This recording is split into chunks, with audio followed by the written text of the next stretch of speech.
An unexpected revelation during anatomy class. The body of my former girlfriend emerged, plunging the protagonist into an endless series of bizarre occurrences: suspended buses, man-eating locust trees, and lethal brothels, each more chilling than the last, leaving the path ahead shrouded in uncertainty. Chapter 1. Anatomy Class Dissecting My Ex-Girlfriend. In anatomy class, the cadaver was none other than my ex-girlfriend. I vividly recall that it was the final anatomy class of my junior year, the air thick with the pungent odor of formaldehyde. The instructor appointed me as the lead dissector, and as a medical student, I acquiesced without hesitation.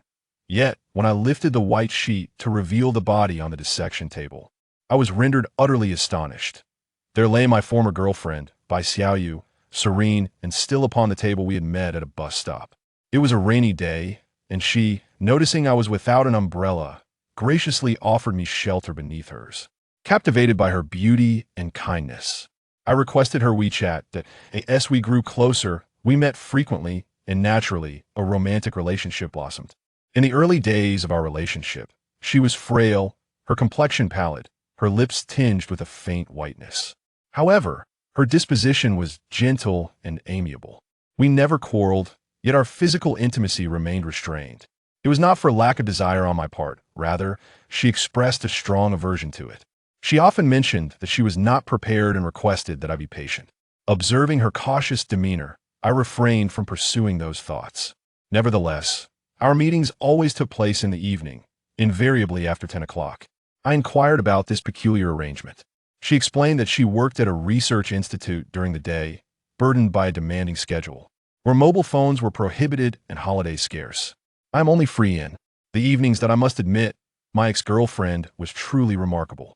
In her early 20s, she secured a position at a research institute. While I was still pursuing my university studies, that I had hoped to cultivate a meaningful relationship with her. A girl with such a kind disposition and exceptional qualities is indeed hard to find. However, my ex possessed some rather peculiar habits. She had an aversion to being photographed. Whenever I suggested taking a picture together, she would flatly refuse and exhibit a notable degree of anger. Moreover, she experienced social anxiety. Our outings rarely involved shopping or movie watching. Instead, we would either stroll through the park or walk along the streets. She also harbored a strong dislike for cats and dogs, often attracting the ire of canines that on several occasions during our dates. Passing stray dogs or pet dogs would bark at her incessantly. It was a cacophony of noise, as if they shared a deep-seated enmity with her. Once, in an attempt to shoo away the barking dogs, I was bitten on the hand by one of them. Xiaoyu witnessed this and was deeply distressed. Seeing her concern for my well-being, I embraced her tightly. Yet, I noticed her body was quite cold, and there lingered a faint, unusual scent about her. It resembled the odor one might find in our school's morgue. I paid it no mind, merely assuring her that I was fine and that she need not worry. However, she insisted on accompanying me to the hospital. Upon arrival, we discovered it was after hours. The staff had already left, except for the Center for Disease Control. Noticing the time was past 1 in the morning, and knowing she had worked the next day, I urged her to return home. I reassured her that I could go to the hospital myself in the morning. As long as I received treatment within 24 hours, everything would be all right. After I promised her repeatedly, Xiaoyu finally departed. The following day, as I set out to receive my vaccination, I stumbled upon a cart laden with the lifeless bodies of stray dogs by the roadside. According to a sanitation worker nearby, someone had poisoned the dogs along several streets of Shuefu Road the previous night. What I witnessed was merely a fraction of the tragedy. Since that incident, I have not encountered a single stray dog during my outings with Xiaoyu. Even the few senior dogs from our school have vanished, victims of the same fate. Strangely enough, after that event, Xiaoyu began to request money from me. It was not a substantial, summarily a couple of yuan each time, insufficient to purchase a cup of bubble tea. I brushed it off, suggesting I could send it via WeChat. However, she declined, insisting on receiving only coins, specifically those minted in 2018. Coins from other years, whether older or newer, were unacceptable to her. Curious about her peculiar demands, I inquired about her intentions for these specific coins and why her criteria were so stringent. She merely mumbled incomprehensibly, unwilling to divulge her reasons. After much persistence, she finally uttered 3 words: to buy a life. I pondered internally, what could a handful of coins possibly purchase in terms of life? After all, the little golden fish sold at the entrance of our school cost 5 or 10 yuan each. Seeing her reluctance to explain further, I refrained from pressing her on the matter. However, from that point onward, she began to make increasingly bizarre requests. On the 1st and 15th of each month, she insisted on meeting with me. Moreover, during our encounters, she forbade me from wearing any red clothing or shoes, and even my underwear was subject to scrutiny. The awkwardness of her inspections was unbearable. Add to the strangeness, Xiaoyu returned the coins I had previously given her, insisting that I must spend them within a single day. It is said that coins which have been blessed lose their auspiciousness and must be spent. The entire process must be documented in a video for her to witness. I have long heard that those engaged in scientific research often possess peculiar habits. Clearly, my ex-girlfriend is no exception. Our sweet relationship endured for over a year. During that time, each time we met, I would present her with 1 or 2 coins from 2018, subsequently retrieving 1 or 2 to spend. This routine persisted month after month. However, until a week ago, everything remained unchanged. We went on a date as usual, and after it concluded, I intended to take back a coin to spend. Yet, due to a tightly packed schedule the following day, I procrastinated on this matter. Chapter 2. The corpse of my girlfriend, who passed away 7 years ago the previous night. I had been on a date with Xiaoyu until the early hours of the morning. Exhausted and weary after attending classes the following day, I returned to my dormitory and succumbed to sleep, neglecting to use the coin. Consequently, the next morning, I received a breakup message from Xiaoyu. Since that day, I have had no contact with my ex-girlfriend. It was as if she had evaporated into thin air. Despite my best efforts, I could not reach her. Upon reflection, I surmised that the sole reason for her initiating the breakup was my failure to use that coin and send her a video. Yet, could such a trivial matter truly warrant this outcome? I thought perhaps, after a few days, her anger would dissipate and she might reach out to me. Little did I anticipate that our next encounter would be her lifeless form upon the autopsy table. Gazing at her pallid visage, my heart was a tumult of emotions. What had she endured during those 7 days since our separation? How could a person simply cease to exist? Observing my conflicted expression, my mentor, noticing my hesitation, prompted me.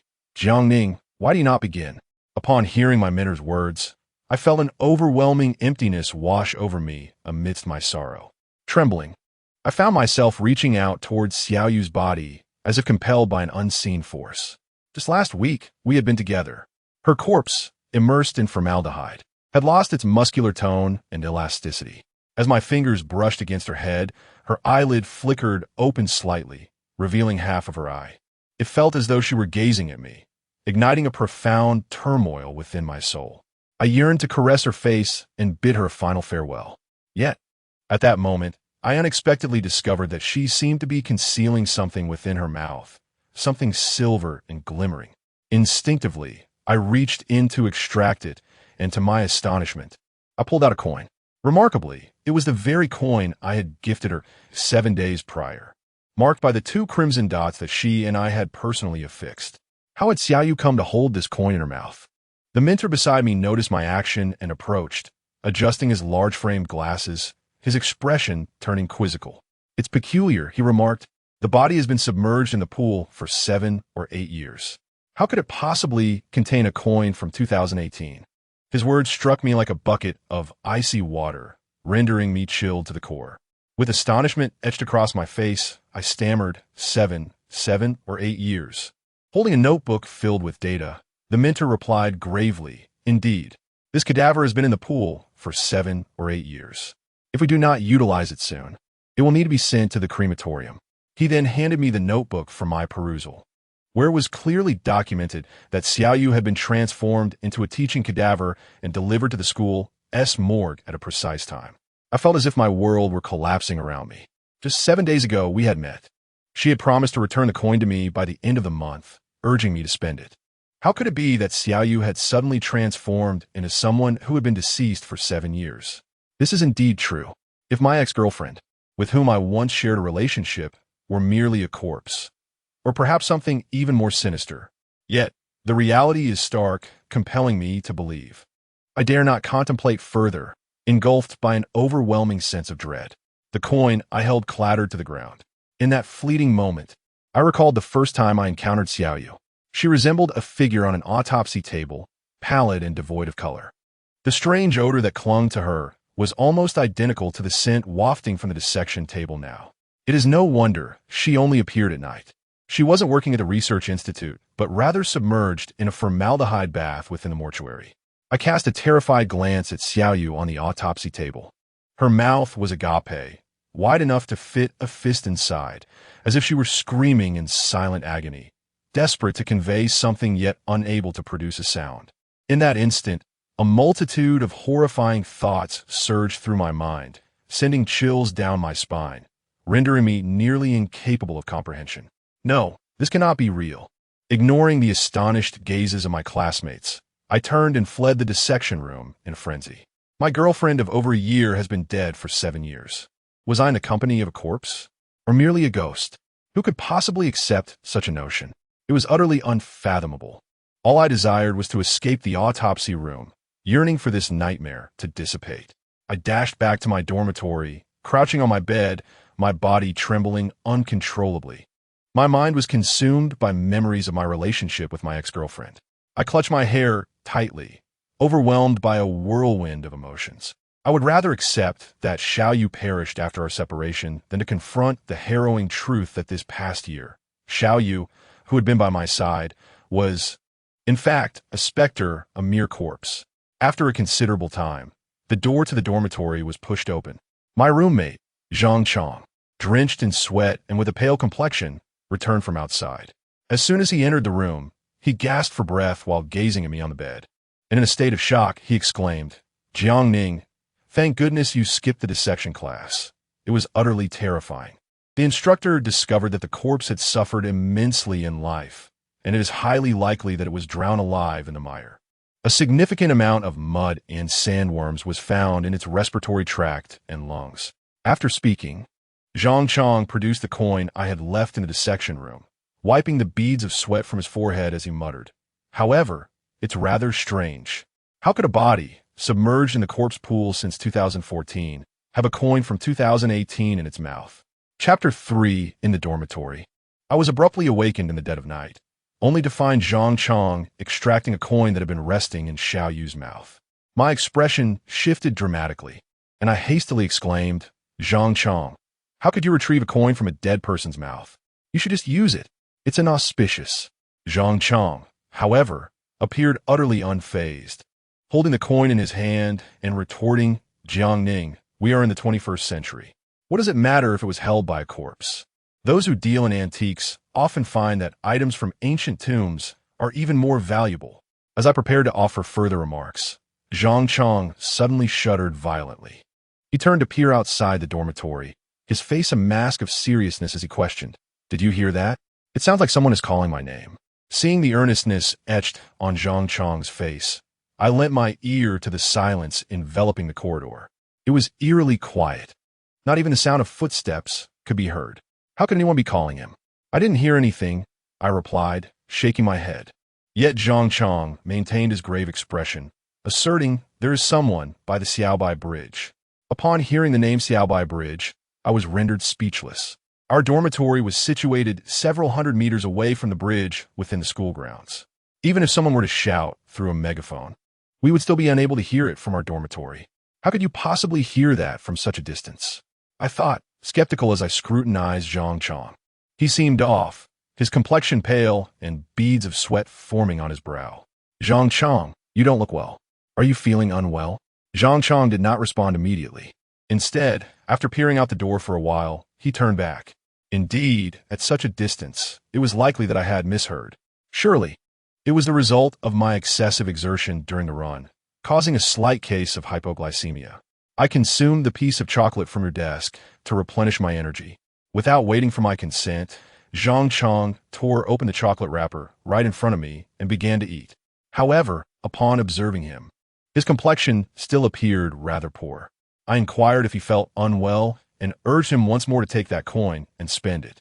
Zhang Chong remained indifferent. He initially moved about in front of me, asserting that he was fine. Then he mentioned that he would buy soy milk with the coin the following morning, unperturbed by the notion of potential contamination.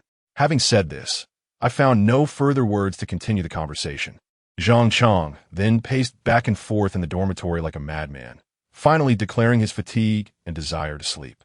Without even washing up, he climbed into bed, tucked himself under the covers, and remained utterly still. In the dormitory, it was just the two of us. Once Zhang Chang fell into a deep slumber, my previously vibrant energy began to wane, and soon I found myself succumbing to sleep. My eyelids grew heavy, and before long I drifted off. Later that night, I sensed a chill creeping across my back. Strange sounds faintly echoed in my ears. Whoosh, whoosh, whoosh. The sound was soft, yet it resembled a prolonged inhalation. Each breath felt as though it were on the verge of being the last, weighed down by a somber heaviness akin to the final gasp of the deceased. Groggily, I turned onto my side and slightly lifted my eyelids. As I beheld a pale, glowing visage hovering at my bedside, its mouth agape, it fervently inhaled in my direction. Startled, I let out a cry, my body springing upright from the bed, instinctively retreating against the wall. Still reeling from the shock, the ghostly face seemed equally taken aback, hastily retreating while exclaiming, "Jiang Ning, it's me, Zhang Chang." Upon hearing these words, I regained my composure. The moonlight filtering through the window allowed me to discern that the radiant face belonged to none other than my roommate. Zhang Chang, with a sigh of relief, yet still shaken, I remarked, "Zhang Chang, what on earth are you doing, lurking by my bedside and inhaling at this ungodly hour? You nearly scare me to death." Zhang Chang chuckled lightly, standing beside the bed and scratching his head. "My apologies, Jiang Ning. Did you happen to spray some perfume? It smells delightful." I couldn't resist leaning in for a few more breaths. He then, unable to restrain himself, took another deep inhalation in my direction. In exasperation, I retorted, "What on earth, are you out of your mind? Sniffing me? Get away from here." He appeared quite speechless and rather irked. Yet, Zhang Chang wore a somewhat pitiful expression as he replied, "If you want tea, let me smell. At least lend me your blanket. This wretched weather is unbearable. I'm freezing." I chose not to engage further with Zhang Chang and simply tossed him a thin blanket. I felt no chill myself. Rather, I was a touch warm. Zhang Chang took my blanket, grinning as he expressed his gratitude twice. He inhaled deeply into my blanket, proclaiming its delightful fragrance. Before climbing back into bed, he tucked himself under two thin quilts, facing the wall, his back turned to me, and soon drifted into a deep slumber. All I could hear was his gentle inhalation, but not a single exhale. I lay back down, feeling momentarily alert. Yet, that overwhelming drowsiness washed over me once again, an insurmountable wave, accompanied by a strong sensation of dizziness that I could not control. It felt less like mere sleepiness and more akin to fainting. When I finally awakened the next day, I discovered it was already past 5 in the afternoon. Despite having gone to bed so early the previous night, I still felt extraordinarily fatigued, as if I had not truly awakened. Zhang Chang was gone, leaving me alone in the dormitory, my head still heavy with dizziness and exhaustion, yearning for sleep. This state alerted me to my body's unusual condition. However, upon regaining my composure, I resolved not to linger in the dorm any longer. The matter concerning Xiaoyu, who had been with me earlier, was clearly not of this world. I needed to seek closure regarding Xiaoyu's situation. I had to unravel the mystery behind it. Perhaps the origin of all this turmoil stemmed from the coins I had failed to spend a week prior. Even in my weary state, I was acutely aware that I needed to take action rather than remain passive. Otherwise, this would become an eternal knot in my heart. With a long exhale, I reached for my phone on the desk. However, at that very moment, a jolt of fear surged through me, causing my outstretched hand to freeze mid-air. That suffocating sense of dread enveloped me once more. I have discovered that the piece of chocolate, which was devoured by Zhang Chang yesterday, is now inexplicably intact, resting beside my phone. Furthermore, it is even pressed beneath the coin that Zhang Chang had extracted from the dissection room. Chapter 4. The chocolate and the coin of return. At this moment, I find myself particularly sensitive to coins, prompting me to cast a lingering glance. To my astonishment, I discovered that the coin before me was none other than the one I had extracted from the mouth of Xiao Yu's lifeless body yesterday, which Zhang Chang had subsequently brought back to our dormitory. He had explicitly stated that he intended to use it to purchase soy milk this morning. Yet, how is it that this coin now rests upon my desk? Furthermore, the piece of chocolate, was it not devoured by Zhang Chang? How could it still be here? Am I mistaken? No, that is simply implausible.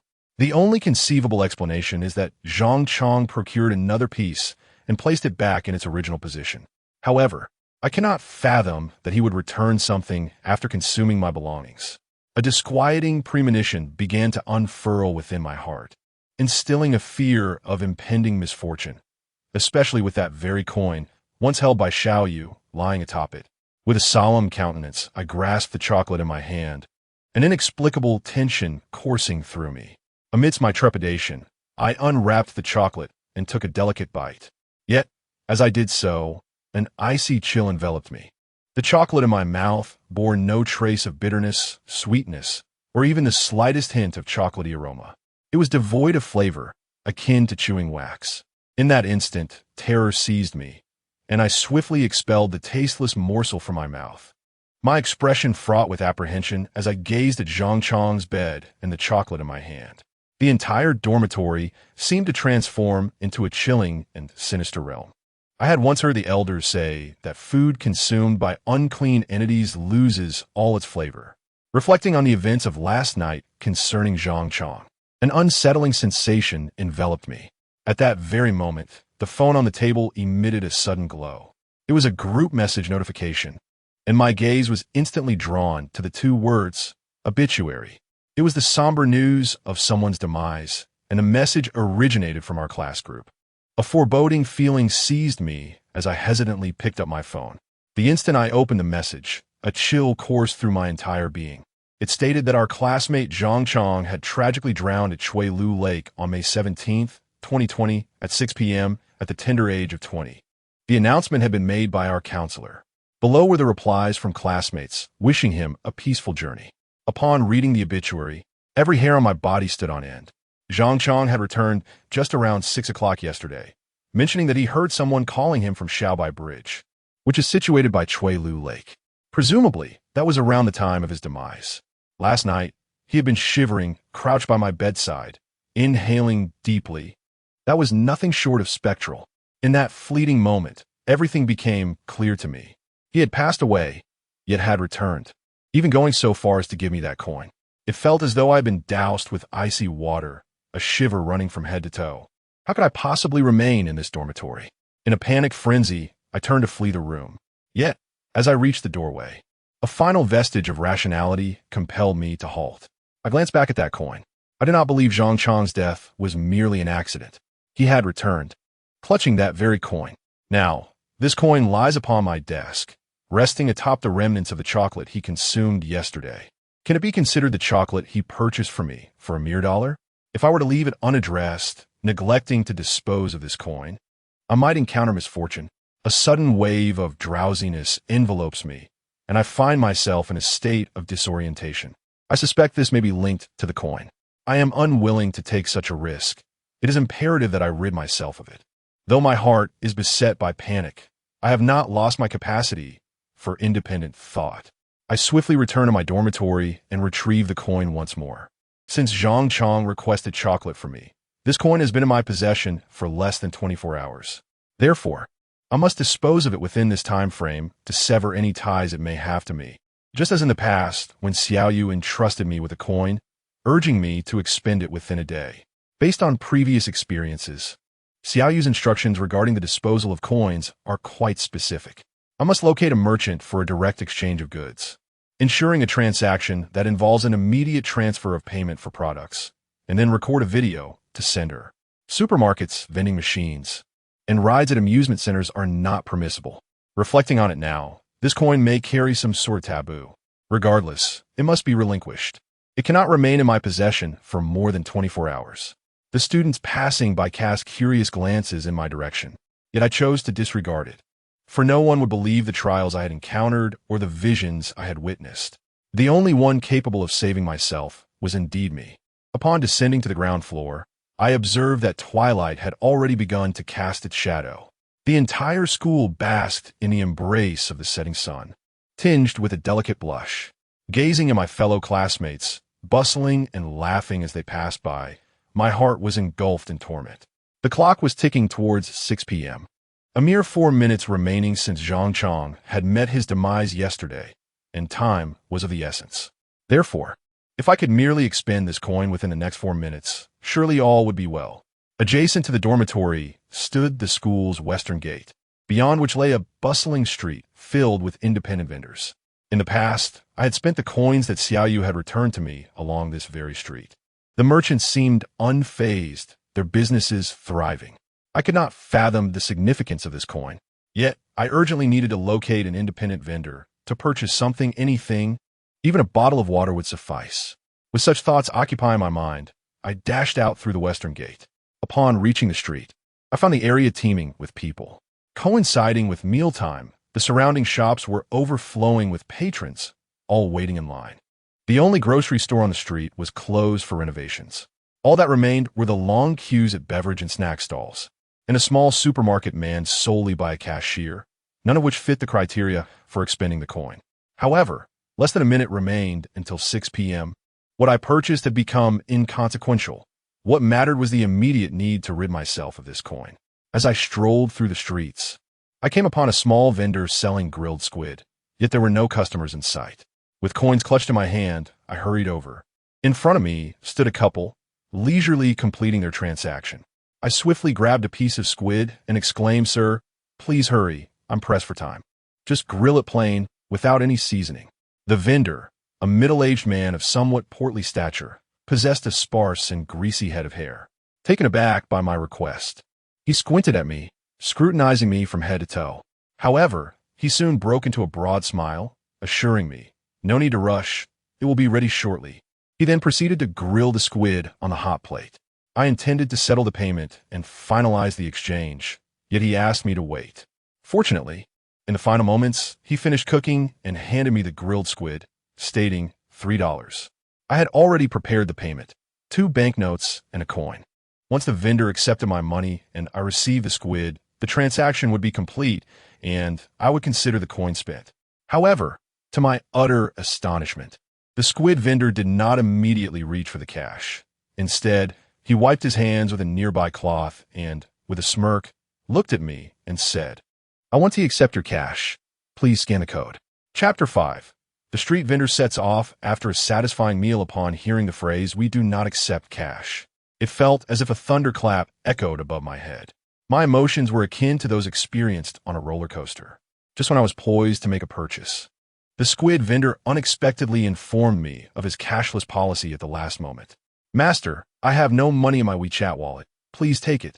I felt a surge of anxiety, yet I maintained an outward facade of composure. After wiping his hands, the vendor flashed me a smile and leaned in closer, lowering his voice. "My young friend, I cannot accept this cursed money," he said. "I shall sell you this skewer of squid for merely 2 yuan. Keep the coins for yourself. Whether it be a blessing or a curse, you must bear the consequences."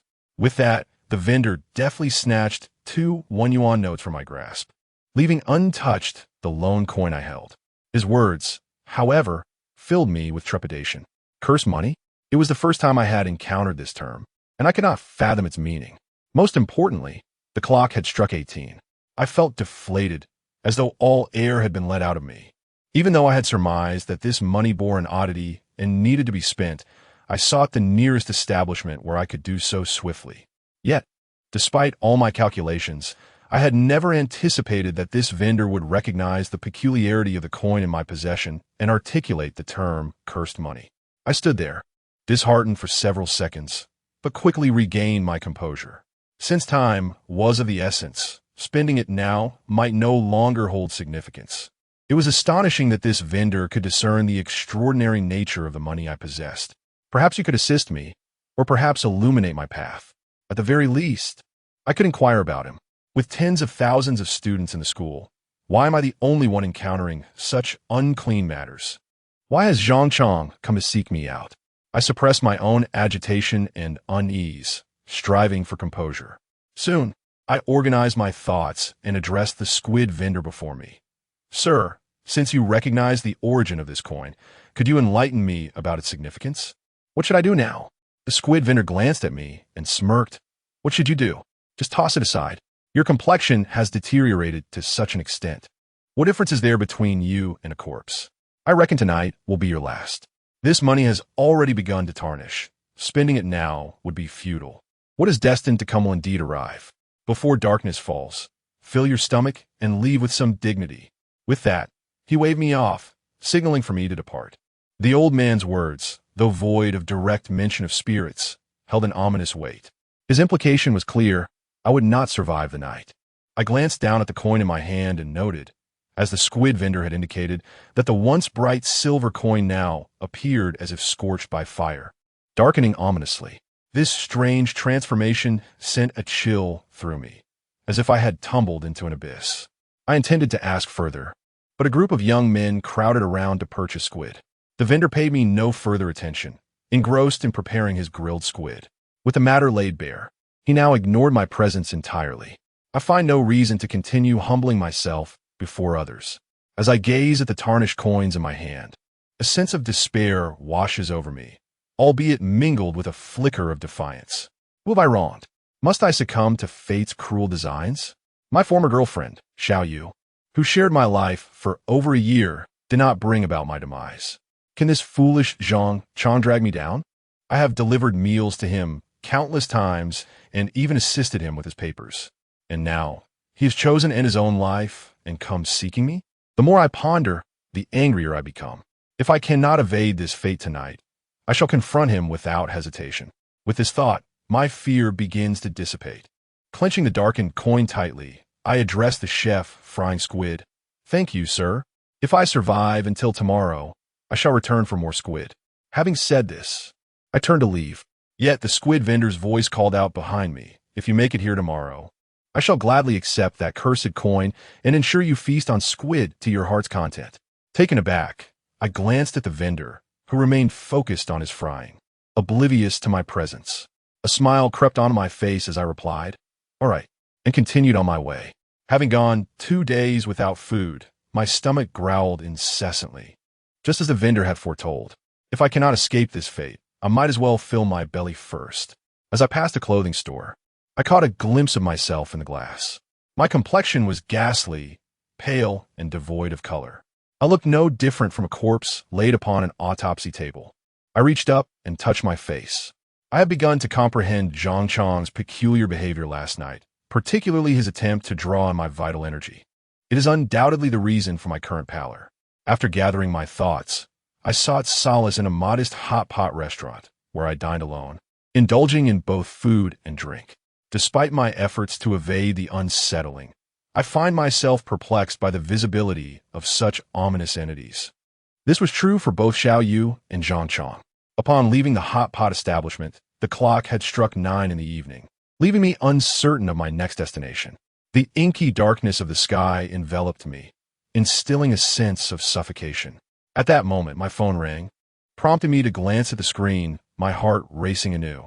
The caller was none other than Zhang Chang. My breath quickened, and I hesitated to answer, despite my internal assurances of fearlessness. A mere fade. A wave of disorientation washed over me. Could this deceased individual truly be calling? Or is it someone using his phone to reach me? As the saying goes, what is fated cannot be avoided. With circumstances at my doorstep, evasion seemed futile, conflicting with my principles. I steadied myself, swallowed hard, and answered the call, determined to challenge the notion that he could emerge from the receiver to harm me. I remained silent, pressing the phone to my ear. A cacophony of static filled the line, indicative of poor reception, and through the intermittent noise, I discerned a voice, somewhat indistinct yet urgent. Jiangning, where have you gone? I can't find you. The voice carried a sense of urgency, tinged with a hint of melancholy, faint and somewhat chaotic. Yet, without a doubt, it was Zhang Chang's voice. The mere thought that this scoundrel, even in death, continued to haunt me ignited a fire of rage within me, prompting an uncontrollable outburst. You damned fool! Why do you bother me after you've died? You imbecile! Do not torment me any further. Chapter 6. The sound of the accident and the paper ashes delivered by the young man after hurling a barrage of curses at the phone, I abruptly ended the call. Yet the tension coursing through me manifested in shivers that rippled across my skin.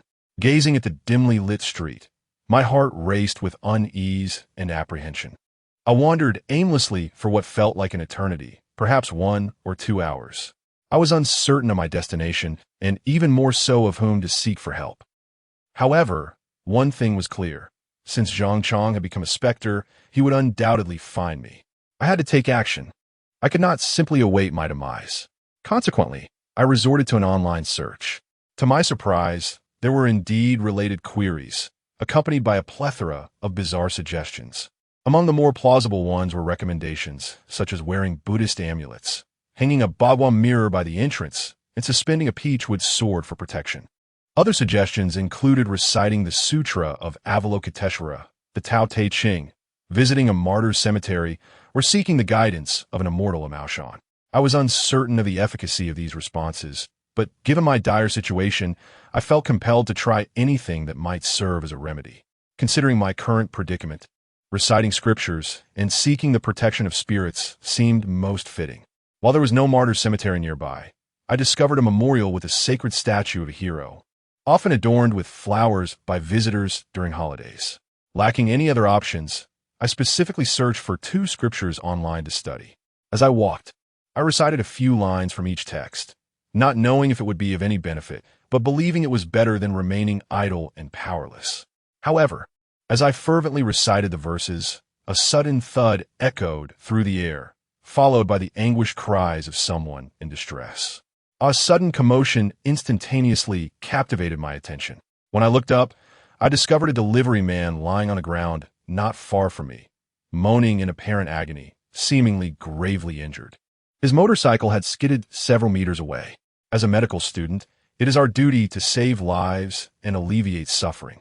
This principle has been instilled in us since the beginning of our studies and serves as our school's motto. Without further thought, I hurried over to him. The delivery man was lying on the ground, without a helmet, groaning in discomfort. "Please don't move," I urged him. "I'm studying medicine. Let me examine you."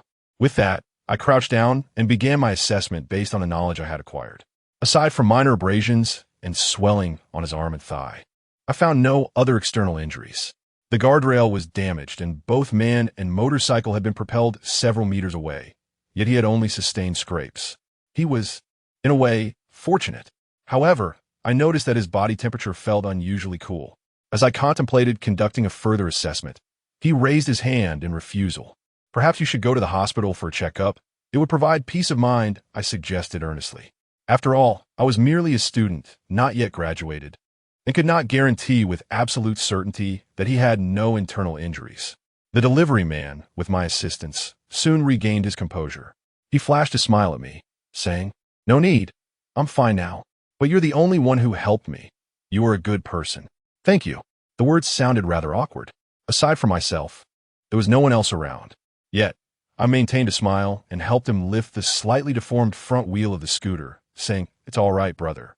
Just take it easy in the future. Safety comes first." The delivery man remained silent this time, merely offering me a smile and a nod. After he mounted his scooter, he did not leave immediately. Instead, he suddenly pointed to the roadside, not far away, saying, "Thanks for saving me, brother. I must be on my way now. Over there is a pile of paper ash. It was burned for me by my mother. You should smear on your clothes and take that bowl as well. It will prevent what threatens you from finding you tonight." Upon finishing his words, the delivery man did not wait for my response. Without looking back, he rode his scooter away, swaying slightly as he traveled towards the end of the road. The vehicle emitted no sound, enveloped in an eerie silence. Before long, he vanished into the darkness. I stood there, stunned, watching the delivery man disappear at the road's end. Turning my gaze to the roadside, I noticed a heap of paper ash, a few burnt incense sticks, and a white porcelain bowl turned upside down on the ground.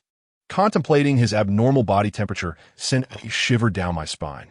In rural areas, burning paper and incense by the roadside is a ritual performed for the deceased, intended to bestow blessings and send off the departed. The delivery man I had just rescued claimed that this was burned for him. Thus, he was likely a ghost. Yet, it seemed he was a benevolent spirit. I stood there, somewhat horrified, taking a sharp breath. What has been happening to me these past few days? First, I encountered Zhang Chong, and now I find myself face to face with a delivery man. After taking a few desperate breaths and swallowing hard, I managed to steady my nerves. For someone as desperate as I, the delivery man's words were akin to a lifeline. Regardless of the circumstances, I had to give it a try. Hastily, I returned to the roadside, observing the pile of paper ash and the charred incense offerings.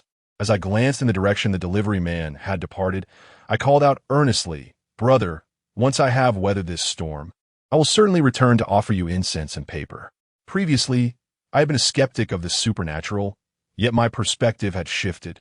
Without further hesitation, I scooped up a handful of ash and smeared it across my coat. In an instant, my blue jacket was transformed into a dark, grimy hue. Ultimately, I picked up the white porcelain bowl that lay on the ground. It contained food, but I chose not to touch it. By this time, it was late, and the air had turned chilly. The wind began to whistle ominously, suggesting that rain was imminent. Casting a glance around, I noticed that not far off was the People's Park, home to the memorial monument and statues of heroes. I decided to seek refuge there. Thus, clad in my ash-stained coat and clutching a white porcelain bowl intended for the deceased, I made my way towards the park. The atmosphere within was eerily quiet, illuminated only by a few dim streetlights. A few raindrops began to fall, prompting me to quicken my pace. If my coat were to become wet, the ash would wash away. Clutching the porcelain bowl, I hurried into the park, recalling that near the monument, there was a pavilion that could provide shelter from the rain. After running for several minutes, the raindrops began to intensify. In the distance, I caught sight of the pavilion in the park. I quickened my pace and dashed towards it. However, upon arriving at the pavilion, I was taken aback. Inside the modest structure, more than 10 individuals were crammed together, their eyes wide open and expressionless, silently staring at me. Chapter 7. On a rainy day, seeking refuge in the pavilion as I gazed upon the more than a dozen individuals huddled within the pavilion, I found myself momentarily rooted to the spot. It was well past 11 at night, and yet this dark, shadowy pavilion was teeming with so many people. Amidst my astonishment, I scrutinized them closely. Utilizing the dim glow of the street lamp, I could only discern their features faintly. They appeared gaunt, their faces tinged with a sickly yellow hue. In this eerie silence, they fixed their blank stares upon me. During daylight, such a sight might have been less unsettling, but now, under the cloak of night, it felt distinctly unnerving. The gathering comprised men, women, and the elderly, all squatting silently in the pavilion. What were they doing? Engaging in some nefarious act? Clearly not, for they bore resemblance far removed from that of ordinary individuals. Alarmingly, a few among them were clad in funeral garments, the kind worn by the deceased. Casting my gaze further afield, I noticed the heroic statue and monument undergoing maintenance and renovation. The original statue of the hero had vanished. At that moment, as I turned my attention back to the group within the pavilion, an icy shiver ran down my spine. Unable to contain my apprehension, I instinctively took 2 steps back. This pavilion felt tainted, and the occupants within could hardly be considered the living. I yearned to turn away and seek refuge at a more distant memorial site. However, the rain began to pour relentlessly. If I did not find shelter, the garments smeared with fragrant ash would soon become drenched and washed away. Yet, this park offered no alternative refuge from the downpour aside from this pavilion, which was now overflowing with unsettling figures. I gazed with trepidation, hesitant to step inside. Just as I found myself caught in this dilemma, an elderly man clad in a black funeral suit emerged from the pavilion, his face a tapestry of wrinkles. He craned his neck and squinted at me, then spoke in a low, gravelly voice. "Beggar, you look pitiful. Come in and seek refuge from the rain." His words sent a jolt through my heart, leaving me momentarily bewildered. Did he just call me a beggar? Was it due to the incense, ash on my body, and the white porcelain bowl in my hand? Had he mistaken me for one of his kind? Although I could not fathom why I had been able to perceive malevolent entities over the past few days, I understood that if the rain washed away the ash from my body, Zhang Chong, that drowned ghost, would surely come to siphon my vital energy, seeking me as a substitute. After a brief moment of hesitation, I noticed the rain intensifying and decided to cast aside my doubts. Summoning my courage, I nodded at the old man and murmured, "Thank you. Thank you." With that, I clutched the porcelain bowl tightly and nervously approached the pavilion. The closer I drew, the more unnerving the atmosphere became, especially upon witnessing the waxen faces that surrounded me, which rendered me utterly uncomfortable. I lowered my gaze, unwilling to meet the eyes of these unclean entities, and whispered, "Excuse me, please make way. Thank you, thank you." I endeavored to reassure myself, urging not to succumb to fear or panic. Yet, as I uttered those words, my voice quivered and my body trembled uncontrollably. Though the pavilion was small, upon my entry, they created a minuscule space for me to occupy. In the center of the pavilion, beneath a stone table, there was just enough space for a single body to sit. Clutching a white porcelain bowl, I curled up with my legs drawn close, squatting in the shadows of the stone table. My body trembled uncontrollably, my teeth chattering softly. Surrounding me were various unkempt individuals seeking refuge from the rain. I could scarcely fathom how I had found myself in such a dismal environment. They exchanged no words, merely standing motionless after I settled down. The feet within my line of sight were all peculiarly poised on tiptoe, reminiscent of ballet dancers. I refrained from scrutinizing them, instead tightening my nerves and huddling in my corner with trepidation. I dared not breathe heavily, move erratically, or touch them in any way. Just as my anxiety peaked, the elderly man inquired in a gravelly voice, "Beggar, why are you still gasping for breath?" No sooner had he spoken than I sensed the filthy individuals in the pavilion turning their heads towards me, though their faces were hidden from view. A tumult of emotion churned within me. In a flurry of nerves, I hastily replied, I just died. I haven't quite adjusted yet." My heart clenched tightly, holding my breath in fear. After a brief, agonizing silence of 1 or 2 seconds, I heard the old man utter a soft "oh." Then, the pavilion fell once more into an eerie silence. I quietly exhaled, too fearful to move. Outside, the rain fell with increasing intensity, a relentless torrent. Although the pavilion was packed with more than 10 people, not a single sound broke the stillness. The oppressive silence enveloped the surroundings, reaching an unbearable intensity. I lost track of time. Eventually, the rain outside lessened, and the wind ceased. I contemplated spending the night in such an atmosphere. Suddenly, a cacophony of water splashing erupted beyond the pavilion, as if something had emerged from the nearby lake. The unsightly entities within the pavilion stirred, casting their gazes toward the lake's edge. I remained unseen, crouched in the center, my anxiety mounting. Shortly thereafter, a putrid odor wafted through the air. Following this, a familiar, mournful voice unexpectedly pierced the stillness. "You were clearly here. Where have you gone?" Upon hearing this voice, my entire body quivered. A tingling sensation raced across my scalp, and goosebumps erupted across my skin. Yet, I was certain it was Zhang Chong. That scoundrel had truly come to find me. I remained crouched in the pavilion, daring not to utter a sound, my eyes wide as I peered outside. Through the crevices, I could vaguely discern half of Zhang Chong's figure. Beneath the dim glow of the street lamp, he circled the pavilion, muttering incessantly, "You were clearly here, clearly here. Where have you gone?" After repeating this several times, I heard a splash, as if something had fallen into the water, and once more, silence enveloped the surroundings. It seemed Zhang Chong had departed.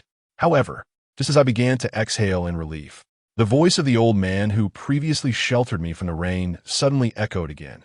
"Beggar, that water monkey was looking for you, wasn't he?" Upon hearing this, a wave of anxiety washed over me, rendering me momentarily speechless. After a few seconds, the voice inquired once more, "Beggar, why are you still silent? If you do not respond, I shall cast you out into the rain." Simultaneously, the surrounding filth, which had been still, now turned to face me. I crouched beneath the stone table at the center of the pavilion, paralyzed with fear, unable to move an inch. If I were to be forced out, the fragrant ash on my body would undoubtedly be washed away. Thus, I cannot leave this place. I steadied my nerves and feigned calmness, saying, "No, not at all, I don't know him." "Oh," the old man replied, and then fell silent. The filthy figures turned away from me once more, resuming their previous positions. Hiding here was utterly tormenting. I dared not relax in the slightest, enduring this agony for what felt like another hour or two. The old man's hoarse voice rang out again. "Beggar, the rain is about to cease. You have sheltered here. Leave behind the bowl and your clothes." His voice was not loud, yet I heard it distinctly. As soon as the words left his lips, a pale hand reached directly beneath the stone table. The intention was unmistakable. He wanted me to hand over the white porcelain bowl and my clothing. But could I comply? Not now, as darkness enveloped the world.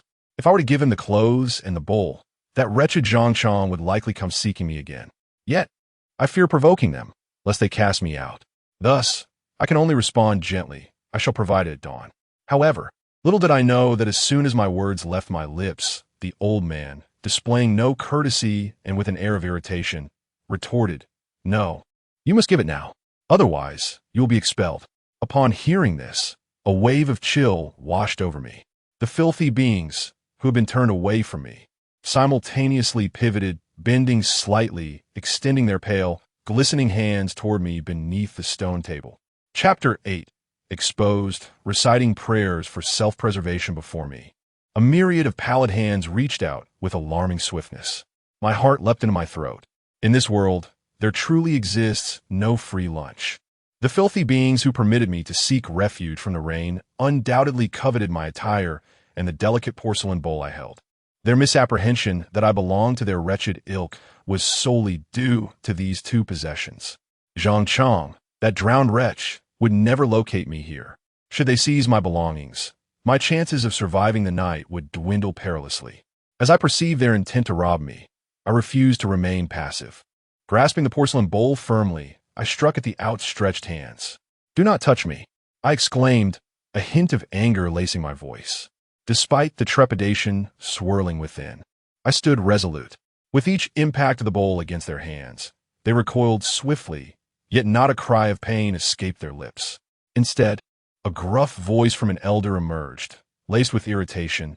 "You beggar, we offered you shelter from the rain. If you refuse to give anything in return, you may leave." As soon as the old man's words fell, the filthy beings encircling me hastily withdrew, parting to create a narrow path, signaling for me to depart. This pavilion was their territory, and I was clearly unwelcome. Were it not for the rain outside, I would not have hesitated for a moment. Yet now, although the downpour had lessened significantly, venturing out would still leave me drenched. Thus, I remained crouched beneath the stone table, reiterating my stance. I will leave when the rain ceases. As soon as I finished speaking, I felt an immense force surge from behind me. My clothes were seized, and I was violently yanked from beneath the stone table. In my panic, I realized it was the gaunt, sallow-faced old man who had grabbed me. "If you don't give me anything, then scram," he rasped. "Let go of me," I exclaimed, gripping the porcelain bowl in my hand, ready to strike the old man. However, just as I raised the bowl, a filthy hand clasped my wrist, pinning me to the ground. The strength was overwhelming, as if a millstone had been pressed upon me. The porcelain bowl clattered to the floor, but, fortunately, did not shatter. The grip on my wrist was as cold as iron, rendering me utterly immobile and unable to break free. The specters nearby regarded me with a chilling indifference, while the filthy hand that held my wrist paused momentarily, inhaling sharply. Then, with a look of astonishment, it remarked, "He is not a beggar. He is a living person." Upon hearing this, the old man standing before me displayed a mix of astonishment and fury. "You are not here to escape the rain. You are here to evade disaster. To flee from that water monkey." As soon as the words left his lips, the previously expressionless figures around us revealed their malevolence, baring their teeth and raising their hands, ready to pounce upon me. Witnessing this horrifying scene sent chills down my spine. Despite my desperate struggles against the ground, I found them futile. I was utterly overpowered. As I beheld the filthy claws of that wretched horde inching towards me, I instinctively began to chant incantations, regardless of their efficacy, treating a dying horse as if it were alive. I was uncertain of their potency, yet I felt compelled to act. The Tao that can be spoken is not the eternal Tao. The name that can be named is not the eternal name. Avalokiteshvara Bodhisattva.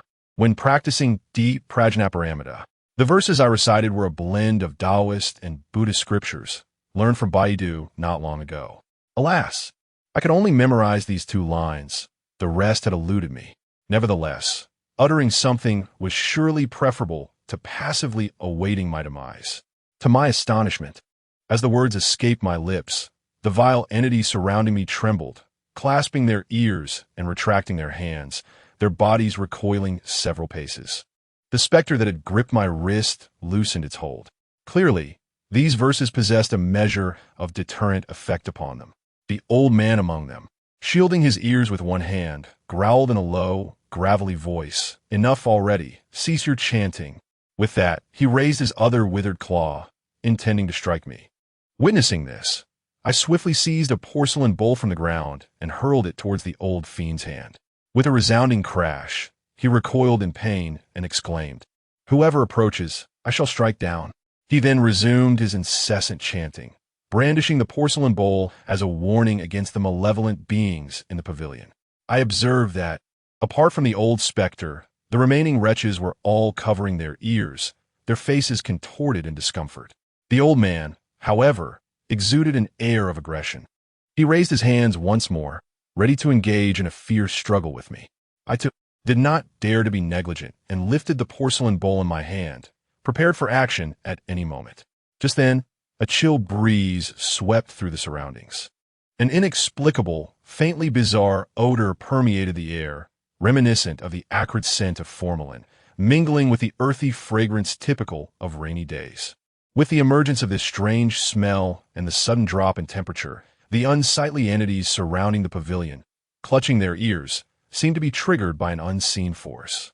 They swiftly turned and fled in a state of utter panic, vanishing into the rainy night in the blink of an eye. The old man across from me, once fierce in countenance, transformed into a visage of sheer terror. He gazed behind me as if he had encountered something dreadful. His feet retreated slightly, and with a gesture akin to swallowing saliva, he timidly remarked, "The pavilion is yours." Having uttered this, he wasted no time in turning to flee. His gait was peculiar, tiptoeing and swaying, but he soon disappeared into the rain-soaked darkness. This sudden turn of events heightened my vigilance. Clearly, they were not afraid of me. Rather, they had caught sight of some horrifying entity looming behind me. Chapter 9. A strange scent in the air in the pavilion. I found myself alone. The more than 10 apparitions that had surrounded me moments ago had vanished without a trace. A chill lingered behind me, accompanied by a peculiar odor in the air. An unsettling premonition crept over me. Something dreadful might be lurking just out of sight. Otherwise, the old man would not have worn such an expression. I hesitated to turn around immediately, my body tense and clammy with sweat, clutching a porcelain bowl tightly in my hand. I had once heard that if a malevolent entity stands behind you, one should refrain from turning around too quickly, for the flames atop one's head may extinguish, allowing the entity to strike. I was uncertain of the truth in this superstition, yet at that moment I dared not glance back abruptly. Gradually, I began to recognize the scent in the air, faint yet reminiscent of formaldehyde. It bore an uncanny resemblance to the unusual fragrance of my ex-girlfriend, Xiaoyu. A jolt of realization coursed through me, and a bold conjecture surfaced in my mind. I instinctively called out, "Xiaoyu, is that you?"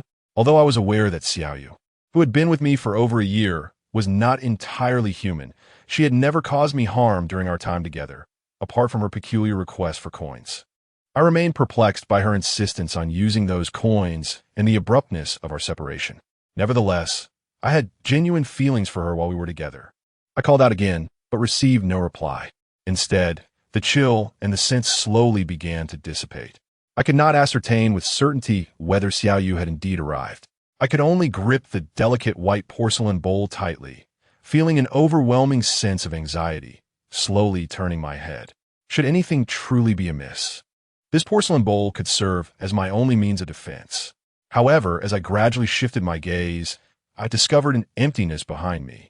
Apart from the swaying emerald willows by the lakeside, the desolate path, and the dimly lit street lamps, all that remained was the gentle drizzle. Not only was there no sign of the Rain Man, but I couldn't even perceive a shadow. Standing alone in the vacant pavilion, I listened to the sound of the rain, my eyes wide open as I scanned the surroundings incessantly. Aside from the patter of rain and the whispering wind, everything felt eerily silent. After standing in tension for a while, I eventually sank wearily onto the pavilion floor, clutching the fragile porcelain bowl, enduring my silent torment. It felt like no time had passed when a new scent began to permeate the air, a rancid odor reminiscent of decaying fish and shrimp. The moment this stench emerged, my countenance changed drastically, prompting me to crouch down hastily. I recognized this odor. It was the same foul scent that lingered when Zhang Chang had come to find me. Crouching in the pavilion, I widened my eyes, surveying the vicinity, particularly the lakeside, not far away. Beneath the dim streetlight, I faintly discerned a figure laboriously emerging from the water. It appeared to struggle, as if the lake's water were viscous, forcing it to exert every ounce of strength. After a considerable effort, it finally pulled itself from the water's grasp. Shaking off its clothes, it began to approach me. A shadowy figure, shrouded in darkness, was difficult to discern clearly. Yet, as the figure drew nearer, the noxious odor intensified ominously. Moreover, the figure appeared increasingly familiar. I dared not raise my head, merely crouching in the pavilion to observe. After a while, the person drew closer. He was drenched, his complexion starkly pale, contrasting sharply with the grimy, sallow faces I had previously seen in the pavilion. As he approached further, I discerned his features. His mouth was large, his eyes small, and his face was somewhat puffy. It was unmistakably my late roommate, Zhang Chang, who had drowned not long ago. He tiptoed, allowing the raindrops to cascade over him, limping towards the pavilion. My heart raced with surprise. Had this ghostly apparition not visited me earlier? Why had he returned? Had I somehow revealed my presence? I hesitated to step outside, as the rain continued to pour. Just as I contemplated how to respond to this unsettling situation, Zhang Chang halted. He stood there, motionless, gazing intently at the pavilion. Fearing he might see me, I turned my back, shielding my face with my arm, peeking at him through the corner of my eye. He remained there in the rain, silent and still. However, the putrid odor emanating from him grew increasingly overwhelming, nearly inducing my nausea several times. After what felt like a dozen minutes, he suddenly addressed me. Devoid of emotion, "Jiang Ning, why haven't you returned to the dormitory at this late hour? The teacher sent me to fetch you." Upon hearing this, I was initially taken aback, astonished at the possibility that he recognized me. However, upon hearing his subsequent words, I narrowed my eyes slightly. The teacher had sent him to call me back? It is utterly absurd. You are dead, yet which teacher would permit you to call upon me? If I were truly foolish enough to heed his words, I would deserve my fate. I chose to ignore him and continued to linger in the pavilion. In comparison to the drowned wretch's ramblings, I found more credence in the words of the delivery man who perished in the accident. Observing my silence, Zhang Chang took a few steps closer to me. As he approached, I felt a surge of tension coursing through my body, gripping the porcelain bowl tightly in my hands. Should he recognize me, I would be compelled to confront him. Regardless of the potential danger, I could not resign myself to being a victim of his schemes. Just as I was brimming with anxiety, ready to act at a moment's notice, Zhang Chang halted at the entrance of the pavilion, tilting his head slightly. He then uttered in a somewhat dazed manner, "Oh, so you were a beggar. I thought you were my roommate." Having said that, he mechanically turned away, limping back towards the lakeside. As he walked, he muttered to himself, "Where has he gone? If I can't find him, how shall I report to the teacher? It's so bothersome." His figure receded further into the distance, and I could no longer discern his words. I was left pondering his soliloquy. Yet, I couldn't shake the feeling that Zhang Chang, aside from the stench of decay, had become rather daft since last night, as if he were grappling with the realization of his own demise. Chapter 10, A Night of Torment. My body covered in corpse spots, Zhang Chang muttered to himself as he tiptoed towards the lake. In no time, he plunged headfirst into the water. The surface remained undisturbed, and he seemed to dissolve into the depths as if he had never existed. I watched in disbelief, taking a long, cold breath. The delivery boy's strategy indeed proved effective. Otherwise, Zhang Chang, the drowned specter, would have surely recognized me. At that moment, I was the sole occupant of the pavilion. Yet, I dared not let my guard down for even a fleeting instant. I was uncertain whether Zhang Chang's ghost might return to seek me out. If I were to be discovered, even my willingness to confront danger would not guarantee my survival. The rain fell incessantly, confining me to a crouched position within the pavilion. My eyes widened, vigilantly scanning the surroundings. Thus, I endured the night in a state of anxiety until dawn broke. As the rain that had persisted throughout the night finally ceased, I prepared to rise and depart. After squatting for an entire night, my body ached all over. I stretched my limbs and made my way out of the pavilion. However, just as I stepped outside, the white porcelain bowl in my hand shattered without warning. The sound of the break echoing sharply. Shards scattered across the ground. How could it have broken? I gazed at the fragments in bewilderment. Had it not been for this porcelain bowl serving as a weapon last night, I would have surely succumbed to the filthy hands of those who sought to strip me of my clothes within the pavilion. Yet now the bowl lay in pieces, robbing me of a vital means of self-defense. What would I do if that rascal Zhang Chang returned to confront me tonight? With a troubled mind, I found myself increasingly anxious. As I walked forward, I pondered various strategies. Should I leave this city at dawn? Retreat to my hometown for a while? Yet, one can evade temporarily, but not indefinitely. Who knows if he might follow me here? Although I managed to escape tonight, I may not be so fortunate in the future. To ensure lasting safety, I must confront the trouble and resolve the issue. Either I must send Zhang Chang away or bid him farewell permanently. However, I am certain that I cannot contend with this malevolent spirit alone. I must seek assistance from someone truly capable. Yet, within my circle of acquaintances, such individuals do not exist. Even within the street of Feng Shui, I cannot guarantee that a person of genuine skill resides there. The only individual who seems knowledgeable may be the squid vendor I encountered yesterday. With this thought in mind, I resolved to seek him out once more today. Moreover, he had mentioned that if I return alive today, he would accept this coin from me, implying he might be inclined to assist me. However, the vendors on Shimen Street do not set up their stalls until the afternoon, rendering my morning visit futile. Thus, I planned to find a place to rest. Dragging my weary body, I departed from the People's Park. I dared not return to the school or dormitory at this moment. Instead, I had a modest breakfast nearby and sought refuge in an inexpensive inn. After borrowing a phone charger from the front desk, I retreated to my room. Yet, as I removed my clothing and prepared for washing, I was taken aback to discover that my complexion was not only unappealing, but also devoid of any color. Strangely, numerous bruises have inexplicably manifested upon my body. They are scattered across my chest, back, thighs, and arms. The emergence of these bruises is essentially a result of bleeding beneath the skin and mucous membranes, leading to patchy lesions. However, I merely spent the night squatting in a pavilion. How could I have acquired these bruises all over my body? Anxiously, I conducted a self-examination. The more I scrutinized, the more unsettling it became. I discovered that the bruises on my body were not the usual shades of purple and blue, but rather a dark red, almost black hue reminiscent of post-mortem lividity. In a single night, my body had undergone a peculiar transformation, filling me with a sense of dread.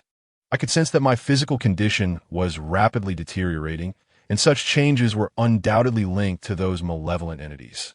If I did not address this matter, I feared that even if I were not to be harmed by these vile beings, I might succumb to an inexplicable fate. After taking a shower, I lay in bed, reflecting on the events of the past few days. All of this seemed connected to the coin in my hand. Its color had darkened even more than the previous day, and it was a stain that could not be erased. The Squid Master referred to it as ghost money. I searched online, but found no relevant information.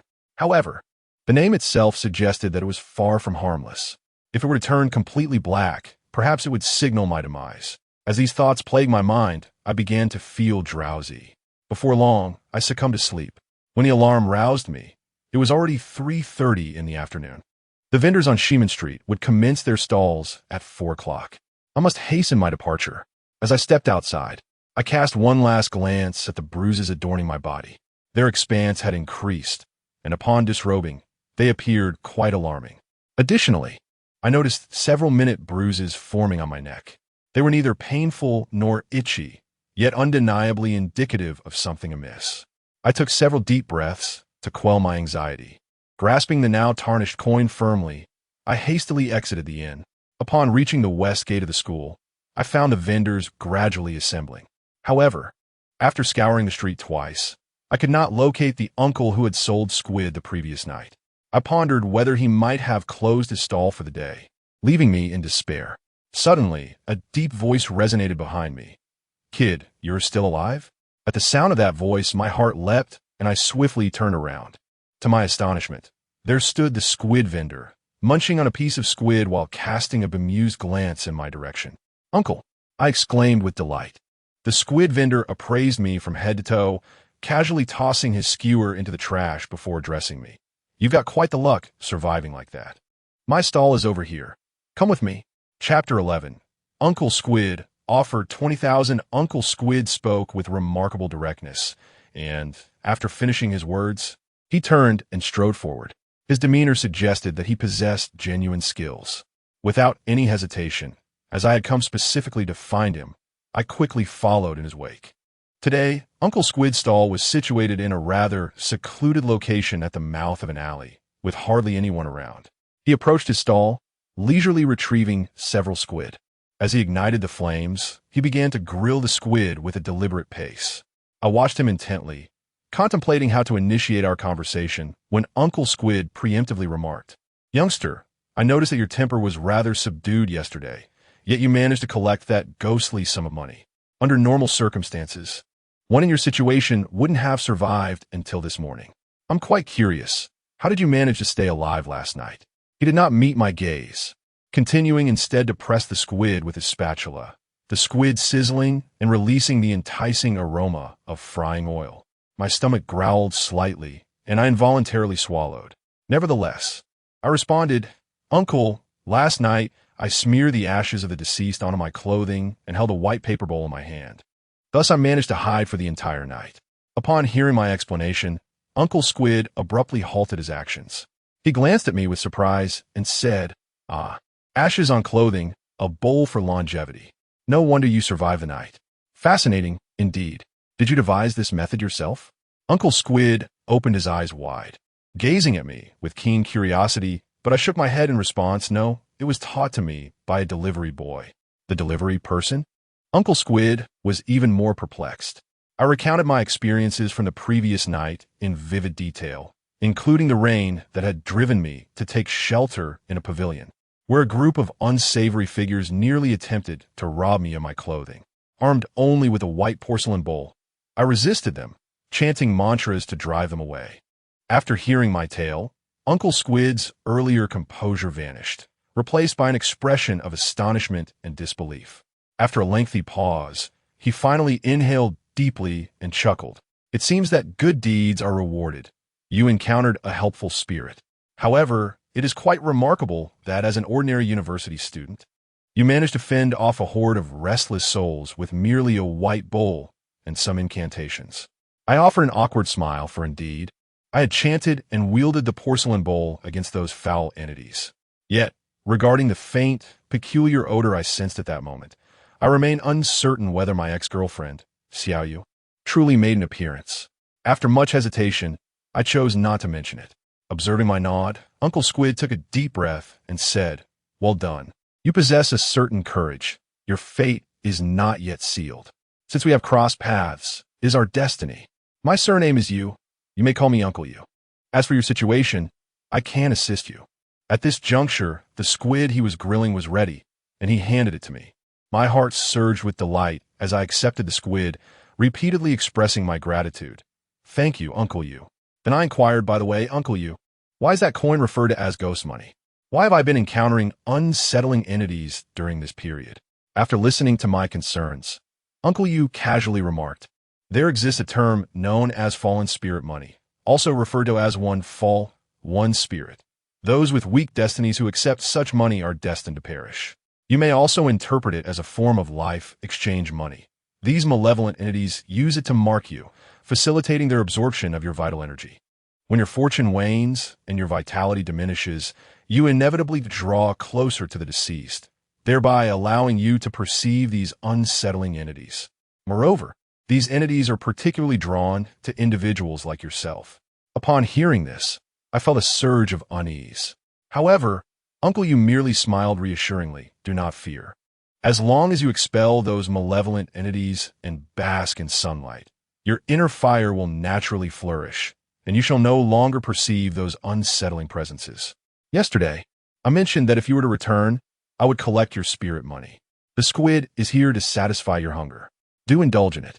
I held the squid in my hands, feeling a bittersweet sensation, yet the taste was delightful, surpassing that of the previous day's preparation. Then, Uncle Yu continued, young brother, let us be clear. I fulfilled my promise of offering you free squid, but my act of saving you requires a different form of compensation. Therefore, you must provide me with an additional reward. Upon hearing this, my eating came to an abrupt halt, and I lifted my gaze to meet Uncle Yu's. He was in his 40s, somewhat portly, with scant hair atop his head, exuding a rather greasy appearance. At that moment, he regarded me with a calm demeanor.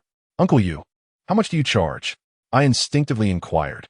Growing up in the countryside with my grandfather, our family's sole source of income came from selling chickens, ducks, potatoes, and sweet potatoes, barely making ends meet. My tuition was still covered by loans, and most of my living expenses were earned through odd jobs during the summer and winter breaks. Financially, we were quite strained. Uncle Yu remained silent, raising 2 fingers. I felt a wave of anxiety wash over me. Tentatively, and somewhat embarrassed, I ventured 200. Uncle Yu shook his head. Upon seeing his response, I understood that the burden was too great. I pressed on 2,000. Again, he shook his head and then declared 20,000. At those words, I felt a chill run through me. 2,000 was already my limit. 20,000 was simply unattainable. Noticing my distress, Uncle Yu lit a cigarette and said, 20,000 is not a lot. Nowadays, your situation has deteriorated to its limits. You have developed corpse spots on your body. Without the assistance of a professional like me, these spots will spread. By tomorrow night, they will reach your face. Moreover, tonight, even if you cover yourself in incense, ash, or sleep in it, you will still meet your demise. You will either perish at the hands of your drowned classmate as a substitute or fall victim to some other foul entity, certainly leading to an unfortunate end. Uncle Yu spoke with unwavering conviction, expressing his certainty. After finishing his statement, he took a puff of his cigarette and added, when it comes to your life, 20,000 yuan is already the student rate I'm offering you. After all, assisting you in resolving this issue requires a considerable sacrifice on my part. Chapter 12. The Shadowy Chef. It is only natural to offer remuneration for services rendered. However, 20,000? Where could I possibly procure such a sum? I found myself in a quandary and replied, Uncle Yu, I simply do not have that much money. My family situation is quite dire. Could you perhaps consider reducing the amount? I then proceeded to briefly explain my circumstances to Uncle Yu. The truth is, I genuinely could not come up with 20,000. I had anticipated that Uncle Yu would engage in some haggling, perhaps even suggesting I take out a loan. Yet, to my surprise, Uncle Yu merely smiled and waved his hand dismissively. There's no need for you to be anxious. If I were solely interested in making money, I wouldn't be selling squid at the school gate. As for the payment, I can keep a record. I don't require a promissory note from you. You can repay me gradually when you have the means or secure employment in the future. However, the sum of 20,000 is non-negotiable. You must give me your verbal agreement. Upon hearing Uncle Yu's words, I was somewhat bewildered. Is this how business transactions are conducted? Not only was there no written debt acknowledgement, but all I needed was to verbally consent. To put it bluntly, a verbal agreement is hardly worth anything. One could hardly win a lawsuit with such a flimsy commitment. What was the difference between this and receiving something for free? My astonishment was palpable. Noticing my incredulity, Uncle Yu chuckled lightly. Some are driven by money, while others are motivated by different factors. The price I have given you is customary in our line of work. I cannot offer a penny less. All you need to do is give me your word in person. Besides, what are the odds of you encountering someone like me among so many others? It is evident that we are destined to cross paths. A mere 300 yuan as a deposit will suffice. This gesture will not only bring me some good fortune, but also allow me to engage in my old craft. Uncle Yu speaks plainly, without any circumlocution. His intentions are clear to me. The price of 20,000 yuan is the standard in his profession. A simple verbal agreement will suffice. However, in reality, He only charges me a friendly rate of 300 yuan. At that moment, I felt a surge of gratitude. Uncle Yu is truly a kind-hearted individual. I nodded in affirmation, saying, "All right, Uncle Yu, I agree." Upon finishing my words, I hurriedly scanned the payment code and transferred 300 yuan to him. Uncle Yu acknowledged with a grunt and began to tidy up his small cart, even asking for my assistance. During this time, I inquired about what I should do that evening and whether he had any means to help me avoid the entanglement of malevolent entities. Uncle Yu casually remarked, "People understand the nuances of human relationships, and spirits too comprehend the warmth and coldness of such connections. Do not be deceived by his guise as a mere squid vendor. He was once an extraordinary practitioner of the culinary arts for the departed." An extraordinary practitioner? I gazed at Uncle Yu with surprise. I am familiar with chefs, but the notion of one who cooks for the deceased is entirely new to me. Observing my bewilderment, Uncle Yu smiled and elaborated. He explained that those who cook for the living are referred to as yang chefs, the ones found in restaurants. Conversely, those who prepare meals for the deceased are called yin chefs. Though I have no direct experience with this profession, I surmise that with such a division between the living and the dead, there must be profound complexities inherent within. Perhaps it is akin to a surgical procedure, a dissection of the living. The distinction lies between saving a life and endangering it. Without further inquiry, I continued to listen. Uncle Yu succinctly introduced his abilities and the methods he would employ to assist me that evening. He explained that the practitioners of the Yin culinary arts differ significantly from their Yang counterparts. While the Yang chefs emphasize a harmonious blend of color, aroma, and flavor for the living, the Yin chefs focus on the essence of truth, goodness, and beauty for the spirits. In ancient times, offerings of 3 sacrificial animals and 8 bowls of dishes were meticulously prepared by these Yin chefs. Thus, the selection of ingredients, their combinations, and the methods of preparation are marked by considerable distinction. The Yang chefs work by day, while the Yin chefs tend to their fires by night. When the living consume Yang dishes, they enjoy robust health and mental well-being. Conversely, when malevolent entities partake in Yin dishes, it can dispel grievances and facilitate rebirth. Although he identifies as a Yin chef, he does not consider himself on par with those masters who wield yellow talismans and wooden swords. Nonetheless, the Yin chefs possess their own methods of averting calamity. That night, he intended to employ the techniques of his craft to prepare 6 offerings for the spirits, utilizing sacrificial meals to awaken the inherent truth, goodness, and beauty within the malevolent entities, thereby dissipating the negative energies that afflict them and aiding in their reincarnation. Once the malevolent presence that haunted me was dispelled, my troubles would be resolved. In his field, his approach is referred to as literary offerings, also known as inviting spirits to dine. As long as the spirit plaguing me is sent away, all I need to do is bask in the sunlight and avoid places heavy with Yin energy, and I shall naturally return to a life of normalcy. He also mentioned that the reason he had not attended to me the previous day was, one significant reason is that time has become a scarce resource. Though his heart yearns to assist, he is unable to conjure up the 6 dishes of offerings within such a brief span. I must rely on my own fortitude. Yet, who could have anticipated that I would endure, indicating a profound connection between us? Thus, when I chanced upon Uncle Yu in the street today, he took the initiative to call out to me, leading to the subsequent events. I am immensely grateful for Uncle Yu's intervention, caring little for the preceding days.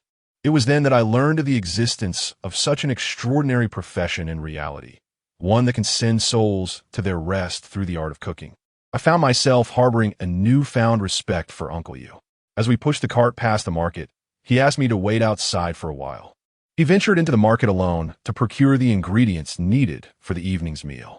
I waited for approximately 20 minutes before he returned, astonishingly carrying 2 bags filled with chicken, fish, and meat. I was momentarily taken aback. The 300 yuan I had provided seemed woefully inadequate for the cost of the ingredients, let alone Uncle Yu's labor and the time expended. Yet, without hesitation, Uncle Yu was willing to assist me. I found myself at a loss for words to express my gratitude. With my limited finances, I cannot offer him more than my heartfelt appreciation, which I vowed to remember silently.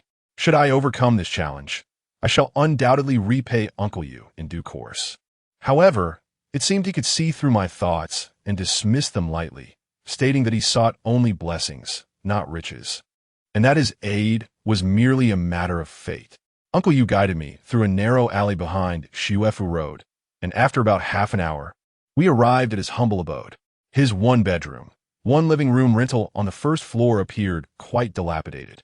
After placing the small card down, Uncle Yu glanced at the time and remarked, "It is now 5:10. We are a bit pressed for time, but we will certainly make it.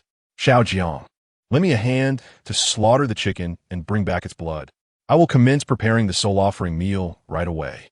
"Understood, Uncle Yu," I responded with a nod and promptly grasped the tightly bound yellow chicken. After procuring a knife and a bowl, I proceeded to the entrance to carry out the task. For a medical student, killing a chicken is rather straightforward. Once I identified the locations of the blood vessels and trachea, I plucked the feathers and, with a swift motion, it was done. The yellow chicken flapped a few times, and steaming hot blood filled more than half the bowl. Meanwhile, Uncle Yu was kneading dough, and upon receiving the freshly collected chicken blood, he poured a bowl of it into the mixture. The once white dough was soon tinged crimson, exuding a strong scent of blood. However, Uncle Yu remarked, "Do not be deterred by the pungent aroma of this blood-infused dough. This is the first dish of the soul offering meal, made with the blood dough to prepare chicken blood flour cakes." Chapter 13. The 16 dishes. I am familiar with flour cakes and have encountered small flour cakes before. However, this chicken blood small flour cake is a novelty to me. Uncle Yu, while kneading the dough, explained there are foods for the living and dishes for the dead. This 6 offerings dish is none other than the chicken blood small flour cake. Ghosts crave flour cakes and find them sweet to the heart. Even the fiercest of malevolent spirits, upon tasting my chicken blood small flour cake, will have their fury diminished by a fraction. Uncle Yu spoke with unwavering conviction. His technique in kneading the dough and grinding the ingredients was remarkably adept. At the same time, he instructed me to pluck the feathers from the freshly slaughtered chicken and to procure 38 large earthworms from the surrounding greenery. He further elaborated that the second dish of the 6 offerings is called earthworm stewed chicken. The idea of stewing earthworms with chicken sent a shiver down my spine, causing a churn in my stomach. Yet, I am well aware that although earthworms may not be visually appealing, they do possess medicinal properties. They clear heat, promote diuresis, and are referred to as earth dragons. Uncle Yu remarked, "Ghosts enjoy stewed chicken, and it brings joy to the dining experience." He proceeded to introduce the names and purposes of the subsequent dishes. The third dish is called mulberry bark stewed meat. This consists of the bark from an old mulberry tree, combined with the lymphatic meat from the neck of a pig, which must not be fully cooked. It is said that ghosts consume stewed meat, relishing its blood and flesh. The fourth dish is known as beef tallow greens. This dish is relatively more conventional, characterized by a strong beef tallow flavor. It is acceptable for hot pot, but when used for stir-frying, the taste becomes overwhelmingly pungent. Moreover, the stir-fried greens must be arranged in A shape. It is said that ghosts consume greens, causing no harm or illness. The fifth and sixth dishes are both fried delicacies, yet they possess an unconventional flair. They are known as fishbone balls and decapitated fried fish. The fishbone balls consist of finely minced fish bones mixed with pork and deep-fried. The final dish, decapitated fried fish, is prepared by frying only the body of the fish while leaving the head untouched. After frying, a generous layer of lard is spread over the fish head. Each of these peculiar dishes carries its own significance. The ghost consumes the balls, aware of pain and shame. The ghost devours the fried fish, silent in the grave. Together, these 6 dishes serve as offerings to the spirits. Perhaps some have heard of them, but only a skilled chef like Uncle Yu truly understands the methods and intricacies of their preparation. I am of little assistance, merely aiding with minor tasks and observing the culinary process. Uncle Yu busily tends to each dish, as every one requires his personal touch. Although it seems straightforward with only 6 dishes, we have been occupied from 5 in the evening until 9:30.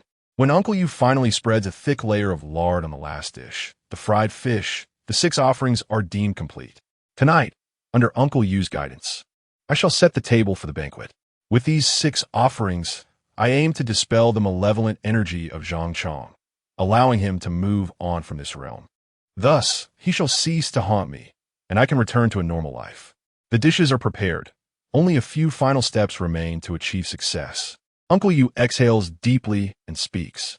I in turn inquire, Uncle Yu, what steps remain? Uncle Yu gazed at me and said, this offering of vegetables, once cooked, will undoubtedly attract the lingering spirits and wandering ghosts nearby. If, at any moment, some malevolent entity consumes it, all our efforts will be in vain. Therefore, before the rightful owner arrives, we must safeguard the vegetables. Once we have protected them, we must also select a table. Uncle Yu's words carried an air of mystique, yet they resonated with a certain truth. I inquired how one should safeguard the vegetables and how to choose the table. Uncle Yu elaborated patiently. He first produced a piece of yellow paper and instructed me to sever a lock of my hair, burn it to ash, and inscribe a sealing character upon it with my fingertip. This, he explained, was known as the hair-ash sealing talisman. When the time comes, I shall place the 6 dishes in a large wicker basket and affix the yellow paper to it, ensuring that those coveting the 6 ethereal dishes, while able to sense their aroma, would be unable to consume them unless I removed the sealing talisman myself. Thus, the vegetables would be protected. As for selecting the table, it should be determined by the characteristics of the entity that haunts me. Zhang Chang met his demise by drowning. Hence the table must be set by the water's edge. Given that Uncle Lu's residence is conveniently located not far from People's Park, and considering that Zhang Chang had appeared there the previous night, the table's location was thus established at People's Park, precisely 3 meters from the lake shore, which is the most suitable spot. Elsewhere, the only option would be the very site of Zhang Chang's drowning. However, that location is near the small white bridge at the school, and if I were to set up the table there, I would surely be chased away by security. Having completed these preparations, all that remains is to patiently await the appearance of the spirit that haunts me. When the time comes, one need only serve the 6 dishes of offerings, and once the other party has consumed them, it will dispel malevolence and grievances, allowing for transcendence and liberation, thus freeing me from entanglement. Of course, Uncle Yu mentioned that there are exceptions, unless the individual in question is a particularly vicious spirit. However, he does not believe that the recently deceased Zhang Chang falls into that category. Uncle Yu spoke with unwavering confidence, articulating his points with clarity. I found myself without alternatives. Moreover, at this moment, Uncle Yu was my lifeline. I resolved to follow his guidance diligently. I nodded in agreement, committing each step to memory. Uncle Yu provided me with a large basket, typically used for purchasing vegetables. Now, it held the 6 dishes of offerings, separated by cardboard. At the bottom lay deep-fried fish heads, while atop rested chicken blood cake and a bowl of plump white rice, accompanied by an incense stick and a pair of chopsticks. After arranging everything, I took a pair of scissors and snipped off a few strands of hair.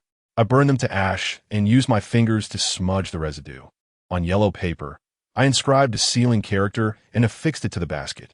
Lastly, Uncle Yu handed me a small table he usually used for his stall, which I would set up later that night. By the time I finished, it was already 10 o'clock in the evening, and it was time for me to depart. Uncle Yu then addressed me. Little Jiang, this is where I can assist you. The entity that haunts you should not be overly fierce. As long as you present these 6 dishes of offerings tonight for it to consume, it should depart without issue. However, just to be safe, take this cleaver with you. This is a gift from my master, which may serve as a means of self-defense in critical moments. However, if one can avoid drawing a blade, it is best to do so. This dragon-headed cleaver of mine has always been intended for slicing vegetables and meats. Upon finishing my words, I directly handed him the dragon-headed cleaver that he had used for cutting. It was evident that this knife held immense value for Chef Yu. The blade was heavy and exceptionally sharp. Even in my grasp, it emanated a chilling aura. For merely 300 yuan, Chef Yu had gone to such lengths for me, and I felt an overwhelming sense of gratitude. I gazed at Chef Yu and then at the dragon-headed cleaver in my hand, my heart brimming with appreciation. Chef Yu, regardless of the outcome tonight, I, Jiang Ning, will forever remember your kindness. With that, I bowed at a 90-degree angle. Chef Yu merely smiled and replied, no need for such formality. I am helping you because of our bond, and it also serves to accumulate merit for myself. It was 10 o'clock. He urged me to hurry along. I nodded in acknowledgement, saying, Chef Yu, I shall take my leave now. Once this matter is resolved, I will surely repay your kindness." Chef, you said nothing further, only waving his hand in farewell. I then secured the dragon-headed cleaver at my waist, shouldered my large backpack, and exited with the folding table in hand. Chapter 14. Walking the Night Road. Who is speaking? Uncle Yu stood at the doorway, watching as I stepped outside. Ultimately, he was merely a cook, equipped only with the knowledge he possessed to assist me in resolving this matter. He lacked the extraordinary abilities attributed to the Taoist priests of folklore, who wielded peachwood swords and yellow talismans, effortlessly vanquishing demons. Yet, encountering someone like Uncle Yu, who is well-versed in such matters, made me feel incredibly fortunate. Otherwise, as an ordinary person, I would have been utterly powerless. Now, all that remained was to rely on myself.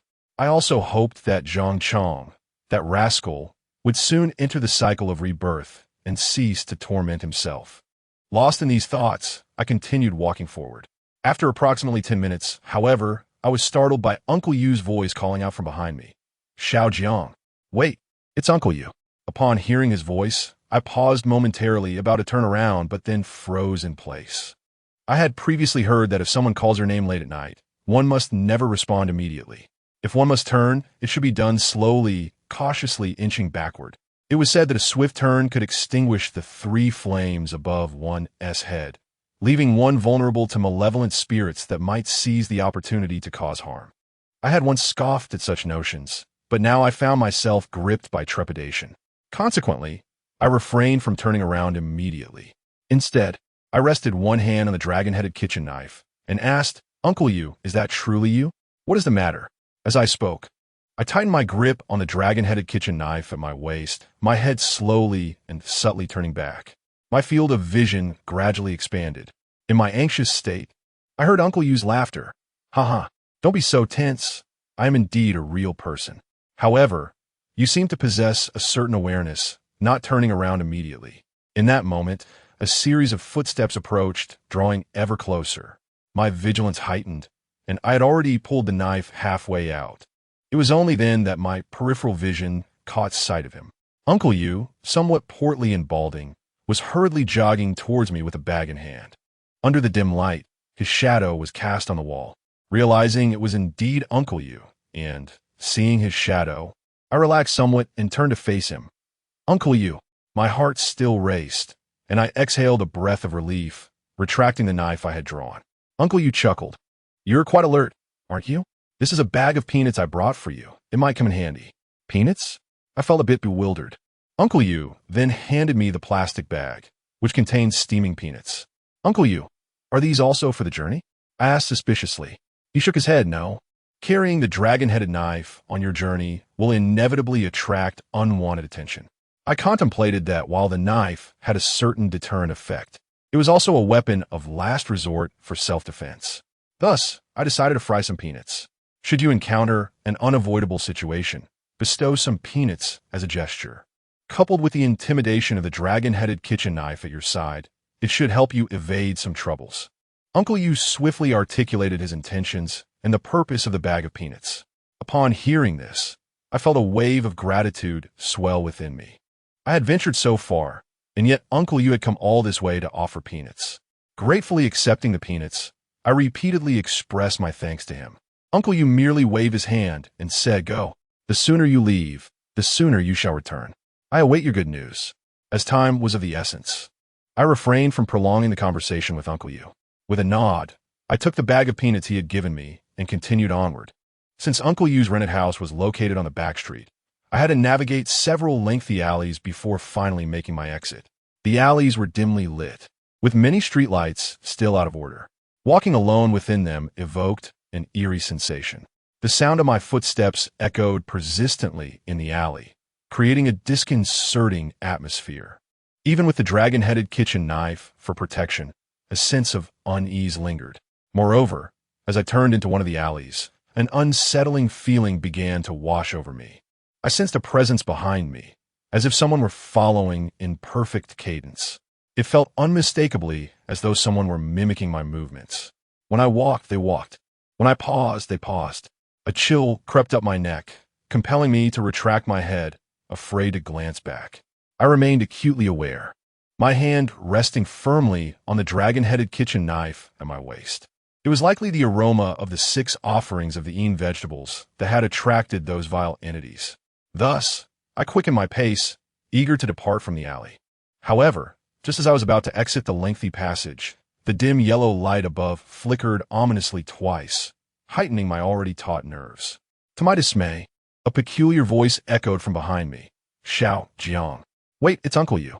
Upon hearing this, my expression shifted dramatically, and I halted in my tracks. The voice was an unsettling amalgamation of masculine and feminine tones, resembling that of someone deliberately altering their pitch. It bore no resemblance to Uncle Yu's familiar timbre. Moreover, a chilling breeze swept past me, further unnerving my senses. In an instant, I comprehended the situation. It was likely a malevolent entity drawn to the Ean energy emanating from the vegetables I carried, now mimicking Uncle Yu's voice. I refrained from responding, instead gripping my cleaver tightly and hastening forward with urgency.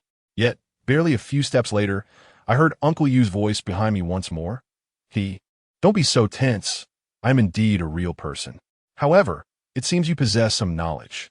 The words struck me with a paralyzing fear, for the voice was indistinguishable from Uncle Yu's. My anxiety deepened, as this statement mirrored the very tone Uncle Yu had used moments prior when he offered me peanuts. The entity behind me was truly imitating Uncle Yu's speech, replicating his words verbatim. Consequently, I felt an even stronger compulsion to flee, resolutely ignoring any further communication from that sinister presence. Instead, I swiftly scattered a handful of peanuts on the ground and quickened my pace forward. The sound of my footsteps echoed throughout the alley. Yet, in the next moment, I heard a faint, squeaking noise behind me, the sound of peanuts being chewed. The sensation of being followed, in perfect synchrony with my movements, vanished at that instant. A shiver ran down my spine, just as Uncle Yu had warned. I was indeed being pursued by something unclean. Taking a deep breath, I pressed on. However, as I was about to exit the back street, I spotted a young girl standing beneath the streetlight ahead. She appeared to be around 8 or 9 years old, her hair disheveled, dressed in a white dress. Facing the wall, motionless. Because she was pressed against the wall and the light shone from behind her, I could not discern whether she cast a shadow. Upon witnessing this, I instinctively slowed my pace, my eyes fixated on the girl. No matter how I looked at her, something felt amiss. It was well past 10 in the evening. Who would allow their child to stand against a wall in the alley at such a late hour? Considering the events of the past few days, coupled with the earlier experience of the unclean entity mimicking speech, I began to harbor a deeply unsettling suspicion. That girl in front of me was likely a manifestation of something sinister. The alley was merely 2 meters wide. If I wished to leave, I would have to pass by her. Feeling a twinge of anxiety, I glanced around, hoping to find a way to circumvent her. However, I soon realized that the path ahead was my only means of escape. I had no choice but to pass by the girl. Faced with an unavoidable situation, I could only grip the kitchen knife tightly. Steeling myself, I took one hesitant step after another towards the little girl. Chapter 15, Little Sister. Do not force me to draw my blade. The little girl stood on the other side of the wall, while I positioned myself as far away as possible. I had no desire to provoke her. My sole intention was to depart swiftly. However, as I approached her, roughly 5 or 6 meters away, she suddenly moved, slowly turning to face me. In that moment, I could clearly discern her features, a pale, white face devoid of any color. As she pivoted, I distinctly noticed that her shadow was absent from the wall. A bead of sweat formed in my palm, and I comprehended the true nature of the girl before me. Yet, retreat was not an option. I had no choice but to advance. She gazed at me, tilting her head slightly. Drawing in a gentle breath, she uttered in a chillingly innocent voice, "Big brother, may I have something to eat?" Her tone was eerily cold, devoid of any emotion. As she spoke, she shifted her stance into the middle of the path, obstructing my way. Barefoot, she stood on the tips of her toes. Realizing that confronting this little specter was inevitable if I wished to pass, I swiftly retrieved a handful of peanuts and scattered them on the ground. My hope was that she would bend down to collect the scattered peanuts, allowing me the opportunity to dash past her. The peanuts clattered to the ground. littering the area around the little girl. Yet she merely cast a fleeting glance downward before shaking her head at me. No further words escaped her lips, and silence enveloped us as she raised her hand to gesture toward my backpack. The message was unmistakable. She had no interest in the peanuts scattered on the ground. Rather, her desire lay with the greens nestled within my pack. What ist? Those vegetables were intended for the drowned ghost of Zhang Chong. If I were to offer them to this little specter, how could I fulfill my obligation to Zhang Chong? Seeing that she refused to yield and was adamant about consuming my precious greens, I found myself at an impasse.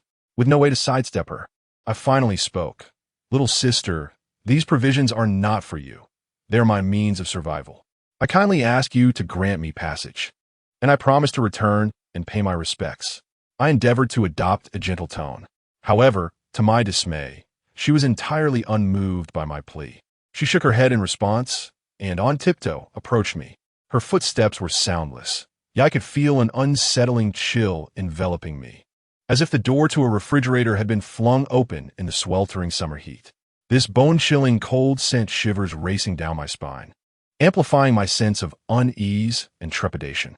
Instinctively, I took a step back. I continued, "Little sister, please let me pass. I do not wish to offend you." After uttering these words, I scattered another handful of peanuts, but she remained unimpressed, narrowing her eyes slightly. The corners of her mouth lifted ever so slightly, exuding an air of certainty that she had me ensnared. I felt I had exhausted all avenues of kindness. Yet the other party was aggressive, and with a determined bite of my teeth, I swiftly drew out the dragon-headed kitchen knife. With a swift whoosh, the blade, glinting coldly, was now firmly in my grasp. The little ghost girl, upon witnessing the emergence of the knife, experienced an immediate transformation in her countenance. Just a moment ago, she wore a mocking smile, but now, terror overtook her features. Instead of advancing, she stumbled back 2 steps, casting wary glances at the dragon-headed knife in my hand. Elated by her reaction, I felt a surge of triumph. The knife bestowed upon me by Uncle Yu was indeed no ordinary implement. The palpable aura of menace emanating from it had evidently unsettled her. However, I did not allow myself to revel in this advantage. Instead, I calmly addressed her. "Little sister, I mean no offense, I merely seek passage." After uttering these words, I cautiously advanced 2 steps forward. The girl, clearly apprehensive, hurriedly retreated to her previous position against the wall, pressing herself tightly against it. She slowly crouched down, avoiding my gaze, and gingerly reached for the peanuts scattered on ground. She appeared quite pitiable, reminiscent of an orphan, abandoned and wandering the streets without parental care. Yet at this moment, my heart harbored no excess of compassion. I remained vigilant, wary of her potential to launch a sudden attack while my attention wavered. Clutching the dragon-headed knife, I pressed forward, hastening my steps. As I passed by the little ghost, she briefly lifted her gaze to meet mine. Strands of disheveled hair obscured her face, revealing a pallid visage with a single vengeful eye that sent shivers down my spine. I dared not steal another glance, hastily making my way forward, quickly distancing myself from that alley. It was only after I had walked quite a distance that I finally breathed a sigh of relief. The path ahead led to the thoroughfare I had traversed the previous day, flanked by lush greenery and devoid of any buildings. I strode forward briskly, yet an eerie sensation enveloped me, as though unseen eyes were watching my every move. Nevertheless, I refrained from looking back or glancing around. As long as those entities did not emerge to disturb me, I wished for no interaction with them. When I reached the intersection where I had encountered the delivery man last night, I paused. Here, I took a handful of peanuts and placed them at the edge of the intersection. Addressing the empty road, I said, "Brother, thank you for your assistance last night. I must apologize for breaking your bowl. Please, enjoy these peanuts as an appetizer. When I return, I shall surely offer incense and paper offerings for your new villa." Having spoken, I bowed slightly at the intersection, expressing my gratitude for the delivery man's gallant help. Just as I completed my bow, a gentle evening breeze swept through the intersection, causing the trees to sway and rustle for a brief moment. I was uncertain if this constituted a response from the delivery man. After standing at the intersection for a few seconds, I continued my journey toward the People's Park. Before long, I arrived at the park. According to Mr. Yu's instructions, I needed to set up my table 3 meters away from the lakeshore. Therefore, upon entering the People's Park, I made my way directly toward the lake. However, I chose to circumvent the gazebo from last night. Heaven knows if that place harbors another group of unsavory entities tonight. To avert any unnecessary incidents, I deliberately took a longer route to a location a bit farther from the gazebo.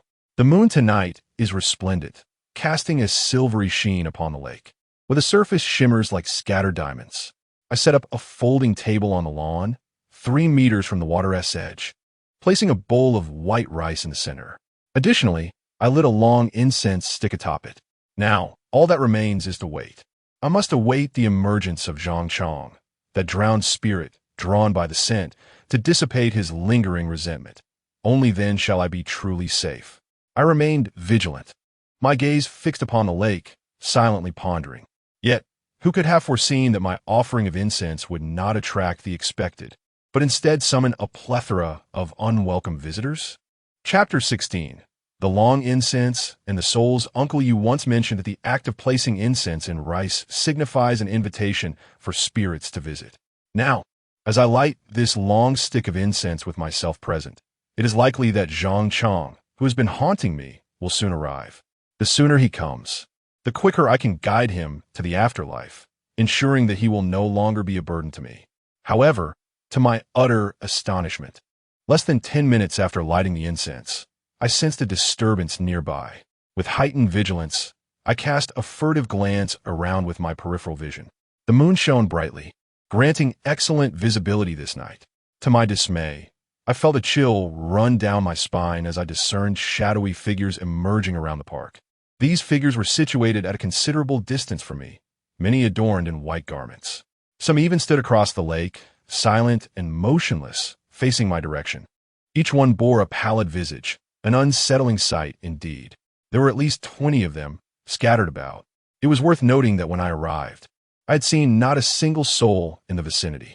Yet, with the lighting of the incense, approximately 20 figures had materialized. Even my toes could deduce the nature of this phenomenon. These apparitions were the restless spirits of the area. They were either drawn by the incense or lured by the aroma of the ghostly vegetables in my backpack. Anxiously, I stood by the lake's edge, gripping the hilt of my knife tightly. Should any unexpected events arise, I would be prepared to respond promptly. If not for Uncle Yu's stern warning against unsheathing my blade recklessly, I might have acted otherwise. I yearn to brandish this formidable kitchen knife. As time progresses, I perceive an increasing number of shadows materializing around me. These phantoms inch closer, each of them rigidly poised. Whenever I cast my gaze in their direction, they remain utterly motionless. Yet the moment I turn my head, they advance a short distance forward. Although numerous, the park envelopes an eerie silence, devoid of even the faintest sound of insects. With each additional specter that manifests, my sense of suffocation intensifies. I ponder the tardiness of Zhang Chong. The sooner he arrives and departs, the sooner I can extricate myself from this ghastly place. I harbor no desire to linger amongst these loathsome entities. Their presence is utterly repugnant. Just as my agitation mounts, a familiar, husky voice suddenly resonates to my left. The one who avoids calamity. You came last night, and you return again tonight?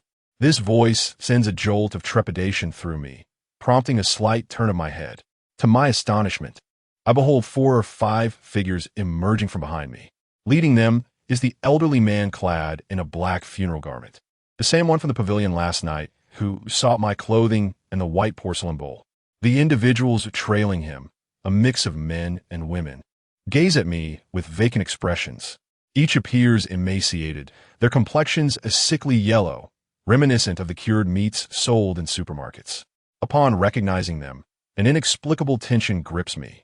However, I refrain from speaking immediately, instead tightening my grip on the handle of the knife, poised to draw it at a moment's notice.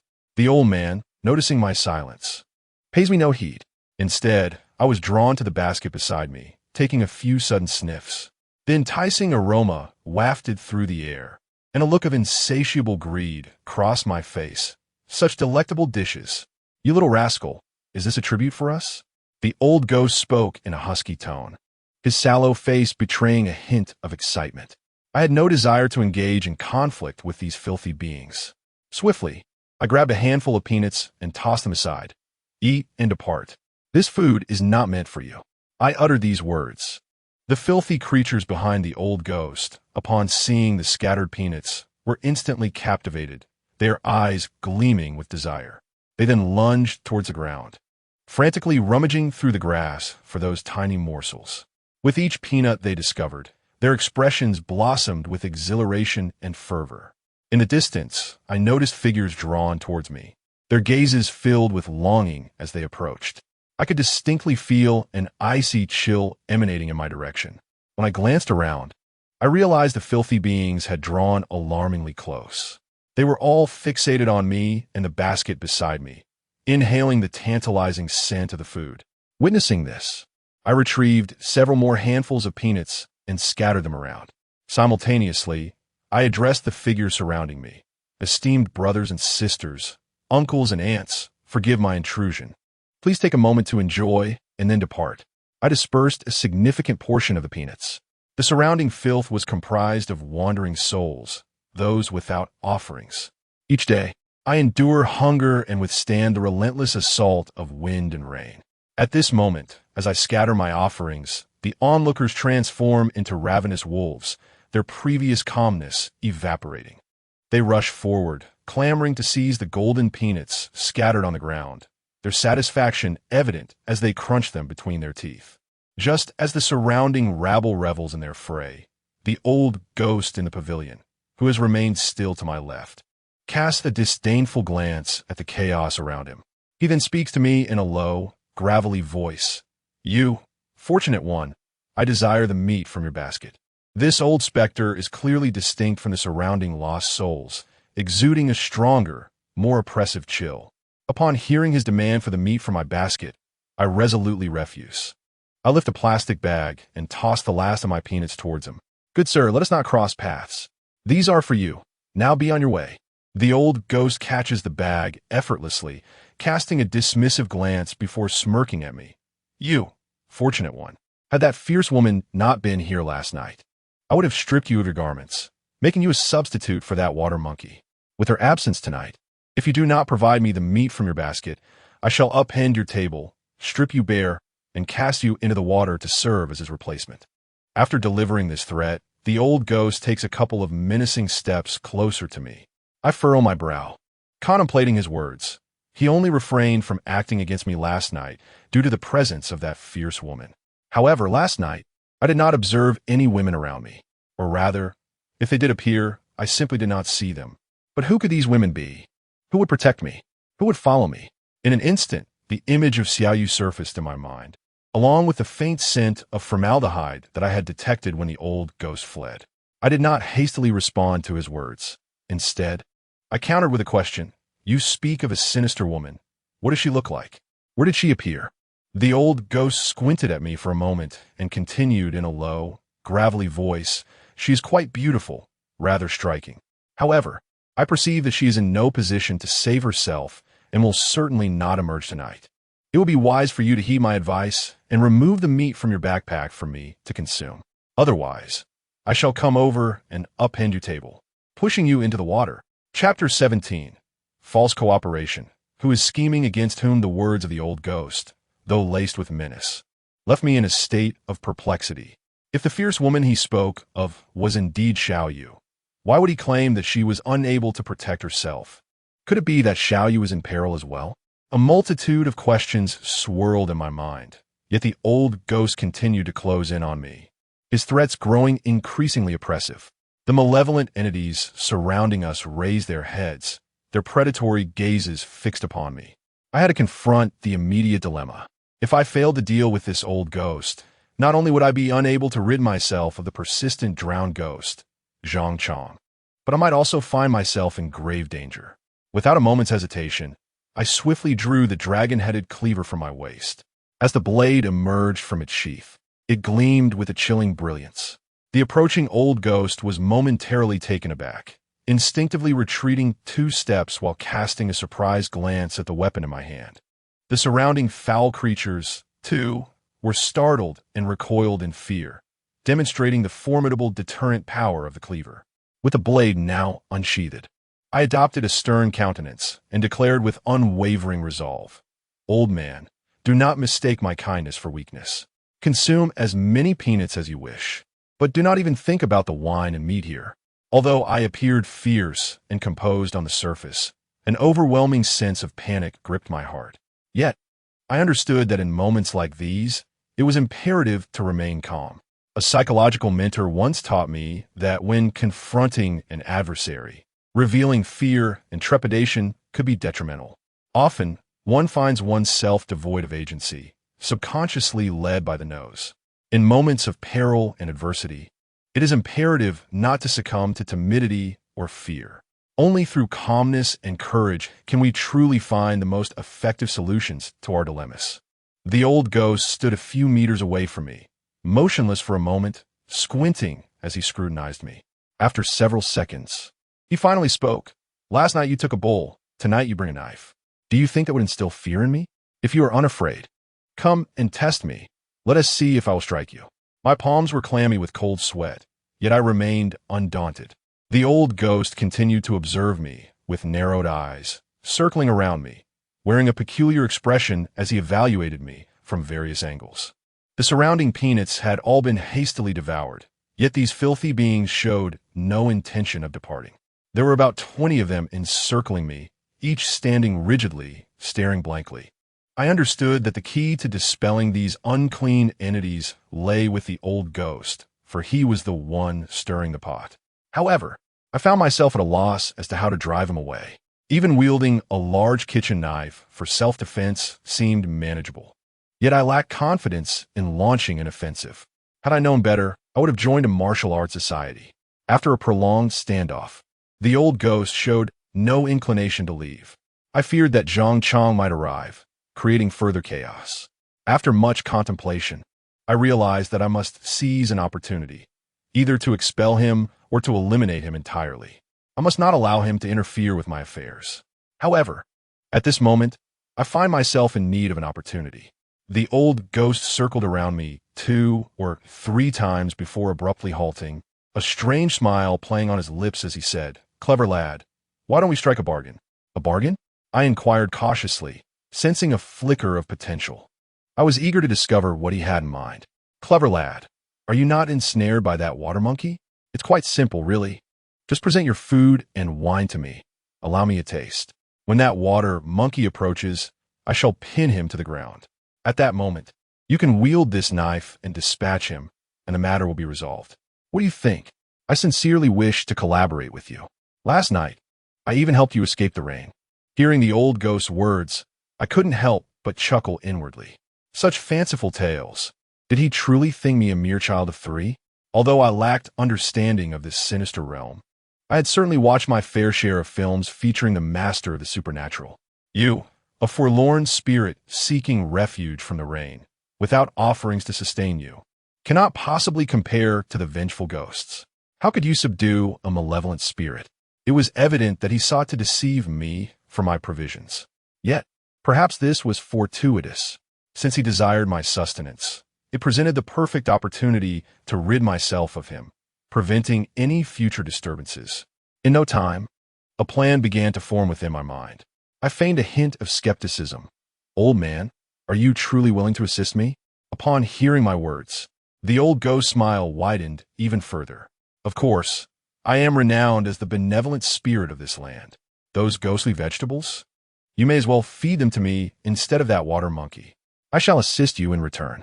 But if the water monkey consumes them, it will still spell your doom." I feigned an internal struggle, and with a determined resolve, I finally acquiesced. "Very well, old man. I shall treat you to some vegetables, but you must promise to assist me afterward." Indeed, the old ghost chuckled, leaning closer to me. However, he kept one hand hidden behind his back, revealing his caution towards me. I faced him directly, and before his very eyes, sheathed my vegetable cleaver. Yet, in the act of securing it, I deliberately failed to fasten it properly, merely mimicking the motion to deceive the old ghost into believing I had lowered my guard. Finally, I reached out and patted the basket containing the ghostly vegetables, producing a series of resonant thuds. Observing that I had sheathed the cleaver and attempted to secure it, the old ghost's attention was immediately captivated by my actions. With the cleaver no longer in my hands, I posed little threat to him, prompting him to retract the hand he had kept behind his back. He eagerly urged me, "Young brother, hasten to unseal the charm. I am famished, absolutely famished." The old ghost exaggeratedly mimicked swallowing, his stomach growling, and rubbed his hands together in anticipation. The more he did so, the more I deliberately slowed my movements, until at last I slowly began to unveil the seal. A slight motion revealed the lid of the woven basket. An enticing aroma of delicate greens wafted forth, captivating the senses. The old specter inhaled deeply, his expression oscillating between ecstasy and despair. I held the lid aloft, shielding the gleaming kitchen knife from view. Yet my gaze remained fixed upon the old ghost.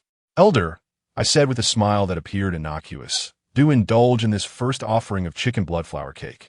But remember, you must assist me shortly." My cheerful demeanor was crafted to dispel any lingering doubts he might harbor. In reality, my right hand, concealed beneath the lid, had already discreetly grasped the knife's handle. Should he dare to approach, I would not hesitate to strike. The old ghost's eyes were transfixed on the chicken bloodflower cake before him. Having gone years, perhaps decades, without an offering, he was utterly unable to resist the allure of such a delectable dish, especially one meant for the departed. Very well, he exclaimed, his words betraying his thoughts as he eagerly stepped forward, extending his withered hand towards the cake nestled within the basket. At that moment, my expression turned icy. Without a trace of hesitation, I swiftly drew the kitchen knife, unleashing it in a single, decisive stroke aimed directly at the old ghost's face. Chapter 18. The blade strikes. Zhang Chong has truly arrived. The old ghost, akin to a solitary and wild spirit, has endured the relentless torment of wind and rain for countless years. It has long been deprived of offerings, unable to resist the tantalizing allure of the ethereal sustenance. As it raised its hand to seize a piece of the blood-red rice cake, I brandished my kitchen knife, bringing it down with a swift and decisive stroke. The blade shimmered with a cold gleam, aimed directly at the old ghost's face. Startled, the old ghost trembled. Its reflexes were sufficiently quick to evade the fatal blow. Nevertheless, my strike landed squarely upon its arm. A cry of anguish escaped the old ghost as the severed limb erupted into a burst of green phosphorescence, vanishing into thin air. The old ghost collapsed to the ground, its visage etched with terror as it gazed upon me. The surrounding spirits, equally frightened by this spectacle, turned and fled, disappearing without a trace in the blink of an eye. Yet, I was not inclined to grant the old ghost any respite. With the knife still in hand, I mounted it, pressing the blade against its throat. The old ghost, trembling in fear, implored, "Please, please, do not kill me. Young brother, spare my life. We were supposed to cooperate, right? Let's discuss this calmly." "Cooperate? Do you truly believe that?" I retorted. Were it not for my desire to uncover certain truths about the malevolent woman it spoke of, I would have already ended its existence with a single stroke. While I may refrain from taking human life, I harbor no fear in extinguishing a ghost's existence if it means preserving my own. The old ghost fell silent, momentarily at a loss for words, yet it still sought to defend itself. However, I had no interest in hearing its pleas. He interrupted abruptly, saying, "Enough with the trivialities. Just tell me, what did the fierce woman you encountered last night look like? How tall was she? Was she holding anything?" I bombarded him with 3 questions in quick succession. The old ghost, suspended between life and death, dared not hesitate.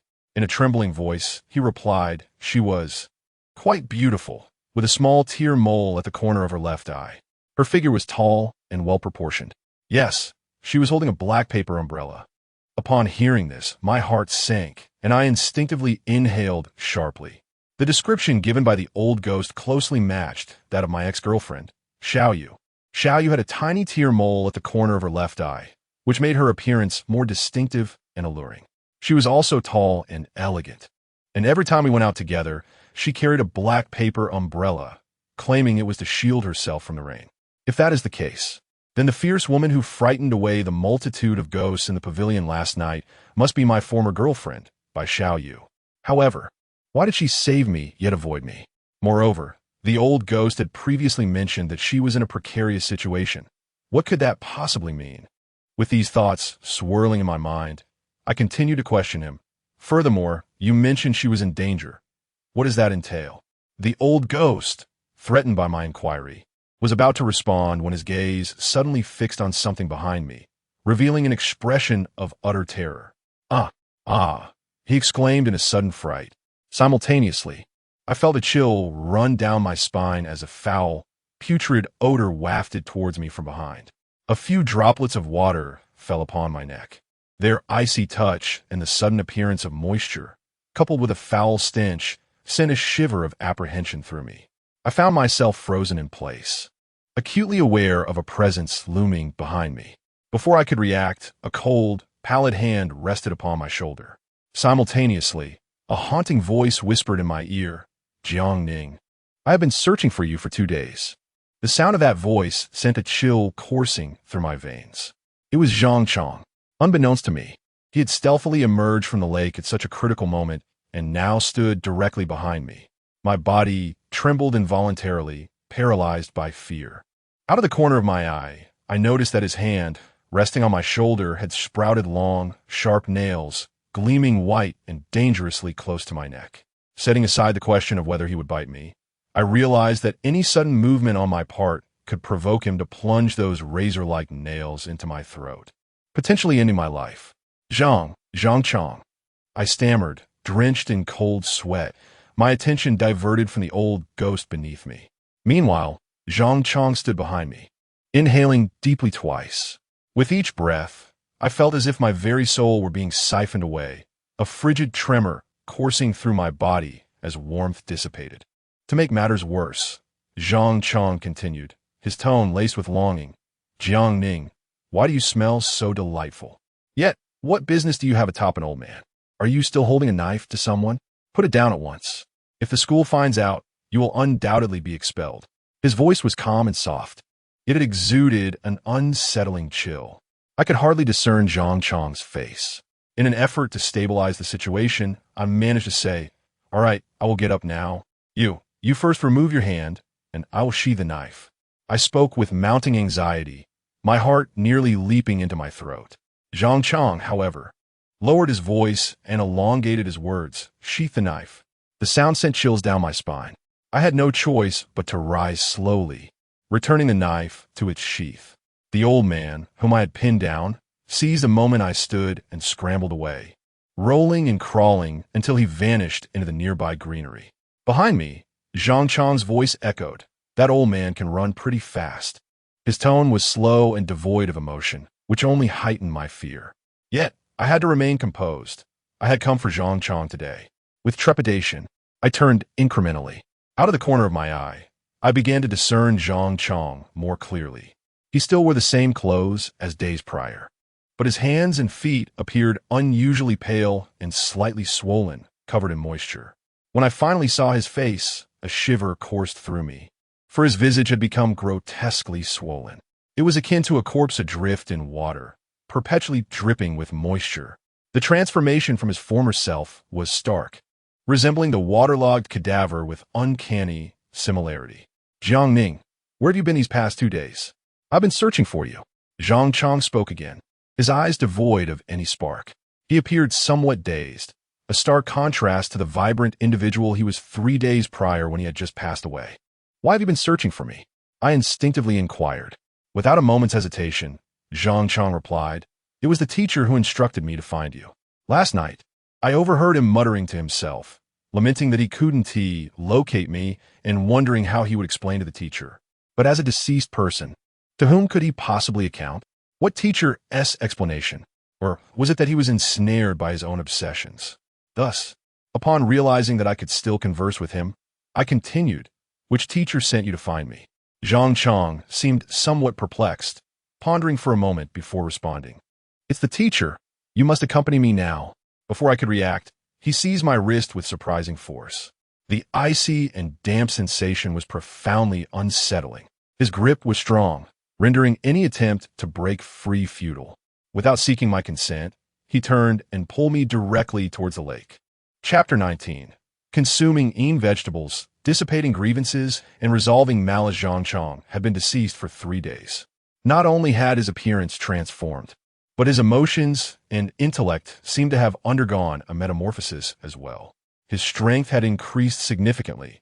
He was dragging me towards the lake, and I found myself utterly powerless to resist. He, a drowned specter, and I, a living soul. Should I plunge into the water with him, I would surely perish, becoming his substitute in death.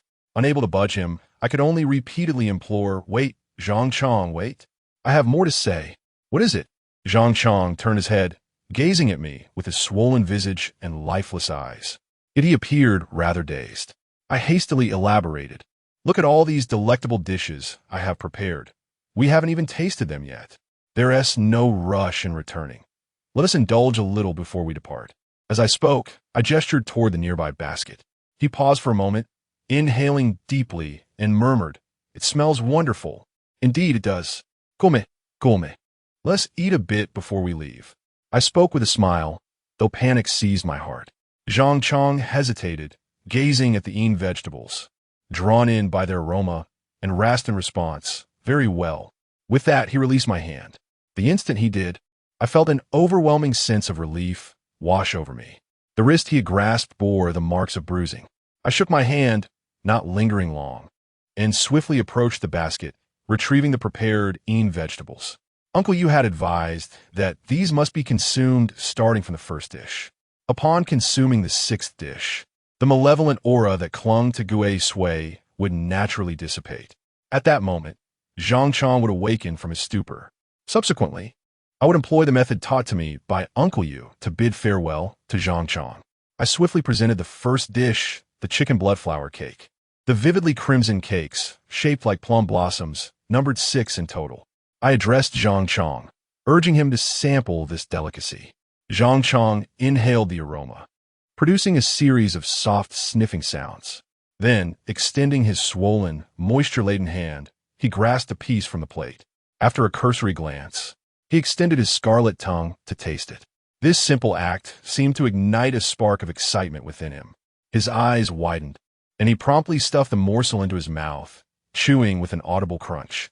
Once he had devoured a piece of the chicken bloodflower cake, his previously vacant gaze appeared to shimmer with newfound vitality. His expression, once dull, now bore traces of emotion, revealing a hint of surprise.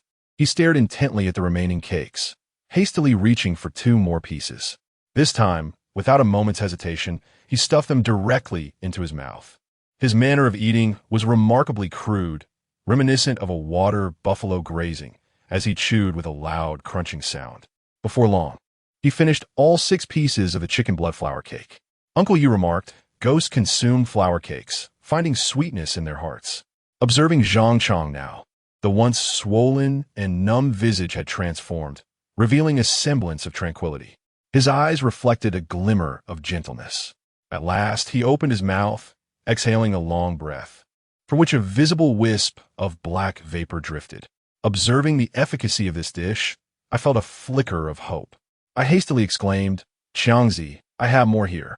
With that, I swiftly removed the plate containing the small flour cakes. There were still 6 pieces left, none missing, though they had lost their original aroma. I discarded both the plate and the cakes and quickly retrieved the second dish of the dark cuisine from the second compartment of my backpack. It was earthworm stewed chicken. The dish, prepared with live earthworms, emitted a foul odor, and the broth bore a murky brown hue. Even in its cooled state, it exuded a peculiar scent. I placed a small basin of chicken soup on the table, accompanied by chopsticks and a spoon. This time, Zhang Chong's expression grew even more animated. His entire head leaned towards the bowl of soup. "Try the earthworm stewed chicken." Without hesitation, Zhang Chong scooped a spoonful of the soup and gulped it down in one swift motion. He let out a sigh of black vapor, his face radiating contentment. After finishing the soup, he picked up the chopsticks to grab the chicken and the worms within. I could hardly suppress my nausea, stifling a gag. Yet Zhang Chong savored it with delight, consuming the worms as if they were mere noodles. Finally, He lifted the basin of chicken soup and drank several hearty gulps. Though the earthworm-stewed chicken was unappealing in both appearance and aroma, Zhang Chong exhibited a remarkable transformation after indulging in this second dish of dark cuisine. Not only did he expel more foul air, but his eyes also sparkled with a newfound vitality, and the swelling in his face had notably diminished. Just as Yushu remarked, ghosts feast on stewed chicken. Merriment ensues. Seizing the opportunity, I promptly presented Zhang Chong with the third dish, mulberry bark stew. Ghosts partake in boiled meat, rich in blood and flesh. I was uncertain what precisely the phrase rich in blood and flesh referred to here, but my sole focus was on serving the dishes. Chong, here is the third course, mulberry bark stew. The bark is bitter, and the pork was only partially cooked, presented in a whole piece. Upon seeing it, Zhang Chong's eyes gleamed with excitement. He seized the half-cooked pork and began to gnaw at it ravenously, expressing his delight with every bite. In an instant, he devoured the entire piece. After finishing the third dish, he no longer appeared as dazed as before. He wiped his mouth and nodded at me, exclaiming, "Delicious, truly delicious." Although his voice still retained a peculiar quality, I noted the remarkable transformation in Zhang Chong and swiftly served the fourth dish, buttery greens. Ghosts eat greens, harmless and wholesome. The greens were arranged in a herringbone pattern, and the aroma of butter was quite pronounced. Yet, for Zhang Chong, this dish possessed an irresistible allure. He discarded the chopsticks and grabbed the greens with his hands. At that moment, I observed that his hands had ceased to swell, and even his nails had significantly shortened. Occasionally, he would exhale a faint, dark vapor, suggesting he was on the path to recovery. Witnessing this change filled me with exhilaration. After he finished the fourth dish of mysterious vegetables, he eagerly inquired if there was more, expressing his desire to indulge further. My heart soared with delight. If he wishes to eat, so be it. I swiftly presented the fifth dish, fishbone meatballs. The ominous meatballs, sharp and painful. Should a living soul consume this dish, they would undoubtedly be left with a mouthful of wounds. Yet, Zhang Chong devoured them without a care, nodding vigorously in approval, proclaiming them delicious. Remarkably, after he finished this dish, the swelling on his face had diminished by 70 to 80%. One could catch a glimpse of his original visage, albeit his complexion remained eerily pale, devoid of color. It appeared as though he had shed his malevolence and was on the path to reclaiming his sanity. Without a moment's hesitation, upon Zhang Chong's completion of the fifth dish, I promptly served the sixth, decapitated fried fish. The ominous fried fish, silent and unrepentant. If this dish were to be consumed, it was certain that Zhang Chong's aura of menace would dissipate, allowing him to regain his senses. At that moment, he would be ready to transcend his earthly ties. With this thought in mind, I felt an urgency welling within me. I hastily urged, "Xiangzi, do try this final dish." The decapitated fried fish. Zhang Chong gazed at the fish head, glistening with lard, the body of the fish fried to perfection, his eyes sparkling with anticipation.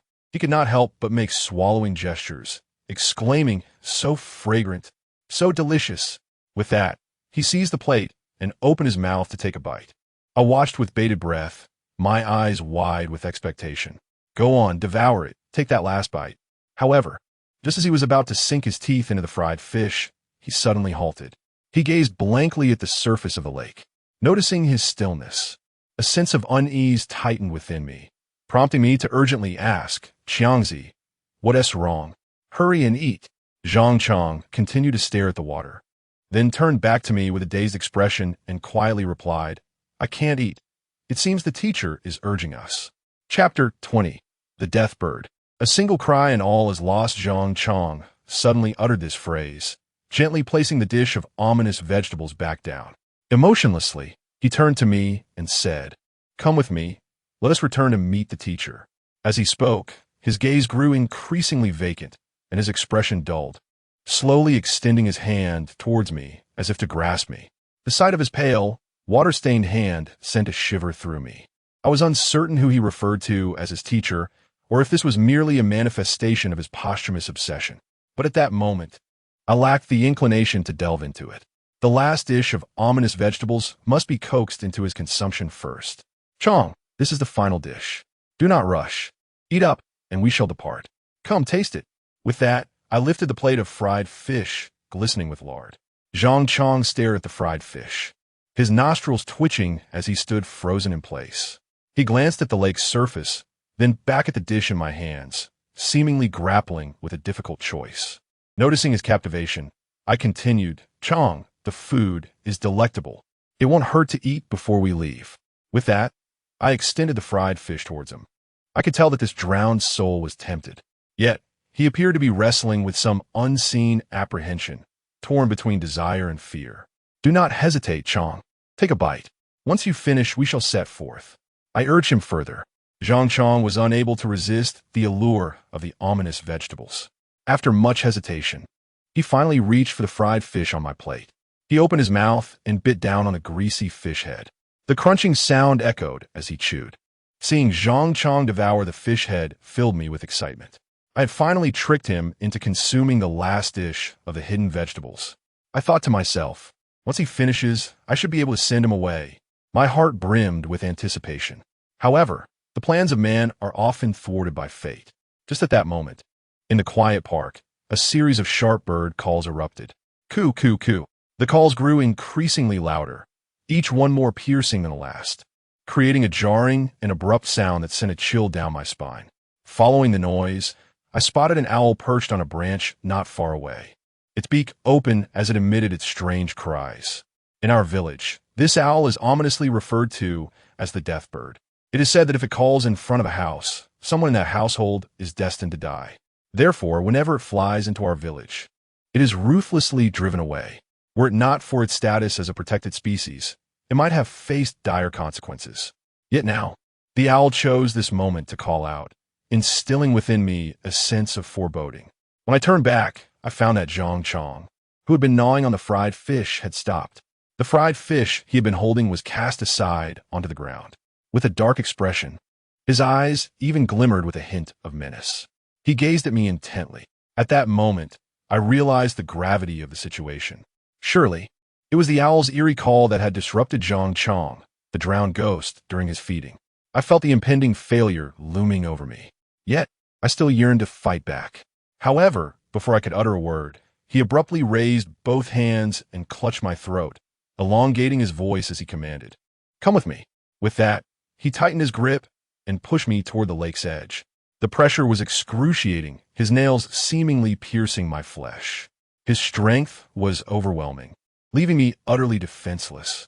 My body, no longer under my control, was forced to retreat toward the water's edge. It was then that I caught a glimpse from the corner of my eye. Beneath the tree where the owl stood, there was a shadowy figure. It was none other than the ghost from the pavilion who had fled earlier, wearing a sinister grin and appearing quite exhilarated. Suddenly, everything fell into place. The owl's sudden appearance was no mere coincidence. This old ghost was orchestrating the chaos. How infuriating it was. I had been so close to dissipating Zhang Chong's vengeful aura, only to have it thwarted at the last moment by this specter. But now, I could no longer afford to focus on that ghost. I had to save myself. If I were to be pushed into the lake, my fate would be sealed. Zhang Chong's grip on my throat was relentless, his eyes glazed over, expression vacant. He kept repeating, "Come with me, come with me." One of my feet was already submerged in the water. A moment longer, and I would be plunged into the depths, meeting my doom. At this critical moment, I cast aside my reservations. With a swift motion, I unsheathed the cleaver and aimed it squarely at Zhang Chong's face, delivering a decisive blow. Before me stood Zhang Chong, resembling a fool, as he made no effort to evade my strike. The blade met his visage with a thud. He uttered no cry of pain, and blood did not pour from the wound. Yet his advance halted abruptly, and he retorted, "Why do you strike me with a knife?" As he spoke, his grip around my neck tightened further. I felt his nails dig into my flesh, a sensation akin to my neck being crushed. My breath escaped me, yet my vision clouded with fury. "If you intend to kill me, I shall fight back with all my might." Hoarsely, I rasped, "If you wish for my demise, I shall take you down with me." With that, I withdrew the cleaver embedded in his face and aimed for the hand that clutched my throat, delivering another swift strike. The blade glinted ominously, slicing through the air with a sound reminiscent of hacking into a banana tree. In an instant, Zhang Chang's hand, which had been choking me, was severed from his body. A moment later, a burst of green phosphorescent flames erupted, vanishing into thin air.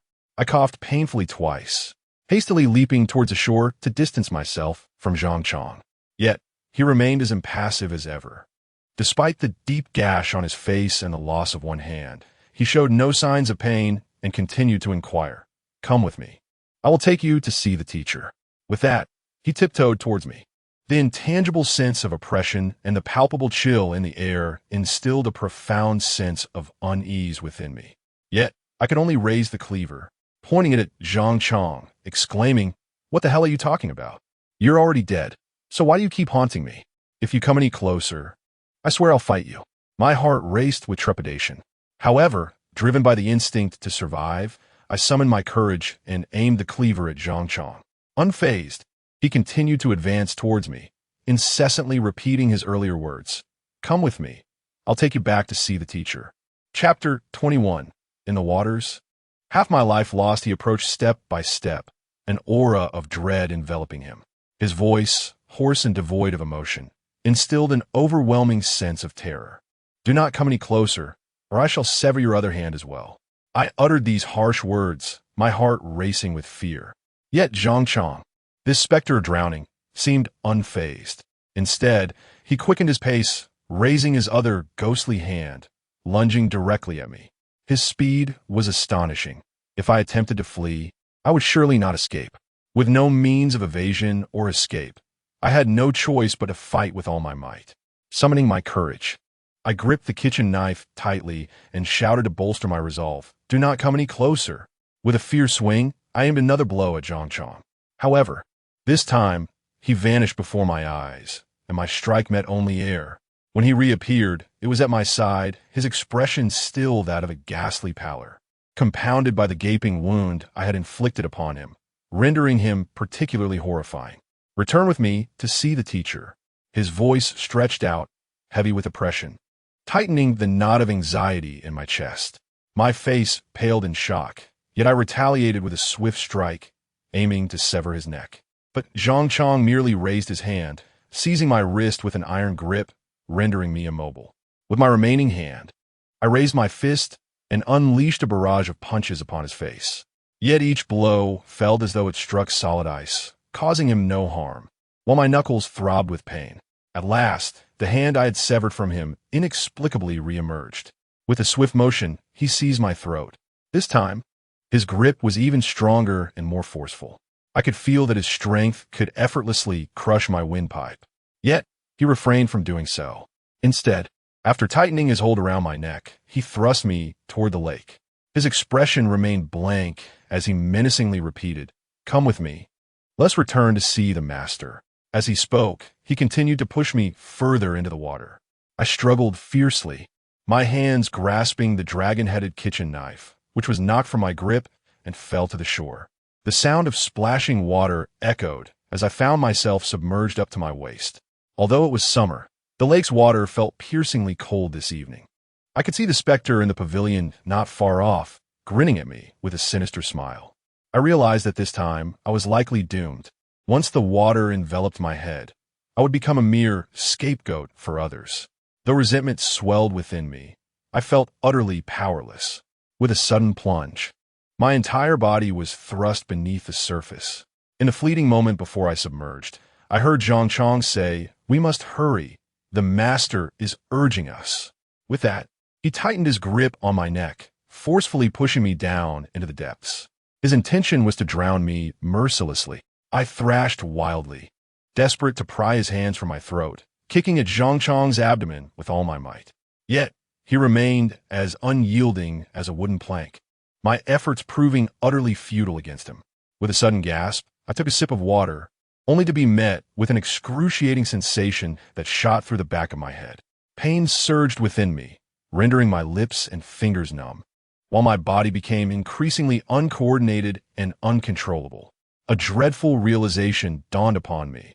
I was on the brink of death, suffocating in this lake. Yet, just as I was about to succumb to the depths, I felt the constricting grip around my neck loosen. In an instant, I was yanked upward from behind. The sound of splashing water echoed as I was pulled from the depths. A middle-aged man's voice resonated. Dust returns to dust, earth returns to earth. Where the spirits arise, there shall they return. Following this, I witnessed a flurry of white grains being cast into the lake. The shimmering water, upon contact with these grains, darkened as if stained with ink. I was roughly brought to the shore, coughing up water and gasping for air. Xiao Jiang, Xiao Jiang. I squinted my eyes to see the figure before me. It was Uncle Yu. He had arrived at the critical moment, rescuing me from the lake and saving my life. Uncle Yu, I exclaimed, overwhelmed with emotion, tears brimming in my eyes. I had narrowly escaped drowning. Yet Uncle Yu's face bore a look of urgency as he stared at the lake's surface. This place is not safe. We must leave at once. With that, he retrieved the dragon-headed kitchen knife I had dropped and, supporting me, hurried us out of the park. I stumbled along, casting a sidelong glance. To my dismay, I discovered Zhang Chong, drenched and resembling a drowned specter, emerging once more from the lake's depths. He stood by the water's edge, fixating on me. Yet he did not immediately pursue. Instead, with a chilling demeanor, he stated, "Do not leave. The teacher is urging." Gazing at Zhang Chong, the frigid tone rendered me numb. Following Uncle Yu, I summoned all my strength to flee. The previously encountered owl and old ghost had vanished without a trace. I lacked the spirit to search for them. My sole desire was to escape this cursed place. Upon exiting the park, I finally managed to catch my breath. However, Uncle Yu beside me wore a grave expression. This situation exceeds my expectations. Encountering such a creature is far more perilous than I had imagined. Thankfully, I came to take a look. Otherwise, you would have been ensnared. I gasped, sweat pouring down my face. Thank you, Uncle Yu. In fact, it was an old ghost that thwarted my progress along the way. Uncle Yu did not probe further, but continued. Given the circumstances, we must first evade the calamity. I nodded and then inquired, Uncle Yu, what should I do next? He glanced at the darkening sky. It is too late now, since he has not claimed your life. He will surely pursue. I am merely a shadow cook, lacking formidable skills. Engaging him would spell doom for us both. Thus, we must hide and, once we survive the night, we could devise a plan. That creature can scent my presence. I responded with a tremor of fear. Uncle Yu cast a glance behind him and said, let him not catch a whiff of your scent. Find a place he dares not venture and follow me. With that, Uncle Yu dashed toward the nearby electric scooter, urging me to keep pace. I pondered his words for a moment, but quickly fell in step. As soon as I mounted the vehicle, Uncle Yu handed me a bag of rice, instructing me to scatter a handful every 10 seconds until the bag was empty. Understood, I replied, taking the rice without questioning the rationale behind his peculiar request. However, as my fingers grazed the grains, I sensed something unusual. These kernels had been roasted, emitting a more fragrant aroma. Yet, I hesitated not, beginning to scatter the rice behind us. The grains tumbled to the ground with a soft rustle. Before long, I noticed shadows emerging from the surroundings, slinking out or crawling forth, each figure seemingly shrouded in wisps of smoke.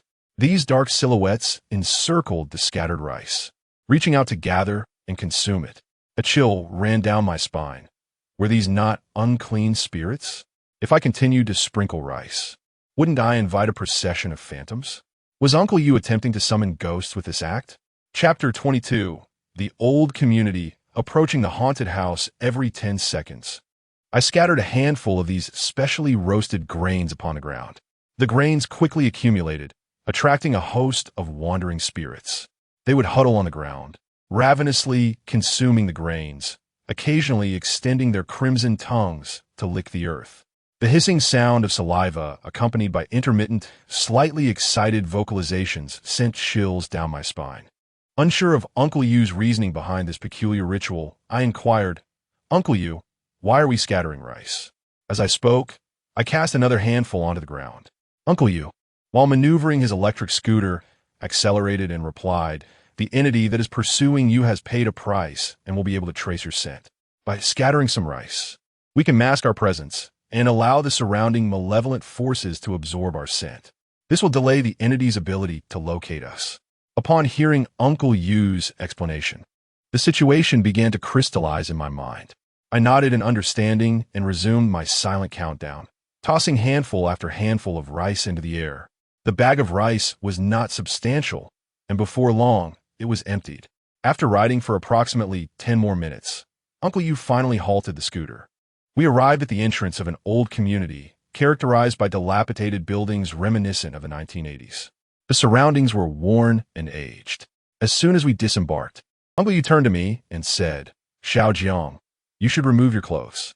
He offered no explanation, and after uttering that brief statement, he proceeded directly to a nearby clothing donation box, a green, metal receptacle designated for the collection of used garments. I was perplexed by Uncle Yu's intentions, yet at this moment, he was my only hope. Without hesitation, I swiftly shed my drenched clothing, standing bare by the roadside. Meanwhile, Uncle Yu rummaged through the donation box and extracted several old garments, tossing a complete outfit toward me. "Put this on," he instructed. I caught in my hands. It was a rather worn ensemble suitable for a middle-aged man. With my life at stake, I paid little heed to the details and donned the attire hastily. Uncle Yu also selected a set of clothes for himself. Once dressed, he fashioned a makeshift dummy using other garments, draping my wet clothes over the figure. "Uncle Yu, are you creating a decoy for me?" I inquired, my eyes wide with astonishment.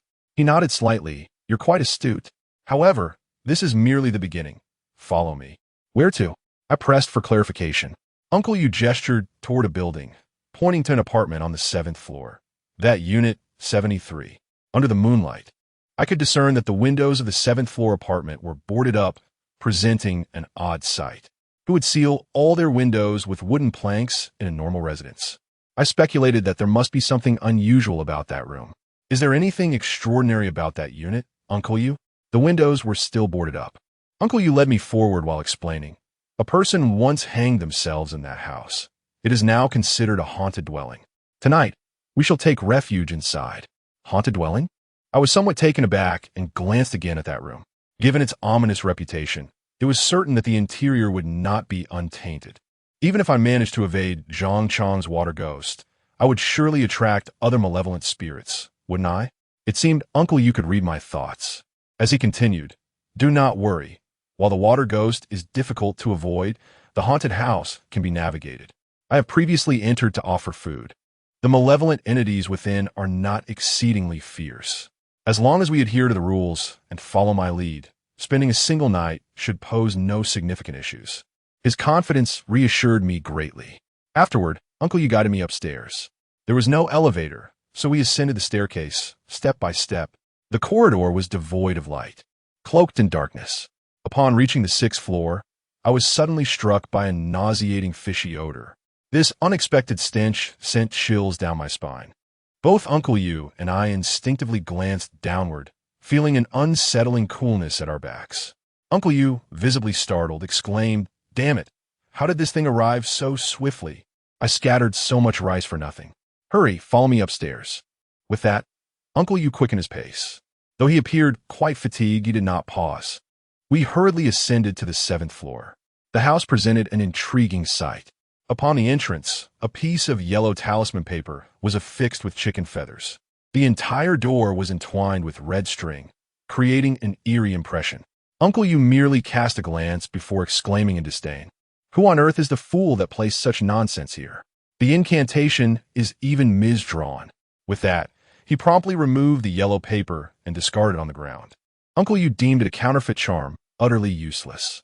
Simultaneously, I sensed the fishy odor intensifying, a clear indication that Zhang Chang, the drowned ghost, was drawing near. Without hesitation, Uncle Yu raised his hand and rapped on the door. Knock, knock, knock, knock, knock. 3 light taps followed by 4 heavier ones, then 3 again, and 4 more. The rhythm was distinct and methodical, likely a specific manner of knocking.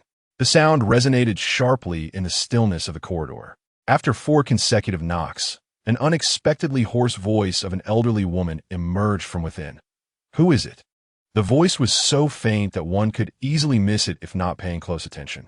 Upon hearing this, Uncle Yu addressed the voice inside. "Annie, I brought you food last time." No sooner had he finished speaking than the previously locked door creaked open on its own. Seeing the door ajar, Uncle Yu wasted no time. He grasped my hand, and pulled me into the room. It was pitch dark inside, devoid of any light. As soon as we stepped in, a chilling sensation enveloped us. Aside from perceiving the silhouette of Uncle Yu before me, I could discern nothing else. Once inside the room, Uncle Yu swiftly closed the door behind him and instructed me, "Hold my hand and do not let go." A sense of trepidation enveloped me, and I hastily assured him, "Understood, Uncle Yu." The windows of the room were entirely sealed, preventing the moonlight from penetrating within. With the door shut, it was as if I were enveloped in utter darkness, rendering me blind to the surroundings. The only sensation that reached me was the musty odor pervading the air. Grasping Uncle Yu's hand, I stumbled along in his wake, inadvertently kicking a basin in my path, which clattered noisily, a jarring sound that pierced the silence. Uncle Yu, addressing the room, uttered an apology. "Annie, my apologies, it was unintentional." As he spoke, he pulled me further, seemingly into another chamber, where he lowered his voice to confide. "We are now in the restroom. You should crouch in the corner. If all goes well, we should be able to hide here for the night." I nodded in comprehension, feeling a profound trust in him. Had it not been for Uncle Yu's timely intervention, I would have surely drowned in the lake by now. However, scarcely had we taken refuge when I detected a potent fishy odor in the air. Outside, faint footsteps began to echo, a rhythmic sound that resonated ominously. Pat, pat, pat, pat, pat, pat. Chapter 23. Hiding in a lavatory. We bring food. The pungent stench of fish pervaded the air, reminiscent of the odor that clung to Zhang Chong, that drowned specter. I realized that Zhang Chong had arrived, though I had not anticipated his swift approach. Outside the lavatory door, footsteps drew nearer, soft and delicate, as if emerging from another room. My heart raced as I fixated on the door, anxiety tightening my throat. However, the footsteps soon passed by our door, heading towards the living room. Before long, the entire house fell silent once more. Inside the lavatory, apart from the sounds of my and Uncle Yu's breathing, there was complete stillness. Yet, the fishy odor lingered in the air, indicating that Zhang Chong, that drowned ghost, remained outside. After approximately 10 minutes, I heard 2 faint clicks, and a flicker of light ignited within the dark lavatory. Looking up, I saw Uncle Yu lighting a cigarette. The crimson flame cast a warm glow on his face, illuminating it somewhat. Yet his expression remained grim, brows furrowed as he leaned against the lavatory door. After taking a deep drag, he extinguished the flame. In that pitch-black environment, the small source of light rendered the darkness less oppressive. "Shout, Jiang, would you like a cigarette to steady your nerves?" Uncle Yu murmured in a hushed tone. My heart raced with trepidation, yet I nodded in agreement. "I'll take one." Uncle Yu groped in the dark and handed me a cigarette. I ignited it with my lighter, taking a deep puff. I usually refrain from smoking, and 2 consecutive puffs left me slightly lightheaded. Under the weight of this oppressive atmosphere, accompanied by the exhalation of smoke, one seems to have relaxed ever so slightly. Uncle Yu and I sat there on the ground. With the faint glow of the cigarette, we could discern each other's silhouettes. Uncle Yu exhaled a plume of smoke and whispered to me, "That damned fellow is surely lurking at the entrance, watching us. As long as he does not enter, we shall remain here. Once dawn breaks, all will be well." After speaking, Uncle Yu took out his phone to check the time. There were still 5 hours until dawn. Holding the phone, he shone its light around the restroom. The space was quite sparse, containing only a shower, a wash basin, a mirror, a shelf, and a toilet. Nothing else. Moreover, the restroom door bore a strange symbol drawn in blood. I glanced at Uncle Yu's finger, still oozing red. He must have bitten it to create the mark after we entered. I observed in silence, exhaling a breath of smoke and giving a slight acknowledgement to Uncle Yu. Just then, a faint sound of footsteps echoed once more. Step, step, step. And they were drawing nearer. The sound was so delicate, akin to a sheet of paper fluttering to the ground. In this suffocatingly silent and enclosed space, it would have been imperceptible otherwise. At the sound, both Uncle Yu and I tensed. He hurriedly turned off the light on his phone, casting a wary glance towards the restroom door. The footsteps, after a few paces, seemed to halt right at the threshold. I could distinctly sense a chilling breeze seeping through the crack of the door, bone-chilling in its intensity. Shortly thereafter, 2 faint coughs pierced the stillness. Cough, cough. The sound was not loud, yet it resonated with clarity. It emanated from just outside the door, indicating that someone was standing there. Both Uncle Yu and I remained alert, fixated on the restroom door, holding our breath, too apprehensive to speak or move. The silence was shattered after a few seconds. A hoarse voice, belonging to an elderly woman, unexpectedly echoed at the threshold. "No smoking in my house." Upon hearing this, Uncle Yu and I simultaneously glanced at the cigarette butts in our hands. Uncle Yu gestured frantically for me to extinguish my cigarette. I dared not hesitate, promptly snuffing it out. Once the cigarette was extinguished, the faint sound of footsteps resumed. Step, step, step. Before long, all noise ceased again. The room fell into silence once more. Uncle Yu pressed his ear against the restroom door for a moment before addressing me. "Little Jiang, you should rest for a bit." I managed a wry smile. How could I possibly sleep? My entire being was tense, and in this eerie, pitch-black, confined space, slumber was far from achievable. I lowered my voice and replied to Uncle Yu. "I can't sleep." "Very well. Then let us endure until dawn," Uncle Yu responded, and thereafter, he ceased to engage in conversation. We sat there on the floor, leaning against the wall, inhaling the acrid stench that pervaded the air. The passage of time felt excruciating. I had thought that the night would pass in tranquility. Yet, around 3 in the morning, the faint sound of footsteps echoed once more. The footsteps drew closer, rhythmically approaching us before halting at the door. The raspy voice of the old woman pierced the silence again. "You've been in the restroom for so long. There are still people waiting for you outside." This abrupt utterance heightened the tension for both Uncle Yu and me. I dare not speak. However, Uncle Yu replied to the outside with, "Annie, I have a stomach ache and need a bit more time." After his words, silence enveloped us. Moments later, the footsteps gradually receded, accompanied by the old woman's murmurs. Two grown men, using the restroom together for so long. How shameless. Her voice was soft and barely audible, but it felt as though we had managed to evade detection. Yet, an hour later, those unmistakable footsteps returned. The old woman called out to us within the restroom. "The food is here. Where have you put my meal?" Food? Uncle Yu and I had no such provisions. We were here solely to escape, utilizing the haunted house to evade Zhang Chang's relentless pursuit. After a brief silence, Uncle Yu responded, "Auntie, I will bring it to you once I finish in the restroom." "Oh," came the old woman's voice from outside before she departed again. It was clear that Uncle Yu was deceiving her, but under the circumstances, it was the only course of action available. In the event that we are expelled, both Uncle Yu and I would find ourselves without refuge. Thus, we endured in the restroom for what seemed like an excruciating half-hour. Suddenly, a series of knocking sounds erupted from outside. Hud, hud, hud, hud, hud. The rhythm echoed from the main door, resounding 4 times in succession. In my youth, I had heard the village elders speak of the significance of knocking.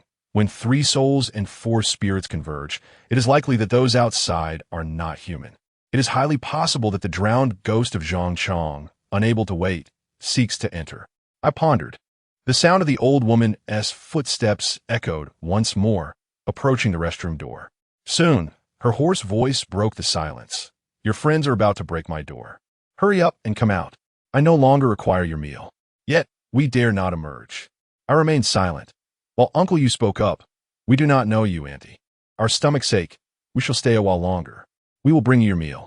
Uncle Yu continued to weave excuses, seemingly believing the specter would be persuaded. However, after a while, the knocking resumed. Hud, hud, hud, hud. Upon hearing this sound, not only the old woman, but even Uncle Yu and I in the restroom were filled with unease. The old woman outside scoffed. "Knock, knock, knock. It's utterly maddening. Deliver the white silk from below to the old hag. Let her go out and strangle him." Chapter 24. In the mirror, one person splits into 2. The words of the old woman carried an air of menace, causing both Uncle Yu and me to shudder. However, if we were to heed her advice, it would indeed be fortuitous, as it would unwittingly assist us greatly. Yet, a slight furrow formed on my brow.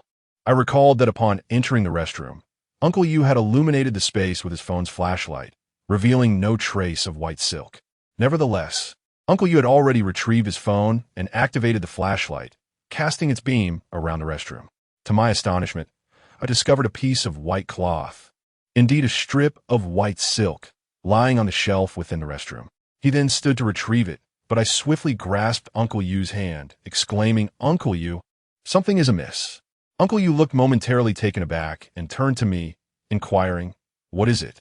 I gestured towards the white silk on the shelf, my expression grave as I replied, "Uncle Yu, when we entered, there wasn't even a bar of soap in this restroom. That substantial piece of white silk could not have escaped my notice. Its sudden appearance is highly suspicious.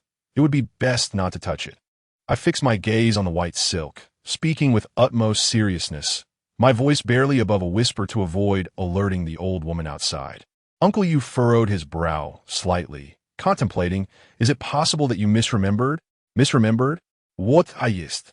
I am not afflicted with Alzheimer's. Moreover, as medical students, we are required to commit vast amounts of information to memory.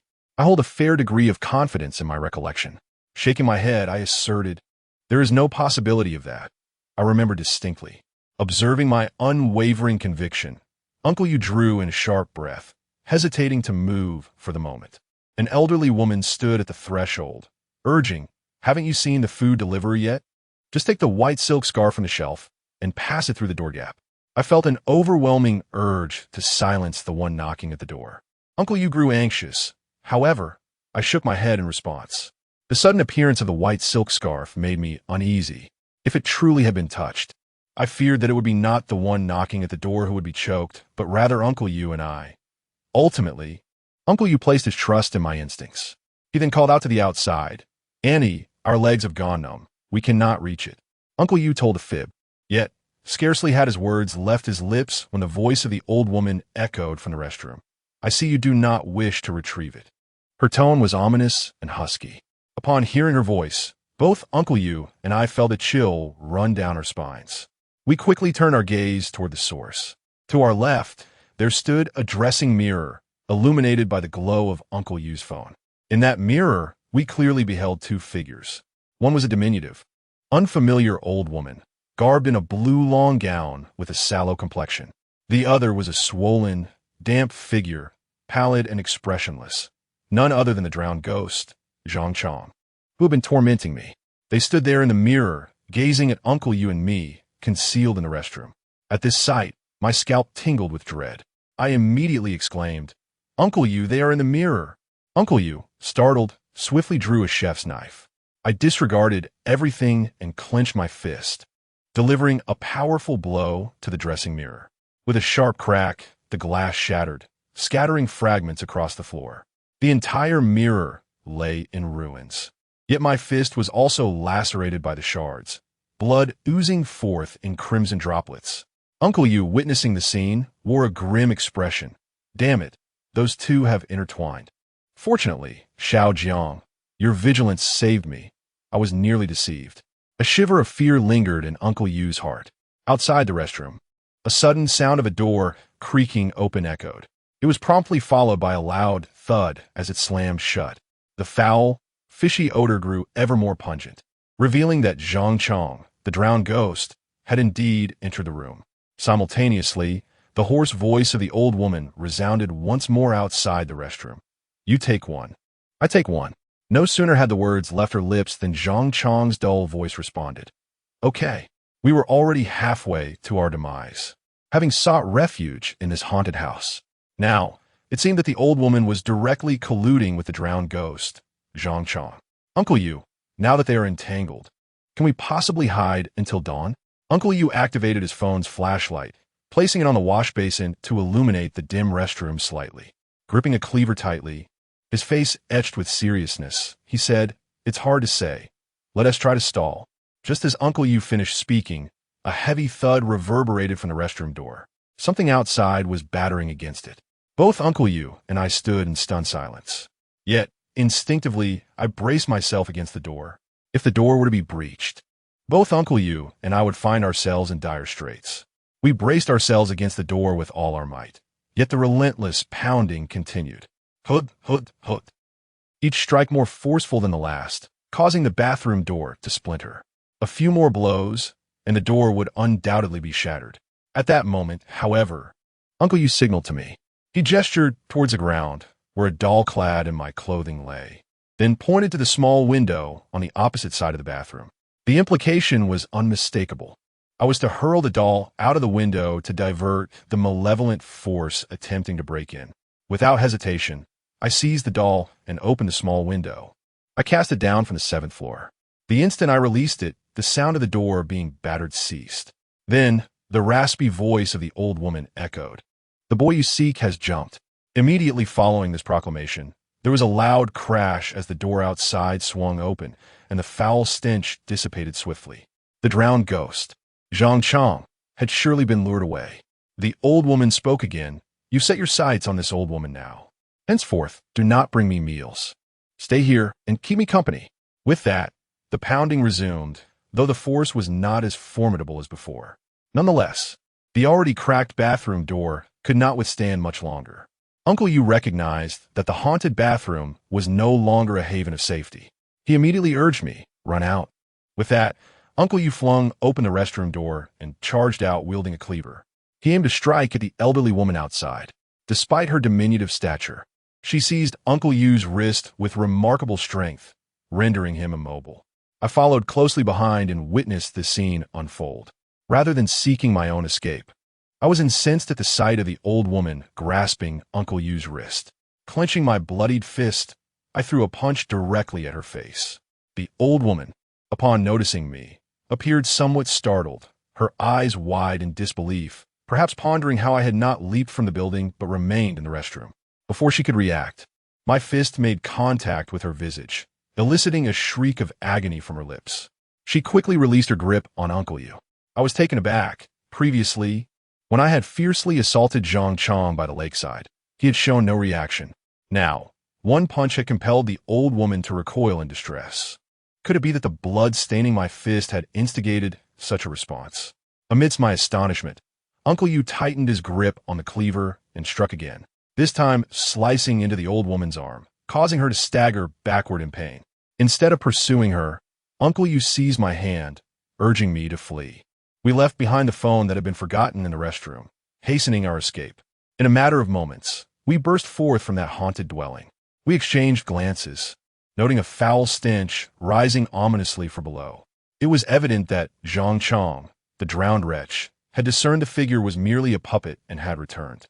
Upon witnessing the situation, Uncle Yu hurriedly urged me, "Head to the rooftop." Chapter 25. On the rooftop, we can only fight as Uncle Yu's words faded. The two of us began our hurried ascent to the rooftop. The old hag followed us to the doorway, her mournful wails echoing, but halted there. Before we climbed the stairs, I cast a glance downward. The malevolent figure of the old woman glared at me with a fierce intensity, rooted to the spot at the entrance, seemingly unable to venture forth. Upon reaching the rooftop, illuminated by the bright moonlight, I surveyed our surroundings. The rooftop had been transformed by the residents into a small vegetable garden, with various greens planted alongside bamboo poles serving as makeshift trellises. A sunshade had been erected nearby, cluttered with cardboard and plastic bottles among other odds and ends. However, beyond this, there was naught but emptiness and not a single hiding place to be found. Uncle Yu and I were trapped with no escape in sight. Yet, from the rooftop entrance, a foul stench surged forth, accompanied by a visible black mist that writhed ominously. The drowned spirit of Zhang Chang was approaching. "Uncle Yu, there is no way out. I will confront that creature. You must seize the opportunity to flee," I declared resolutely. With no path left to evade, I did not wish to implicate Uncle Yu in my fate. However, Uncle Yu frowned and replied, "We cannot falter at the final moment. Dawn is fast approaching. Let's start a fire and see if we can buy ourselves a little more time." With that, he dashed towards the sunshade where the clutter was stored. There, amidst the debris, he gathered the cardboard and plastic bottles. Producing a lighter, he began to ignite the scrap paper with a series of flicks. I joined him, dismantling the bamboo poles that served as the vegetable framework to use as kindling. In an instant, a fire was ignited. The flames crackled as Uncle Yu and I held a burning plastic bottle. Before us lay a blaze, casting an intense crimson glow upon our bodies, while the noxious stench grew increasingly overwhelming. Uncle Yu spoke, "Once the fifth watch has passed, we shall be safe. That entity is a drowned ghost. Water and fire cannot coexist. We must not extinguish this fire. It is our final refuge. I nodded, adding a few bamboo sticks to the pyre. At that moment, a chill wind swept through, accompanied by the rancid odor of fish that made one feel nauseated. Shortly thereafter, we beheld a damp figure emerging from the rooftop door. It was none other than the drowned ghost, Zhang Chong, who had been tormenting me. Upon reaching the rooftop, he halted, staring intently at us by the fire. His face had returned to its grotesquely swollen state, his eyes vacant and dull as they fixed upon me, reminiscent of the first time I encountered him that very night. Uncle Yu and I were tense, yet we remained silent and still. After a few moments, Zhang Chong, in a dazed manner, addressed me, "Jiang Ning, it is time to depart. The teacher is urging." His voice bore no emotion, yet it unsettled me deeply. I thought to myself, I'm a living man. Who would accompany you? Get lost. I seethed with rage. If I were to follow him, my demise would be inevitable. Observing my immobility, Zhang Chong advanced towards me, tiptoeing in an oddly unsettling manner. He walked along, leaving a trail of water stains in his wake. Eventually, he halted before us, approximately 2 meters away. The flickering flames cast an eerie glow upon Zhang Chong's face, rendering it shadowless. He gazed into the fire, his body seemingly on the verge of melting, continuously dripping water. Before long, a puddle formed at his feet. He stood frozen in place, as if separated from us by the flames, and suddenly inhaled sharply. A chilling sensation coursed through me, as though my very organs were being drawn out by him. It was only Uncle Yu, gripping a cleaver, who positioned himself protectively in front of me. Then, he took another deep breath. The flames flickered and danced towards him, and in that instant his abdomen and cheeks swelled alarmingly, resembling a bullfrog. At that moment, I instantly deduced his intentions. He aimed to extinguish the flames before us. I hurriedly exclaimed, "Uncle Yu, this rascal intends to blow out the fire in front of us." Upon realizing this, Uncle Yu hurled the burning plastic bottle in his hand directly at Zhang Chong. However, just as the flames were about to make contact with him, he suddenly opened his mouth wide, an exaggerated gesture that could easily accommodate a weighty object. Then, he began to blow forcefully towards our fire. The plastic bottle, thrown by Uncle Yu, was immediately sent hurtling back. The chill of a harsh winter wind enveloped us.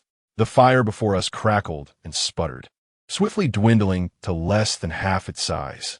If Zhang Chong succeeded in extinguishing the flames, we would be left utterly defenseless. Uncle Yu's expression darkened as he bit down on his tongue, a spray of fresh blood splattering onto the dragon-headed kitchen knife he held. He turned to me and said, "Xiao Jiang, I'll hold him back. You run." Without waiting for my response, Uncle Yu raised the bloodied knife and swung it decisively at Zhang Chong. This time, Zhang Chong was not caught off guard.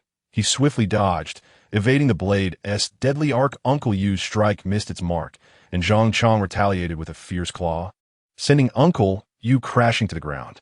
"Uncle Yu!" I cried out in alarm. "Run!" Uncle Yu urged once more, rising abruptly to continue the struggle against Zhang Chong. For the sake of a stranger like me, Uncle Yu had gone to such lengths. How could I ever repay this kindness? More importantly, Uncle Yu was merely a humble cook, accustomed to preparing meals in shadows, clearly not a warrior or an exorcist capable of battling malevolent spirits. It was evident he stood no chance against Zhang Chong, a malevolent specter intent on bringing him to ruin. If I were to flee now, Uncle Yu would undoubtedly face dire consequences, perhaps even lose his life. I'm not heartless, nor should I be selfish enough to abandon someone who was risking everything for me. Resolutely, I picked up a bamboo pole, mimicking Uncle Yu's earlier actions, and bit down hard on my tongue. The pain was sharp and immediate, a warm tide flooding my mouth. I directed the pole toward the ground and spat out a mouthful of blood. The crimson droplets stained the bamboo, a vivid testament to my resolve. With my eyes ablaze, I shouted, "Uncle Yu, I am here to assist you." Grasping a bamboo pole, I charged forward to lend a hand. I aimed a fierce thrust at Zhang Chong's back. Yet it met only empty air, inadvertently alleviating Uncle Yu's burden. Observing my refusal to retreat and seeing me mimic his actions by staining the bamboo with my own blood, Uncle Yu smiled faintly. He then remarked, "You are a loyal lad. Since you choose to stand your ground, let us join forces against him." "Very well." I gripped the bamboo pole tightly and swung it down forcefully at Zhang Chang. However, his speed was astonishing and uncanny. Once again, my strike missed its mark. By the time Zhang Chang appeared beside me, he was already in a daze, reaching out to seize my throat. Uncle Yu struck a blow with his knife, but Zhang Chang swiftly turned, countering with a claw-like grip. With a resounding thud, he struck Uncle Yu squarely in the chest, sending him hurtling backward into a nearby vegetable patch. Damn it, I thought bitterly, and thrust the bamboo pole once more. Yet, his speed exceeded my expectations. He grasped my throat with a vice-like grip. A chilling pain coursed through my neck, sapping my strength by half. The bamboo pole slipped from my grasp and fell to the ground. Yet he did not snap my neck. Instead, he dragged me toward a large water tank at the edge of the vegetable field. No matter how I struggled, I could not break free. Finally, with a sinister calm, Zhang Chang tightened his hold on my throat and said, "It's time to depart." With that, he plunged my head into the water tank. He was a ghost of drowning, intent on making me his substitute, surely wishing to drown me as well. In this perilous moment, Uncle Yu suddenly leaped from behind. With a swift stroke, he severed half of Zhang Chang's face, striking his arm. The dazed Zhang Chang finally let out a blood-curdling scream. His grip on my hand slackened. As I emerged from the water vat, I beheld Zhang Chang's disfigured visage, flesh exposed yet devoid of blood. One hand grasped Uncle Yu's neck, pushing him toward the edge of the rooftop. Half of his body dangled precariously on the verge of being thrust off the ledge. Chapter 26. Crisis at dawn. As dawn approached, witnessing Uncle Yu's perilous state, I hesitated not for a moment. Grasping the bamboo pole, stained with the blood of the tongue, I erupted in a furious exclamation, "You scoundrel!" With that, I thrust the pole into Zhang Chang's back. With a swift whoosh, the bamboo pierced through his body. He convulsed in agony, emitting a chilling wail from his lips, his grip on Uncle Yu loosening. Seizing the opportunity, Uncle Yu hastily extricated himself. However, Zhang Chang turned his head, his entire being emanating ominous tendrils of darkness, an unsettling sight to behold. Moreover, with his bloodied visage, he glared at me fiercely. Seizing the bamboo pole I had used to pierce him, with a vice-like grip, he crushed it with a resounding pop, transforming it into splintered shards. The explosion of the bamboo left my palm marked with 2 crimson lacerations. A chilling breeze surrounded me, constricting my breath, compelling me to retreat step by step until I found refuge behind a nearly extinguished bonfire. I desperately added a few cardboard pieces, hoping to intensify the flames. Yet they remained stubbornly unyielding. The fire that did ignite was an eerie green, devoid of warmth. Uncle Yu, too, retrieved the dragon-headed kitchen knife that had fallen to the ground and hurried toward me. Neither Uncle Yu nor I stood a chance against this vengeful specter. In this moment, we dared not confront him head-on, but instead remained on high alert, bracing ourselves defensively. "Are you all right, Uncle Yu?" I inquired anxiously. Uncle Yu fixed his gaze on Zhang Chang, who was gradually pulling out the bamboo pole from his chest, and replied, "It's bearable. This son of a dog is even more formidable than I had anticipated." "Uncle Yu, is there no other way?" Yet Uncle Yu shook his head. "There is no other option. Stoke the fire a bit more. If we can delay, we must. Otherwise, we shall both perish." At this point, Zhang Chang had fully extracted the bamboo pole. His face was partially obscured, and a gaping wound marred his chest, presenting a horrifying sight. He lowered his head slightly and began to approach us. In a hoarse voice, he uttered, "Come with me, it's time to depart." In a fit of anger, I retorted, "Get lost. Even in death, you still cling to me." However, Zhang Chang seemed oblivious to my words and continued to advance. With each step he took, the chilling aura intensified, causing the flames before us to wane. "The teacher is urging us," he continued. At that moment, the fire flickered and was extinguished by a gust of cold wind. With the fire's deterrent gone, Zhang Chang was unrestrained. He raised his claw-like hands and lunged at Uncle Yu and me with a savage howl. Uncle Yu's eyes widened as he brandished his cleaver, but he failed to strike the specter, instead being knocked to the ground by Zhang Chang's claw. A deep gash marred his neck and face, blood streaming forth. The cleaver clattered to the ground before me. "Uncle Yu!" I exclaimed, filled with urgency. Uncle Yu clutched his neck wound, momentarily incapacitated. "Zhang Chang has set his sights on me. His tone grew significantly darker. "Come with me, it's time for class." Realizing there was no escape, and with Uncle Yu injured, I steeled myself, gritting my teeth in determination. I picked up the fallen kitchen knife, and with a fierce shout, exclaimed, "Damn you." Raising the knife, I aimed to strike at his forehead. Yet, as the blade descended, it was as if he were impervious to pain. Instead, he raised his claw-like hand and seized my throat. In that moment, I felt utterly deflated, as though all strength had drained from my body. I noticed his eyes had transformed into a void of pure black, devoid of any scara. Coupled with his bloodied visage, his grotesque countenance sent chills down my spine. Gripping my neck, he uttered menacingly, "This time you cannot escape." With that, he lifted me effortlessly into the air. I struggled to breathe, the sensation of suffocation closing in around me. My attempts to resist were futile. Uncle Yu, clutching his wounded neck, tried to rise to my aid, but he could barely stand, let alone save me. Gradually, a wave of dizziness washed over me, and my eyes involuntarily rolled back. I realized I was likely facing my demise here, and that I had dragged Uncle Yu into this peril. My heart was filled with unrelenting regret. However, just as I was on the brink of losing consciousness, moments away from being choked to death, a sharp, acrid scent of formaldehyde suddenly wafted into my nostrils. This fleeting aroma sparked a flicker of awareness within me. Out of the corner of my eye, I noticed a figure standing on the rooftop of a nearby building. Clad in yellow, he appeared to be a delivery person. He gazed in our direction, stretching his neck, seemingly uncertain of his intentions. But in the next moment, the loud crowing of a rooster pierced the air, reverberating all around us. The entity that had been choking me, known as the drowned ghost Zhang Chong, reacted as if struck by lightning.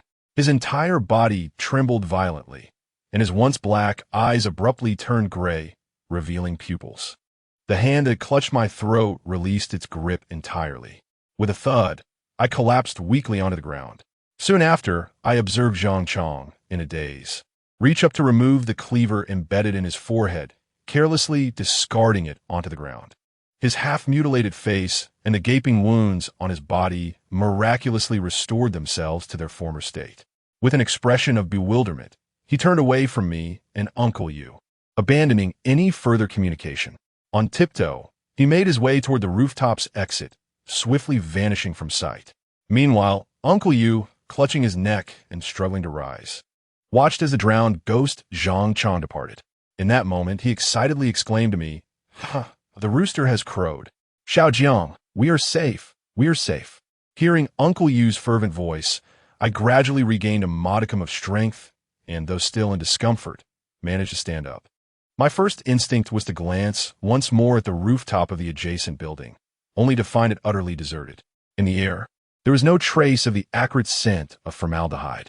However, the most pressing concern at present was to attend to Uncle Yu's injuries. A deep gash marred his neck, the blood thoroughly saturating his shirt.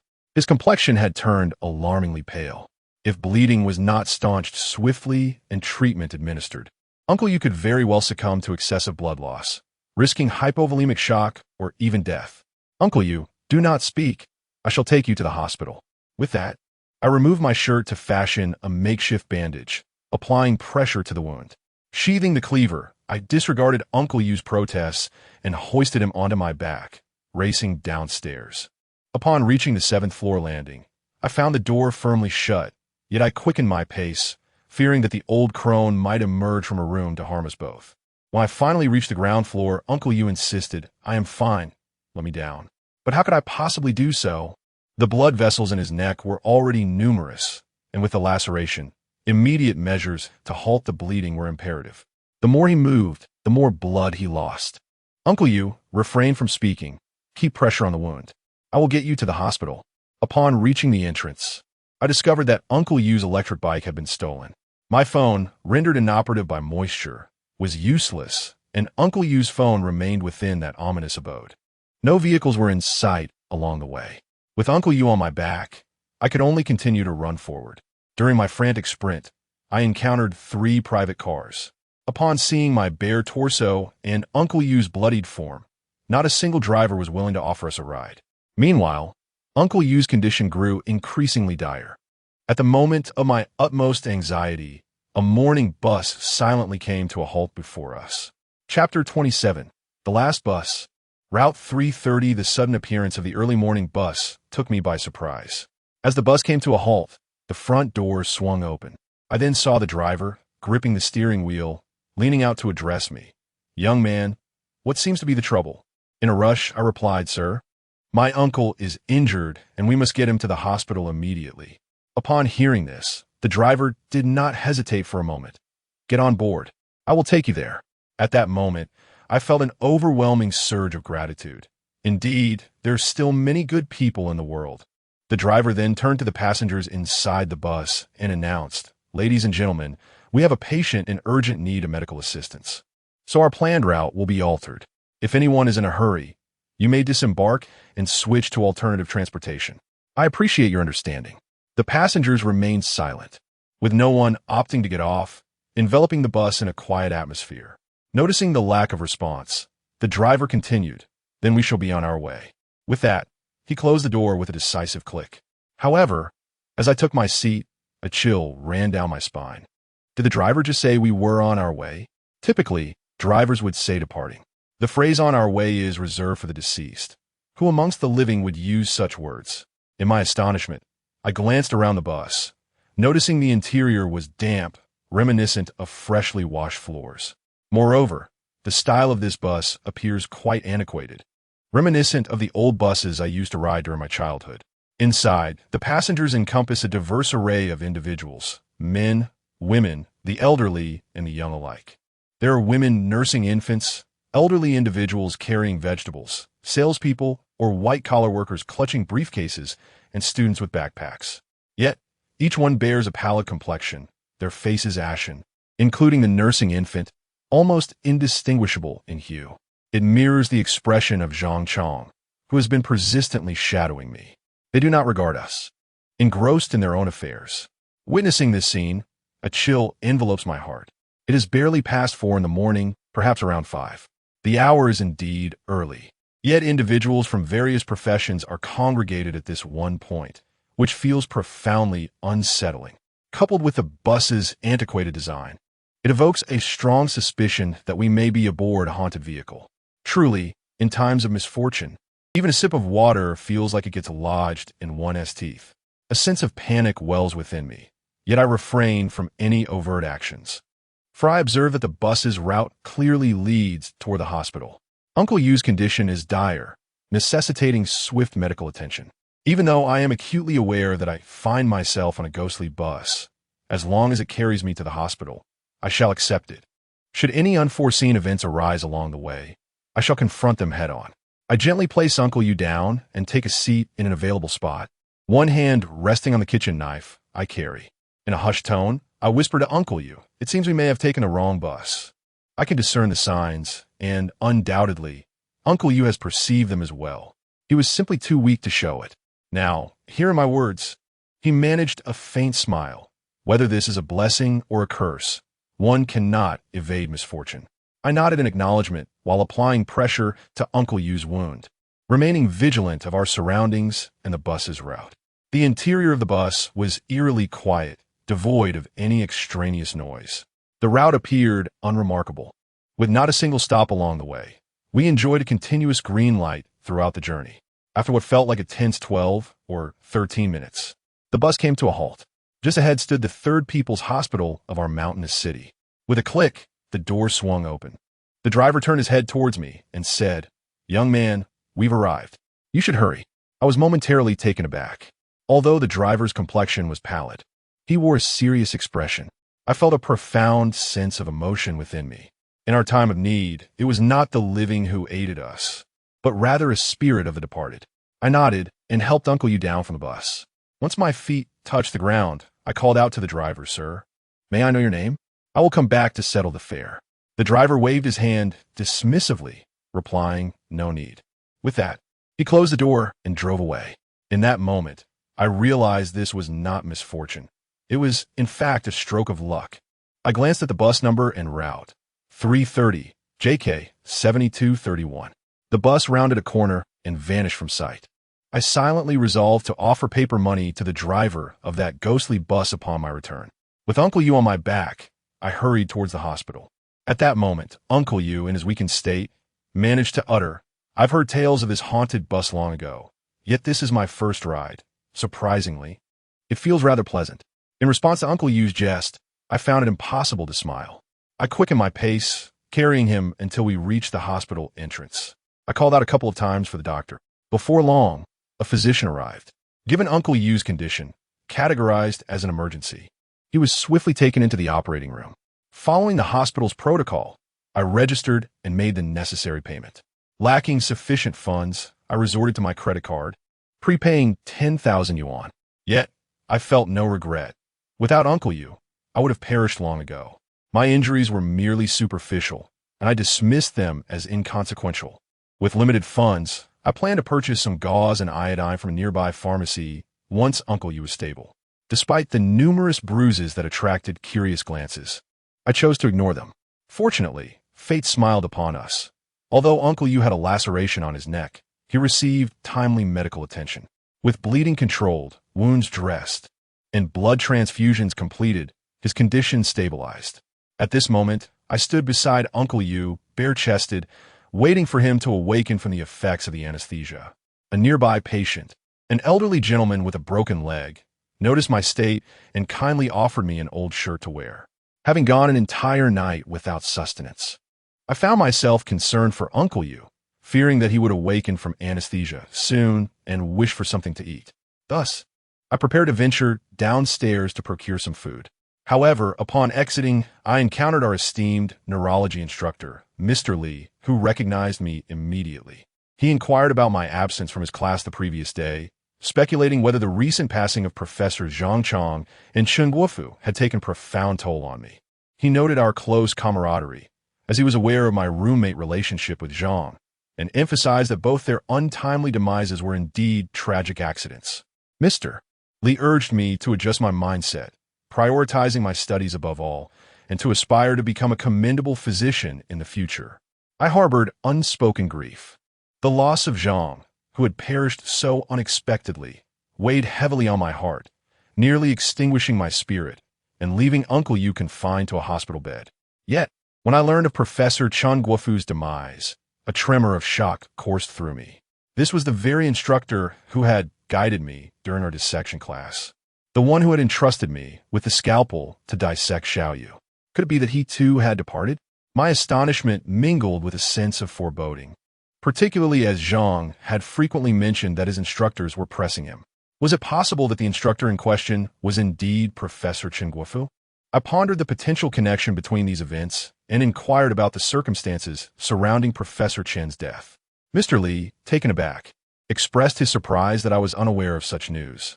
He proceeded to inform me that our dissection instructor, Professor Chen Guofu, had also met a watery fate, not in the school lake, but rather in the body storage pool.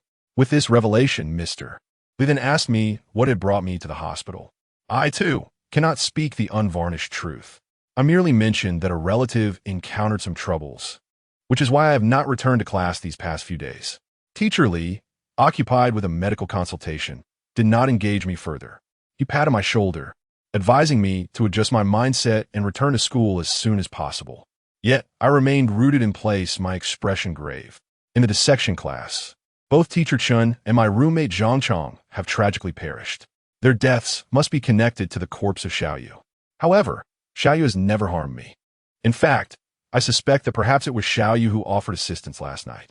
For it was the scent of formaldehyde that first reached my senses, followed by the crowing of a rooster.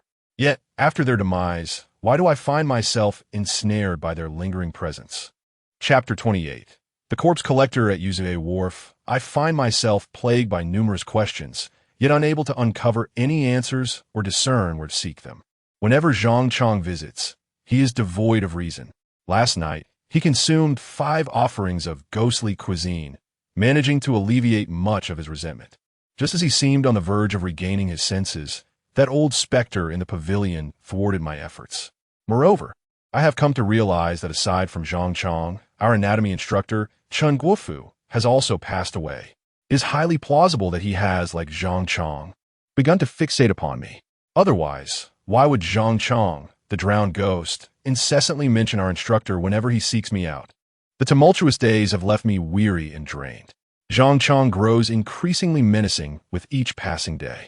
Initially, he retained some semblance of rationality, merely siphoning my vital energy. Yet by the second night, he had succumbed to numbness, and by the third, he had become a mere shell of his former self. I shudder to think what he might become tonight. Uncle Yu is gravely injured and hospitalized. Should he come again this evening? I truly do not know how I shall respond. I inhaled deeply, striving to stabilize my emotions. First, I must attend to Uncle Yu. We shall address matters once he awakens.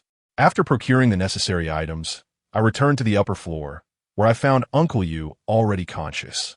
Upon seeing my return, he laboriously propped himself up. "Uncle Yu, have a sip of something," I urged. He took a small mouthful of milk and gestured for me to draw the curtains around his bed. I complied, and then I heard Uncle Yu address me, "Xiao Jiang." In the end, I'm merely a cook. My abilities are limited. The entity that has been haunting you has grown increasingly ferocious, surpassing my ability to manage. Upon hearing this, I furrowed my brow slightly. I understood that Uncle Yu had exerted himself to the utmost, even risking his life for my sake. I feigned calmness and nodded, assuring him, "It's all right, Uncle Yu. I shall remember your kindness. If evasion is futile, then I shall not hide." I attempted a smile, though it was rather unappealing. Observing my demeanor, Uncle Yu waved his hand dismissively. "You possess a commendable spirit. Allow me to guide you. If you take this path, I am certain you will overcome this ordeal." Upon hearing these words from Uncle Yu, my eyes brightened, and hope rekindled within my heart. "Really, truly?"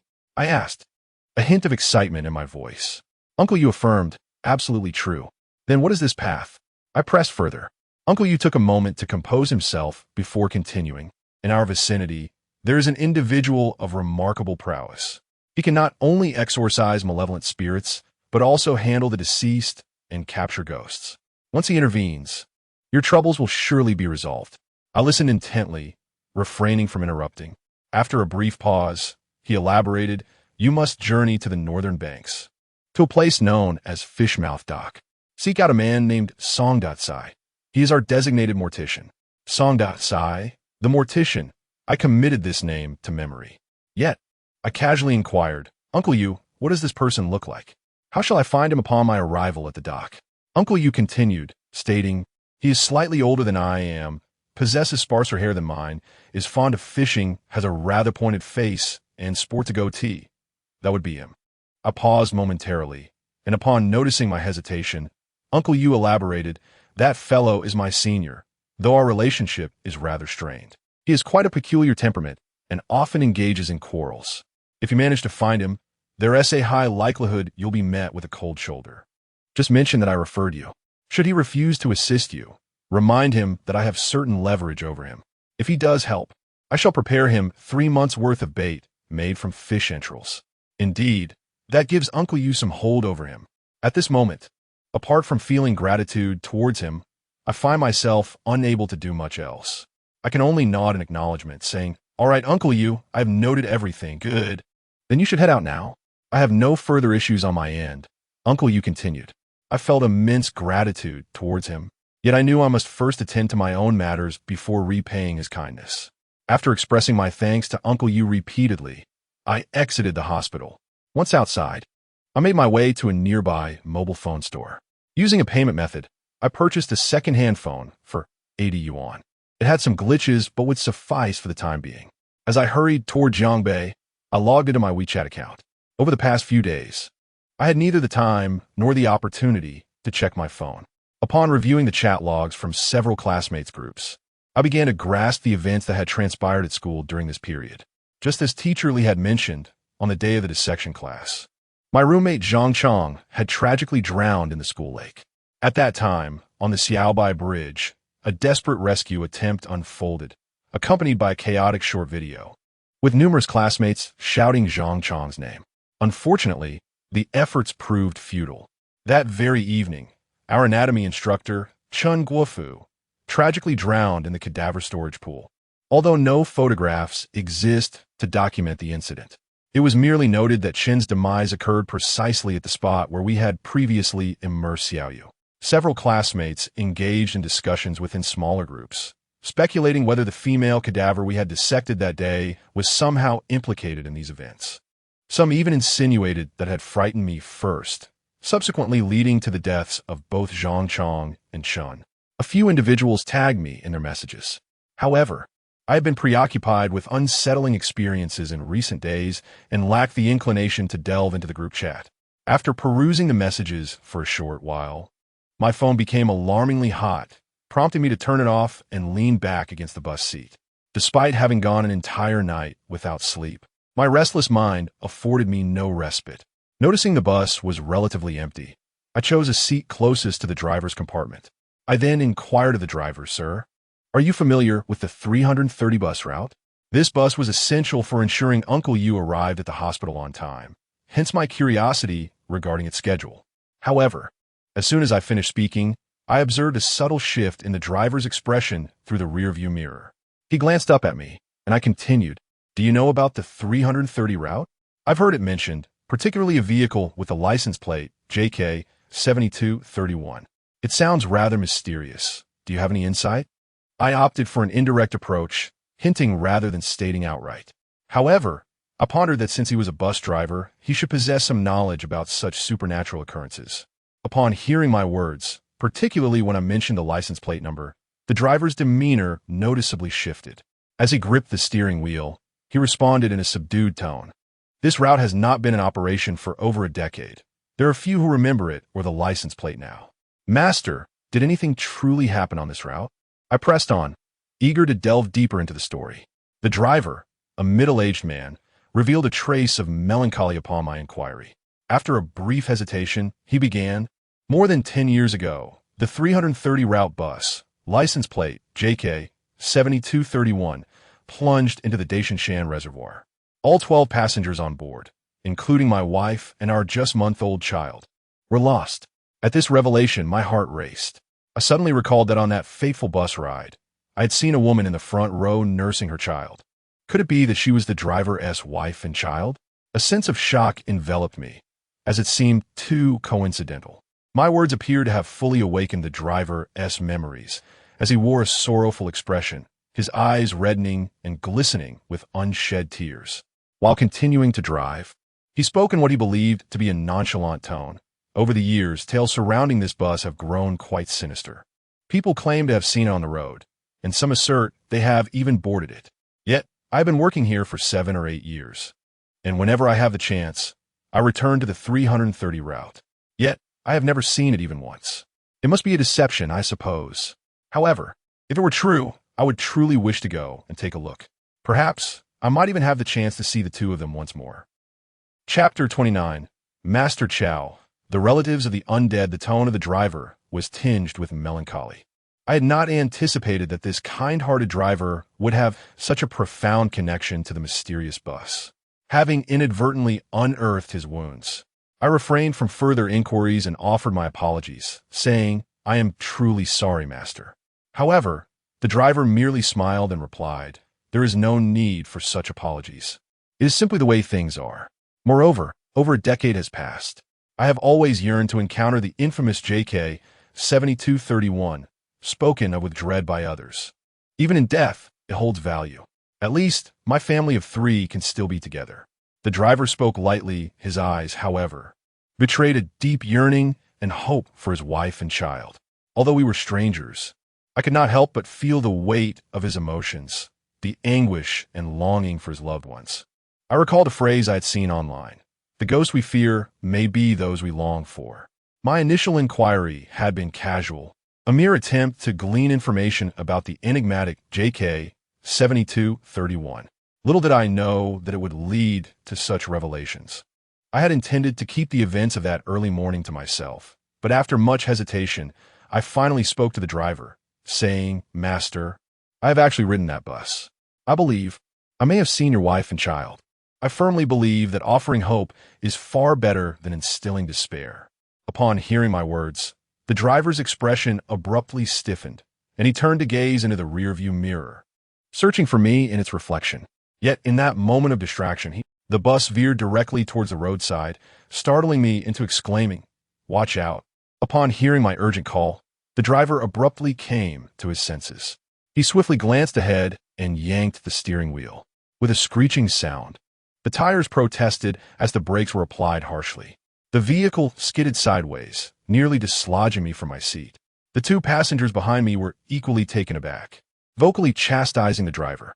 "How do you drive? You nearly scare me to death. Can't you pay attention to the road?" The driver managed to steady the bus, repeatedly apologizing to the agitated passengers.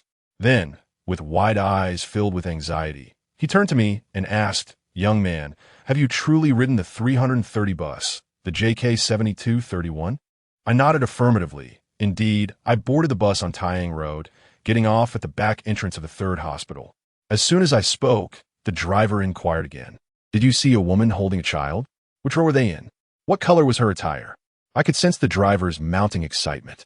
Recalling the scene, I remembered the woman was nursing her child, and since it was just this morning, the details lingered in my mind. I replied, "Near the driver's cabin, in the second row. There was only one woman nursing her child at that moment. I recall she was wearing a white dress, and the bottle she held was yellow." Upon hearing this, the driver's emotions suddenly overwhelmed him, tears streaming down his face. At this moment, we arrived at a bus stop. The vehicle came to a steady halt, and the other two passengers alighted, leaving no one else to board. Inside the car, it was just the driver and me. The driver, with his head resting on the steering wheel, began to sob softly, murmuring, "It was them, truly them.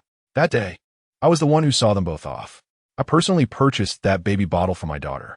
As he lamented, the driver hastily retrieved a cardboard box from the side compartment. His movements were frantic, and I could only sit beside him, puzzled by his intentions. I have never been a father nor a husband, yet I could sense his profound yearning for his wife and child. After a moment, he urgently extracted a yellow baby bottle from a box. It was quite old, marked with scratches, yet its design was nearly identical to the one I had encountered on the spectral bus. My eyes widened in astonishment as I exclaimed, "This is it. This is the very bottle."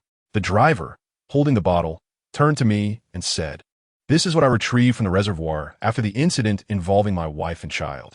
I have carried it with me all these years, hoping for a chance to see them once more. If that were to happen, I would gladly embrace death. Yet it has been over a decade, and I have only heard whispers of sightings of that bus. However, I have never witnessed it myself. Young man, I implore you to assist me." The driver's eyes widened, his agitation palpable. Assist? I was skeptical. How could I, in my own precarious situation, offer any help? The driver nodded earnestly, saying, "Indeed, I have heard that those who have traveled on that bus are likely to encounter it again in a short span of time. Young man, take this milk bottle with you. If one day you find yourself on that bus again, tell them that I, Chow Meng, miss them dearly." His voice faltered several times as he struggled to hold back tears. I hesitated to accept it, but seeing the profound sorrow etched on the driver's face, I realized this was his lifeline, his unwavering belief and hope. Thus, I nodded in agreement. After all, my luck had been rather dismal lately, and I had been encountering specters at every turn. Perhaps, should I come across that bus, I could assist the driver in fulfilling his wish, and in doing so, accrue some merit for myself. At that moment, the sound of a horn echoed from behind us. Another bus was preparing to enter the station. Our bus had lingered for quite some time, prompting the driver to hastily start the engine and depart from the platform. As he drove, he inquired about my destination, mentioning that I had previously boarded the 330 bus. This indicated that my luck might indeed be somewhat lacking. He cautioned me to be mindful of my safety and to avoid perilous areas. He was not mistaken. My fortune had truly been unfortunate, as I seemed to attract the supernatural. After all, it was likely that only someone like me, teetering on the brink of death, would find themselves on a ghostly vehicle. I chuckled softly and responded that I was merely experiencing a streak of bad luck, having attracted some unclean entities, and was now seeking assistance to rectify the situation. Upon hearing this, the driver asked if I was heading to Yuzue Wharf to find a corner, Songdetsai. Upon hearing these words, I was instantly intrigued and inquired if he was acquainted with the matter.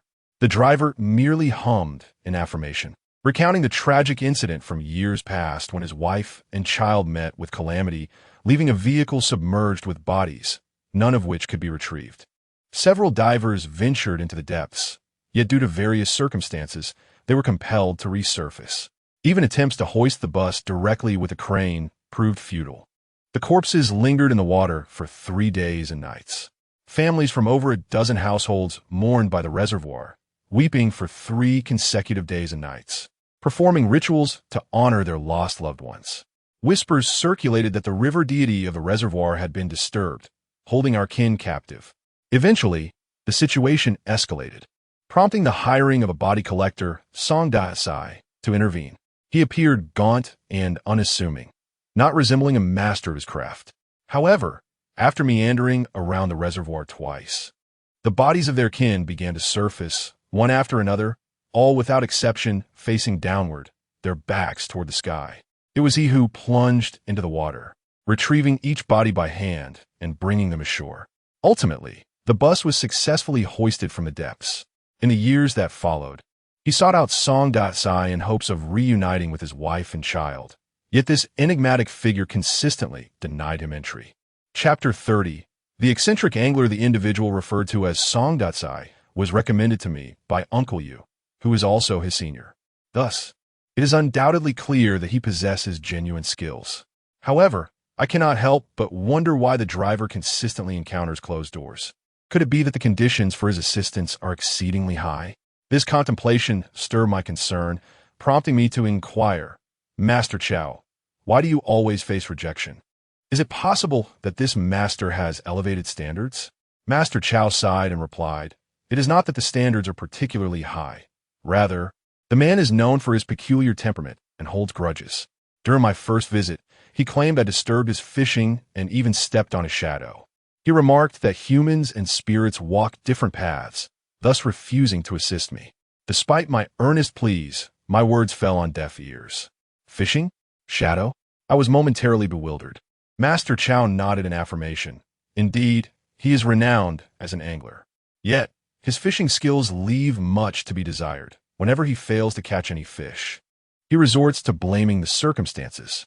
He possesses true talent, yet his irascible nature is quite pronounced. Over the years, I have visited him numerous times and gleaned some insights.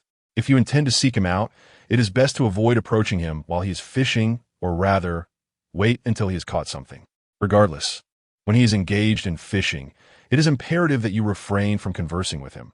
Otherwise, he will certainly refuse your request. No wonder Uncle Yu specifically cautioned me before my departure, forewarning me of his brother's eccentric disposition and the likelihood of my encountering closed doors. As I pondered this, Master Chow continued, Young brother, I am acquainted with that man. The Fishmouth Pier is precisely the final destination. Since you are assisting me, I shall park the car shortly and take you along, introducing you to some individuals who may be of aid. Having someone to guide us is undoubtedly the best scenario, as I'm unfamiliar with anyone here. I nodded in agreement. Throughout the journey, Master Chow did not inquire about the nature of my predicament. Instead, he cautioned me about the peculiarities of Songdatsai, emphasizing that I must avoid casting a shadow upon him or disturbing his fishing. He advised against mentioning the Air Force, dead fish, and other taboos. There were numerous prohibitions, and breaching any one of them could provoke his wrath, potentially leading to violence. With no alternative, I needed to seek assistance, and I diligently committed all this to memory. Approximately an hour later, we arrived at the terminus of our route, Yuzue Station. This location, situated at a river confluence, derives its name from its proximity to the water. Yuzue Station is merely a few hundred meters from Yuzue Wharf, thus not far at all. After parking the car, Master Chow hurriedly made his way over to me, guiding me toward the wharf. This area was rather secluded, bordering the outskirts, with fewer pedestrians and vehicles on the road. Before long, we reached the wharf. It was not a commercial dock, but rather an old pier where a solitary ferry was moored. Scattered about were 20 to 30 individuals engaged in fishing, most of whom had set up sunshades. Some wielded a single rod, while others managed several. We stood atop the wharf, gazing down at the scene below. Although the distance was still considerable, Master Chow merely pointed with a glance towards the horizon, indicating an elderly man with 7 or 8 fishing rods lined up before him. Do you see him? The one who is slender and dark-skinned. arguing with someone else? That's him. I focused my gaze and spotted a frail, dark-skinned elder who was engaged in a heated dispute with a middle-aged, portly man nearby. While the specifics of their quarrel were inaudible, I clearly discerned several colorful expletives. The air was thick with invective, a true display of linguistic artistry. This was none other than Uncle Yu's senior apprentice, the mortician Songdatsai. A true master, indeed. I had not anticipated encountering him for the first time in such an unrefined setting. Master Chow chuckled awkwardly beside me. Do not be deceived by his demeanor. He possesses genuine skill. He is capable of retrieving even the most challenging corpses. His reputation is particularly formidable. Here, people refer to him as Song Shi Tu, which translates to the head of the corpses. He may be eccentric and somewhat irritable. I nodded in acknowledgement, having recognized the individual in question. Master Chow continued, I shall refrain from accompanying you, for if he sees us together, he will surely refuse to assist you. Remember my advice, never speak to him while he is fishing, and avoid stepping on his shadow. Understood, Master Chow. Thank you. With a brief nod, Master Chow acknowledged me and then turned to depart. After he left, I waited by the dock, adhering to his guidance. I chose not to approach, fully aware that Songdatsai held a particular disdain for interruptions during his fishing. I did not wish to tempt fate. Noticing that the hour was still early, I chose to wait in the cool shade by the dock. I observed that this old fisherman was remarkably resilient to the sun's relentless rays. On such a scorching day, while others sheltered beneath umbrellas, he alone braved the glaring heat, diligently fishing. From the break of dawn until the afternoon, he persisted, consuming only a couple of steamed buns to stave off hunger. I scarcely saw him leave his fishing spot. It was no wonder he appeared so gaunt and sunburned. Furthermore, whenever there was any loud noise nearby, he would turn and shout at the source. The other anglers kept their distance, though they managed to reel in some catches. In stark contrast, this old man, despite having 7 or 8 rods set before him, remained utterly still, devoid of any sign of a bite. Seated by the dock, I found myself unable to approach him, compelled to wait until he either finished fishing or caught something.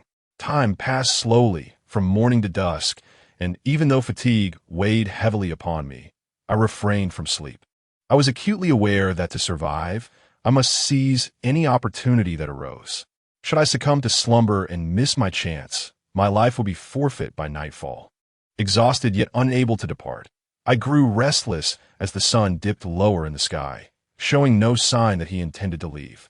I began to pace not far behind him, silently praying for a stroke of good fortune, hoping he would catch a fish or decide to pack up for the day. Just then, a sudden sound pierced the air, a sharp tug as the old man reeled in his line. "Huh, finally I got one," he exclaimed, his excitement palpable.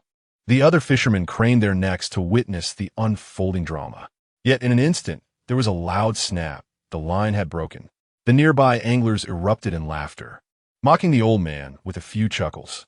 In response, he glared at them with a face full of rage and began to curse. "What are you laughing at?" "I'm cursed to the core." The others, well aware of the old man's peculiar temperament, turned their heads away, ignoring him. He continued to grumble as he prepared to bait another hook and cast his line. What misfortune it was. After finally catching a fish, he had lost it. Just then, I noticed movement on his other rod, while the man named Song was crouched on the ground, tying a fishing hook, completely oblivious to the commotion.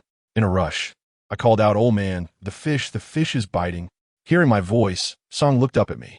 However, when he turned his gaze in my direction, he paused, momentarily taken aback. Instead of immediately grabbing the rod with the hooked fish, he furrowed his brow and scrutinized me closely. Seeing that he had not moved, I persisted.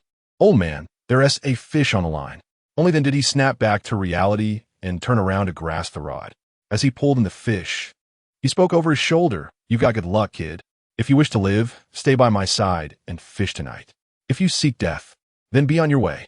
Chapter 31. The head of Song's corpse, as Song's corpse spoke, he was skillfully reeling in a fish. Judging by its size, it was quite substantial. However, upon hearing his words, I felt a jolt of realization. With just a glance, he discerned that I was in trouble. His insistence for me to stay was clearly an attempt to protect me. Yet his words were rather blunt, lacking in subtlety. Nevertheless, that was inconsequential. My purpose here was to seek his assistance. Without further ado, I promptly replied, "Thank you, old sir. I shall remain." Having said that, I hurried forward, noticing Song's corpse was enthusiastically reeling in the fish, a large grass carp, weighing no less than 10 pounds. After a brief wait, the fish was drawn to the shore. I, being observant, quickly grabbed the net to lend a hand. "Old sir, this fish is enormous, quite impressive." Upon hearing my exclamation, Song's corpse erupted into hearty laughter, his face brimming with pride. "A mere trifle, a mere trifle. Yes, just like that. Don't let it escape." I took extra care, for to fishermen, losing a large catch is far more painful than a mere defeat. If I failed to net it, I could not guarantee his cooperation, even with Uncle U's trump card in hand. In no time, I successfully brought the fish ashore. Song's corpse was exceedingly jubilant, his voice booming as he spoke, seemingly eager for the nearby anglers to know of his impressive catch. Yet, the other fishermen around wore expressions of disdain, casting scornful glances at Song's corpse as he reveled in his display. I stood silently by his side, deliberately avoiding his shadow, fearful of causing offense. It was not until he had displayed his catch for quite some time that he finally placed the large blue fish into the net. After brushing his hands together, he turned to glance at me and said, "Seeing you so astute, do you recognize the predicament you find yourself in?" I nodded and spoke candidly, "Indeed. I have come here today, seeking your esteemed assistance to navigate through this perilous situation." However, Song Shirdu merely chuckled softly and shook his head. "There is no need for such assistance. The corpse spots have already spread to your neck. Your fate is sealed. Nevertheless, you seem to have brought me a stroke of luck. Thus, I shall grant you one night's reprieve, allowing you to linger a while longer. Feel free to stay or leave as you wish." Song Shirtu was remarkably forthright in his speech, devoid of any circumlocution or hesitation. It was evident that this elder was a man of genuine character, and I too preferred engaging with individuals who communicated with such candor. Yet, one night would not suffice. I needed to extricate myself from the clutches of Zhang Chong and his sinister companions. Thus, I refrained from further pleasantries and stated, "Elder, when rescuing someone, one must see it through to the end. When accompanying a Buddha, one must escort him to the West. Uncle Yu has sent me to seek your aid, assuring me that you would be willing to save me. He is prepared to offer you 3 months' worth of bait made from ghostly fish and will keep your secret safe." Upon hearing this, Song Shirtu began to stroke the small mustache on his chin, squinting at me as he inquired, "Uncle Yu long is it? That lad is truly a piece of work. But is he genuinely willing to assist me with 3 months' worth of bait?" I nodded, recalling what Uncle Yu had told me in the hospital. He mentioned that your abilities surpassed his, and if you were willing to intervene, you could undoubtedly resolve the issues afflicting me. Once he was discharged, he would offer you 3 months' worth of fish bait. Upon hearing this, Song Shitu's eyes widened in alarm. "Is that rascal Yu Long in the hospital?" His sudden agitation indicated that his relationship with Uncle Yu was not as dire as Uncle Yu had portrayed. I affirmed to assist me. "Uncle Yu suffered a neck injury from a malevolent entity last night and is currently hospitalized." "And how is he faring?" Song Shirtu feigned calmness, yet his gaze betrayed his anxiety. "Uncle Yu's condition has stabilized. As long as the wound remains free from infection, he shall be fine," I replied truthfully. At this, Song Shirtu visibly exhaled in relief. He then addressed me. "That fellow, merely a cook, dares to meddle with malevolent forces. He deserves whatever befalls him. However, my skills are indeed superior to his, since he is willing to provide 3 months of fish bait. Do tell me what transpired during these days. Spare no detail. I shall see if I can assist you." Seeing that Song Shirtu was inquiring about serious matters, I nodded earnestly and began recounting my experiences over the past year. I mentioned meeting a girlfriend, giving her a coin, and later encountering her in anatomy class, with the coin still in her mouth. I also spoke of Zhang Chong and the anatomy teacher's sudden demise, how I came to know Uncle Yu, his use of ominous vegetables to send spirits away, only to be thwarted by an old ghost. Finally, I narrated our visit to the haunted house where Uncle Yu sustained his injuries. During a visit to the hospital, I encountered an unusual incident involving a hearse. I recounted the story in meticulous detail, leaving no stone unturned. Upon hearing my account, Song, the mortician, furrowed his brow in concern, occasionally casting me incredulous glances. His expression was undeniably peculiar. Ultimately, he requested my birth date and time, claiming he wished to ascertain whether my fate was frail and whether my horoscope invited misfortune. Upon examining it, he could not help but scoff, exclaiming, "What a dreadful chart you possess, filled with death, blades, injuries, and ominous stars. With such a dismal fate, how have you not perished sooner? How did you manage to gain admission to medical school? It must either be a sign of your ancestral graves emitting smoke or sheer luck." After this, Song suddenly paused, as if struck by a thought. He ceased his jesting, stroking his goatee while regarding me with an odd intensity, occasionally licking his lips. His gaze seemed to transform into one of excitement, sending a shiver down my spine and causing me to tense my legs. I sensed that he had ulterior motives. However, my acceptance into university was a result of diligent effort and countless nights of hard study, not mere chance. I chose to remain silent, though I felt a gnawing discomfort at his words, which clearly suggested that my horoscope was fraught with calamity. Eventually, Song withdrew his gaze and regained his composure. He took my left hand, examining my palm and wrist. While I could not decipher the lines in my palm, I noticed dark, necrotic spots marring my wrist. He gazed at me for quite some time, then shook his head and spoke. "Young man, the situation you find yourself in is far more serious than I initially imagined. By all rights, your life should have come to an end long ago. Yet you are still here today. It seems that it is not merely that foolish Long who is safeguarding you, but rather your ex-girlfriend who is watching over you." Upon hearing this, I was momentarily stunned. My ex-girlfriend protecting me?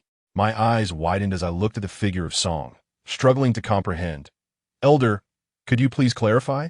Song chuckled softly and continued, "To put it simply, your fate is rather unfortunate, a life marked for an early demise. Under normal circumstances, you certainly would not have survived to this day." The more he spoke, the more bewildered I became, noticing my complex and shocked expression. He pressed on, "I suspect that your continued existence is due to your ex-girlfriend's intervention. The means by which she protects you is through the coin she has given you. Her decision to part ways with you was likely not solely due to your failure to utilize that coin, but rather because she herself encountered some dire predicament. Otherwise, a spirit capable of bestowing blessings would not have had her physical form subjected to dissection. This indicates that she is unable to secure her own safety, leaving her no time to tend to you. Without new blessings, and with such a dismal fate, it is only natural that you would find yourself beset by malevolent spirits." Song succinctly outlined my actual circumstances in terms I could comprehend. Finally, seeing my astonishment, he casually remarked, "For me, expelling the malevolent spirits that cling to you is no daunting task. In fact, it is as simple as a wave of my hand. However, if you wish to continue living, it shall prove to be a challenge." Chapter 32. The Four Calamities. The killing blade and the wounded owl. Upon hearing the words of Song Shurtu, my mind was in turmoil, overwhelmed by the sheer volume of information. Early demise? Poor fate? Haunted by spirits? My girlfriend protecting me? Fortune money? I fell into silence for a moment, my expression intricate, attempting to organize the thoughts conveyed by Song Shurtu. According to him, my fate bears the four calamities: killing, blade, wound, and owl. In the realm of destiny, this is termed as the 8 characters bearing 4 calamities, suggesting a life of limited duration. The primary reason I have survived thus far is my ex-girlfriend, Xiaoyu. As per Song Shurtu, the coins she bestowed upon me were not the cursed currency of malevolent spirits. Otherwise, I would have perished long ago without needing other spirits to haunt me. Rather, they were fortune coins, also referred to as life-extending money. Since my separation from Xiaoyu, I have lost my source of fortune. Consequently, I alone cannot suppress the 4 calamities within my fate. These calamities incessantly erode my being, enveloping me in malevolent energy, naturally rendering me akin to one on the brink of death. Malevolent spirits would thus fixate upon me, clinging to my existence, resulting in the emergence of these corpse-like marks upon my body. Such assertions transcend my understanding, defying medical knowledge and shattering my imagination. They are excessively metaphysical and bizarre. Yet, They elucidate why I am perpetually able to perceive unclean entities and why they incessantly pursue me. It is because of my unfortunate fate, my imminent demise, and the waning of my vital energy. Noticing my grave demeanor, Song Shurtu lowered his head in silence before speaking again. To put it plainly, with your fate, you should not live beyond the age of 20. Yet, you have managed to survive for over a year more. A year ago marked the moment you encountered your former girlfriend. It is worth noting that a year prior, you should have perished. For the majority of ordinary individuals, only those on the brink of death can behold apparitions. Yet, against all odds, you continue to exist in the present. Throughout this time, you have consistently accepted coins from her at specific intervals. This suggests that your ex-girlfriend has been safeguarding your fate with her fortunate currency. At this juncture, Song Shurtu paused momentarily before resuming, stating, "You offered her coins, and in return, she bestowed upon you blessings of longevity and fortune. What you expended were the misfortunes associated with your own lethal karma. Thus, you managed to survive an additional year. Now, however, she can no longer protect you. Without her auspicious currency, the source of your longevity and fortune diminishes. Your fate is once again intertwined with lethal karma. Over time, the weight of these misfortunes will accumulate, leading inevitably to your demise. Malevolent entities will, of course, emerge. This vicious cycle will persist until death claims you." While casually casting his fishing rod, Song Shurtu effortlessly elucidated and analyzed my fate, detailing the dynamics between my previous girlfriend and the significance of the coins exchanged. She had been silently extending my life. Although Xiao Yu is a spirit, contemplating these revelations made me realize what a kind-hearted girl she truly is, and I feel an overwhelming sense of indebtedness towards her. Simultaneously, it became evident that Song Shitu's expertise in this realm far surpassed that of Yushu. Through the examination of my current circumstances and experiences, he was able to discern the key factors and underlying reasons, showcasing his exceptional prowess in this field. However, the result he presented was rather difficult for me to accept. According to his words, my fate was flawed. Having lived thus far, I had reached my limit. I was doomed, with no hope of salvation. Even if I were to rid myself of Zhang Chong, the drowned ghost, another would inevitably arise, followed by a third. Ultimately, I would still perish entangled in the sinister web of spirits, unless, of course, Xiaoyu returned to bestow upon me her blessings and monetary gifts. If I could receive those funds once or twice a month, I might continue to sustain my life. Yet, this notion was evidently unrealistic, for I had no knowledge of Xiaoyu's whereabouts. Moreover, she might be facing significant troubles herself. Nevertheless, I was unwilling to concede to death so easily. I turned to Master Song, inquiring, "Master Song, is there a way to secure my life once and for all? I do not wish to die. I still want to ensure my grandfather's final moments and aspire to become a doctor. I yearn to live." Master Song continued to fish with nonchalance, casually responding, "There are indeed options. Either your ex-girlfriend returns to assist you as before, using her methods to help you garner blessings, with the monetary gifts she provides. If you utilize them once or twice a month, you will prolong your life. Alternatively, you must learn to attract blessings on your own. Otherwise, in as little as a day, or most 3, you will become ensnared by other malevolent spirits and still meet your demise, given that Xiaoyu is likely in dire straits. The responsibility rested upon me. Master Song, if I am to attract blessings myself, how should I go about it?" Master Song smiled faintly. "Attracting blessings is not difficult. As you step outside to pick up a piece of litter or assist an elderly woman across the street, you're said to gain longevity and blessings." I paused momentarily, pondering the simplicity of such a notion. If merely performing these acts could extend one's life, the task would seem rather effortless. I contemplated the essence of survival, concluding that one must engage in grand altruistic deeds. Such deeds, I surmised, primarily revolve around saving lives. Is it truly the case that by saving others, I would acquire the utmost fortune? I instinctively posed the question. Master Song chuckled softly, acknowledging my insight. Indeed, the merits of saving lives are substantial. However, the act of saving a particular soul may not be as straightforward as it appears. Even if you were a practicing physician, you might still be unable to avert the calamities inscribed in your destiny. Upon hearing this, I could not help but display a visage of concern. I then pressed on with my inquiry. Master Song, aside from this, are there other means? Without directing his gaze towards me, Master Song replied nonchalantly, certainly. Life and death exist in a delicate balance, as do the realms of the living and the dead. While the living can be saved, so too can the deceased. In this world, there are those who refuse to relinquish their hold on life. Corpses reluctant to enter their coffins, spirits unwilling to traverse to the underworld. Should you possess the ability to resolve such matters, the blessings you would earn would surpass those gained from saving 10 individuals.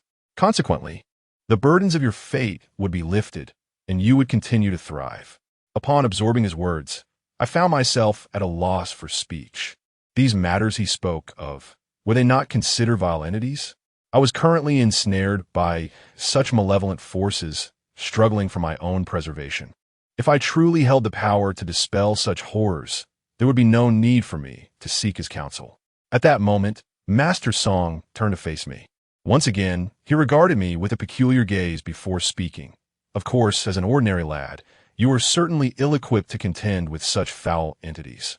However, since you were recommended by my disciple, I perceive a glimmer of potential within you. Here's the deal. I happen to be in need of an apprentice. If you pledge yourself to me as a student, I shall impart to you some skills for self-preservation. Thereafter, you shall accompany me in retrieving the deceased along the banks of the Yangtze, subsisting on the remnants of the departed. In this manner, you will acquire the means to forge your own fortune and extend your own life. You may even become a mortician like myself. What do you think? Upon hearing these words, I was momentarily taken aback. Was he truly offering to take me on as his apprentice? To learn from this irascible fisherman and become a mortician? Frankly, I was entirely reluctant. My aspiration was to become a physician, and the efforts of these past years were dedicated to securing a position in a prestigious hospital, not to become a mortician. Yet, this was merely our first encounter, and already the head of the morticians was extending an invitation to me. Why? Was it merely because of my appearance? Wasn't he demanding any payment? Was it simply that he required an assistant? I felt that such opportunities were not easily come by. Or perhaps, had he taken an interest in my destiny? After all, he had gazed at me with unrestrained excitement after assessing my fate. Could it be that my destiny held significance for him? Noticing my silence, the head of the mortician's demeanor shifted abruptly. What are you pondering, lad? Your life hangs in the balance, and time is of the essence.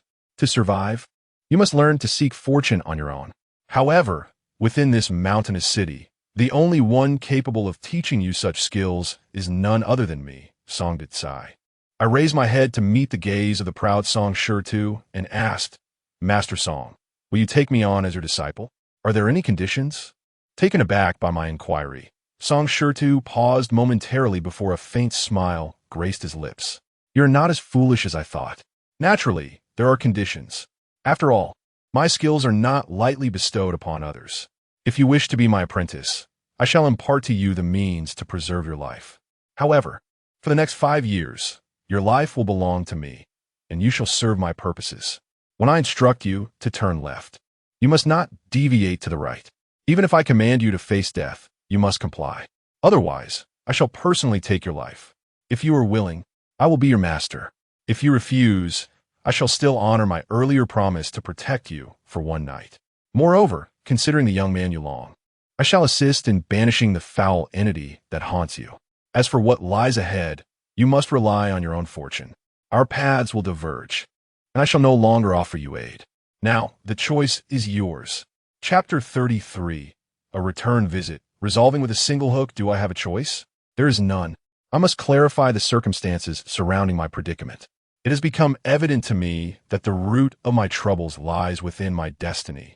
As indicated by my birth chart, my fate is exceedingly light, burdened by 4 calamities, and my life is fragile. As I age, these calamities intensify.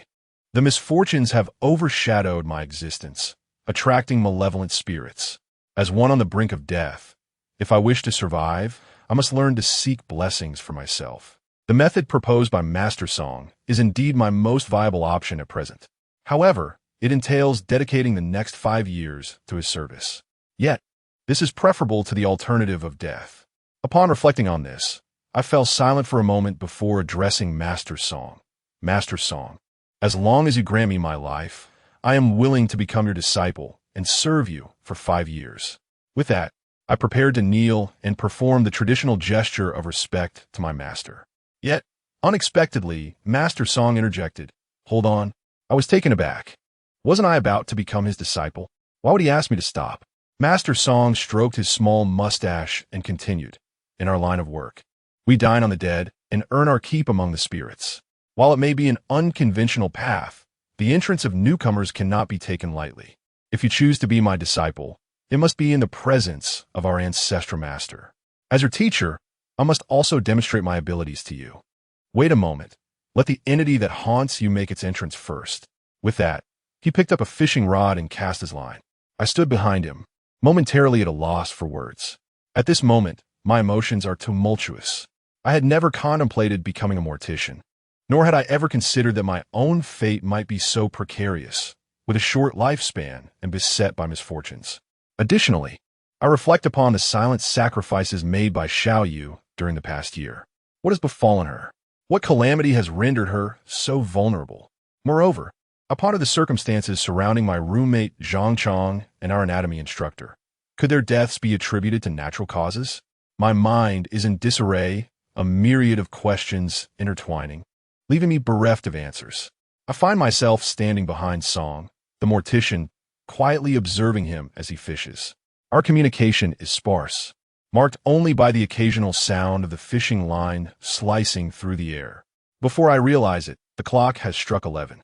Aside from myself and Song, the dock is deserted. The riverside at night is chillingly cold, and the occasional gust of wind sends shivers down my spine. Although Song faces away from me, he senses my discomfort and remarks, "The river exudes a heavy aura. Your vitality is weak. Wear this coat to prevent catching a cold." With that, he casually tosses a jacket my way, never turning to meet my gaze, as he replaces the hook on his fishing rod with an unusually large one. One might mistakenly think he is attempting to catch a shark. I am indeed cold, and as I accept the garment, I express my gratitude. "Thank you." After donning the coat, I feel a slight warmth envelop me. Yet at that moment, an unexpected waft of fishy odor drifts through the river breeze. The scent was faint yet steadily intensified. Upon catching a whiff of it, a chill coursed through my heart. This aroma was indistinguishable from that which lingered on Zhang Chong. I hastily scanned my surroundings. The inky darkness enveloped me, revealing not a single silhouette. Still, I addressed Master Song, who was engrossed in fishing. "Master Song, I sense that something is approaching me." My voice trembled with apprehension as I continued to survey the area. Master Song remained unperturbed, casually remarking, "It's about time. We've been waiting all night." The stench of rotten fish grew increasingly nauseating. Suddenly, a ghostly voice echoed from behind me. "Jiang Ning, it is time for you to embark on your journey." The sound sent shivers down my spine, causing me to freeze momentarily. I turned my head slightly, only to discover that the drowned spirit of Zhang Chong had inexplicably appeared 5 meters behind me. His face was ashen, his body grotesquely bloated, and water droplets incessantly dripped from him. At that very moment, however, Master Song, standing before me, let out a cold snort. Gripping his fishing rod, he swiftly cast it behind me. The enormous hook soared through the air, tracing an arc before ensnaring Zhang Chong's mouth. Before the drowned spirit could respond, Master Song yanked the rod forward with a swift motion.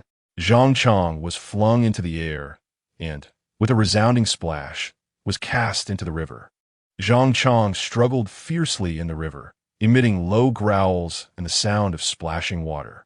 It resembled the scene of reeling in a 100-pound fish, with the fishing rod bending dramatically. Yet, Song Shirdu merely tilted his mouth, as if he were simply toying with a slippery fish, leading this drowned ghost in circles. I stood on the bank, utterly astonished. Is it truly possible to fish in such a manner? It was only now that I realized dealing with a malevolent spirit like Ghost Zhang Chong could be so straightforward.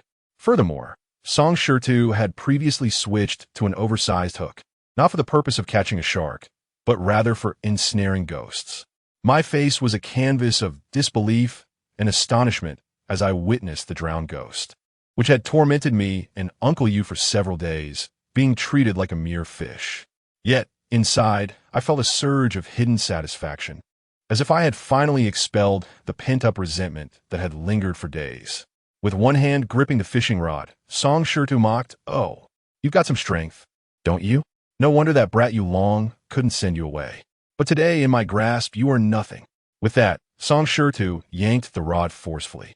With a swift whoosh, Zhang Chong was instantly yanked from the river and, with a resounding thud, slammed onto the bank. In that moment, his entire body emanated a dark aura, which quickly dissipated. The once formidable drowned ghost, now sprawled on the bank, was rendered immobile. Moreover, I noticed that the water seeping from him had transformed into a murky black liquid. In a fleeting moment, a pool of water had formed. As these dark waters flowed away, the chilling aura and fishy stench emanating from him gradually dissipated. I gazed in astonishment when suddenly Song Shurtu addressed me. "This ghost. It is the drowned spirit that has been haunting you, is it not?" I nodded vigorously, looking at Song Shurtu with admiration. "Yes, he is my roommate, Zhang Chong." I felt that Song Shurtu was remarkably impressive. With effortless ease, he had subdued Zhang Chong. Upon seeing my acknowledgement, Song Shurtu continued, "This drowned ghost has not yet become a malevolent spirit. There is resentment, yet no malice. Now that I have dispelled his grievances, he will soon return to normal, and there will be a way to send him off. You should retrieve the fishhook. When he awakens, inquire about the circumstances of his death, so he understands he has passed on. Later, I will teach you how to guide him down. You will receive a blessing from him, and in doing so, help him reincarnate, thus resolving this dark matter." Hearing this, my heart raced with a mix of anxiety and anticipation, feeling the weight of such a terrifying entity being so effortlessly handled. This Song Shurtu before me was indeed a remarkable figure. I nodded in agreement and swiftly approached.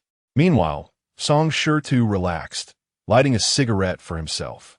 With a hint of trepidation, I stood before Zhang Chong. He lay motionless, the fishhook still lodged in his mouth. A significant amount of dark water pooled around him. Yet his appearance had returned to normal, no longer swollen. Overall, he resembled a corpse, merely devoid of color. Following the instructions given by Song Shurtu, I removed the enormous fishhook that was lodged in his mouth with my hands. As soon as I detached the hook, Zhang Chong, who lay motionless on the ground, trembled slightly. In an instant, I witnessed his eyes snap wide open, his gaze fixated on me with an intensity that seemed as if his eyeballs would pop out. Chapter 34. Awakening to the truth of death. As I observed Zhang Chong abruptly open his eyes, his gaze seemed on the verge of bulging out, startling me in the process. After all, this individual had been haunting me for several days. I instinctively took a step back, an unsettling sensation creeping over me. Upon regaining consciousness, Zhang Chong, noticing my presence, suddenly spoke. "Jiang Ning, the teacher sent me to bring you back." His initial words sent a shiver down my spine. What? He is still not fully awake? Yet, looking into his eyes, though wide open, the previous numbness and ferocity had vanished. Without a moment's hesitation, I raised my hand and delivered a sharp slap across his face. The sound echoed in the air, leaving him momentarily dazed. "Return? You've already perished. Do you even comprehend that? Day after day, you've been pestering me, for heaven's sake." I refrained from engaging in lengthy discourse, opting instead for directness. After being struck, Zhang Chong covered his face, his wide eyes gradually softening as he stared at me in a daze. "Dead? Dead? What do you mean?" I pressed on earnestly. "Think carefully. Why are you here? What brings you to me?" Zhang Chong glanced around, a hint of confusion washing over him as he began to recollect. "Where am I? Why has it turned dark?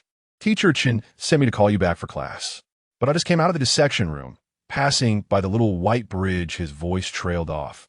And when he uttered the words "little white bridge," his expression suddenly froze, revealing an overwhelming shock as he gazed at me.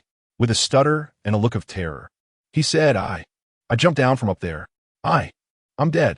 His face was a portrait of horror. Disbelief etched across it as he gazed at me. I nodded in affirmation. Indeed, you are dead. You have been entangled with me for 4 days. Zhang Chang's expression was one of sheer panic, struggling to accept the reality. No, I was just fine, right? Before he could finish his sentence, the voice of Song Shurtu echoed from behind him. What nonsense! Feel yourself. Check if you have any warmth, if your heart is still beating.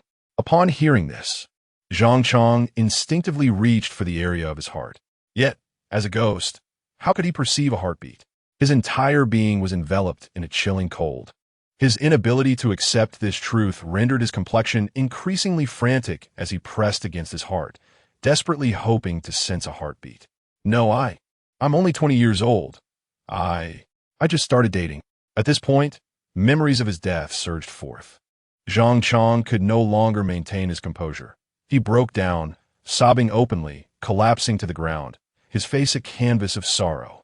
Song Shurtu approached, cigarette in mouth, his expression largely unchanging. He fixed his gaze on the weeping Zhang Chang and spoke. You did not die a normal death. You carried with you a weight of resentment. Thus, you are unable to remember how you perished. However, you have only just departed this world and have not harmed anyone.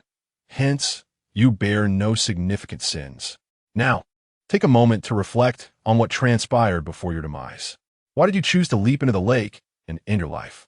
This has been a perplexing matter that has occupied my thoughts for the past few days. I have perused the chat logs from our class group. It was stated that Zhang Chang exited the anatomy room and made his way directly to the small white bridge at Chuilu Lake. He stood there for a while before plunging into the water. By the time fellow students managed to rescue him, he had already succumbed to drowning. The reasons behind his tragic decision remained shrouded in mystery. Nevertheless, I have always believed that it might have something to do with the coin that Xiao Yu had once held in her mouth.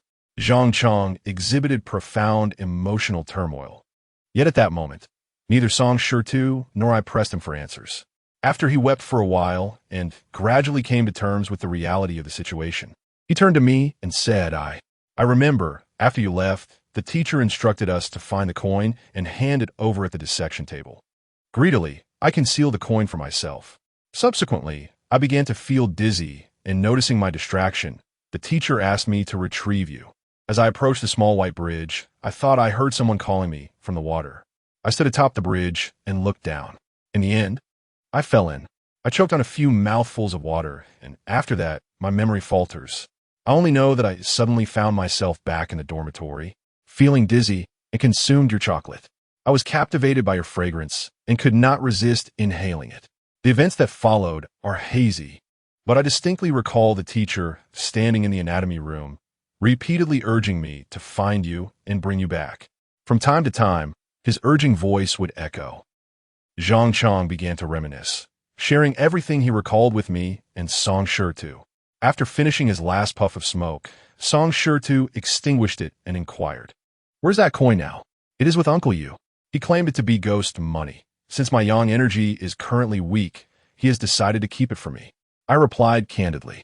However, Song Shurtu narrowed his eyes, suggesting his demise was likely a consequence of his greed.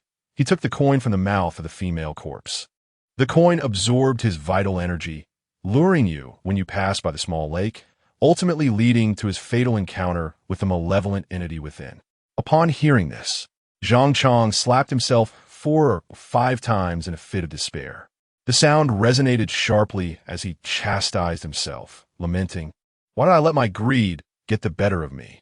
The teacher expressly forbade taking anything and instructed the students who found the coin to surrender it. Why did I sneakily take it? Now look, my life is forfeit. Oh, woe is me. Zhang Chang was filled with regret for his past actions. I merely sighed, offering no words of comfort. Song Shurtu then spoke, Enough of this self-deprecation. You are already deceased. Life and death are fated, and perhaps this was your destiny. Encountering me was also part of your fate. Your 7 days have yet to pass. You may still return home for a visit. Once you have done so, I will have Shao Jiang light an incense for you, and you may depart in peace. However, if too much time elapses, you risk accumulating malevolent energy.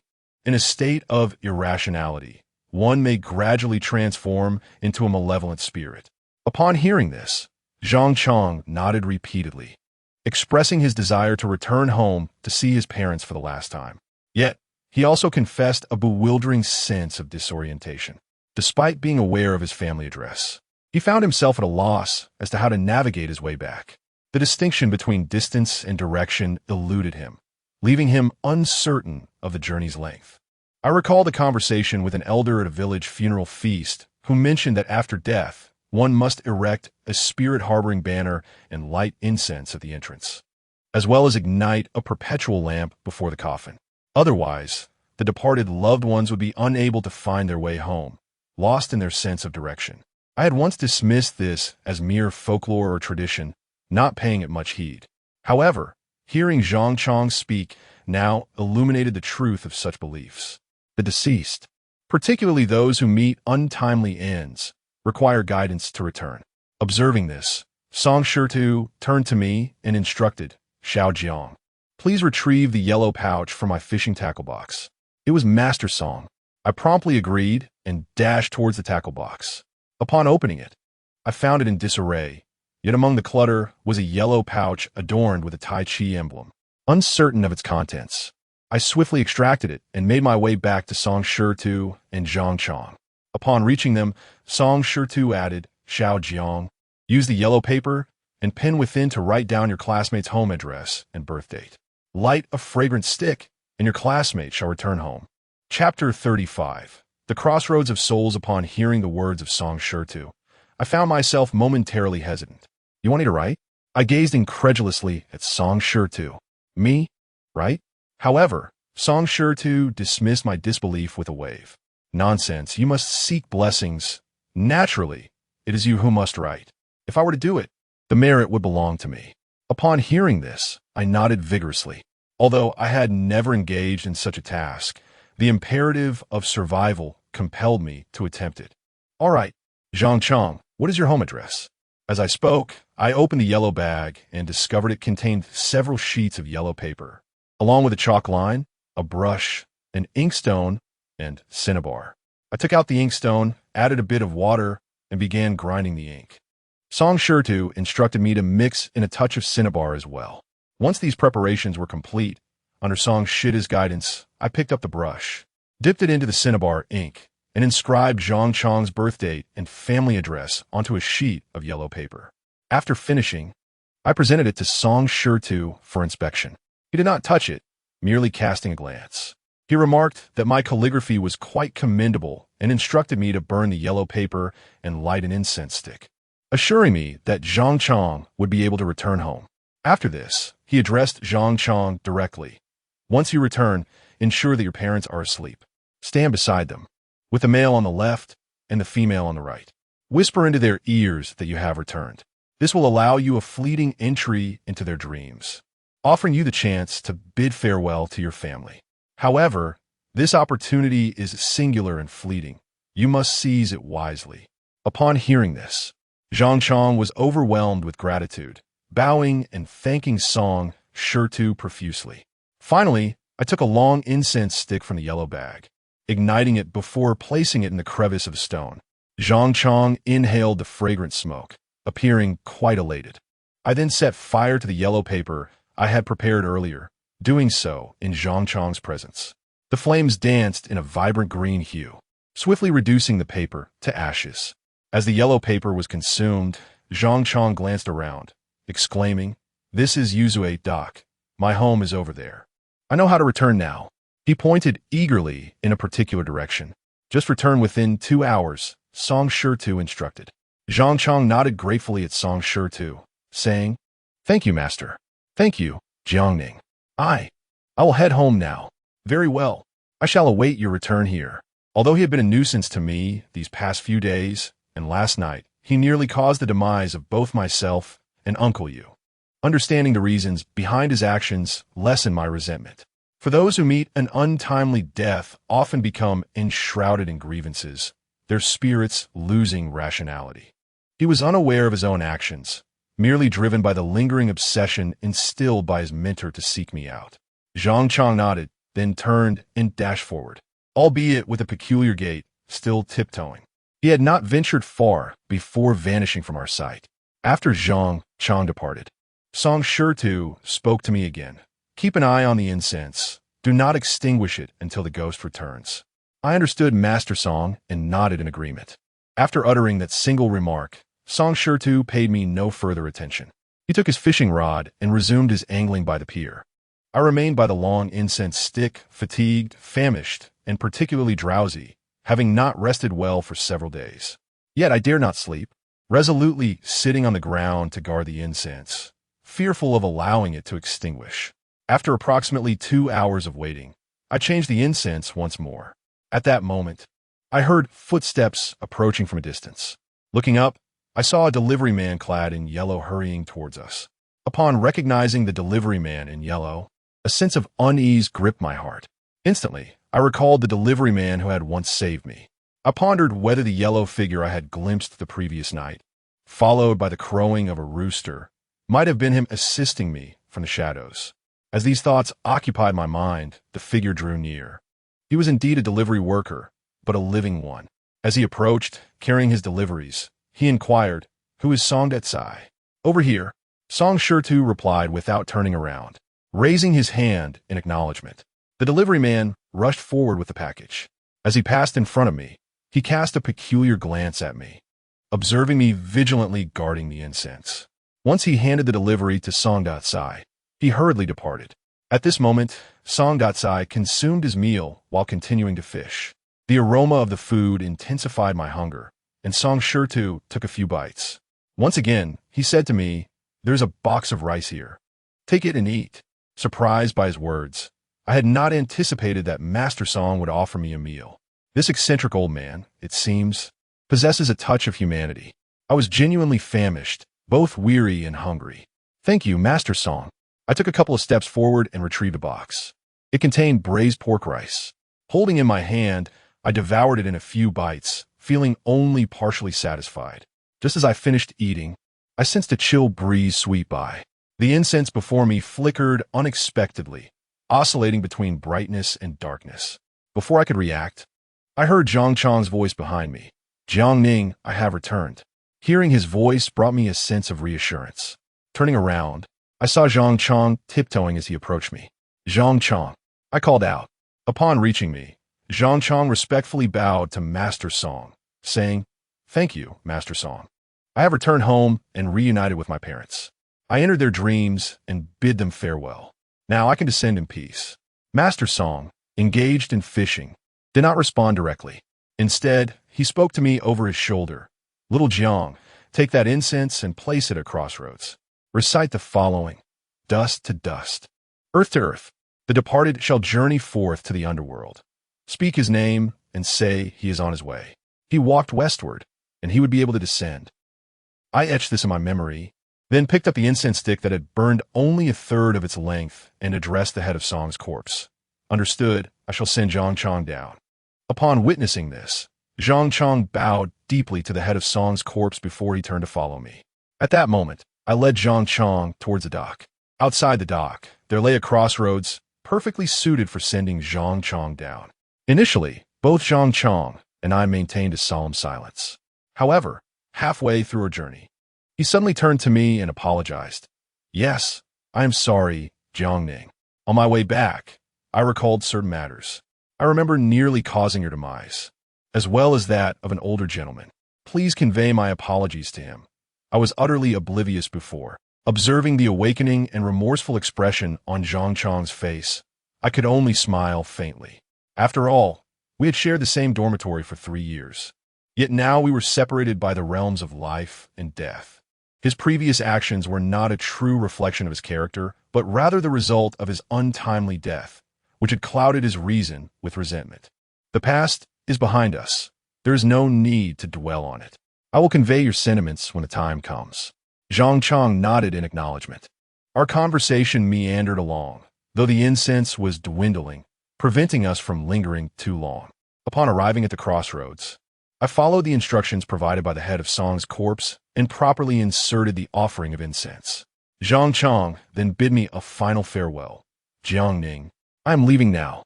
I will await you below." Hearing this, I nearly let an expletive slip. What was this fellow doing, cursing my demise? Noticing my eye roll, Zhang Chang quickly chuckled. Just kidding. You can take your time. I will be gone. I exchanged a fist bump with him. Zhang Chang then proceeded westward.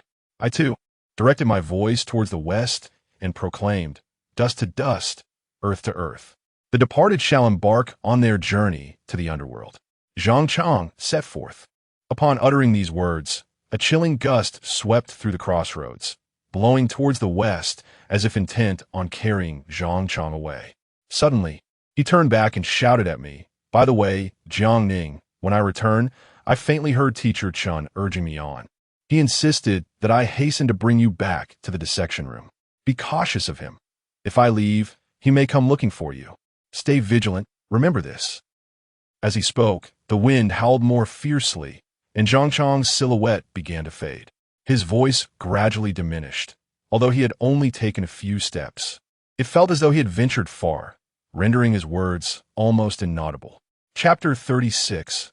Unfortunate fate. Born to suffer, I stood at the crossroads, gazing in the direction where Zhang Chang had vanished.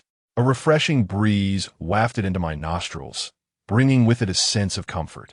I paid little heed to my surroundings, lost in contemplation of his parting words. The anatomy teacher was once again urging him, and it was possible he might come to seek me out personally. This thought cast a slight shadow over my expression. However, now that I had encountered Song Shurtu, he would be capable of managing Zhang Chang's affairs. Thus, I reasoned that my anatomy teacher, who had met his demise in the storage pool, would also be within his purview. Addressing the direction of Zhang Chang's disappearance, I uttered, I have remembered everything. Safe travels. With that, I did not linger, but turned to make my way towards the dock. Song Shurtu possessed an undeniable passion for fishing. Even in the depths of night, he remained steadfast with his fishing rod. I hastened back to the dock, and as I approached Song Shurtu from behind, before I could speak, he anticipated my words. Have you seen him off? Yes, he has been sent on his way. I responded. Song Shurtu did not turn to face me. He merely acknowledged with a grunt and continued. Now, take a look at yourself and see if the corpse spots have diminished. Upon hearing this, my eyes widened, and I hastily lifted my garments to inspect my body. The dock's lighting was dim, yet I could still discern the changes. The color of the spots on my skin had indeed lightened considerably. It has faded, Master Song. The spots on my body have diminished. Have I been fortunate? I inquired with astonishment. Song Shurtu threw a spear and then turned around, saying, Indeed, seeking blessings is akin to accumulating merit. This phenomenon, although invisible and intangible, envelopes every individual. When you send away a spirit that has met an untimely demise, you accumulate both merit and blessings. Consequently, the four calamities afflicting you will naturally be subdued. As long as you persist, not only will you avoid death, but your fortune will also flourish. Once the four calamities are restrained, those malevolent entities will cease to torment and haunt you. Your mortal eyes will no longer perceive them. Song Shurtu spoke with a casual demeanor, yet I inhaled sharply, for his words confirmed that if I wished to survive in this lifetime, I must follow in his footsteps, partaking in the meals of the deceased, engaging in matters of the underworld, sending off wandering spirits, and collecting corpses. Otherwise, I would be unable to suppress the calamities inherent in my fate, which would gradually revert to a previous state of decay, my body marked with deathly spots, entangled by ghosts, leading ultimately to my demise. A sense of despair washed over me. What sins had I committed in my past life to warrant such a repayment in this one? It seemed that Song Shurtu perceived my thoughts, for he smiled and said, Young one, if viewed through a conventional lens, your fate appears unfortunate. Burdened with calamities from birth, short-lived and fraught with misfortune, attracting malevolent spirits and adversity, making longevity a challenge. Yet in our line of work, such a fate is considered remarkably auspicious. I was taken aback, pondering how I could be deemed fortunate when I had become a harbinger of short life. Master Song, why is that? I inquired, my face etched with confusion. Song Shurtu lit a cigarette for himself, and, as the smoke swirled and danced, he slowly began to speak. The four malevolent spirits, Killing Blade, Wounding Officer, and the Hawk. The term killing signifies the presence of a dominant officer, excessive in number. It denotes a lack of virtue and righteousness. Blade refers to the young blade, abundant in force. It embodies a fierce and ruthless nature. Wounding represents the wounding officer, often excessive. It indicates a disregard for rules and propriety. Hawk symbolizes the dominant seal, prevalent in number. It conveys a cold and self-serving disposition. Upon hearing this, I felt a sense of numbness wash over me. Although I did not fully comprehend the meanings of dominant officers and young blades, the subsequent descriptors, lack of virtue, lawlessness, and self-interest, struck a disquieting chord within me. Yet, I remained silent, choosing to listen intently. After a brief pause, exhaling a plume of smoke, Song Shurtu continued. When these four malevolent spirits manifest as ominous forces within a destiny chart, their destructive capacity is immensely formidable. The individual not only suffers a harsh fate, but may also bring misfortune upon friends and family. At this juncture, he cast a meaningful glance in my direction. In that moment, I couldn't help but reflect on my own origins and circumstances. Throughout my life, I have always felt a sense of ill fortune and suffering. Orphaned, my existence seemed as valueless as a blade of grass. I had no friends by my side. Even when I did, circumstances conspired to keep us apart. During my 3 years at university, I had a girlfriend, albeit one who was more specter than companion. I had a decent rapport with my roommate, Zhang Chong, whom I considered a friend. Tragically, just days ago, he drowned in a lake, and I had only just seen him off. It felt as though fate itself were toying with me, enveloping me in a shroud of melancholy. Observing my sorrow, Song Shurtu spoke again. However, if the four malevolent spirits can be subdued and transformed, they may serve the destiny holder. The affirmative assistance to the individual's destiny is indeed substantial, perhaps even more so than the four auspicious deities: authority, protection, sustenance, and wealth. An individual with your particular configuration is not destined for the medical profession, nor are they suited to tread the conventional path of ordinary people, for it is neither feasible nor sustainable. Destiny forbids it. You are by birth predisposed to a vocation dealing with the spectral realm, engaging with the affairs of the deceased. For in our line of work, we confront the impure and the malevolent. What constitutes the four calamities for humans represents the four lethal armaments for spirits: a dearth of righteousness, ferocity, a lack of discipline, and unrelenting coldness. Each facet is a tenet of survival in our profession. You were born to partake in this particular livelihood. Upon hearing this, my eyes widened in astonishment. I began to comprehend why Headman Song had stared at me with such fervor upon learning of my birth chart, and why he had proactively offered to take me as his disciple. It turns out that, while my birth chart may be lightweight, its potency lies in this very aspect. My birth chart is exceptionally well suited for engaging in the occult profession. I inhaled deeply, reflecting on my endeavors over the years. It seems that I must indeed relinquish my aspirations in medicine and instead transition to a role as a mortician in the company of corpses and specters. Though my heart may resist, I am powerless to alter my fate. Since I cannot change it, I shall embrace it wholeheartedly. Composing myself, I inquired of Headman Song. Headman Song, is undertaking the work of a mortician financially rewarding? Headman Song had, in fact, been surreptitiously observing my demeanor. As a result, he was taken aback by my abrupt inquiry. He was immediately choked by the smoke. Cough, cough, you rascal, truly. However, I was assured that the income would undoubtedly be substantial, certainly not inferior to that of a physician. Upon hearing this, I felt a sense of relief. Although I could not become a doctor, earning a livelihood to support my grandfather in his old age was feasible. Yet, recalling the words Zhang Chong had uttered before his departure, I turned to Master Song and said, "Master Song," when I bid farewell to Zhang Chong. He mentioned that upon his return, he heard our deceased teacher urging him to bring me back. He advised me to be cautious, for my teacher might come looking for me. Upon hearing this, Master Song merely waved his hand dismissively, a trivial matter. If he truly comes, it would be an opportune moment to seek his blessings, to dispel your misfortunes and prolong your life. Tomorrow, I will accompany you to the school. I shall investigate the situation and, in passing, also ascertain the nature of your ex-girlfriend. At this, my eyes brightened with a flicker of excitement. It was not solely due to my also deceased anatomy teacher, but rather because of my ex-girlfriend by Xiaoyu. Although she was a spirit, she had never caused me harm. For over a year, she had been assisting me in seeking fortune and extending my life. The old ghost in the pavilion had once mentioned that she was in a precarious state. I was eager to learn what had befallen her.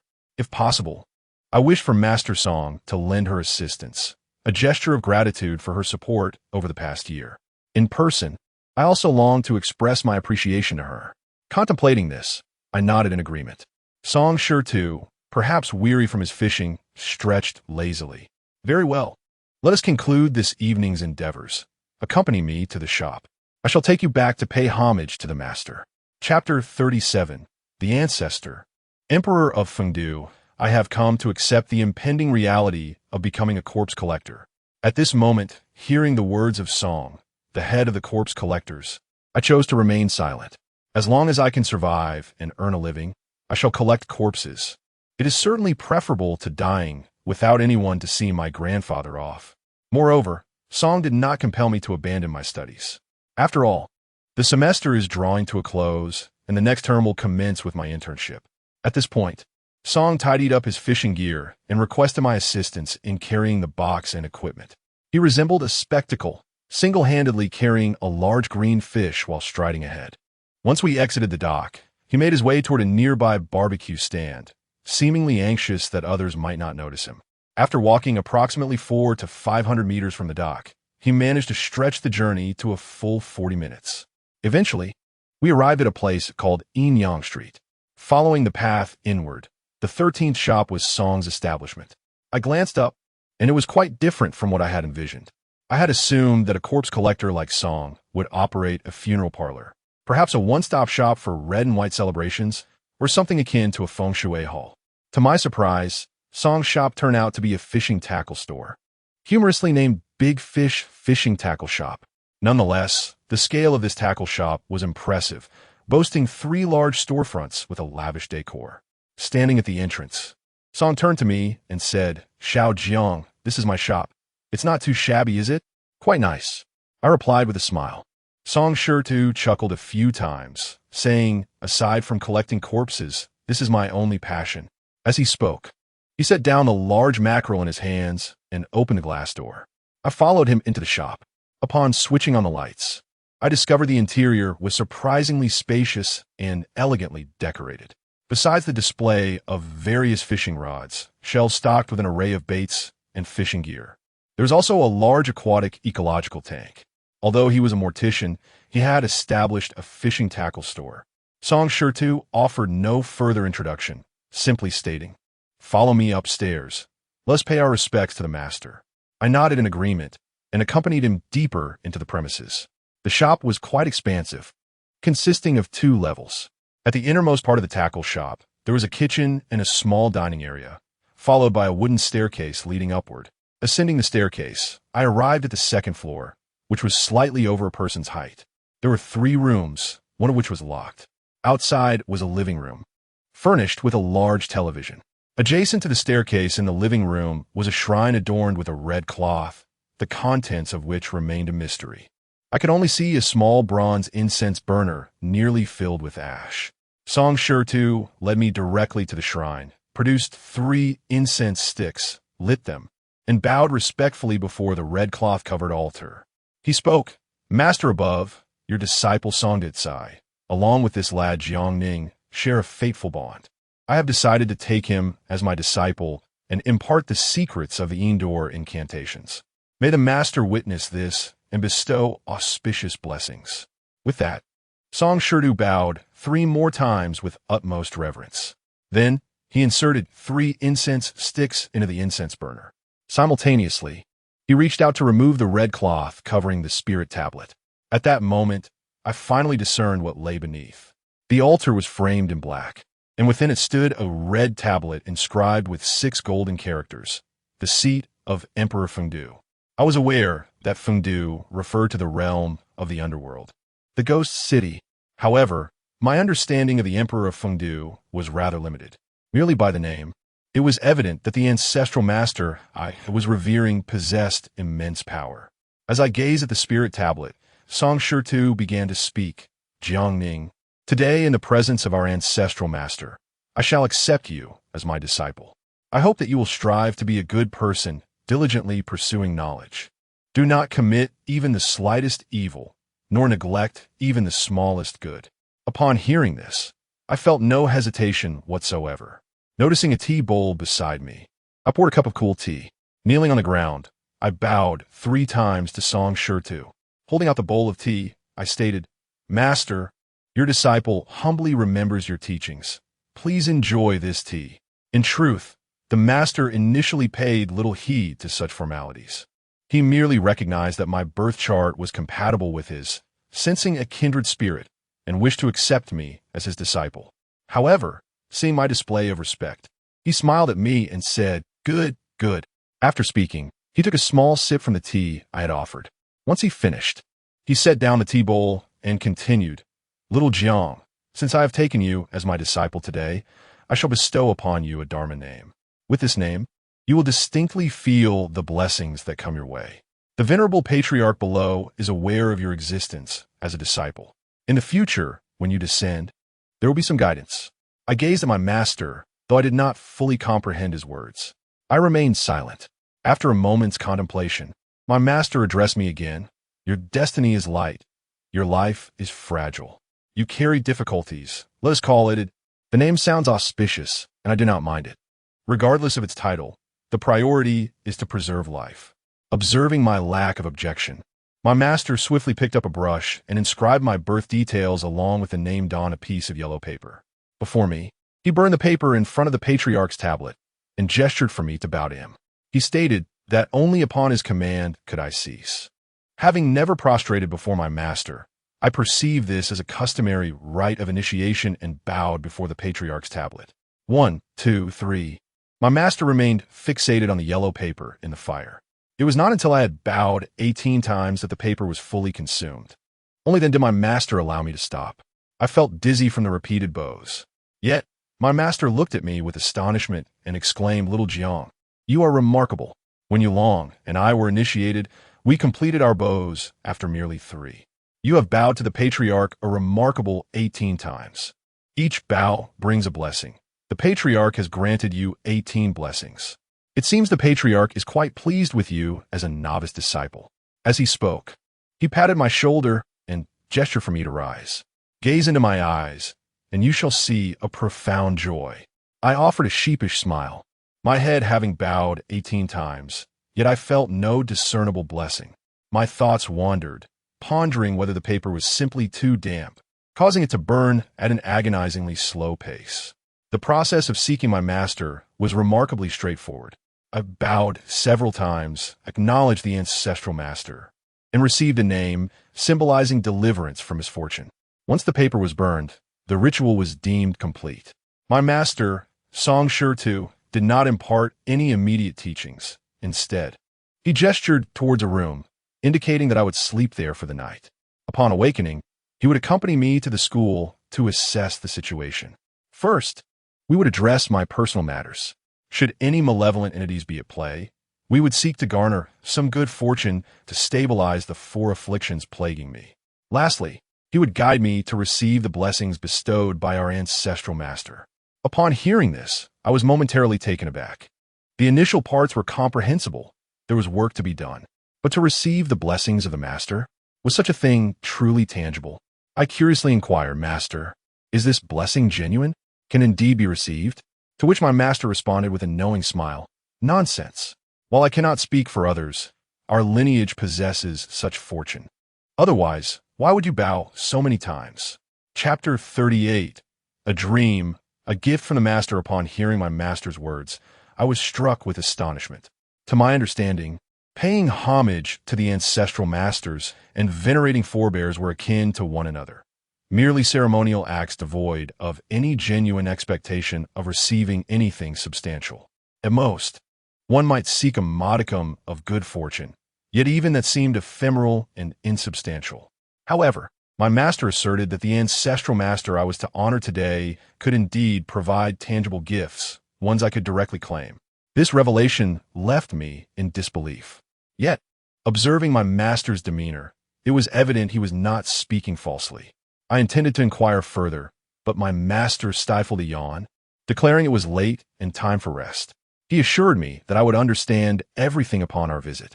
He then pointed to a room, instructing me to sleep there for the night. As for the other room, which was locked, he cautioned me that there might be some disturbances within that space during the night. However, he advised me to disregard it and focus on my own slumber. I glanced up at the door of that locked room, secured with a hefty iron padlock. I remained oblivious to what lay inside, but my master's warning about potential noises piqued my curiosity. I speculated that something peculiar might reside within. But what could it be that warranted such secrecy? Could it be that he was harboring spirits? I recalled scenes from various films, though I refrained from voicing my thoughts. My master offered no further explanation, simply turning to head towards his own quarters, promising to summon me in the morning. I cast one last look at the locked door, feeling an unsettling aura emanating from within, reminiscent of the scent of burning paper, which sent a chill down my spine. The notion of nurturing specters has grown increasingly intense within me. Taking a deep breath, I retreated to my chamber. Regardless of the circumstances, as long as I do not provoke any disturbances, I shall be fine. My purpose for coming here was solely to preserve my life. Everything else is of no concern to me. Exhausted beyond measure, I lay upon my bed, reflecting upon the day as tumultuous events. It was a winding journey, yet fortuitously, all concluded smoothly.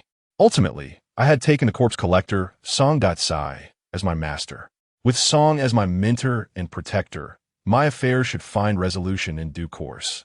I hope, however, I remain oblivious to the troubles that beset Xiaoyu, who is struggling to safeguard herself. Fatigued beyond comprehension, my thoughts drifted, and I swiftly succumbed to slumber. That night, I heard no disturbances from the outside world. I merely dreamt. In my dream, I exited this room and found myself in an exceedingly dark place. I was utterly alone, surrounded by nothing but darkness. In my dream, panic engulfed me as I sought an escape. Time lost meaning, and eventually, I perceived several shadowy figures. I attempted to approach them, yet they remained perpetually out of reach. I yearned to cry out, but no sound escaped my lips. After what felt like an eternity, they suddenly inquired, "Are you named Jiangning?" Unable to discern their forms, I affirmed. I asked them where I was and how to exit, but they offered no reply, and the shadows swiftly vanished, leaving me solitary in the abyss.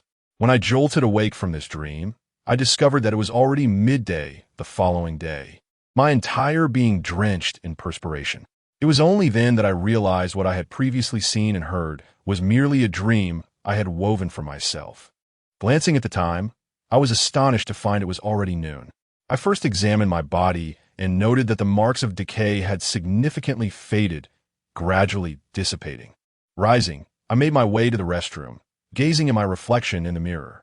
My complexion had improved considerably, now exhibiting a hint of vitality. I could distinctly sense my body on the mend. This transformation was entirely due to the farewell I bid to Zhang Chong the previous night, which had bestowed upon me a stroke of good fortune. I felt increasingly certain of the path I ought to pursue henceforth, to cultivate virtue in darkness, to release wandering spirits, to seek blessings, and to extend my lifespan. Only by adhering to this course could I suppress the four calamities that loomed over my fate, allowing me to prolong my existence. Otherwise, my fragile destiny would summon malevolent spirits, leading to my demise. After washing my face, I noticed my master's door ajar. Yet he was nowhere to be found. Descending the stairs, I passed by the ancestral altar, offering a respectful bow. A gust of wind swept in, gently lifting the red cloth draped over the altar. Upon reaching the ground floor, I was greeted by the rich aroma of traditional Chinese medicine. Peering into the kitchen, I discovered my master preparing a concoction. "Master," I called out to him. He turned to face me. "Ah, you're awake. Perfect timing. The medicine is ready." "Medicine? But I am not ill, merely beset by spirits." "Is it necessary to take medicine?" My master nodded affirmatively. "Indeed, this potion replenishes one's vital energy and blood, dispelling the malevolent essence. You must take a few sips shortly." Upon finishing my words, I observed master emerging with a steaming bowl of medicine. the pungent aroma of traditional Chinese herbs wafting through the air. Let it cool for a moment, and then drink it yourself, he instructed as he handed the bowl to me. I felt a sense of reluctance and inquired if it was absolutely necessary to consume it. He nodded affirmatively, adding that it was best taken on an empty stomach. Once I had finished the concoction, he led me outside for a meal. With Master having expressed himself so candidly, I felt it inappropriate to voice any further objections. My fate rested in his hands, and even if the bowl contained poison, I would partake. The taste was indescribable.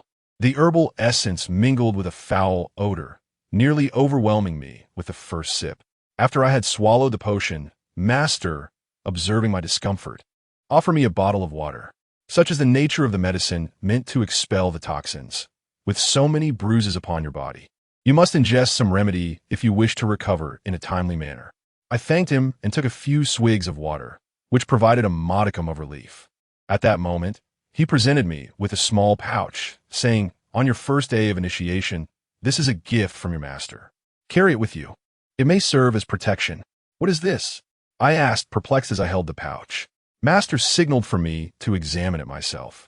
As I slowly opened the pouch, I discovered a dagger fashioned from fish bone, reminiscent of a small sword.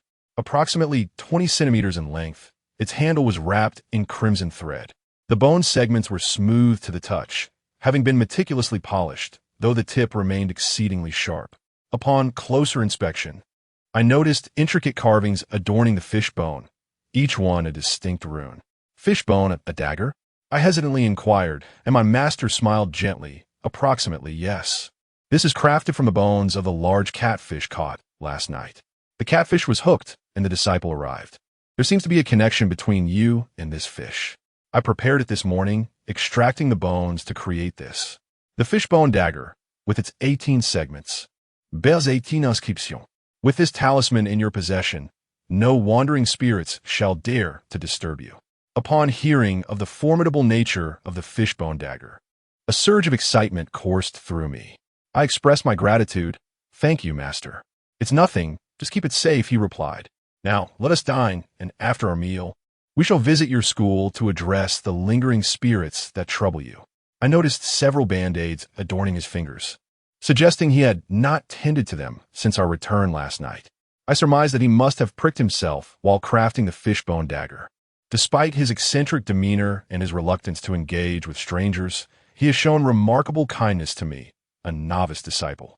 He prepared medicine, gifted me a dagger for protection, and now intends to accompany me to school to confront the troubling entities. Shortly thereafter, my master drove away in his luxurious vehicle, worth over 600,000. Departing from his fishing tackle shop, we arrived at an upscale hotel, where he ordered an extravagant feast, encouraging me to indulge. As I gazed at the sumptuous array of dishes before me, I felt a thrill. I had never experienced such opulence in my life, and many of these culinary delights were completely new to me. I wondered if my master was being overly generous, yet he simply remarked, "Wealth must be utilized and created." It was also said that I have entered the realm of darkness, yet I am the sole disciple of Song de Tsai. A meal costs such a trivial sum. This allows me to diligently learn from him. Not only can I preserve my life, but I can also indulge in sumptuous feasts daily. The speed at which money flows in can make me question the very essence of life. It far surpasses my pursuit of medicine by countless degrees. Chapter 39. Returning to school during this meal, my master and I consumed 2003. For me, this was an extravagant indulgence. However, my master regarded it with indifference, treating it as a trivial matter. After departing from the hotel, we headed straight towards the school. As we passed by the third hospital, I expressed my desire to disembark and visit Uncle Yu, especially since he had been hospitalized due to my injury. His phone had been left at the crime scene, making it impossible for me to reach him. After a day had passed, I was eager to ascertain whether Uncle Yu's condition had improved. My master grumbled at my decision to see Uncle Yu, but nevertheless pulled over swiftly, advising me to make it a brief visit so as not to delay too long. Once I alighted, I hurried towards the inpatient department. Upon arriving at Uncle Yu's ward, I discovered him reclining on his hospital bed, engrossed in a television program. His surprise upon seeing me was palpable. "Xiao Jiang, His complexion appeared significantly better than the previous day. I greeted him with a smile. "Uncle Yu, how do you feel?" He sat up, replying, "I'm fine. I should be discharged in a day or two. How about you? It seems my senior brother has intervened. Has everything been resolved?" I recounted how Song Shurtu had taken me under his wing and presented to him the fishbone sword my master had gifted me. I also conveyed the message from Zhang Chong that he had asked me to relay to Uncle Yu. After listening, Uncle Yu waved his hand dismissively, stating that there was no need for apologies. When a ghost meets a tragic end, it becomes consumed by resentment and loses its rationality. They are utterly lost in their own actions, driven solely by their obsessions, unable to exercise any control. He, being born into this realm, possesses a profound understanding of these spirits. He harbors no resentment towards Zhang Chong. Rather, he feels a sense of joy at his departure. He states that sending away a ghost accrues far more merit than vanquishing one. By sending Zhang Chong away, he too can gather some merit, longevity, and blessings. Simultaneously, Uncle Yu expresses his astonishment at my circumstances, remarking that my fate of 4 calamities is an exceedingly rare, fragile existence. Yet, he reassures me that his senior, Song Defei, despite their discord, is indeed quite formidable. In his youth, he had already established a notable reputation. As long as I diligently follow his teachings, my issues are bound to reach a resolution. After saying this, he gave my shoulder a reassuring pat. Initially, I harbored some apprehension, fearing that Uncle Yu might resent me for choosing his senior as my mentor, given his previous admissions of their strained relationship. However, Uncle Yu proved to be far more magnanimous than I had anticipated. He seemed genuinely pleased for me. He mentioned that many have sought to become his master's disciple over the years, yet none have succeeded. In a twist of fate, I had inadvertently become his apprentice, a sign of destiny at play. After sharing this, he inquired about my hospital expenses, offering to cover them, even retrieving his bank card. Given that Uncle Yu risked his life to save me, how could I possibly accept such a gesture? I repeatedly declined, insisting it was unnecessary. Even if I had to use my credit card, I must repay Uncle Yu a bit of kindness. In the end, I merely mentioned that my master was waiting for me downstairs and urged Uncle Yu to take good care of his health before leaving the hospital. Upon returning to the vehicle, my master casually inquired whether Uncle Yu had passed away. Though he feigned disinterest, I could discern his genuine concern for his junior, Uncle Yu. I answered truthfully, and upon learning that Uncle Yu's condition was stable and he would soon be discharged, my master visibly relaxed, albeit with a scolding remark about Uncle Yu's extraordinary luck. By the time we arrived at the school, it was already past 4 in the afternoon. After parking the car, my master requested to visit my dormitory first. I readily agreed, as it provided an opportunity to change into a fresh outfit. The campus was bustling with students, yet no one paid us any heed. It didn't take long for us to reach the dormitory area. The male students' dormitory was on the left, while the females' was on the right. As I took a step forward, I suddenly noticed that my master's pace had halted, his gaze fixed intently on the girls' dormitory. Observing his stillness, I approached and said, "Master, that area is the girls' dormitory. Our male dormitory is over here." He did not respond verbally, but nodded in acknowledgement, his eyes still trained on the girls' dormitory.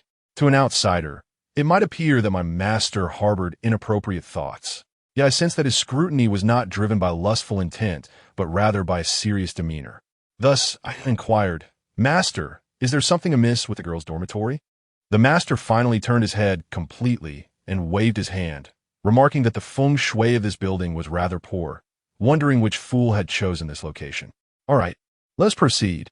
With the master's words, I refrained from further inquiries, as I had no understanding of feng shui myself. Upon reaching my dormitory, I found that Zhang Chong's bed had already been tidied up, leaving only an empty bed behind. In the dormitory, my own bed remained. "Master, this is my dormitory. This is my bed, and that empty one belonged to the male ghost from last night." As I spoke, I invited the master into the dormitory. He wandered around, casting a few glances at Zhang Chong's bed, but said nothing. Seizing the moment, I quickly changed into a fresh outfit. Once I was dressed, the master remarked, "Your dormitory is quite tidy, and the orientation is favorable. There are no significant issues. Now, take me to the lake where that young man drowned." Certainly, I replied, leading the master out of the dormitory. Upon reaching the ground floor, I noticed the master glancing at the female dormitory with a furrowed brow. Yet he merely observed for a moment without lingering. As I guided him through the campus, I introduced various buildings, but the master seemed disinterested. When we arrived at Chui Lu Lake, I pointed to a small white bridge in the distance, saying, "Master, it was from that bridge that Zhang Chong jumped to his death." "Let us go take a look," the master responded, and walked towards the bridge. Even though Zhang Chong had recently jumped off the bridge and drowned, at this moment, the Xiaobai Bridge was still bustling with young couples immersed in their romantic exchanges. My master and I ascended the bridge, where he stood overlooking the expansive surface of the lake. The water rippled gently, embraced by verdant willows. Amidst the picturesque scenery, koi fish occasionally glided through the shimmering water. Yet, my master, staring intently at the lake beneath the bridge, exclaimed, "Damn it. The designer of this lake is a foolish dog. He shaped the lake in a circular formation, making it impossible for those who desire to escape." Furthermore, he remarked on the oppressive aura surrounding the lake, suggesting it had claimed the lives of numerous students. Upon hearing this, I gazed at the enchanting Chui Lu Lake with astonishment, realizing that it harbored some unfavorable feng shui. To me, the rippling waters were a sight of beauty. Yet I trusted my master's insight and curiously inquired how he discerned the lake's sinister history. He pointed with his chin to a spot in the center of the lake, saying, "Do you see those fish surfacing in the middle? Look closely." I lifted my gaze, and at that moment, the center of the lake was shrouded in clouds, casting shadows over several large fish that were surfacing. They lingered only in the center, not venturing elsewhere. "Indeed, they are sizable," I remarked, but my master grinned and replied, "They are indeed large, yet not a single one is genuine. They are all transformed water monkeys." "What? Water monkeys?" I exclaimed, my eyes widening in disbelief as I peered once more into the lake. A few large fish continued to bob above the surface, swirling in the central area. No matter how you look at it, they are merely fish. The master squinted his eyes. "These few water monkeys are somewhat different from your classmate who drowned. They cannot come ashore. They can only linger in the center, waiting for the next unfortunate soul to descend as a substitute." Chapter 40. The Laboratory Building. A murder case. After uttering those words, my master turned and descended towards the bridge. I gazed at several large fish surfacing in the center of the lake, their mouths opening and closing, indeed quite sizable. One couldn't help but feel an urge to plunge into the water to catch them. However, should I act on such an impulse, I feared the next fish to surface might very well be myself.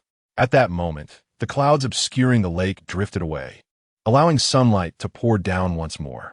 Yet, the fish that had just been visible moments ago had vanished without a trace. The surface of the lake bore no evidence of their presence, as if they had never existed. Simultaneously, my master's voice resonated beneath the bridge. "Stop staring. Let's go." I inhaled deeply, taken aback by the lake's surface, then hastened down the bridge. "Master, you mentioned that those entities are somewhat different from Zhang Chong. Why is that? Aren't they all drowned spirits?" My master lit a cigarette and replied, "Your classmate has only been dead for less than 7 days. He can still emerge from the water at night. However, those others have likely been deceased for a considerable time. Thus they cannot come ashore.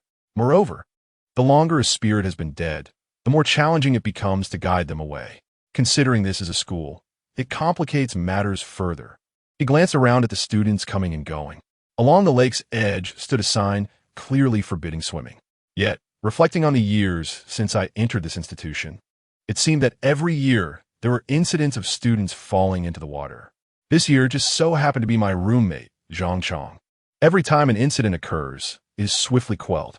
Subsequently, I made my way to the dissection room accompanied by my mentor. In just a few minutes, we arrived at the exterior of the laboratory building. I intended to take my mentor inside for a glimpse. However, upon reaching the entrance, I discovered that the premises had been cordoned off with police tape and sealed. I was somewhat taken aback, having been away for merely a few days. How could the building be sealed? Unable to enter and unaware of the circumstances, I approached 2 female students and inquired about the reasons for the closure. The 2 students glanced nervously at the building and replied, "A murder occurred inside. A female student was dissected in the anatomy room yesterday, hence the lockdown. The victim was a member of the same drama club as I am, and the perpetrator has yet to be apprehended. Upon hearing this, I stared in astonishment at the laboratory. A murder had indeed taken place here.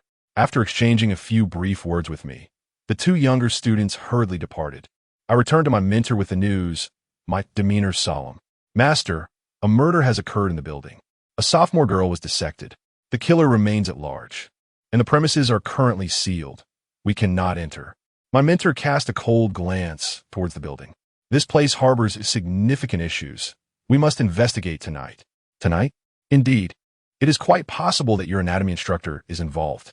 After uttering this statement, my mentor turned and departed. I gazed at the experimental building, a shiver coursing through me. My master, a renowned collector of the deceased, possessed extraordinary skills that I had witnessed firsthand. With a single hook, he could quell the grievances of Zhang Chong. Thus, when he proclaimed that the building harbored issues, it was undoubtedly fraught with problems. After a mere 2 seconds of observing the structure, I swiftly turned away. However, in that fleeting moment, I detected a faint yet distinct scent of formaldehyde in the air. I glanced back at the experimental building, which appeared unchanged, while the odor unmistakably emanated from within. Thoughts of Xiaoyu surfaced in my mind. Perhaps she was ensconced inside. Yet, I remained oblivious to the nature of her predicament. With so many onlookers, it was hardly prudent to venture inside, so I decided to accompany my master away from that place for the time being. The hour was still young, with several hours until dusk. He inquired if there were any fishing spots nearby. I informed him of a small river behind the school, where locals often fished. My master requested that I lead him there, suggesting we return to the school once night fell to attend to our business. I acquiesced and followed him. His vehicle was equipped with an array of fishing gear, all meticulously arranged. We drove directly to the riverbank, where my master queried if I wished to fish. Lacking any interest, I declined, expressing my contentment to merely observe. He said nothing further, engrossed in preparing bait and setting up his fishing spot. The heat of the day prompted me to sit beneath a nearby tree, engrossed in my phone. In our class group chat, discussions circulated regarding the incident at the experimental building, accompanied by a few photographs taken from a distance. Some vehemently denounced the heinous acts of the murderer. After a while, my phone became excessively warm, prompting me to set it aside and observe my master fishing. A profound sense of ennui enveloped me. It was bewildering how one could be so addicted to such trivialities. As I contemplated whether to take a brief respite, my master unexpectedly addressed me. If you find yourself bored, venture to the market and procure a rabbit and some chickens. Master, what purpose do a rabbit and chicken serve? I inquired, perplexed. My master continued to fish, not turning back. They will be necessary this evening. However, ensure the rabbit is white, with a lustrous coat and crimson eyes, devoid of any blemishes. Acquire 5 chickens, but they must be alive. Lastly, procure a rope, approximately 10 meters in length. Feeling genuinely bored and sensing my master's task as a diversion, I readily acquiesced. Understood, master. With that, I departed, securing an electric scooter and heading towards the agricultural market. The market was vast, bustling with numerous vendors selling poultry. However, finding a rabbit with a lustrous coat, crimson eyes, and no blemishes proved to be quite a challenge. Many rabbits were either flawed or appeared feeble and lethargic. After scouring the market, I finally discovered a charming little white rabbit, albeit at a steep price, which I paid using my credit line. I remained unaware of my master's intentions for the rabbit that evening, but preserving my life made the expenditure seem trivial. Having secured the rabbit, I then selected 5 chickens from a vendor, 3 roosters and 2 hens. In my pursuit of survival, the vendor presented me with a substantial bamboo cage, cumbersome and difficult to carry. As I was about to depart, a stranger suddenly called out to me, "Could you possibly part with that chicken?" I scrutinized the individual before me, a man, unfamiliar to me, of a similar age. He was strikingly handsome, with fair skin, embodying the archetype of a beautiful youth. Yet, his demeanor appeared rather aloof. Noticing my gaze, he reiterated, "Please, allow me to have that chicken. I am willing to offer 200 yuan. His words were few, and his expression remained indifferent. Yet the money was already in his hand, ready for the transaction upon my agreement. I glanced at the chicken he indicated within the cage, a splendid rooster. Its comb of vivid red, eyes bright, and feathers resplendent. My mentor had instructed me to procure a chicken, yet had not specified which one. This young man's willingness to pay 200 for one of my chickens piqued my curiosity, prompting me to inquire, with so many chickens in the market, "Why have you chosen this one?" The man maintained his icy demeanor, but shifted his gaze to the rabbit in my other cage. Calmly, he responded, "The chicken I choose is akin to the rabbit you select." Chapter 41. The Chicken and the Rabbit. This is the way the man suddenly uttered this phrase, leaving me momentarily taken aback. The rabbit was chosen by me at my master's behest, intended to confront the insidious. While I was uncertain of how to utilize this rabbit at night, it was undoubtedly unlike an ordinary one. This fellow, however, discerned the uniqueness of my rabbit at a glance, indicating that he might possess some understanding of these matters. Could it be that he also intended to use a chicken to combat the malevolent forces? Noticing his serious demeanor and willingness to pay, I figured it would be a favorable opportunity to do him a good turn. In any case, I had no particular use for the chicken and could earn a modest profit. I smiled and remarked, "Brother, you have a keen eye? Since you desire it, I shall part with this chicken." With that, I opened the cage and retrieved the large rooster he had set his sights on. The rooster squawked and flailed its legs in vigorous resistance. Yet, the young man observed with a glimmer of excitement in his eyes. "Thank you," he said, handing me 200 yuan before swiftly departing the market with the chicken in hand, without further exchange of words. I then used a few dozen yuan to purchase another chicken, netting a profit of over 100. Having secured both the chicken and the rabbit, I proceeded to buy a 10-meter-long rope from a nearby stall. After completing these tasks, I began my journey back. During this time, I also enjoyed dinner and brought a meal back for my master, who requested that I procure several additional boxes of plain rice. By the time I returned to the riverbank, it was already past 8 in the evening. The master continued to fish, muttering curses under his breath, seemingly frustrated by the lack of a catch. "Master, I have purchased the chicken and rabbit. Here is your meal," I said, placing the rice bowl and several containers of white rice beside him. Upon noticing my return, he cast a fleeting glance at the caged animals and nodded. "In a moment, you will carry these creatures back to school on your own." "Master, won't you accompany me?" I asked, perplexed. However, the master glared angrily at the river and declared, "A significant catch has entered the waters. Tonight, we must secure it. You will eventually have to confront such matters alone. It is better to face it sooner. Tonight, you shall seek your fortune independently. Let me see if you possess the resolve and courage." He then cast another handful of fish feed into the river, his gaze fixated on the bobber, utterly still. I felt somewhat speechless. He clearly wished to fish, yet sent me away alone. This morning, I had thought him quite admirable, but now he seemed rather unreliable. I was genuinely lacking confidence. It was not that I was afraid. Rather, I felt utterly unprepared. Would I simply deliver a package to someone? Noticing my silence, the master inquired, "Are you afraid?" I replied, "Master, it is not fear that grips me, but uncertainty about how to deal with the unclean spirits." The master chuckled lightly. "Isn't the solution right there in your cage?" I glanced down at the chicken and rabbit within. What could possibly be the solution? I then asked for further clarification on what I needed to do. The master replied, saying that the chicken and rabbit serve as the finest substitutes for the living. He instructed me to procure a chicken and a rabbit, for they were to be used as vessels. This evening, he would not only teach me how to appease the water spirit, but also provide me with methods to dispel the malevolent energy within the experimental building. He explained that our school was afflicted by poor feng shui, with an abundance of malevolent entities. There are spirits in the lake, as well as in the experimental building. He advised me to first address the water spirit in the lake, before proceeding to the building to expel the malicious presence within. The means to achieve this lay in the chicken and rabbit confined in the cage. The spirit in the lake, in need of a substitute, could not venture ashore. There were two methods to send them away. The first, through a ceremonial rite, and the second, by providing them with a substitute to allow them to ascend to the land themselves. Clearly, within the confines of the school, it would be utterly impractical to conduct a ceremonial rite. Thus, I was left with the second method. The master instructed me to place a meal box at the true west position on the shore, light 2 candles, and burn 3 sticks of incense, one of which I was to hold in my hand. Then I was to ensnare a chicken with a rope, stuff my nails and hair into its beak, and cast it into the lake. Once the chicken drowned and the rope became taut, I would pull it towards the shore, thereby retrieving a drowned spirit. Upon reaching the land, these spirits would consume the meal and inhale the incense, prompting them to depart of their own accord. During this process, I needed only to keep the incense hidden, remaining silent and unseen. This method of sending away spirits is known in the trade as the substitute method.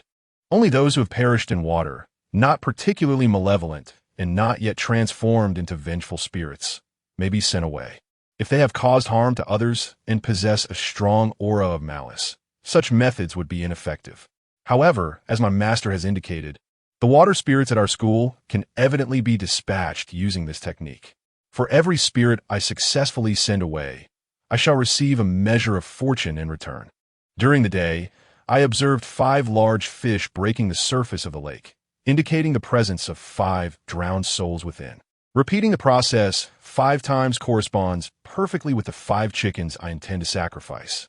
As for the rabbit, it is designated to confront the malevolent entities lurking within the experimental building. My master mentioned that although he did not enter during the day, he had discerned the general situation. The entities within the building have become considerably more sinister than those in the lake, making them impossible to banish through conventional means. Thus, alternative methods must be employed to deal with such impurities. Otherwise, they will pose a threat to others. Shortly, he will provide me with a yellow talisman, which I must burn beforehand to create a potion for the rabbit to consume. Additionally, I will inscribe another yellow talisman containing my birth details and place it inside the rabbit's abdomen. This way, the rabbit will serve as my proxy. I will remove my shoes and stealthily enter the experimental building, seeking a concealed position from which to emit deliberate coughs. The malevolent entity within will be drawn to the sound. At the opportune moment, I shall release the rabbit and position myself nearby, thereby creating confusion for the malevolent presence. It will mistakenly believe it has captured me when it seizes the rabbit and kills it. After a brief interval of 3 minutes, I will then emerge. With the fishbone sword he gifted me at noon, I shall vanquish that foul creature. My master, while fishing, imparted to me the methods of sending off spirits and dispelling evil. I listened intently, ensuring not to miss a single word. Once he finished speaking, he inquired, "Have you memorized everything?" I nodded affirmatively. "I have, master." He acknowledged with a grunt and continued, "Now rest for a while, and venture forth to seek your fortune.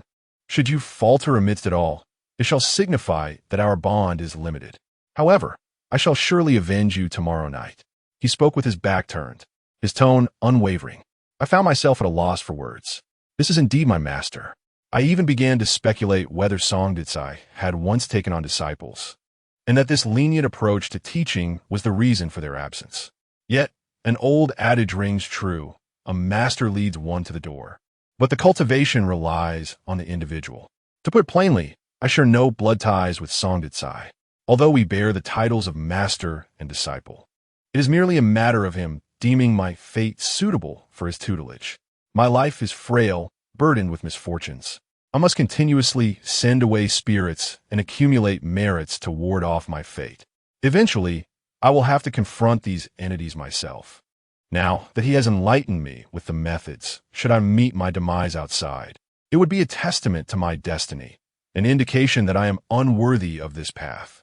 Blaming fate or others is utterly futile. I took a deep breath and gazed at my master, who had his back turned to me, and said, "Though my life may be fragile, my resolve remains unwavering. Rest assured, master, I shall surely return alive." Chapter 42. Entering the school, undertaking tasks alone. Upon hearing my response, the master appeared momentarily taken aback. Though I could not perceive his expression, I discerned the trembling of his fishing rod, sensing the sudden shift in his emotions.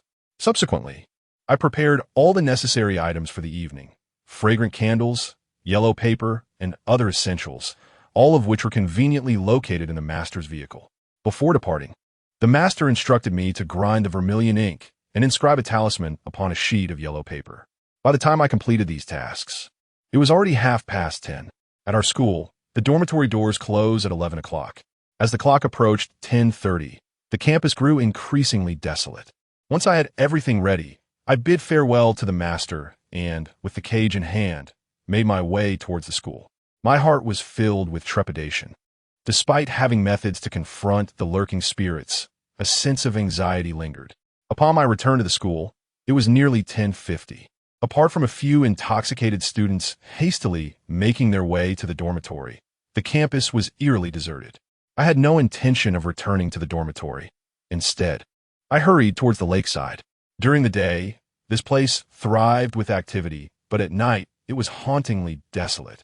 Several streetlights flickered with malfunction, shrouding the surroundings in darkness. Only the lake's surface shimmered with fragments of moonlight, accompanied by a few fish, their mouths opening and closing, swimming back and forth in the water. Gazing at the lake, I couldn't suppress a shiver. The chicken and rabbit within the cage grew restless. Rather than hastily proceeding, I chose to conceal myself within a nearby flower bed. After the dormitory doors close, the majority of the streetlights within the campus extinguish. Approximately half an hour later, once I confirmed that no one was around and no security personnel were patrolling, I began to take action. I divided the prepared nails and hair into 5 portions, each of which I stuffed into the belly of a chicken. Having completed this task, I proceeded to the western side of the lake. I placed the previously purchased food down and took out a rope, which I used to secure a yellow chicken. Finally, I lit 2 candles and 3 incense sticks. Holding one incense stick in my hand, while the other hand grasped the yellow chicken as I approached the lake's edge. As I neared the water, several large fish in the center of the lake stirred, swimming towards me. They halted about 5 meters away, occasionally surfacing and splashing water with their tails, creating a cacophony of sounds. Their behavior seemed almost provocative, as if they were beckoning me to come closer and catch them. However, I felt a sense of trepidation, fully aware that these fish were the manifestations of souls lost to drowning. Steeling myself, I hurled the yellow chicken into the water with a splash. In that fleeting moment, the fish that had been frolicking on the surface vanished without a trace the instant the chicken hit the water. The lake's surface became tumultuous. The yellow chicken floundered, emitting frantic clucks as it struggled. I needed to swiftly conceal myself, remaining unseen and silent. Only when the chicken is drowned and the rope tautened can the objects in the water be pulled ashore. I did not remain foolishly still. Instead, I swiftly concealed myself behind a nearby flower bed. Through a narrow gap, I quietly observed the struggling chicken in the lake. The chicken clucked incessantly, quickly becoming drenched. It had endeavored desperately to swim towards the shore. Meanwhile, ripples began to stir upon the lake's surface, accompanied by the sound of splashing water. Before the fallen chicken could cover half a meter, it sank with a splash into the depths of the lake, leaving only a large bubble to surface. The agitated waters soon returned to tranquility. However, the rope in my hand remained slack, failing to tighten. To be cautious, I secured the other end of the rope to a nearby tree branch. Thus, I remained hidden behind the flower bed, one hand clutching incense and the other grasping the rope. After waiting for approximately 3 to 4 minutes, the incense in my left hand suddenly flickered. Subsequently, I noticed it burning down at an observable speed, as if someone were fiercely blowing on the tip. Furthermore, the white smoke emitted during its rapid combustion transformed into strands of black mist. My eyes widened in alarm. Yet I dare not discard the incense, clenched in my hand. I could only hold it tightly. After a brief span of several seconds, the rope in my right hand unexpectedly snapped taut with a resounding pop, causing pain to radiate through my grasp and bending the tree branch behind me. Fortunately, I had the foresight to secure the rope to a tree branch. Otherwise, the sheer force would have surely dragged me into the lake. At this moment, observing the taut rope, I realized that the chicken had been submerged for 3 or 4 minutes and was likely drowned. Without further hesitation, I seized the taut rope and began to pull it towards the shore. It was an arduous task, as if I were attempting to move a boulder weighing 100 pounds. With each effort, I could only manage to shift it a fraction. My hands were rubbed raw and painful, yet I dared not release my grip. After a while of pulling, the other end of the rope gradually emerged from the water. Moments later, I discerned that the chicken I had tossed into the water was being drawn up, inch by inch. Bathed in the moonlight, I noticed that alongside the yellow chicken, A ghostly white hand was tightly gripping its neck. Along with the chicken, I slowly pulled it from the lake. A chill ran down my spine, but I did not dare to stop. I understood that the hand holding the chicken's neck belonged to the drowned spirit in the lake. Only by pulling her ashore and using the chicken's soul as a substitute could she be set free. I continued to pull, beads of sweat forming on my forehead. Gradually, the drowned spirit, clutching the chicken's neck, was being extracted from the water. She was a woman, clad in white, her hair disheveled, her face obscured by the water. The instant she was pulled onto the shore, she unexpectedly released her grip, causing me to fall backward onto the ground. Thankfully, I managed to stifle my cry. Yet the woman gradually stood up from the shore, her complexion ghastly pale. She twisted her head and cast her gaze towards the place where I was concealed. I held my breath, daring not to make sound. After observing for a few moments, she kicked the lifeless yellow chicken at her feet into the lake. In response, several large fish heads emerged from the water. The woman glanced back at the fish a few times, remaining silent and expressionless. She merely twitched her nose and, with an odd gait, proceeded towards the direction of the burning incense and candles. Before long, she arrived at the spot where I had placed the white rice and lit the candles. It appeared she was ravenous.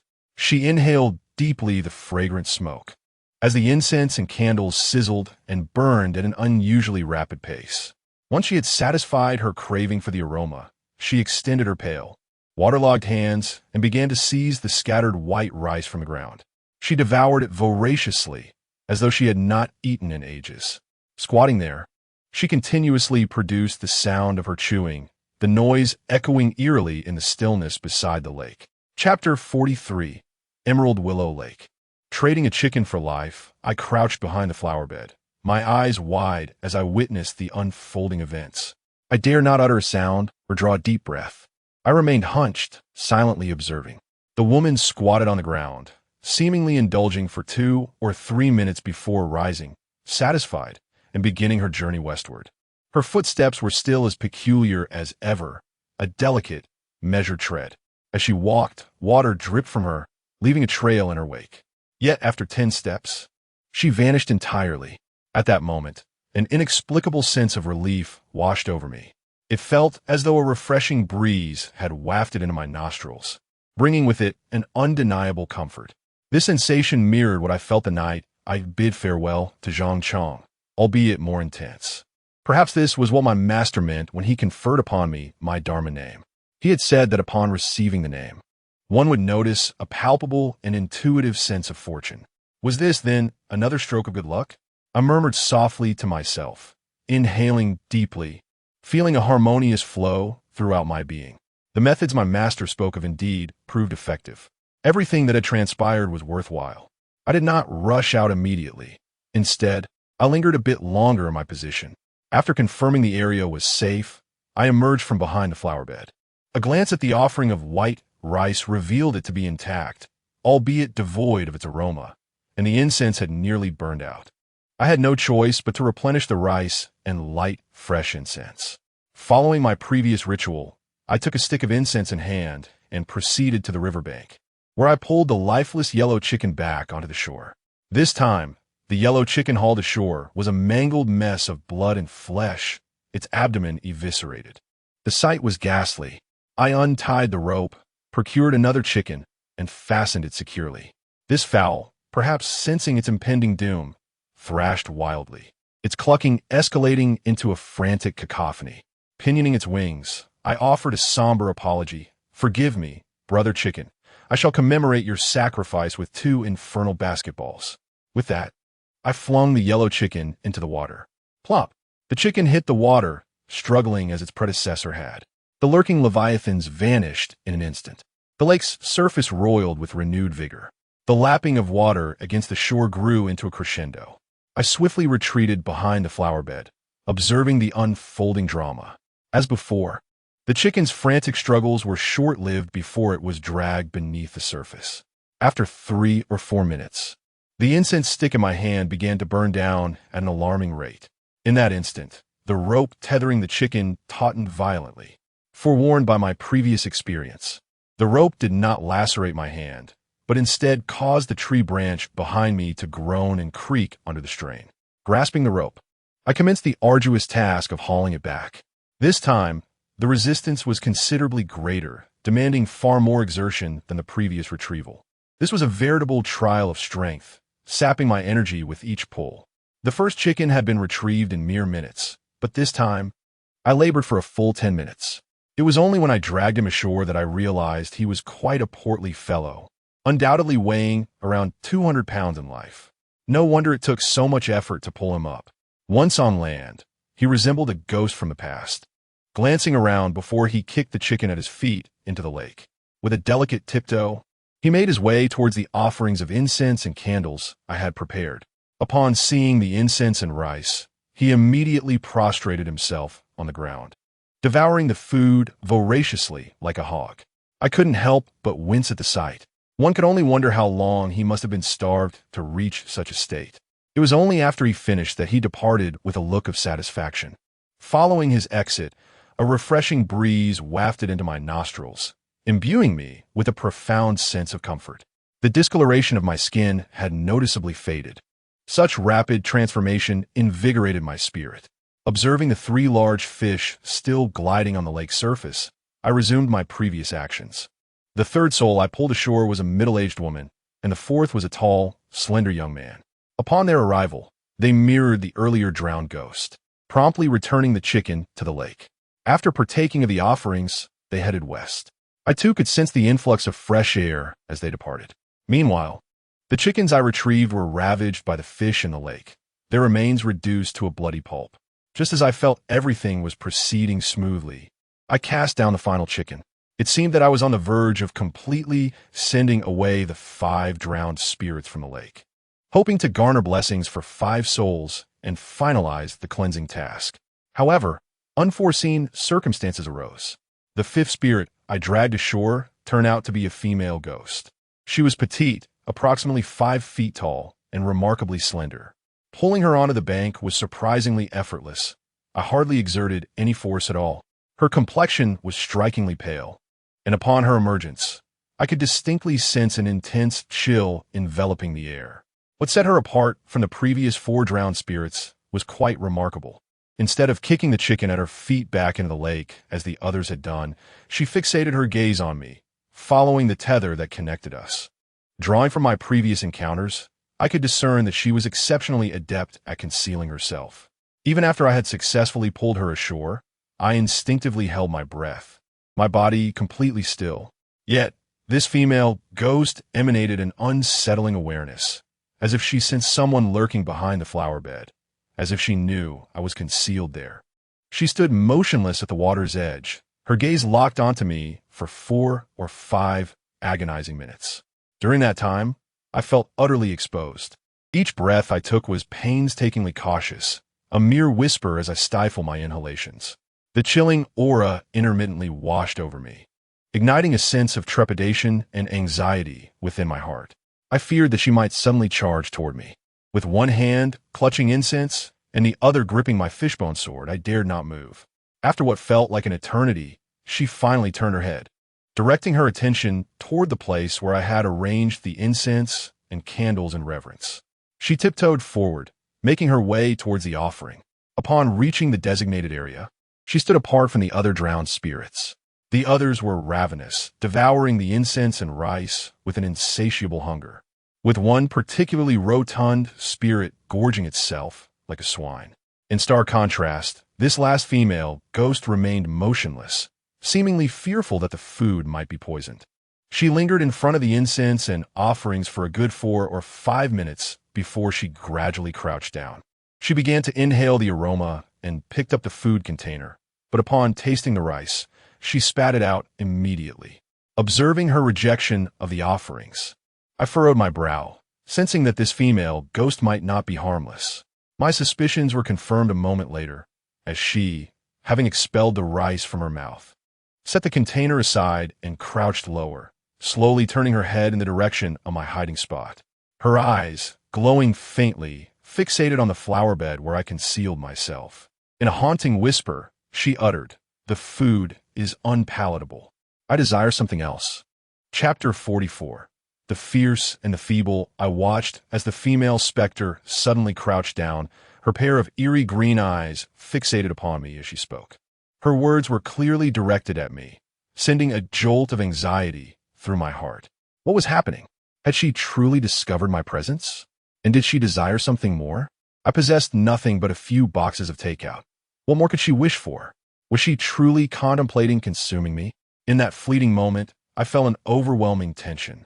Yet, I did not succumb to panic, for I still clutched the fishbone sword tightly in my hand. My mentor had informed me that although this sword was crafted from the spine of a large mackerel, it bore 18 incantations inscribed to ward off malevolent spirits. Should this ghost approach any closer, I would not hesitate to plunge it into her. Moreover, my mentor had mentioned during our journey that spirits, much like humans, were prone to fear the assertive and prey upon the weak. The more one displays vulnerability, the more they might be emboldened to take advantage. Thus, when there is no avenue left for evasion, one must not falter. It is imperative to instill a sense of trepidation in those foul entities. Otherwise, they may perceive one as an easy target, often pushing boundaries further. This is why such malevolent beings frequently shy away from those exuding a formidable aura while seeking to exploit the feeble. As these thoughts raced through my mind, my hand instinctively reached for the fishbone sword. Meanwhile, the ghost had risen to her feet, directing her gaze once more toward my concealed position. "I know you are there. Cease your hiding and come forth," she declared, her keen senses guiding her as she began to tread softly in my direction, drawn by the scent. Realizing my hiding spot was compromised, I resolved not to conceal myself any longer. With a decisive motion, I drew the fishbone sword and leapt out from the flower bed.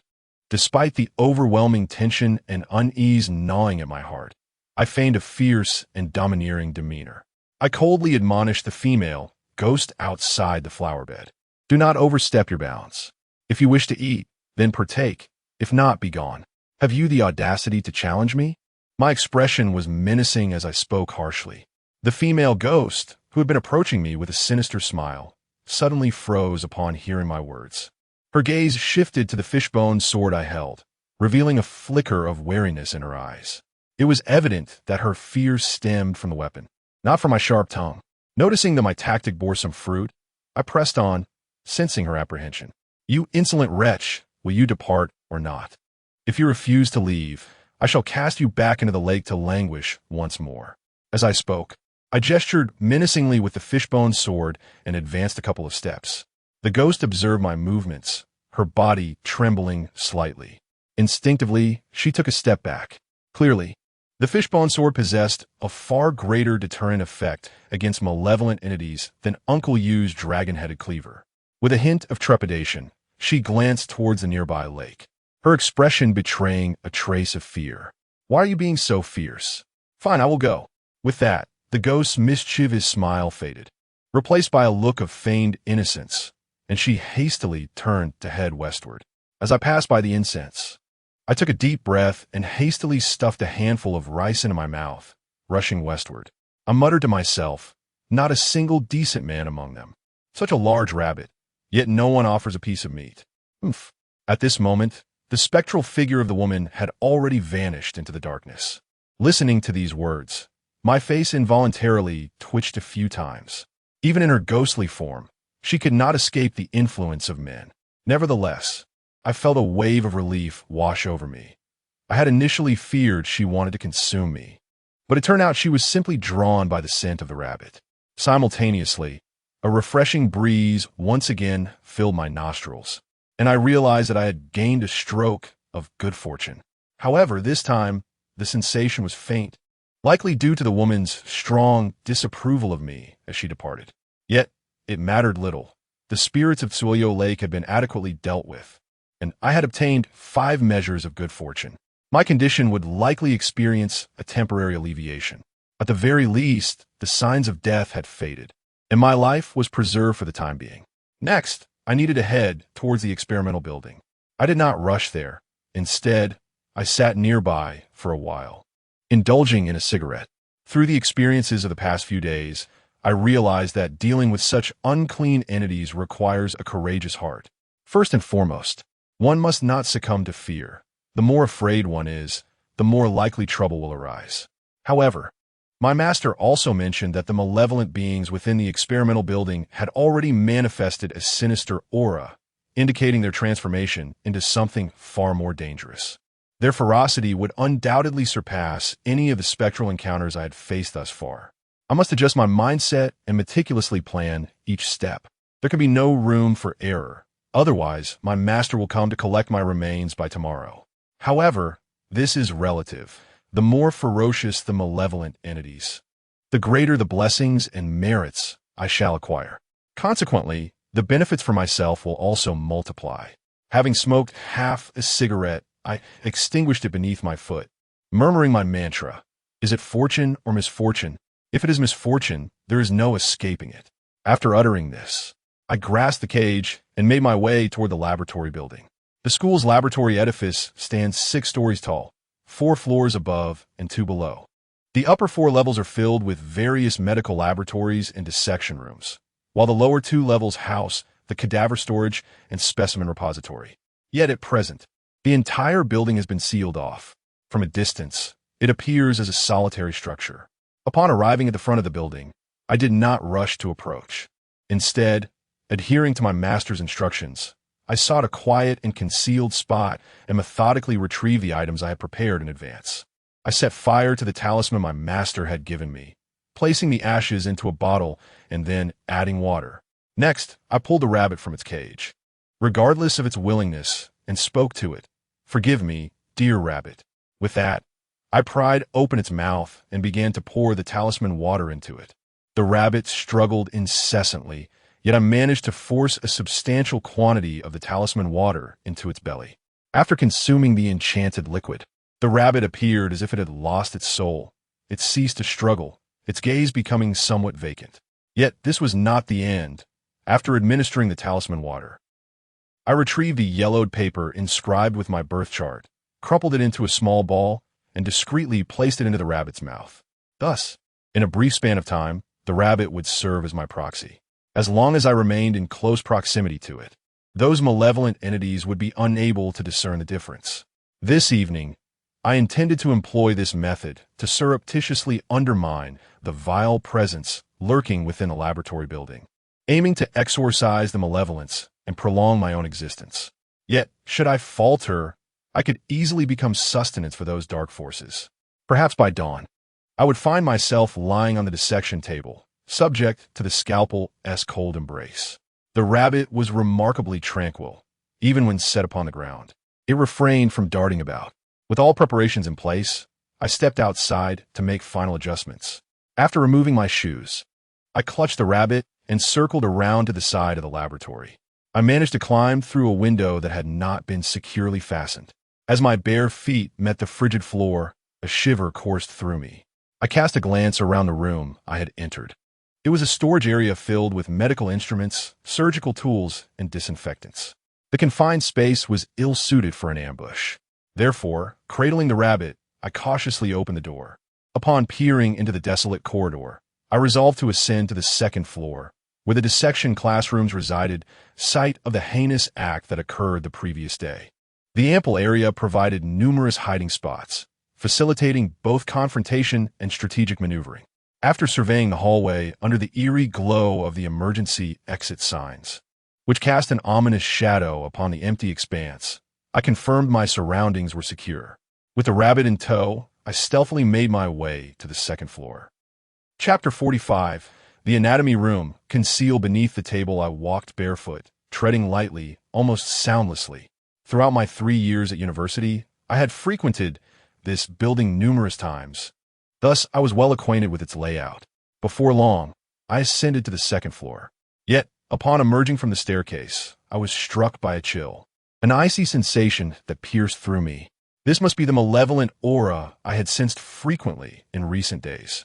Unconsciously shuddering, I resolved to venture into a nearby anatomy room. This particular lecture hall was designed to accommodate 1 to 200 individuals. At the far end stood a dissection table draped in white cloth, accompanied by a blackboard and a lectern.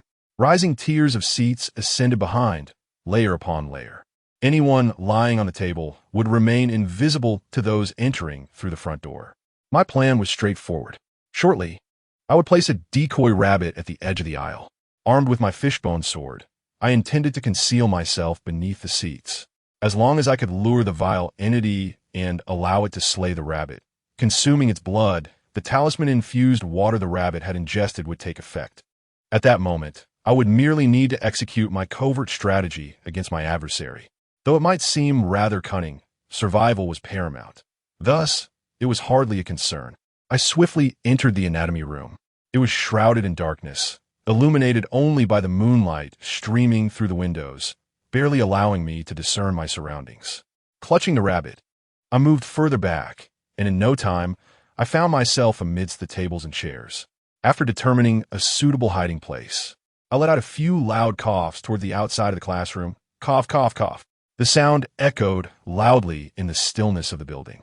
That foul entity would undoubtedly hear the commotion.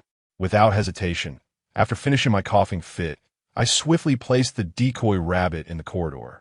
The lifeless rabbit lay there, half-closed eyes, utterly devoid of spirit. I quickly darted between the desks, gripping my fishbone sword, and crouched low on the ground.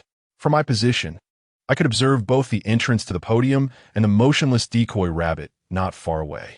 From that point onward, I needed only to remain still and wait. Time passed slowly, each second ticking by as I silently listened to the sounds around me. Silence enveloped the entire building. According to my master, as long as I created some noise, the foul entity within the building should appear in a short while. Yet, I lay there, waiting patiently, feeling as though 30 or 40 minutes had elapsed without a single sound, let alone the sight of that wretched creature. I pondered whether my earlier noise had been too subtle. Should I perhaps call out louder? However, as soon as that thought crossed my mind, I dismissed it outright. Ghosts are not like us. In such a tranquil environment, even the sound of my earlier cough should have reached the 5th or 6th floor, not to mention a ghost. If I were to make any further noise, I would significantly increase my chances of exposure. Thus, I continued to lie on the ground, waiting. After approximately another 20 minutes, I suddenly noticed a thin layer of mist enveloping the classroom. It seemed plausible outdoors, yet this was a confined dissection room. How could fog inexplicably arise? The atmosphere grew markedly colder and more oppressive. I was uncertain of what transpired, but I understood one thing. Vigilance was imperative. At that moment, I faintly heard the sound of footsteps echoing from outside. However, the rhythm of those steps was peculiar, resembling not the gait of a human, but rather the patter of animal paws striking against the tiles. I widened my eyes, fixating on the doorway of the dissection room. A faint yellow light from an indicator sign illuminated the surroundings just enough for me to discern. I remained utterly still, my gaze unwavering. After what felt like a mere 10 seconds, the footsteps grew increasingly closer. Suddenly, a shadow emerged at the entrance. The instant that shadow appeared, my heart raced to my throat, and I gripped my fishbone sword tightly. Yet, in the next moment, astonishment washed over my face, and disbelief clouded my expression as I gazed toward the doorway. For, as the shadow advanced, I realized it was neither a grotesque entity nor a human being. Instead, it was a chicken. Yes, a chicken, strutting with its head held high and its curved tail feathers bobbing. Even though I could not discern it clearly, I sensed that this chicken was distinctly unusual. It was undoubtedly a magnificent rooster. I was left bewildered by the sudden appearance of a chicken in the building. The creature appeared at the entrance, clucked a couple of times, and then turned to stride into the dissection room where I was concealed. Each step resonated with the distinct sound of its claws tapping against the tiled floor. It was no wonder I found the noise so peculiar. It was merely the sound of a chicken's footsteps. I gazed at the imposing rooster, momentarily paralyzed by hesitation. Could this filthy creature truly be a chicken? I mused. Casting another glance at the nearby rabbit, I noted its stillness. It remained motionless in its spot. The rooster advanced a few steps into the dissection room, ultimately arriving at the dissection table, which was illuminated by the moonlight streaming through the window. At that moment, I discerned the rooster more clearly. With its red comb and glossy greenish-yellow tail, it appeared quite magnificent and oddly familiar. It resembled the regal rooster I had encountered earlier at the market. which I had relinquished to that aloof man. Though roosters share a common appearance, I couldn't quite confirm my suspicion. It merely felt reminiscent. Most importantly, I noticed that a red string seemed to be tied around the rooster's neck. The distance made it difficult to distinguish the details clearly. The sudden presence of this rooster in such a setting was undeniably abnormal, though I could not articulate why. I remained motionless, crouched in my hiding place.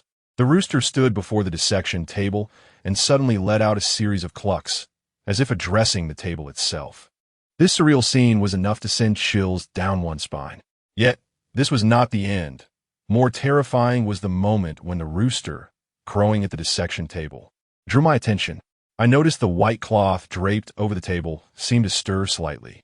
Then, a face emerged, pushing against the fabric as if attempting to rise from the table. At this sight, my complexion altered dramatically. What on earth was happening? How could there be a person lying on that table? No, it was certainly not a person. If it were to lie, it was likely a spirit. Having been here for so long, I was utterly oblivious, and this realization sent shivers down my spine. Moreover, this spirit had been awakened by a mere chicken. I swallowed hard, my heart pounding with trepidation. I remained still, and the substitute rabbit in the distance did not stir either. I lay there on the ground, silently observing everything unfold. After sitting up, the face beneath the cloth suddenly ceased its movement, remaining still upon the dissection table. The rooster continued to cluck at the entity on the table, as if conversing with the ghost. After what seemed like an eternity of silence, the white cloth was gradually lifted. At last, I could discern the specter concealed beneath. Chapter 46. The chicken summons the soul. The majestic rooster crowed loudly as the teacher arrived. A figure seated upon the dissection table slowly cast aside the white cloth. Through the silvery moonlight streaming into the room, I could distinctly see a bloodied hand emerging from beneath the shroud. The rooster continued its incessant clucking, while the cloth was gradually pulled away, slipping slowly to the ground. A slender silhouette of a long-haired woman manifested before my eyes. She sat quietly on the dissection table, her face obscured, yet her delicate form was unmistakable. I could only watch in silent fascination. The yellow chicken persisted in its clucking, as if engaged in a conversation with her. Amidst the relentless calls of the rooster, the woman gradually rose from the dissection table. As she turned slightly, I caught a glimpse of her profile, a visage devoid of skin, drenched in blood, bathed in moonlight. I could even discern the intricate patterns of muscle on her face and the protruding eyeball beyond its socket. It was as though her skin had been peeled away, sending shivers down my spine and raising goosebumps across my skin. Clearly, she was a female specter. I dared not utter a sound, continuing to stare intently. As the ghostly figure turned to face the rooster that had called to her, it too pivoted, trotting forward with its clucking still echoing in the air. The female specter, having risen from the dissection table, followed the great yellow chicken step by step, as if it were leading her towards the exit of the dissection room. What bizarre scene this is, causing my heart to race wildly within my chest. Before long, the imposing rooster, accompanied by the female specter, approached the doorway. It appeared that the rooster intended to escort the ghostly figure out of the laboratory. However, my focus was not on her, so I refrained from any further action. Little did I anticipate that, just after the ghost and the rooster departed from the dissection room, the substitute rabbit lying not far from me became suddenly agitated. Its ears perked up as if sensing danger, and it stood upright, stretching its neck to peer towards the entrance of the dissection room. At that very moment, I detected a potent odor of formaldehyde wafting through the air. Simultaneously, outside, the sound of the rooster's frantic struggle and flapping wings echoed ominously. This sudden noise startled the inquisitive rabbit, prompting it to retreat in fear. Though I could not discern what transpired outside the classroom, an unsettling intuition warned me that it could not bode well. The commotion of the rooster soon ceased, giving way to the unsettling sound of bones being gnawed. This noise grew increasingly nearer, approaching the dissection room, while the stench of formaldehyde intensified.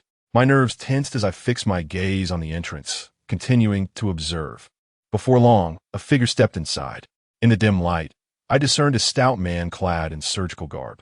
A figure emerged from the shadows, clutching a lifeless rooster in one hand and tugging at the tongue of a female specter with the other, advancing with a ghastly gait. The eerie sound of gnawing echoed through the air, a grotesque testament to his consumption of the bird's head. A pungent odor of formaldehyde wafted from his very being. The female ghost remained eerily still, reminiscent of a corpse, devoid of any movement. I widened my eyes, striving to discern his identity. The man clad in surgical attire was none other than my anatomy instructor, Chun Guofu, who had perished in the cadaver storage tank. Zhang Chong had mentioned him just before departing, urging Zhang to escort me back. The sight of my former mentor, now transformed into such a nightmarish figure, filled me with an overwhelming dread. I dared not utter a sound, remaining motionless on the ground. After a few bites of the yellow chicken's neck, Chun suddenly froze, mechanically turning his head to gaze in the direction of the substitute rabbit. His already grotesque visage morphed into one of exhilaration. He cast the chicken aside, spitting out the chewed remnants of its head. Releasing the female ghost's tongue, she cowered in the corner of the dissection room, clutching her head and trembling uncontrollably. Occasionally, she emitted faint, muffled sobs, clearly terror-stricken to the point where even her cries were stifled. Yet, Chen Guofu's gaze remained fixated, brimming with excitement, directed towards the substitute rabbit. A low, hoarse voice emerged from within. "Jiangning, have you returned to attend class?" The sound was as jarring as a needle pricking the skin. Observing the lifeless rooster, its life extinguished, and the female specter squatting not far away, a semblance of understanding began to dawn upon me. This ghostly figure, with half her face flayed, most likely met her demise within this very dissection room. The perpetrator of her death was none other than Chun Guofu, who had transformed into a vengeful spirit. The yellow chicken, I surmised, was perhaps a tool brought in by some practitioner to summon the ghostly presence. Yet, as fate would have it, the specter's soul had barely escaped the confines of the dissection room before being yanked back by Chun Guofu, who subsequently severed the chicken's head, rendering it lifeless. While my mind raced with speculation, I refrained from making any rash movements. As long as he remained oblivious to my true identity and continued to pursue the decoy rabbit, my chances of eliminating him tonight remained promising. The decoy rabbit, cowering in the shadows, trembled on the ground. Chen Guofu's gaze fixated on the rabbit's direction, his face alight with excitement as he exclaimed, "My dear student, where have you been these past few days?" With that, he tiptoed closer to the decoy rabbit. I gripped my fishbone sword tightly, holding my breath. "What are you doing crouching there? Why aren't you speaking?" He taunted. After all, it was merely a rabbit. How could it possibly respond? Chen Guofu, exuding a chilling aura, passed by me, closing the distance to the rabbit to just a few meters. I could feel the bone-chilling cold enveloping me, a sensation more frigid than I had experienced in recent days. It was akin to the biting cold of a winter's night, where the icy winds cut through flesh. Along with the overwhelming scent of formaldehyde, I felt utterly distressed. He gazed at the trembling substitute rabbit and spoke in a low voice.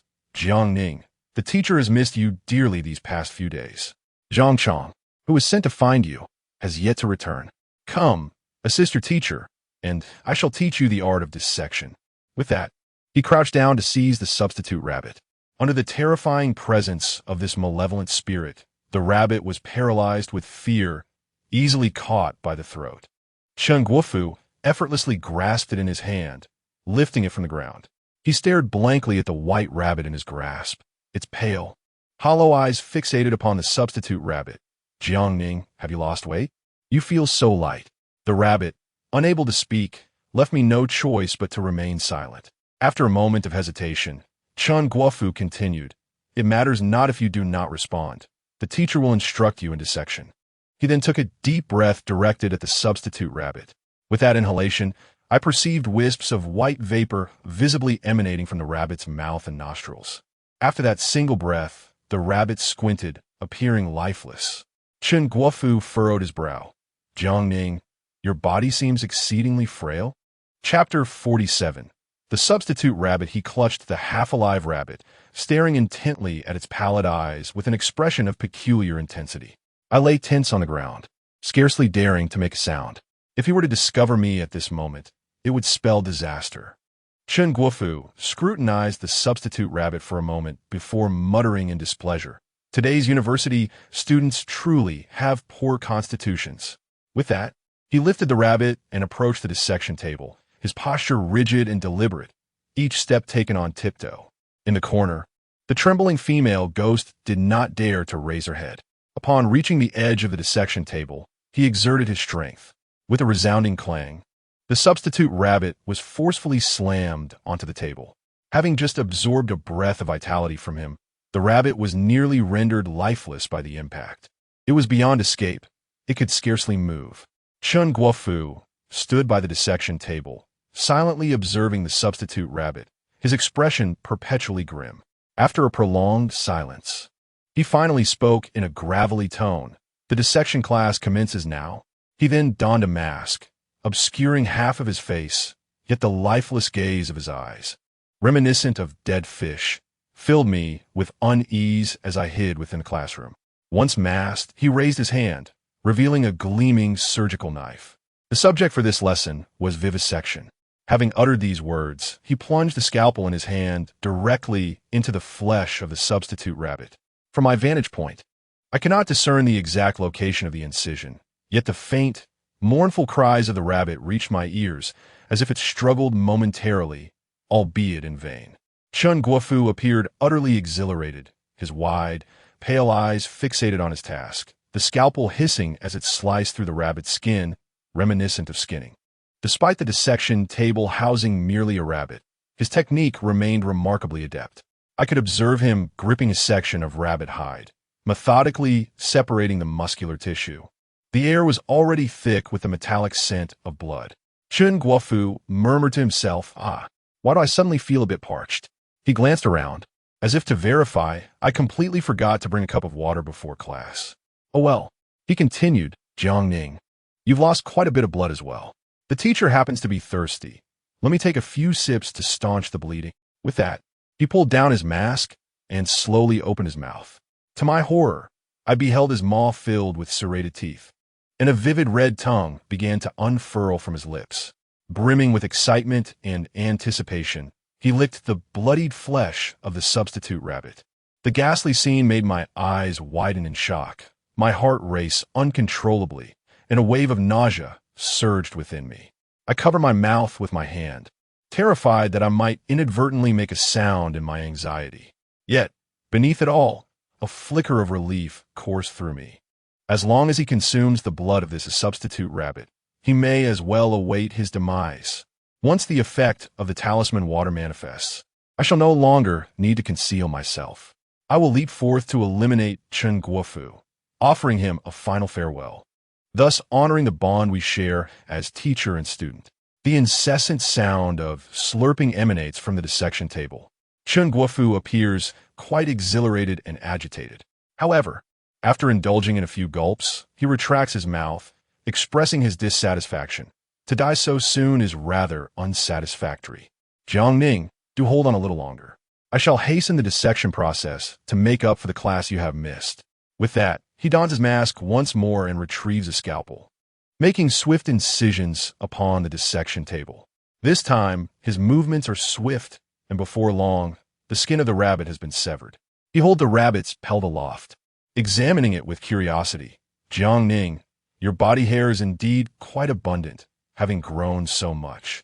Having uttered this, he carelessly discards the rabbit's skin to the side and gently sets down the scalpel, replacing it with another surgical knife. Now let us commence the next step. A few more cuts ensue, and the rabbit lies lifeless.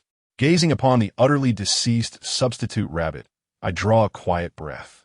Were it not for Brother Rabbit acting as my substitute, confounding Chen Guofu with his illusions, I would be the one lying upon the dissection table, facing death. Brother Rabbit, I owe you a debt of gratitude. Once I resolve this matter, I shall find a suitable resting place for you and grant you a proper burial. I pondered silently, observing Chen Guofu, who was still gnawing on the heart. After a brief moment of chewing, he expelled it, as if his body were reacting adversely. He shook his head, his form swaying unsteadily, suggesting discomfort. Squinting, I surmised that the effects of the charm water were beginning to manifest. However, I felt it was not yet the right moment to act, so I resolved to wait a little longer. A mere minute or two would not make a significant difference. If I were to act impulsively, I truly could not guarantee my survival in this precarious situation. Yet, after a few shakes of his head, Chun Guofu suddenly turned his gaze toward the dissection table, seizing the skinned, bloodied rabbit with fervor. He opened his mouth and took a savage bite, but soon after, he retched it out. Grasping the rabbit's lifeless body, he exclaimed in astonishment, "What? How is this a rabbit?" With that, he hurled the creature onto the ground. My heart sank as I realized the gravity of the situation. My ruse had been uncovered. Amidst my shock, Chun Guofu drew a sharp breath and addressed the classroom with venomous intensity. "Jiang Ning, you are truly a troublesome student. How dare you deceive me? How dare you deceive your teacher?" As he spoke, his expression contorted into a grotesque mask of fury. I could even perceive tendrils of dark energy emanating from his being, visibly thickening and multiplying, casting an ominous aura. However, despite his unsettling condition, he still appeared formidable. According to my master, this individual, after consuming the flesh and blood of the substitute rabbit, once the effects of the talisman water take hold, he will become exceedingly weak. At that moment, it would be the most opportune time for me to act. Yet now, he appears anything but feeble. No, it is not yet the right moment to strike. Thus, I remain motionless, concealed. After all, he has yet to discover my presence, and I must continue to bide my time. I cannot allow impatience to betray my position. Yet, who could have foreseen that in the next instant, Chun Guofu would address the entire classroom with a fierce countenance, his voice brimming with anger. "Jiang Ning, you truant student, come forth and attend class with your teacher." Chapter 48. Unmasked. The coward will perish listening to Chun Guofu's furious words. I felt a surge of anxiety, yet I remained still. Come out for class? How absurd. Do you think I would foolishly present myself for dissection? I tightly grasped my fishbone sword, continuing to conceal myself within the classroom. However, Chun Guofu took several deep breaths, seemingly catching a whiff of my presence. Even the teacher can sense your scent. Why not emerge for class? His expression was a terrifying mask of rage. I lay flat on the ground, resolute in my silence. As long as my hiding place remained undiscovered, I would seize every precious second. Soon, the effects of the talisman water would manifest, and I would emerge to confront him. I had my own strategies and did not allow the revelation of my decoy to unsettle me.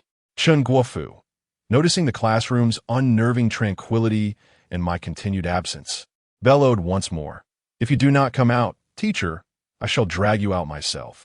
With that, his pale, unyielding gaze swept across the room, his nostrils flaring as he inhaled the air, emitting a series of sharp, hissing sounds. My heart raced, pounding so fiercely I felt it might leap from my throat. Yet, I continually reassured myself. Do not fear, do not panic, remain calm. Chun Guofu appeared to have pinpointed my location.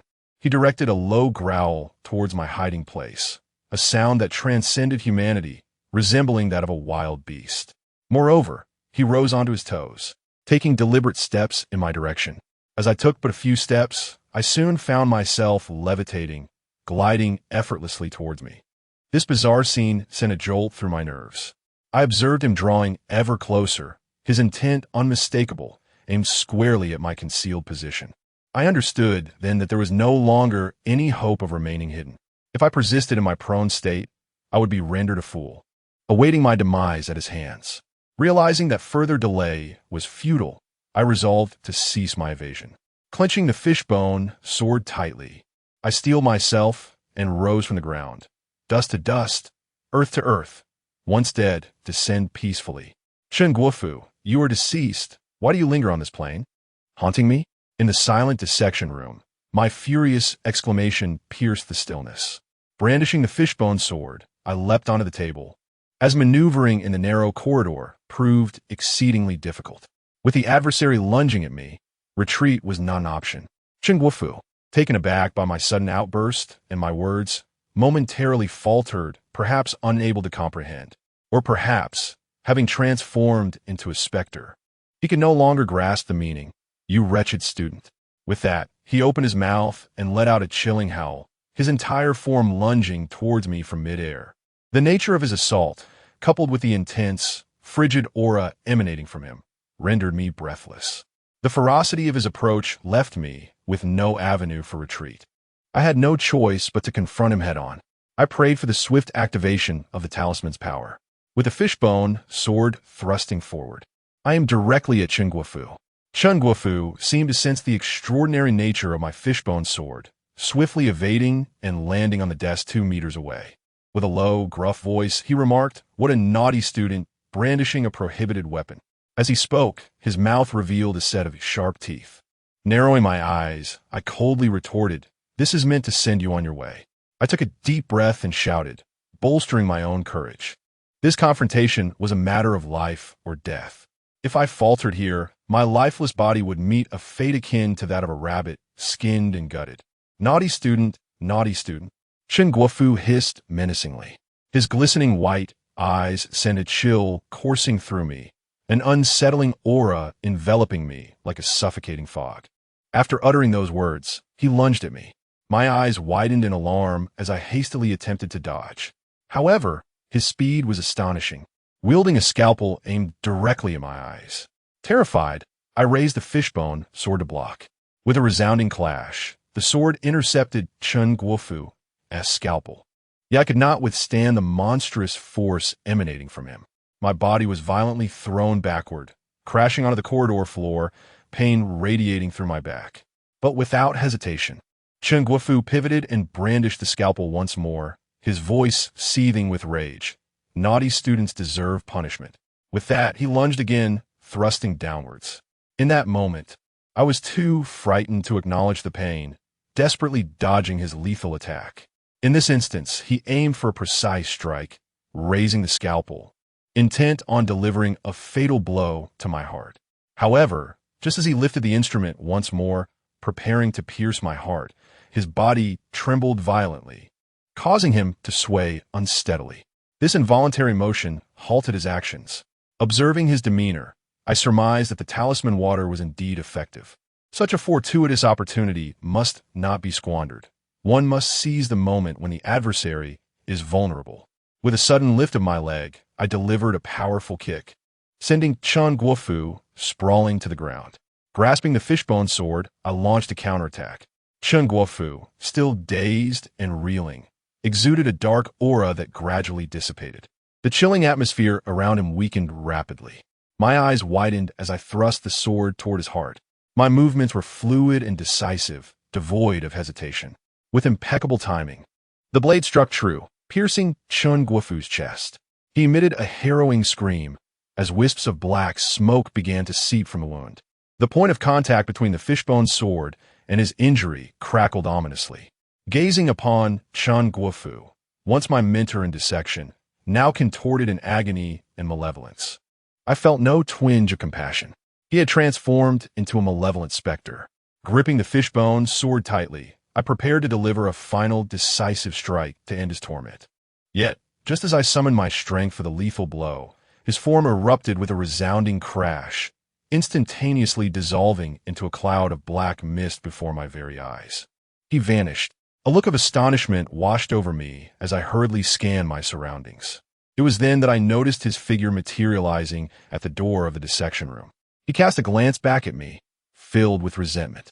Clutching his chest, which I had wounded and was still emanating a dark aura, he tiptoed and fled out of the classroom. Damn it, was he trying to escape? At such a critical moment? How could I allow him to flee? I gripped the fishbone sword tightly and began my pursuit. Chen Guofu had consumed the blood of the substitute rabbit and had been struck by my blade, severely diminishing his strength and leaving him gravely injured. Nevertheless, his speed remained relatively swift. By the time I reached the doorway, I discovered he had already reached the staircase and was descending. I couldn't afford to linger, nor could I concern myself with the trembling female ghost still shivering in the dissection room. I had to chase him down and deal with Chen Guofu first. Chapter 49. The specimen room, eerie and frightening, the echoes of my footsteps reverberated through the dissection building, a relentless rhythm of thuds as I pursued my elusive anatomy instructor. By the time I reached the staircase The traces of my mentor had vanished. However, guided by the faint glow of the emergency exit signs, I discerned wisps of black mist trailing through the corridor. This was the ominous essence that emanated from Chun Guofu's wound after I had inflicted the injury upon him. If I followed this dark vapor, I would surely find him. Yet, an undercurrent of fear gripped me. Fear of an ambush. After all, I possessed little experience in confronting malevolent spirits, especially in a life-or-death scenario. I resolved to tread cautiously, eschewing any reckless haste. Life is singular. A single misstep could prove fatal. What if I failed to vanquish the vengeful spirit, and in my folly sealed my own fate? Upon reaching the first floor, I continued my pursuit of the black mist, which unexpectedly veered into the basement level. The basement of the laboratory housed the specimen room, with the corpse storage pool lying beneath. I had ventured there on several occasions, and even in daylight, the atmosphere was chilling and foreboding. The thought of now pursuing a vengeful spirit within those walls was daunting. Yet retreat was not an option. Steeling my resolve, I tightened my grip on the fishbone sword and descended further, my caution heightened. As I arrived at the basement, the air was thick with the pungent scent of formaldehyde, mingling with the grotesque odor of decay. Ahead of me lay the specimen room, into which the dark mist had drifted. Breathing heavily, I felt the weight of anxiety as I stepped into the chamber. The interior was not entirely dark. Several purple lights cast an eerie glow within. At first glance, there are numerous glass containers. Within these glass boxes lie a variety of human specimens and organ samples. The quantity is substantial, encompassing individuals of all ages, from the very young to the elderly. The primary objective is to facilitate our understanding of the human body, enabling us to provide better care for the injured and the ill in the future. Under the illumination of the ultraviolet light, I find it impossible to discern the direction in which the dark mist has dissipated. I attempt to turn on the nearby light, only to discover that the white light refuses to illuminate. It flickers twice before extinguishing. This is certainly not a fault of the light. Something sinister is at play. Since I cannot activate the light, I must locate the source of this darkness under the eerie glow of the ultraviolet light and confront it. Despite the inherent dangers, I feel compelled to proceed. I take a step forward, traversing past several glass containers filled with specimens. Inside one, I see the lifeless bodies of 2 children, eerily suspended in the solution. The pungent odor of formaldehyde fills the air, making me feel quite uneasy. Furthermore, the elusive dark mist proves difficult to track. I can only advance cautiously, inching forward with trepidation. As I weave among the various human specimens, an unsettling sensation grips my heart. It is at this very moment, as I reach the center of the specimen room, that a loud clatter echoes behind me. The heavy door, which had been ajar, now slams shut. I glance back, a chill racing down my spine. My grip on the fishbone sword tightens instinctively. I widen my eyes, scanning every corner with utmost vigilance, remaining acutely aware of my surroundings. At that very moment, I felt a cold breeze surge from behind me. An ominous thought crossed my mind, and I swiftly turned around. There stood Chun Guofu, who had stealthily appeared behind me, his demeanor unhinged and menacing. Under the glow of the violet light, his malevolence was accentuated. "You wretched student," he hissed, extending his claws towards me, his mouth lunging for my neck. The suddenness of his assault caught me off guard. Had I not summoned all my focus, I might have been unable to react. Even so, I could only hastily raise my hand to defend myself. With a resounding thud, his spectral claws met my fishbone sword. The force was still considerable, yet in comparison to the initial encounter, I found myself capable of withstanding it. However, his claws tore through my clothing, leaving a gaping rip in the fabric. I stumbled back a few paces before regaining my footing. Casting a glance at the tattered attire, I smirked coldly. "Teacher Chun, it's time for you to depart." With his true form revealed, there was no chance I would allow him to escape or launch another surprise attack. "You vile student." Chun Guofu snarled, his eyes wild with rage. He bared his razor-sharp teeth and lunged at me once more, intent on ending my life. I gripped the fishbone sword tightly and advanced to meet him. Had Chun Guofu not consumed the blood of the substitute rabbit and previously suffered a wound from my blade, I would have stood no chance against him. But now I felt no fear. In this direct confrontation, I even found myself holding a slight advantage. He resembled a frenzied drunkard, lost to his own madness. What appeared fierce was, in truth, unsteady and sluggish in its movements. It swayed and could not accurately locate me. After just a few exchanges, I sent it sprawling to the ground with a swift kick. The fishbone sword plunged once more into its abdomen, eliciting a pained cry. Dark mist emanated from the wound, while I remained largely unaffected, merely having torn my clothing and scraped my skin. Such trivialities did not concern me. As long as I could dispatch Shang Guofu, I would temporarily rid myself of all the malevolent forces that plagued me. I gazed down at the severely injured Shang Guofu, who had little strength left to resist, and spoke once more, "It is time to ascend." With that, I seized the fishbone sword and thrust it downward with vigor. Shang Guofu, now a mere shadow of his former self, lacked any capacity for defiance and stared at me in terror. My strike found its mark, piercing directly into his chest. A hoarse sound escaped his lips as his eyes widened, nearly bursting from their sockets. Dark smoke continued to pour from his mouth as his body writhed violently. I pressed the fishbone sword deeper into his chest with relentless force. The dark smoke became increasingly abundant, and with its expulsion, Shang Guofu's struggles diminished. After approximately 7 or 8 seconds, his form began to flicker erratically, and suddenly, his chest arched upward with a resounding pop, akin to a balloon bursting. Before my very eyes, he transformed into a wisp of phosphorescent fire, vanishing entirely. This was the first time I had witnessed such a spectacle. My hand, still gripping the fishbone sword, trembled slightly.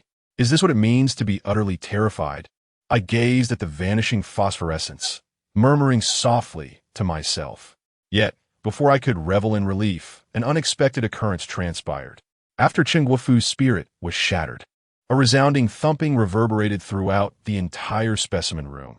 As the fiberglass began to emit a rhythmic thud, the formalin solution inside stirred incessantly, producing a cacophony reminiscent of someone violently shaking the fiberglass or striking it from within. In that chilling moment, I rose in sheer terror, surveying the peculiar fiberglass surrounding me. A profound dread enveloped me. Under the illumination of the purple light, I discerned the suspended human specimens within, all of them synchronously turning to face me, their forms aglow with a violet hue. Each specimen, with eyes rendered pallid from prolonged immersion in formalin, fixated on me through the fiberglass. Their gazes devoid of life, yet seemingly glimmering with a spectral purple light. A shiver coursed through me, as an intangible dread and oppressive weight crept up my spine. I could not fathom the cause of this occurrence, but I understood that I could not linger in this eerie specimen room. I had to vacate immediately. Otherwise, I feared that by dawn I too might find myself submerged in that ghastly solution. How could I dare to remain even a moment longer? Gripping the fishbone sword, I dashed frantically toward the entrance, intent on escaping this accursed place as swiftly as possible. Yet, this locale was steeped in sinister strangeness, a repository of the deceased, rife with vengeful spirits. The journey here had been effortless. Now, I wish to venture outside, but is it truly that simple? Chapter 50, The Path Ahead. The shadow of a hand inside the specimen room. A faint purple glow illuminated the surroundings. Utilizing this ethereal light, I sprinted desperately, yearning to escape this unsettling place.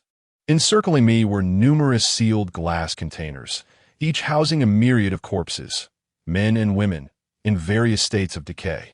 Some were dissected with their chests gaping open, while others bore the marks of severe illness, their bodies grotesquely altered. As I glanced around, it struck me that all these specimens were facing me, their ashen gazes seemingly imploring, "Take me with you." The thought sent shivers down my spine, and I dared not examine them closely. Instead, I kept my head bowed and continued to dash toward the entrance. The only sounds accompanying me in this chamber were the dull thuds of something striking the glass containers and the unsettling slosh of formaldehyde within. I believe my pace was swift. I had covered a distance of 20 or 30 meters, but still, the door eluded my sight. Raising my eyes, I was met with an unending sea of specimen tanks, realizing I remained ensnared in the heart of the room. What was happening? I uttered in fear, cold sweat drenching my back. The specimen room was not expansive. Having run several meters, it was inconceivable that I could not find my way out, let alone catch a glimpse of the door. Panic surged within me as I contemplated the possibility of being trapped in a phantom's maze. Surely, the contents of these glass containers conspired to keep me here. Otherwise, how could I have traversed so far without encountering the exit? With this realization weighing heavily on me, I abruptly halted in my tracks. Standing in the center of the specimen room, I tightly gripped the fishbone sword, my heart pounding as I surveyed my surroundings with trepidation. The lifeless bodies within the glass tanks floated aimlessly, all seemingly gazing in my direction. The incessant sound of water splashing echoed around me, punctuated occasionally by the dull thuds against the glass, imparting an overwhelming sense of oppression and suffocation. Had it not been for the series of supernatural encounters I had faced in recent days, which had fortified my mental defenses against malevolent entities, I might have succumbed to this terrifying atmosphere, paralyzed with fear or even fainted. I widened my eyes, repeatedly reminding myself to remain composed. In such moments, panic was my greatest adversary. Clutching the fishbone sword, I shouted into the void, "Esteemed gentlemen and ladies, I am the Taoist known as Du Yi. I have arrived in this place for personal matters and harbor no intention of disturbing you. I kindly request your mercy and implore you to allow me to depart." As I spoke, I brandished the fishbone sword, remaining vigilant of my surroundings. I had no desire to provoke them, nor to find myself ensnared in this place. By revealing the sword and declaring my identity, I aimed to convey my intentions. I am a Taoist with a certain standing, and I bear no grudge against them. My sole wish at this moment is to leave, with no ulterior motives. I was uncertain if my words would have any effect, but I decided to voice them nonetheless. However, as soon as my utterance faded, I noticed the sounds around me gradually began to dissipate. The splashing from the glass tanks also calmed little by little. Witnessing this, a spark of joy ignited within me. It appeared that my words had indeed possessed a measure of deterrence. I no longer hesitated, sprinting towards the exit, eager to depart swiftly. This specimen room was undeniably eerie. However, after running a few meters, I halted once more. Although the glass tanks within this chamber had settled into silence, the door remained elusive. Surveying my surroundings, I found myself still ensconced among the myriad specimen tanks. The pale purple light seemed to deepen the shadows, imbuing the place with an unsettling and bizarre ambience. With a composed demeanor, I sensed that some malevolent spirit was still toying with me. I rummaged through my memories for any knowledge regarding the phenomenon of being trapped in a spatial loop, but apart from childhood tales recounted by the elders, I had no inkling of how to navigate this predicament. Glancing at my phone, I noted its lack of signal. Even attempts to reach my master proved futile. Tentatively, I endeavored to find my own way out, yet discovered that no matter the direction I took, I remained ensnared in this specimen room, endlessly circling.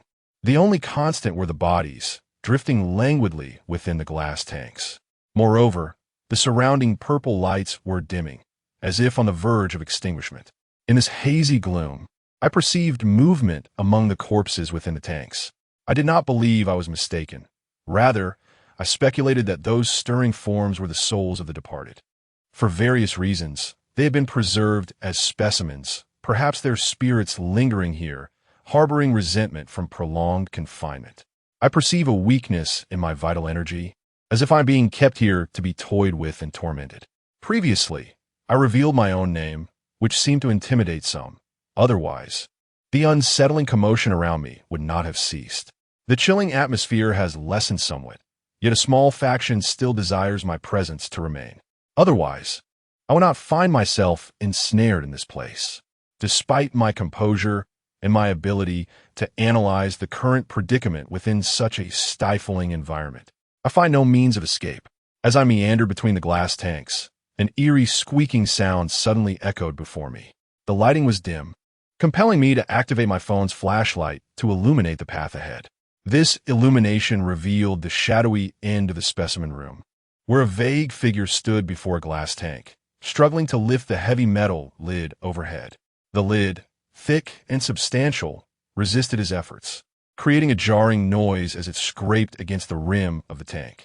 Upon witnessing this unsettling scene, a surge of terror surged through me, and I instinctively retreated a couple of steps. The sinister entity has reappeared. I tightened my grip on the fishbone sword, poised for action. After finally prying open the lid of the glass tank, the figure slowly turned to face me, beckoning with a silent gesture. Though no words were spoken, the implication was unmistakable. He wished for me to approach.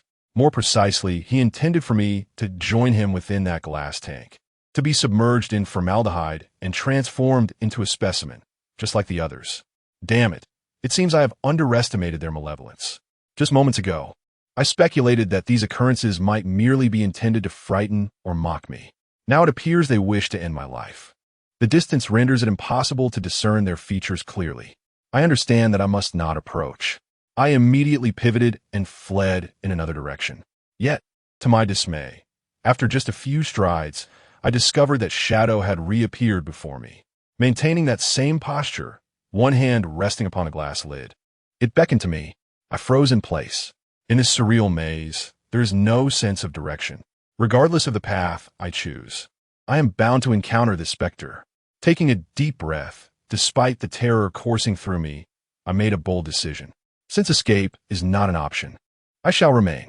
Rather than scurry about in fear, it is more prudent to confront the situation head-on.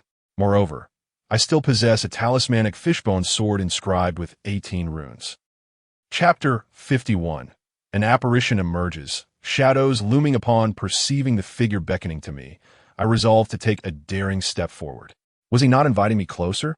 Therefore, I would indeed approach. Rather than languish in this oppressive atmosphere of dread, I would choose to fight against the tide, risking everything. After all, I have faced death before and possessed talismans to ward off malevolent spirits. I stood still for a moment, gathering my courage, before making my way toward the ghost that was summoning me from afar. The apparition remained motionless as I drew nearer, and gradually, I began to discern its outline. It was a male specter, tilting its head at an odd angle. Stripped of clothing, its chest was hollow, devoid of any semblance of insides. This was a specimen of a ghost, one whose innards had been excavated. A sense of trepidation gripped my heart, yet I pressed on, taking 2 more steps forward. However, as I approached within 5 or 6 meters of the ghost, I sensed something amiss. Behind the specter loomed another figure, and upon closer inspection, I discerned several more, perhaps 7 or 8 in total. They stood shrouded in darkness, their features obscured from view. I halted abruptly, confronting a single ghost. Armed with my fishbone sword, I would have felt confident enough to engage. Even against 2, I could muster the courage to fight. But now, with a host of 7 or 8 lurking behind, what hope did I have? If I ventured forth, it would surely be akin to delivering myself as a meal. I hesitated, retreating 2 steps. A struggle is justified only when the disparity in strength is minimal. Otherwise, it is but a fool's errand. Akin to pitting an egg against a stone, an exercise in futility. However, the moment they noticed my retreat, their displeasure was palpable. The male specter who had beckoned to me abruptly halted his movements. Instead, the 7 or 8 figures behind him began to advance toward me at a leisurely pace. What is their intent? Are they pursuing me? I swallowed hard and hastened my steps backward. Just then, a gleaming white hand suddenly emerged from behind a glass tank, seizing my ankle with an iron grip. Glancing down, I was met with the ghastly sight of a legless male specter, his entire form a ghastly white, clutching my ankle. He raised his head, his lifeless gaze fixed upon me, a blank expression etched on his face. Adjacent to the glass tank lay a male anatomical specimen, its legs secured in a brace. The sheer horror of the scene rendered me nearly paralyzed. Cold sweat poured down my brow. I involuntarily exclaimed, "What the hell?" In a panic, I lifted my foot to break free. Fortunately, his grip was not strong, and I managed to extricate myself. However, I stumbled backward, leaning against another glass tank. To my horror, a child's head emerged from the area around my abdomen. It tilted its head, gazing at me with a numb expression. The sight of that pale, emaciated child head sent a jolt of terror through me, prompting a scream to escape my lips. I swiftly turned and fled in the opposite direction. The 7 or 8 spectral entities behind me all stepped forth, each moving cautiously, their bodies bearing the marks of their status as specimens, likely afflicted with various deformities. With severed hands and feet, they approached me, tiptoeing silently. Their speed was not swift, yet it was evident that their intent was to capture me. The sheer number of adversaries rendered me defenseless. A wise man knows when to retreat. Thus, I turned and fled. To my dismay, I discovered shadows lurking behind every glass tank. Men and women, young and old, all stood there, covertly observing me. Simultaneously, tendrils of white mist inexplicably filled the specimen room. Faced with these spectral entities and the mysterious fog, I found myself at a loss, uncertain of how to escape. Must I truly wield the fishbone sword and engage in a desperate struggle for survival against these foul beings? The tension weighed heavily upon me, the oppressive emotions creating an unprecedented burden. Just as I was engulfed in confusion, caught between flight and fight, a voice suddenly pierced the air from my left front. "Senior, are you in there?" The voice was unfamiliar, a girl's, laced with a hint of trepidation, one I had never heard before. I turned my attention to that direction, but offered no immediate response. Behind me, 7 or 8 spectral figures were drawing perilously close, while the surrounding white mist rapidly thickened, enveloping everything in a somewhat diluted haze. A foreboding sense of impending calamity settled upon me, yet I remained ignorant of what was to unfold. All I could do was rely on my instincts and flee in every direction, just when I felt as though there was no escape, neither from heaven nor earth. The voice continued to resonate. "Senior, Jiangning, are you inside?" This time, the voice of the unfamiliar girl echoed once more, calling my name with an evident urgency. I remained oblivious to the identity of the visitor, yet in this eerie environment, it was highly plausible that the woman who uttered my name was not entirely human. Under normal circumstances, I would undoubtedly refrain from responding to someone who might be a specter. However, her calling my name and inquiring if I was present carried an unsettling implication. Did it suggest that she was just outside? Without further contemplation, I turned and sprinted towards the direction of the voice. The surrounding fog thickened, shrouding the area in a ghostly pallor, and sinister shadows lurked behind me. I found myself ensnared in a perilous predicament, leaving little room for hesitation. I shouted back, "I am Jiangning, who are you?" Barely had my words faded when the girl's voice resounded again. Her tone trembled with fear, laced with trepidation. I am Wang Chui. It was by Xiaoyu who sent me to find you. You must listen to my voice and come out quickly, or it will be too late." At her revelation, I felt as if struck by lightning, my face betraying an expression of disbelief. By Xiaoyu? That was the name of my ex-girlfriend. She had sent her to find me. Moreover, she identified herself as Wang Chui, the same name as the girl who had previously suffered in the dissection room. "Are you the girl from the dissection room?" "Yes, it's me, Senior Jiangning. Please come out quickly. Later, if you delay any further, you shall never escape." Her voice was laced with urgency and tinged with fear. As I listened to her, I dashed forward, my movements synchronizing with the fluctuating pitch of her voice. I mirrored her erratic cadence, while the ominous entities trailing behind me followed suit, advancing silently and menacingly. I ran for a distance, guided by her voice, until finally, after nearly 20 minutes of searching, I beheld the door to the specimen room, which had eluded me. It materialized suddenly, approximately 10 meters to my right. Yet at that very moment, the specters that had pursued me vanished, replaced by a billowing haze of white mist. The fog surged forth with alarming swiftness, akin to steam escaping from a pot. In mere moments, it enveloped a significant portion of my rear, transforming from a mere wisp into a dense shroud. Under the eerie glow of the purple lights, it appeared utterly sinister. Furthermore, the white mist ebbed and flowed like a tide, bearing countless human-like faces that gravitated towards me, threatening to engulf me entirely. A sense of foreboding washed over me. Should I be consumed by that white mist, I would surely meet my demise within its depths. Chapter 52. Junior Sister. This place is dangerous. A thick white mist enveloped the surroundings, within which numerous shadowy figures loomed. A premonition of death gripped me, preventing any hint of complacency. I quickened my pace, dashing towards the entrance. There at the threshold stood a girl in white. Her silhouette bore an uncanny resemblance to the ghost I had encountered in the dissection room. She gazed at me with an anxious expression, yet half of her face was gruesomely disfigured, evoking a sense of dread. Despite her terrifying appearance, she was undeniably the same specter I had observed trembling in the corner of the dissection room. Why had she come to my aid at the behest of Xiaoyu? If Xiaoyu had made her way into this experimental building, why did she not come herself? A flurry of questions swirled in my mind.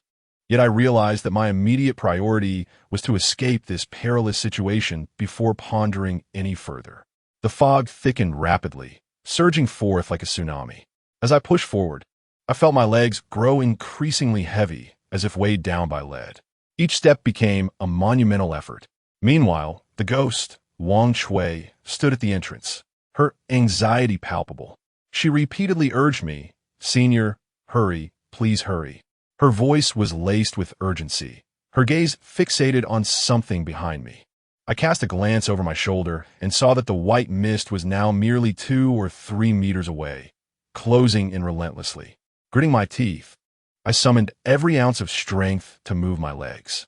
Under normal circumstances, I would have already fled. Yet now my legs felt unbearably heavy, as though they were being fiercely grasped by several individuals. Beads of sweat adorned my forehead as I ran forward in a maddened frenzy. "Faster, faster," I shouted, exerting every ounce of strength to propel myself ahead. The ghostly figure, Wang Shui, extended her hand in an attempt to seize me. However, she hesitated to venture into the confines of the room. 3 meters, 2 meters, 1 meter. At last, just as the white mist enveloped my ankles, my hand clasped Wang Shui's. Her hand was as cold as ice, yet in that fleeting moment of contact, she yanked me forcefully outward. My body lurched forward, and, with a swift motion, she pulled me out of the room. Without pausing to check on me, she grasped the edges of the door and with a resounding clang, shut it behind her. In the instant the door closed, a deafening thud echoed as it was violently struck from within. Even Wang Shui, the specter, was knocked to the ground, emitting a soft wail. When I turned to glance back at the now-closed door, I noticed wisps of white mist seeping through the cracks. In a daze, I perceived fingers flitting amidst the white fog, suggesting that it was teeming with malevolent entities. I shuddered at the thought. Had it not been for Wang Shui's timely intervention, pulling me from the brink, my life might well have been forfeited within those ominous confines. A wave of trepidation washed over me as I regarded Wang Shui. Her visage was grotesquely marred, half of her face a gruesome tableau, devoid of human semblance.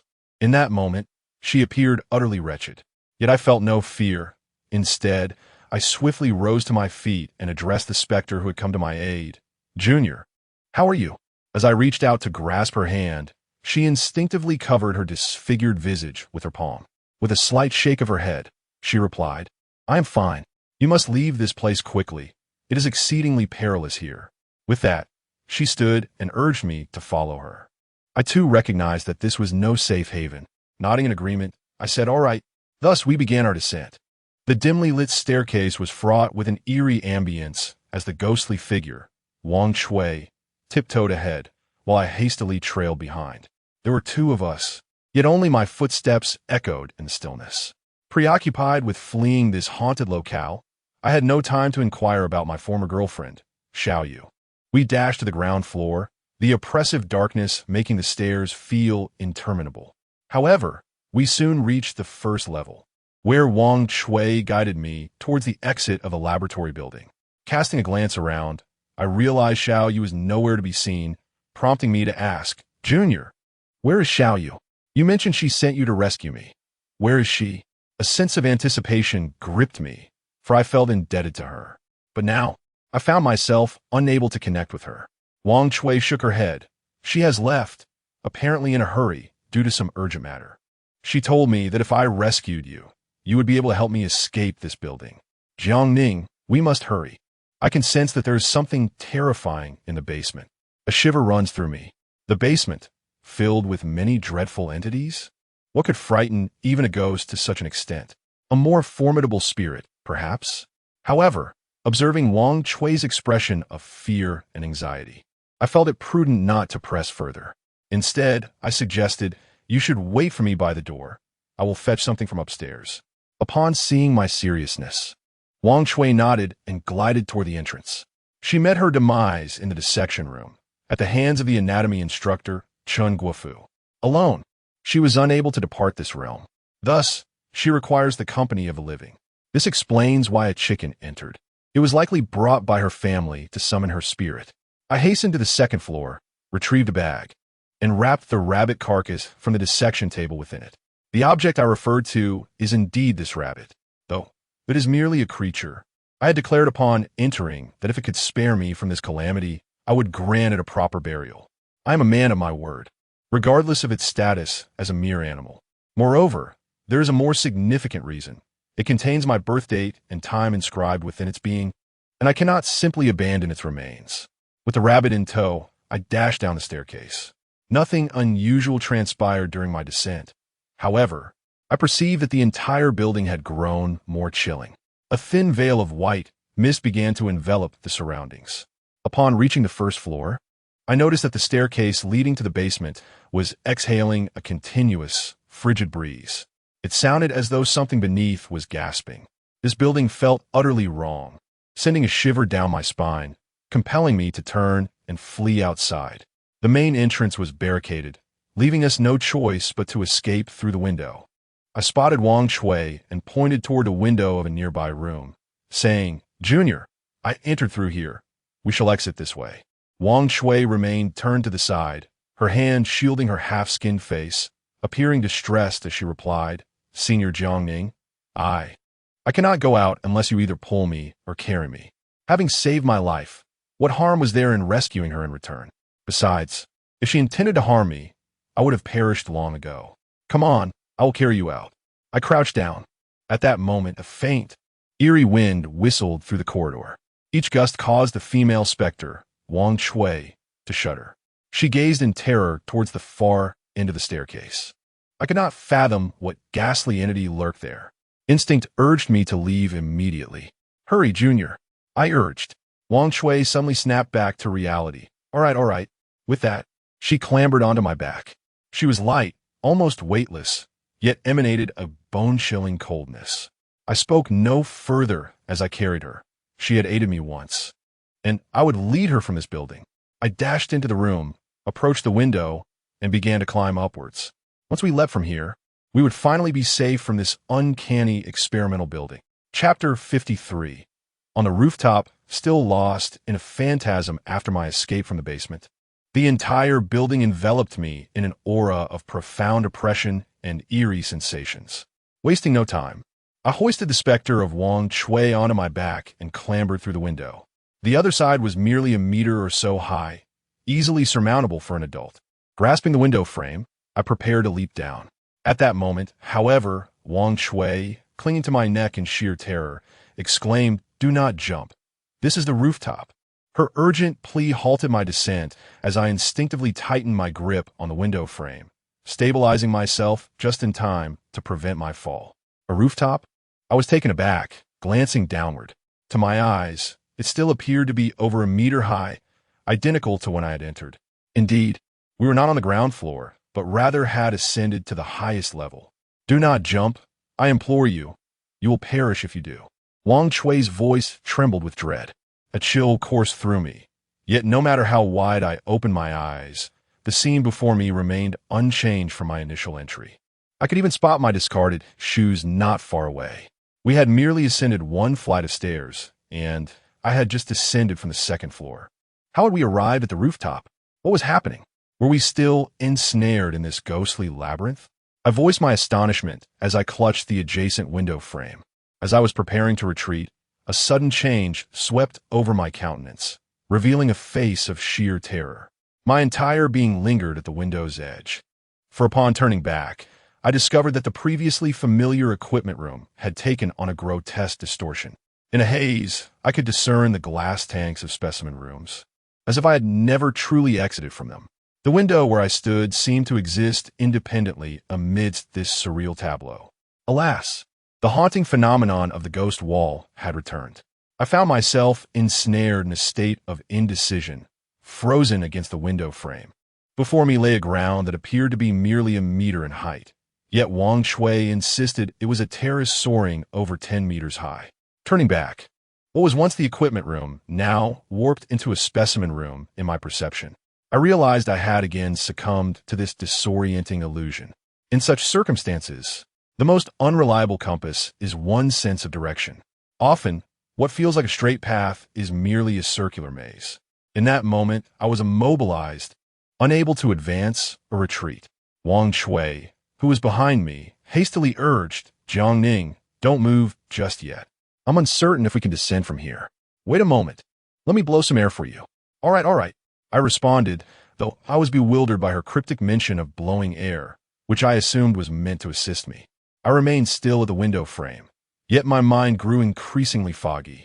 It felt as though I were succumbing to heat stroke, and my sense of direction began to unravel. I even felt as if I were inverted, standing precariously on the window. I felt unsteady on my feet, as if I might tumble down at any moment.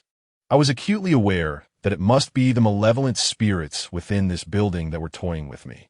Gripping the window frame tightly, I resolved to remain motionless. Often, maintaining a state of inertia in the face of turmoil proves to be the most prudent course of action. After enduring the discomfort for several agonizing seconds, Wang Shui, who was perched on my back, exhaled a chilling breath towards both my front and rear. This breath carried with it a palpable coldness, and following it, I sensed an eerie gust of wind sweep past me. To my astonishment, what had appeared as a mere meter-high ground before me abruptly transformed into a rooftop towering over 10 meters high. The sudden shift left me dizzy. The window frame I clutched was, in fact, the iron railing of this rooftop.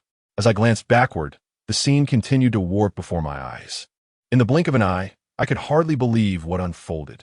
I found myself atop the emergency water tank on the highest floor of the experimental building, with neither the equipment room nor the specimen room of the basement behind me. Instead, it was the rooftop of this very building, beside which stood an iron ladder. Beneath the ladder lay a heap of dismantled iron railings, stacked upright beneath the water tank. Had I disregarded the hallucination moments ago and leapt backward, I would have likely plunged onto those discarded iron barriers. If not impaled by the sharp metal rods, I would surely have sustained severe injuries. A wave of trepidation washed over me, leaving me bewildered as to how I had even managed to ascend to this precarious position. It was all too strange, excessively bizarre. Cold sweat dripped from my brow, and a lingering sense of dread enveloped me. Yet Wang Shui had already discerned our location. "Senior Jiangning, we are indeed on the rooftop. Quickly descend the iron ladder. This place is perilous," I urged. Drawing a sharp breath, I hesitated not for an instant, and began my descent down the iron rungs. In no time, I found myself once again atop the rooftop.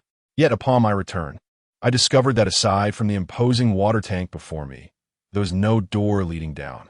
In other words, we were ensnared upon the rooftop, devoid of any escape route.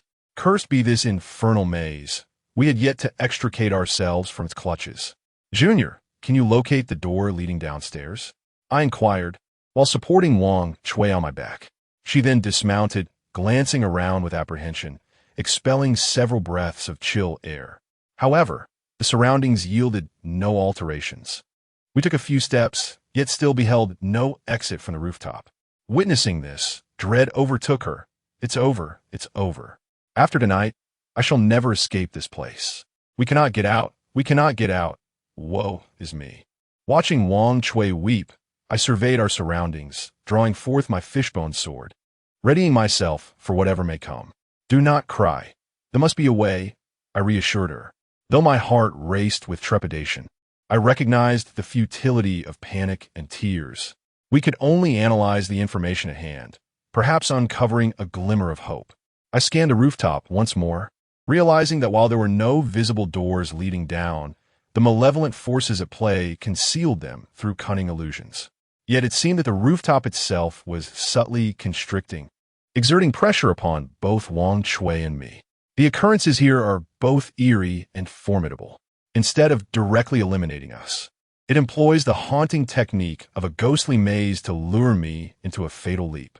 Even the specter in the basement specimen room, which had previously pursued me, refrained from manifesting itself directly to inflict harm. Rather, it exerted psychological pressure, striving to induce our collapse and provoke erroneous judgments and choices. What does this signify? It indicates that this entity likely cannot act overtly, or perhaps it is wary of some aspect within me. It resorts solely to this method, enticing us to our own demise. The more pronounced this tendency, the more imperative it becomes not to be deceived by the immediate circumstances. No matter how formidable the ghost, it can only sway our sense of direction. It cannot genuinely alter the surrounding reality. What we perceive is merely an illusion. However, the pressing question remains, how do we escape? How do we dismantle this veil of deception? Wang Shui, this ghost, is already disoriented. So how can I salvage myself? If these entities harbor trepidation towards something within me, the only thing that comes to mind is the fishbone sword in my grasp. As I held the fishbone sword, I glanced at it, and to my astonishment, I discovered that the inscriptions along its 18 segments were faintly aglow. I attempted to lay the sword in my palm and sway it side to side, observing that the luminescence of the inscriptions varied slightly in brightness, depending on the direction. A moment of realization struck me, and thoughts began to crystallize in my mind. Perhaps we can utilize the unique characteristics of the fishbone sword to aid our escape from this enigmatic rooftop. Chapter 54. The Fishbone Sword. A toad with a solemn expression, I gazed at the fishbone sword in my hand. The inscriptions upon it exhibited varying degrees of luminosity depending on the direction it faced. This phenomenon reminded me of my master's words. The fishbone sword, crafted by his own hands, possessed the ability to ward off malevolent spirits. The glowing inscriptions indicated a response to the presence of evil energy.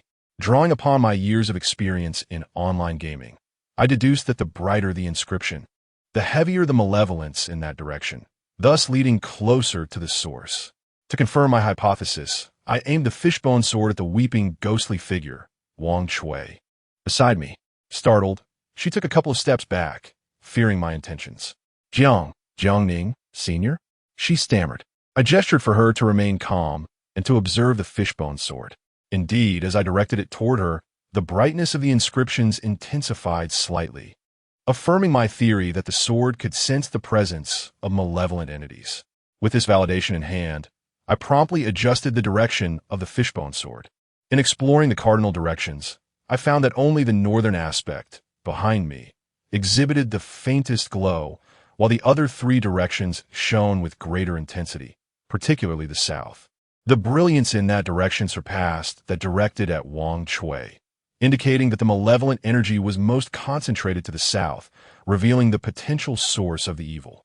Thus, by following this vector, I was either bound to encounter the sinister entity or possibly discover the exit from the rooftop. All the malevolent spirits reside within this building. They cannot possibly be outside. Upon realizing this, I felt no hesitation as I turned to Wang Shui and commanded, "Follow me, this way." Gripping the fishbone sword, I took a step forward. Wang Shui, trembling with trepidation, chose to follow me nonetheless. I advanced slowly, painstakingly cautious. Fear gripped me. I was terrified that the seemingly solid ground beneath me might betray me, causing my downfall. I was wagering on the accuracy of my judgment. Remaining stationary would only invite death. I noticed that the rooftop was gradually shrinking. Staying put merely delayed the inevitable.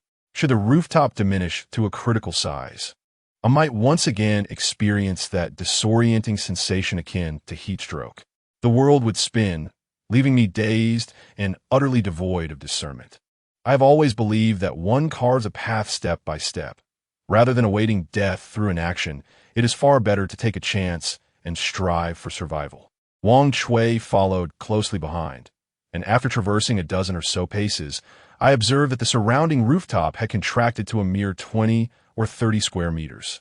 That familiar sensation of dizziness returned, reminiscent of heat stroke. Just as I had surmised, remaining idle would surely lead to doom. Now, I had to locate the rooftop door swiftly and escape this perilous place. I took 2 more steps forward. The inscriptions on the fishbone sword glimmered brighter, summoning my courage. I ventured another 2 steps. Yet, after those 2 steps, I felt a sudden shift in my vision, as if the very fabric of reality had altered before my eyes. Before my eyes, a gentle mist began to swirl. Amidst the haze, I discerned a small object. It lay on the ground, mouth agape, exhaling tendrils of white vapor. Before I could clearly identify what it was, the creature suddenly lunged towards my face. My nerves, already on high alert, reacted instinctively, without a moment's hesitation. I swung my sword. A resounding thud echoed as my blade struck the creature down. As it hit the ground, the disorienting sensation that had enveloped me dissipated, and the shrinking terrace around us swiftly returned to its normal state. However, the atmosphere was thick with white mist.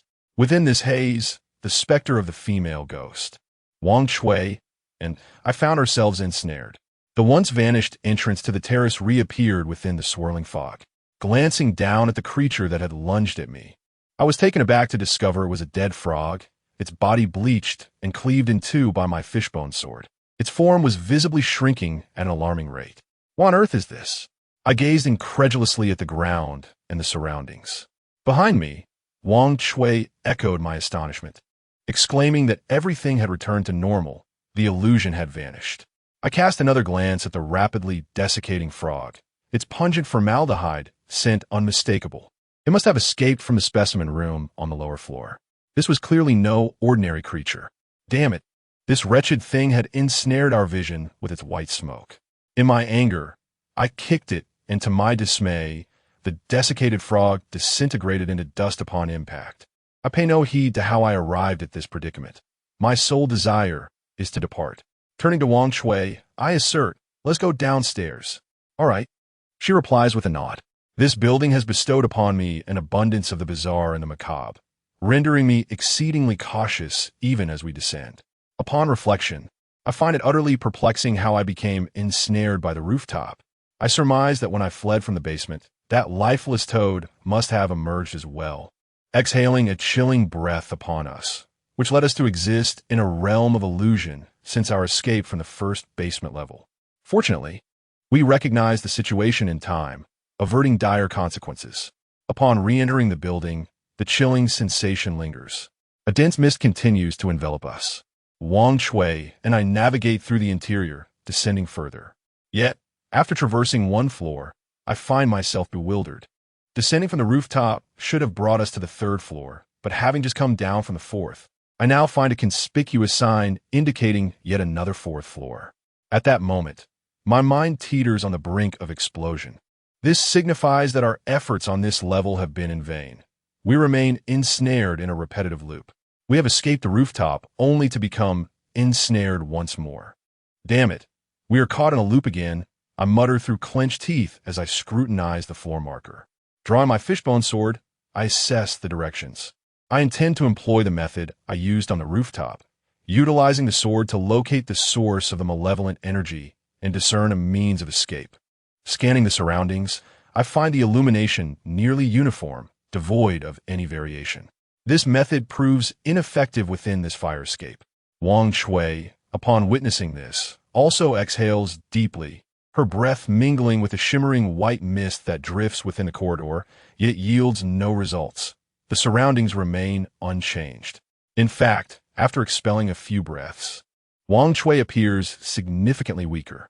She shakes her head, surveying the confining space, the identical staircases above and below her, and expresses her anxiety. Alas, we are trapped once more. For the past 2 days, since my demise, I have been confined to the 2nd floor and that dissection room. Each time I attempted to flee, Xingguofu would apprehend me. Just moments ago, Sister Xiaoyu informed me that if I could bring the senior out from the specimen room, you could lead me to safety. But now, we find ourselves ensnared again. Sister Xiaoyu has descended to the negative 2nd floor. What shall we do? Wang Shui, in her distress, continues to exhale fervently, hoping to shatter the illusion surrounding them. However, the results are negligible, almost futile. Yet, I am drawn to the last few words. Xiaoyu has gone to the negative 2nd floor?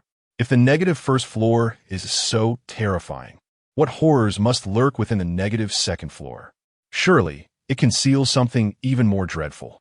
Xiao Yu's descent to the negative second floor may be an attempt to confront that fearsome entity. She has always treated me kindly, never wishing me harm. I can only cherish her goodwill in my heart. Turning to Wang Chui, I assert there is more than one path. We shall surely find our way out. With that, I forcefully pull open the adjacent fire door leading to the fourth floor, hoping to ascertain whether we might access the fourth floor and descend through the main building. Accompanied by a sharp, jarring creak, I pulled open the fire door on the fourth floor. Yet, the scene before me rendered me once again immobilized, caught in a moment of indecision, unable to advance or retreat. Chapter 55, The Stairway, a dead end ahead and behind as I swung open the fire door. I was met with a disheartening revelation. The other side did not lead to a floor, but rather inclined staircases spiraling both upward and downward.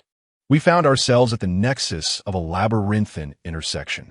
With my phone in hand, I cast beams of light both above and below, but the darkness enveloped everything, rendering the depths invisible, as if we had descended into the very bowels of hell.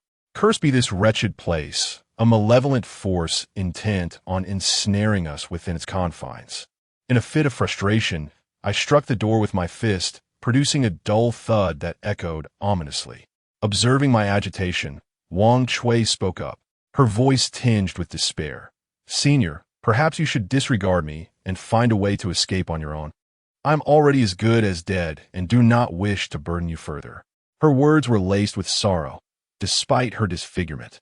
It was evident that she genuinely wished not to implicate me in her plight. Yet, at this critical juncture, we were akin to two grasshoppers tethered to the same string. I cannot abandon someone who had once rescued me, even if she were a specter. I took a moment to stabilize my emotions, reminding myself to remain composed. Repeating calm like a mantra. I could not allow the overwhelming circumstances to dictate my feelings. If I lost my composure, my chances of escape would vanish entirely. After taking several deep breaths to regain my tranquility, I turned to Wang Chui and assured her, "Junior, do not utter such words.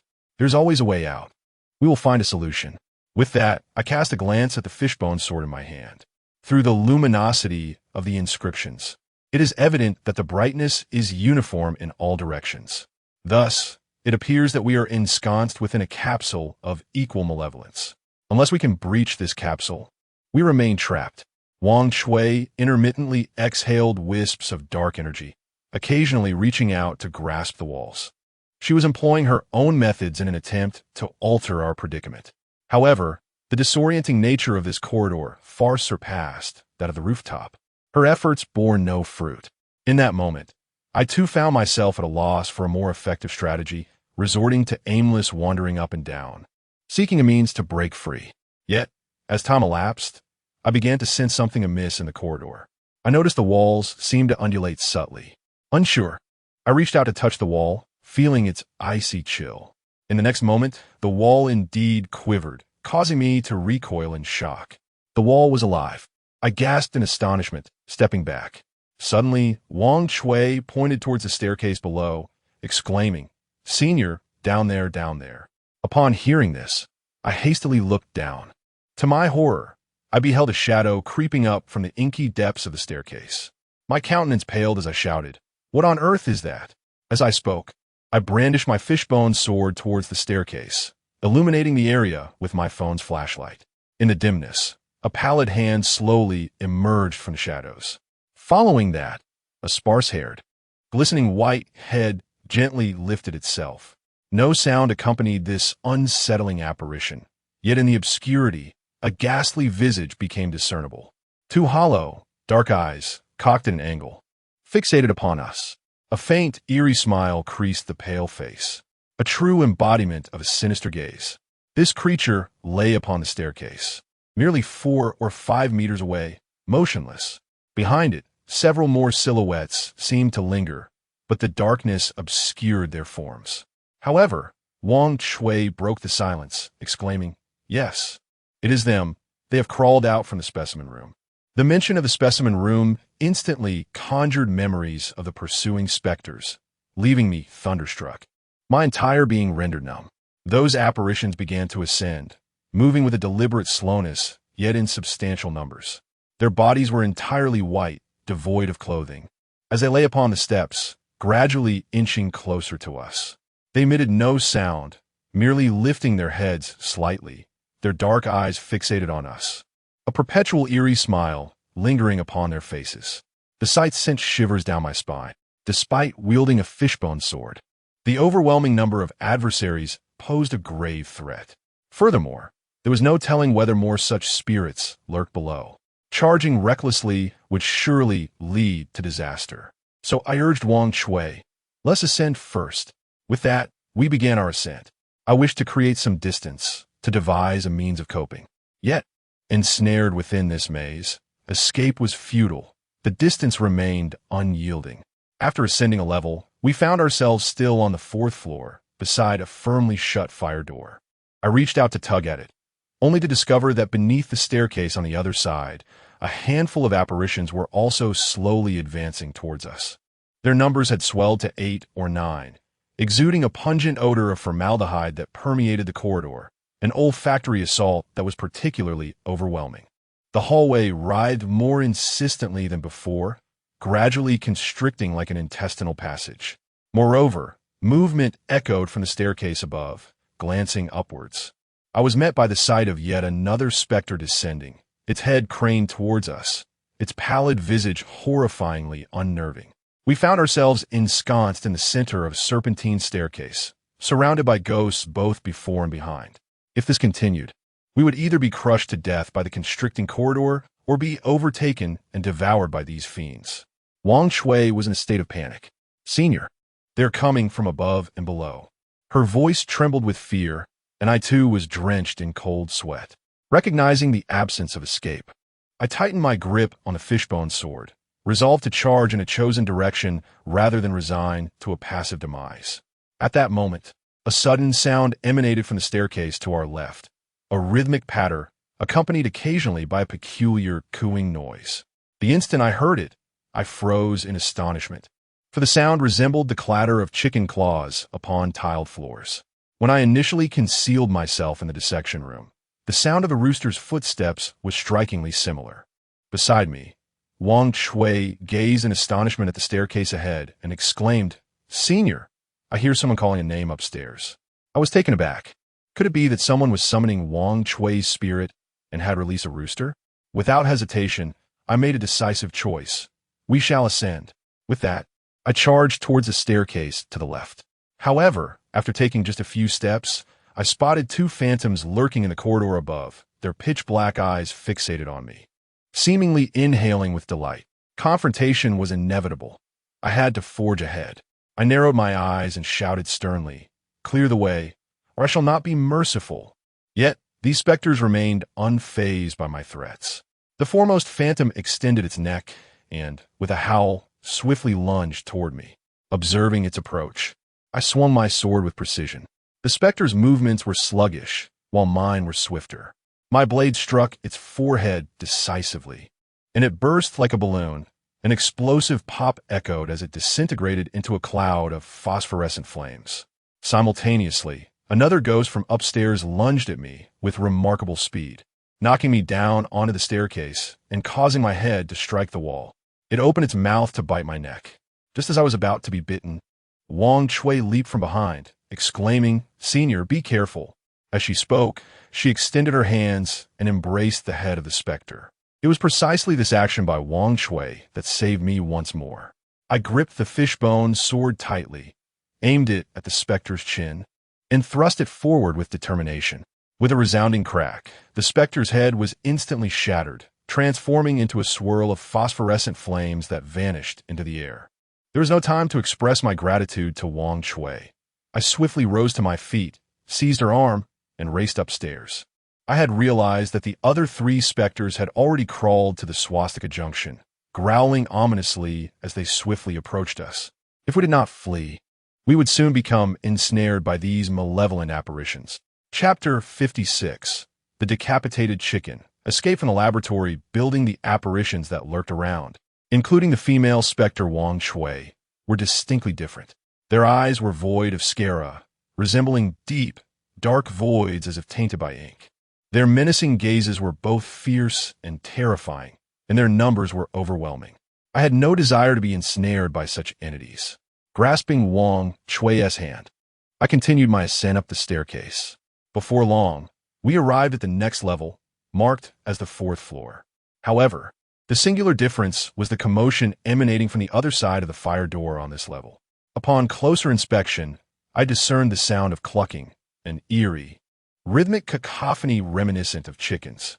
Glancing back at the staircase, I saw the spectral figures closing in on us.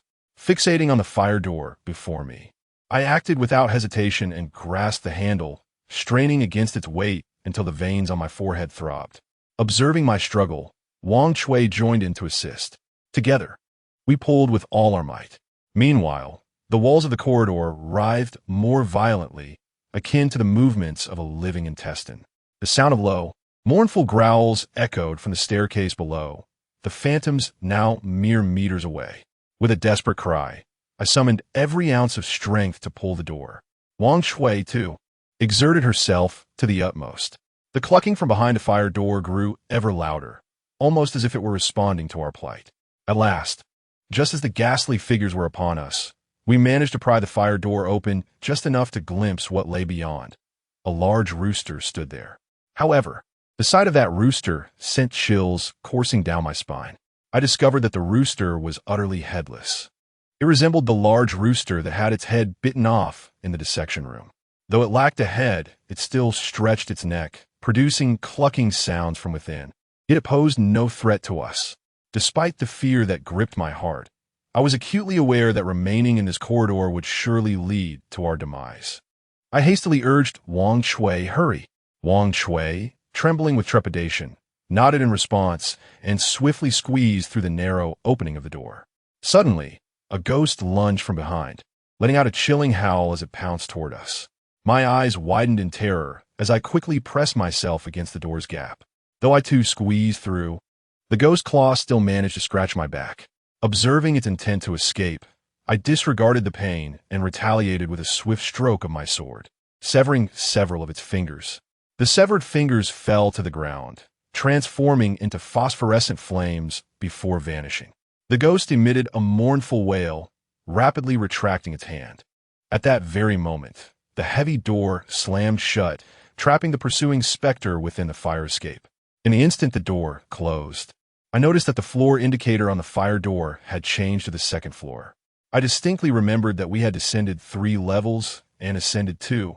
Logically, we should still be on the 3rd floor. Yet now, we found ourselves on the 2nd. The phenomenon of the ghostly wall is indeed perplexing, rendering it impossible to discern the directions of up and down through conventional reasoning. Amidst the tension, the headless rooster before us suddenly emitted a series of clucks directed at Wang Chui, before turning and hastily fleeing in another direction. Upon witnessing this, Wang Chui urgently urged me, "Senior, it beckons us to follow."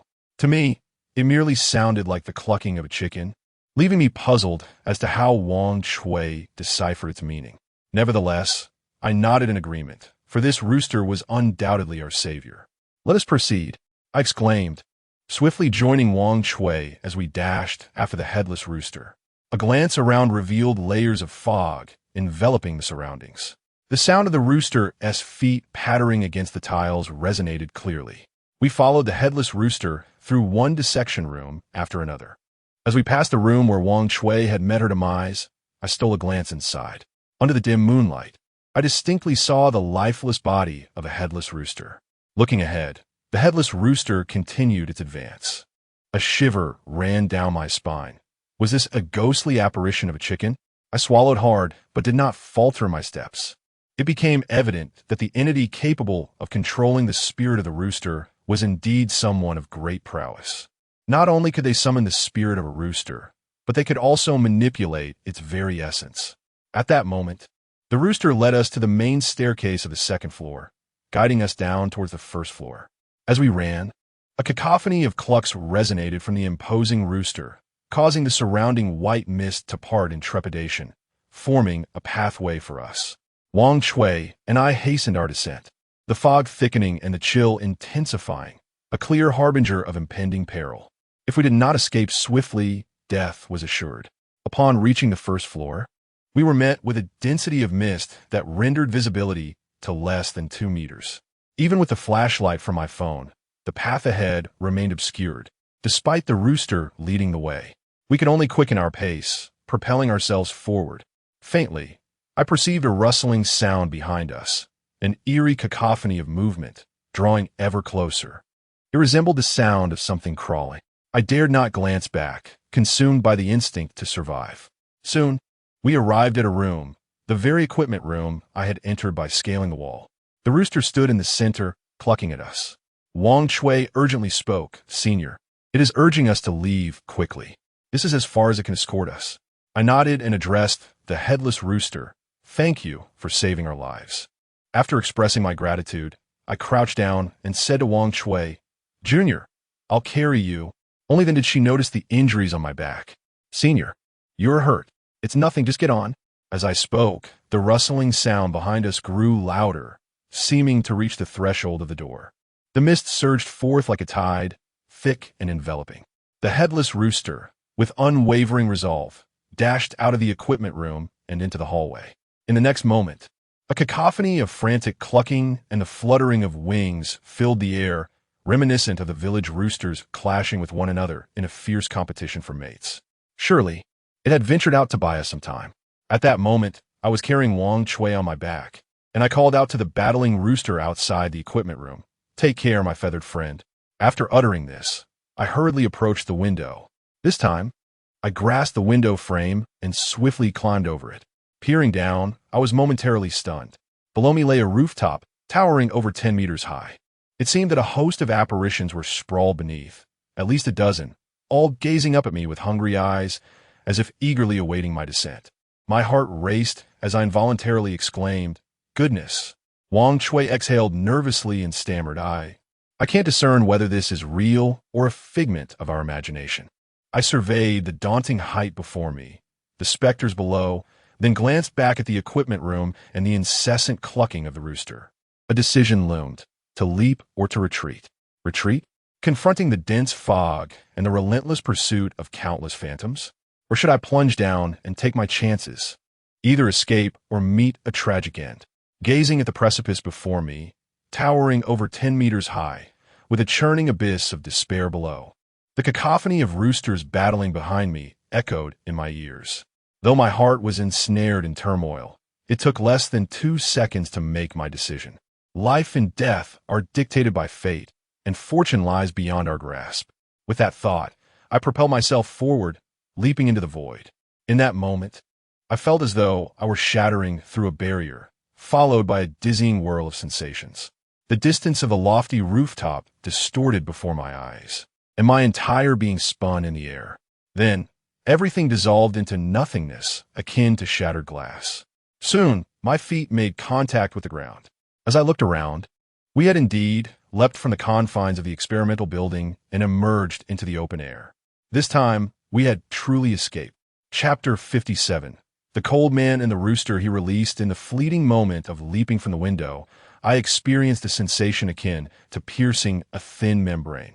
Everything around me seemed to revert to normalcy. As I glanced back, the experimental building remained unchanged. Aside from the darkened windows, there was nothing particularly remarkable about it. From the outside looking in, not even a wisp of white mist was visible. Earlier, while standing at the window, I could distinctly hear the clamor of roosters battling. But now that sound had vanished entirely.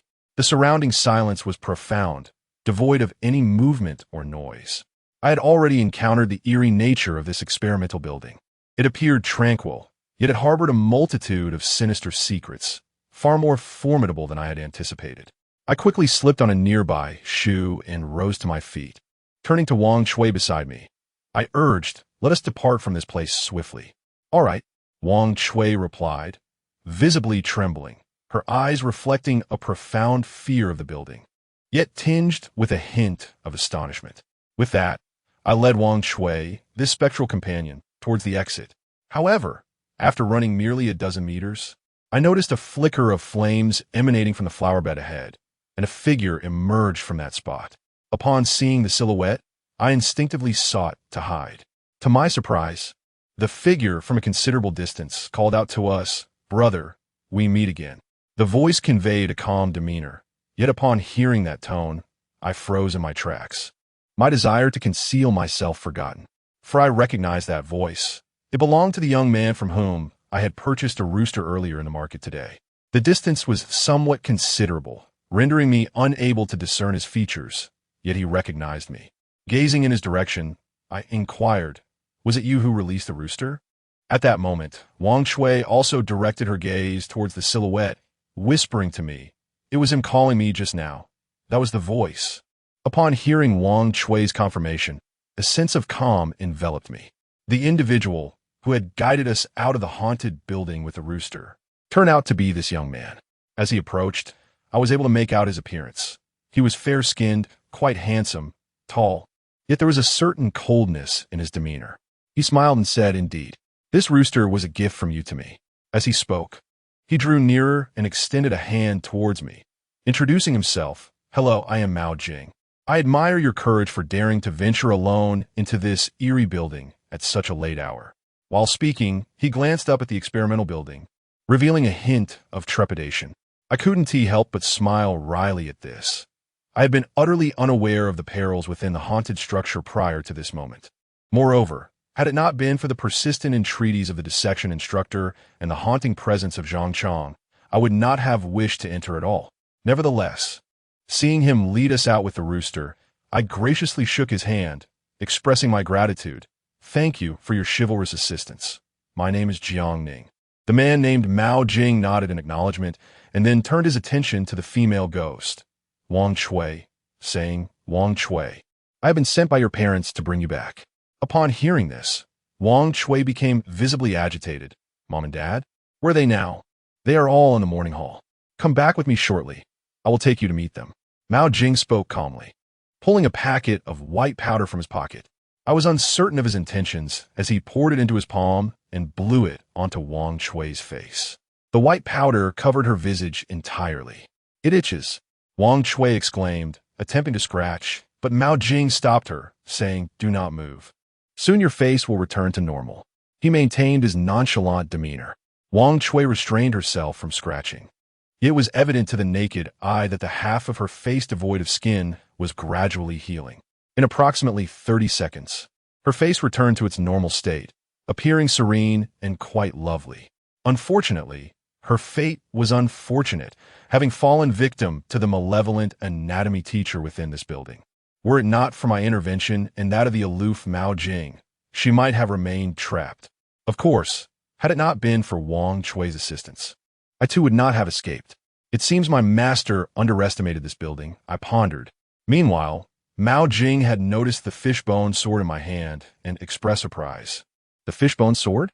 Could it be that Brother Jiang is a disciple of Song Shurtu? His words took me aback. He had discerned my master's identity merely by glancing at the sword. It appeared that Mao Jing was quite familiar with this circle. I did not hide the truth and nodded affirmatively. Indeed, Song Ditsai is my master. The fishbone sword was bestowed upon me by my master during my apprenticeship yesterday. Having spoken, I sheathed the fishbone sword. After this night, I have come to fully appreciate its formidable nature. Not only does it possess the ability to sense malevolent spirits, but its lethality is also remarkable, capable of dispatching an adversary with a single stroke. Upon hearing this, Mao Jing was taken aback. "You only became a disciple yesterday, and you dare to venture into this nine-corpse tower?" "Nine-corpse tower?" I glanced back at the laboratory, pondering its ominous title. Mao Jing offered no further explanation, only muttering to himself, "No wonder, before you entered, a great malevolence departed." It seems that Senior Song employed some measure. Great malevolence? My master employed a measure? He was clearly fishing by the riverbank. Confusion lingered in my mind, yet I refrained from voicing my thoughts. After his murmured words, Mao Jing turned to me once more. "Brother Jiang, this place is ill-fated. We should leave at once." I too had had enough and nodded in agreement. Consequently, the three of us departed from that unsettling location. Upon reaching the spot where Mao Jing had lit incense and candles, I observed something unusual. A small straw effigy bore a yellow talisman with the name Wang Chui and her birth details inscribed upon it. Mao Jing swiftly gathered these items, and only then did we proceed outward. I noted this in silence, refraining from questions. This must be the place where Mao Jing had performed his earlier incantations. The campus in the deep of night was eerily quiet and desolate. The school regulations dictated that the main entrance was guarded, and thus, escape was certainly impossible. Thus I, alongside Mao Jing, made our way directly to the wall and climbed over it. Upon exiting the school grounds, Mao Jing expressed his intention to escort Wang Chui back to the morning hall, while I resolved to return and meet my mentor. Our encounter today was indeed fated, and I acknowledged that Mao Jing's assistance was instrumental in my escape. Before departing, I took the initiative to request his contact information, suggesting that I would treat him to a drink when time permitted. Despite his seemingly aloof demeanor, Mao Jing nodded in agreement and handed me a business card. Upon glancing at it, I noticed the words Baoshan Feng Shui Hall inscribed upon it, followed by his name and designation as a sales representative, along with his phone number and address. After a brief inspection, I promised to send him a message later. Mao Jing nodded once more before preparing to lead Wang Chui away. As they were about to leave, Wang Chui turned to me and expressed her gratitude, saying, "Thank you, Senior." I reassured her, "It's nothing, just head back." However, Wang Chui continued, "Senior Jiang, before leaving, Sister Xiaoyu mentioned something." Upon hearing Xiaoyu's name, my heart raced with anticipation. "What else did Xiaoyu say?" I inquired. Wang Chui looked at me earnestly and replied, "Sister Xiaoyu said that once we are safely out, I should convey a message to you. She wants you to live well and refrain from returning to that building at night. When the time is right, she will come to see you and explain everything." Those were Sister Xiaoyu's exact words. "Senior Jiangning, I must take my leave. I hope you can reunite with Sister Xiaoyu soon." I took a deep breath of the cool air and glanced back at the silent school. What on earth had happened to Xiaoyu? Yet, since she had sent Wang Chui to convey her message, it seemed she wished for my well-being. I nodded slightly at Wang Chui, but inside, an unexpected emptiness enveloped me. Standing still, I quietly watched as Mao Jing took her away. Chapter 58. Meeting the Master. Such a person, I stood still, watching Mao Jing lead the ghostly Queen Shui away. Her departure allowed me to breathe in a refreshing air, bringing a wave of relief to my entire being. I realized that I had, once again, garnered a stroke of fortune. The mere act of sending away or vanquishing a ghost could elicit such a feeling. Yet, my mind was besieged by an array of questions. Why did Mao Jing refer to the experimental building as the Nine-Corpse Tower? He also mentioned that my master had employed some means to divert a great calamity. Furthermore, Xiaoyu was clearly within that building. Why could we not meet? What peril threatened her? The experimental building within the school was undoubtedly no benign place, harboring extraordinary secrets. Nonetheless, Xiaoyu must have her own reasons for her actions. Having known her for over a year, she has never harmed me. Indeed, she used her fortune to prolong my life. Now, it seemed she was ensnared in some predicament that compelled her to separate from me, rendering our meeting impossible. These thoughts were all I could comprehend. Now, I had come to the initial realization of this bizarre world. It was not only fraught with danger, but also steeped in mystery. My abilities were limited, making self-preservation a challenge, let alone aiding Xiaoyu. In that moment, a new goal emerged within me. Beyond mastering additional means to garner fortune, suppressing the four malevolent energies within my body, and safeguarding my life, I yearned to enhance my exorcism skills. I hoped that one day, when I reunited with Xiaoyu, I would possess the strength to protect her, rather than burdening her with constant worry and the need to shield me from the shadows. In gratitude, I sought to repay the kindness she had bestowed upon me by extending my life for more than a year. Contemplating this, my resolve strengthened considerably. Taking a deep breath, I grasped the lifeless body of the rabbit and made my way towards the small river where my master often fished. After a little over 10 minutes, I arrived at the riverbank. However, upon reaching this spot, aside from spotting my master's vehicle and the fishing rods by the shore, there was no sign of him. I looked around, yet he was nowhere to be found. I then took out my phone and dialed his number. The call connected shortly. Before I could hear my master speak, I was met with his heavy panting. "Huff, Huff, are you there?" It seemed he was quite fatigued, as if he had been running. "Master, where are you?" I inquired. "I'm at your fishing spot, just, taking a moment," he replied. "I'll be back in a bit." Without awaiting my response, he abruptly ended the call. To my ears, it certainly did not sound like he was merely taking a moment. Seeing that my master had not returned, I found a suitable spot by the riverbank, took out the rabbit's body, and dug a small grave to bury it. I then gathered some tender grass from the side and placed it beside the grave. Lighting an incense stick, I spoke, "Dear rabbit, you have saved my life. I promise to honor you with a proper burial. May you be reborn as a human in your next life." Upon finishing my words, I set the incense upright on the small mound of earth.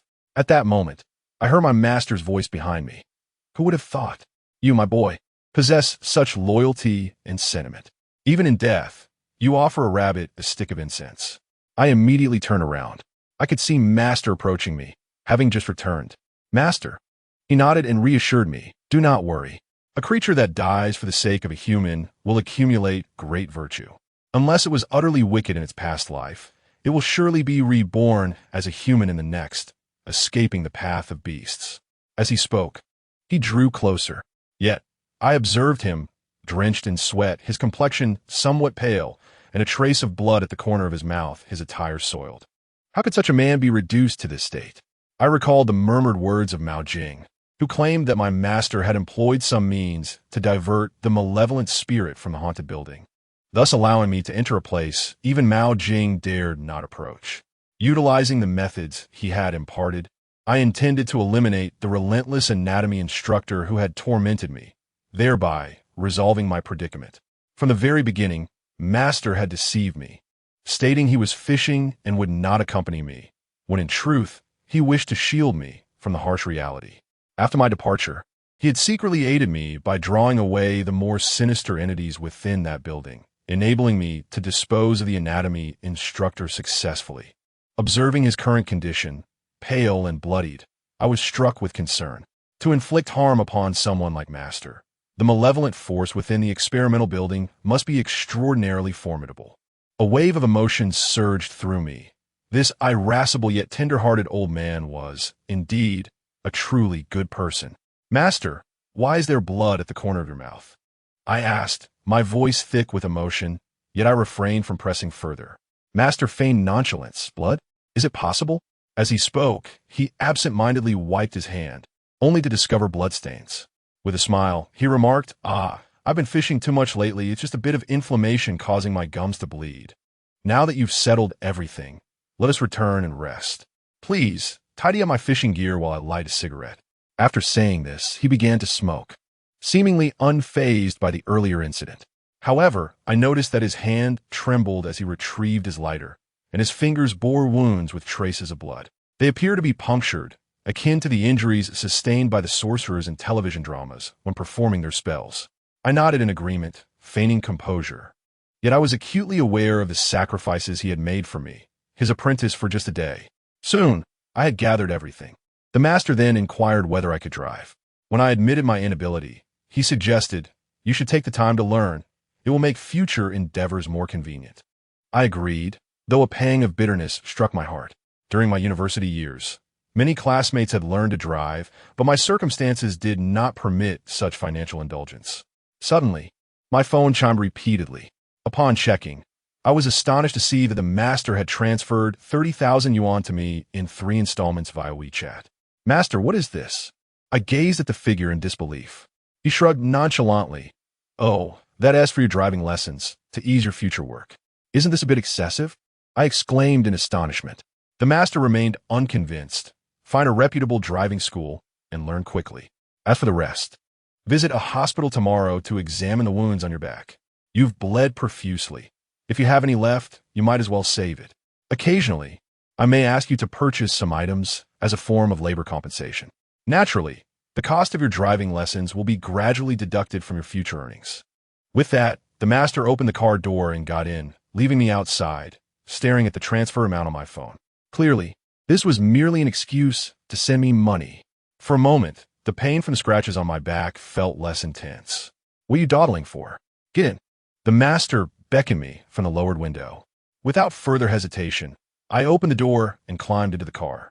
At that moment, as the master drove, he inquired about my experiences from the night before, curious about how I had sustained my injuries. I did not hold back, recounting my ordeal upon entering the school. I first encountered water ghosts in the Tsuyo Lake, then ventured into the haunted building, where I met the imposing rooster spirit, Wang Chui, and later pursued the dissection teacher into the specimen room on the basement level. After confronting the dissection teacher, I faced the horrors of being trapped by ghostly walls and pursued by the specimen spirits. I was ultimately saved by Wang Chui, narrowly escaping the haunted edifice. I also share my encounter with Mao Jing from the Baoshan Feng Shui Hall, mentioning that my ex-girlfriend might also be involved. Upon hearing this, the master took a deep breath, his expression serious. It seems I underestimated the situation. I never anticipated that building would be so perilous at night. Fortunately, your life was spared, and your ex-girlfriend intervened. This is what has brought you to life. From now on, follow me diligently in your studies. When the time is ripe, accompany your master to uncover the secrets of that building. Chapter 59. Lighting Incense and Candles. Secrets of the Nine-Corpse building. It was evident that my master possessed a certain understanding of that experimental building. Otherwise, he would not have made such a statement. Therefore, I ventured to inquire, Master, when I was leaving just now, I overheard Mao Jing from the Baoshan Feng Shui Hall mention that the building is called a Nine-Corpse building. Why is that? My master glanced at me through the rearview mirror and smirked slightly. In the past, that place served as a charitable graveyard, where 9 coffins were interred year-round. Over time, the elders began to refer to it as the Nine-Corpse building. Later, as development progressed, the area was transformed into a school. That particular building now stands directly atop the old graveyard. Consequently, those of us in the know locally have adopted the name for it. I realized that this experimental building had such a storied past. However, I still harbored some lingering questions and pressed on, Master, why did the old graveyard require 9 coffins to be interred continuously? Is there some significance behind this? My master chuckled softly at my inquiry. Indeed, there is significance. The location of your school possesses poor feng shui. In the realm of feng shui, we refer to this as the old turtle turning over. Particularly, the Nine-Corpse building occupies the position of the feng shui eye. The 9 corpses serve to stabilize this feng shui eye. A corpse can restrain the old turtle, ensuring it never turns over. As long as this old turtle remains undisturbed, peace will prevail. However, if it is unable to maintain its position and does turn over, calamities will surely befall the surroundings. Calmly, my master shared this knowledge while lighting a cigarette for himself. I, seated in the passenger seat, listened intently, absorbing every word with utmost seriousness. The situation of the old turtle turning over. While I may not fully comprehend the intricacies of feng shui, it is evident that the ancients had their reasons for such a metaphor. In my mind, I can vaguely envision a turtle flipped onto its back upon the ground. When lying flat, the turtle remains still and tranquil. However, when inverted, it begins to thrash its limbs, stretching its neck in a desperate attempt to right itself. If we were to apply this imagery to the geopolitical landscape, it would undoubtedly signify a monumental upheaval. As I pondered this, my master spoke again. Although the ancestral hall has been lost, it is evident that when you established the school, there were indeed wise individuals offering guidance. The medical storage facility was constructed in the original location. Logically, with so many young men and women in the school, their vibrant energy should have sufficed.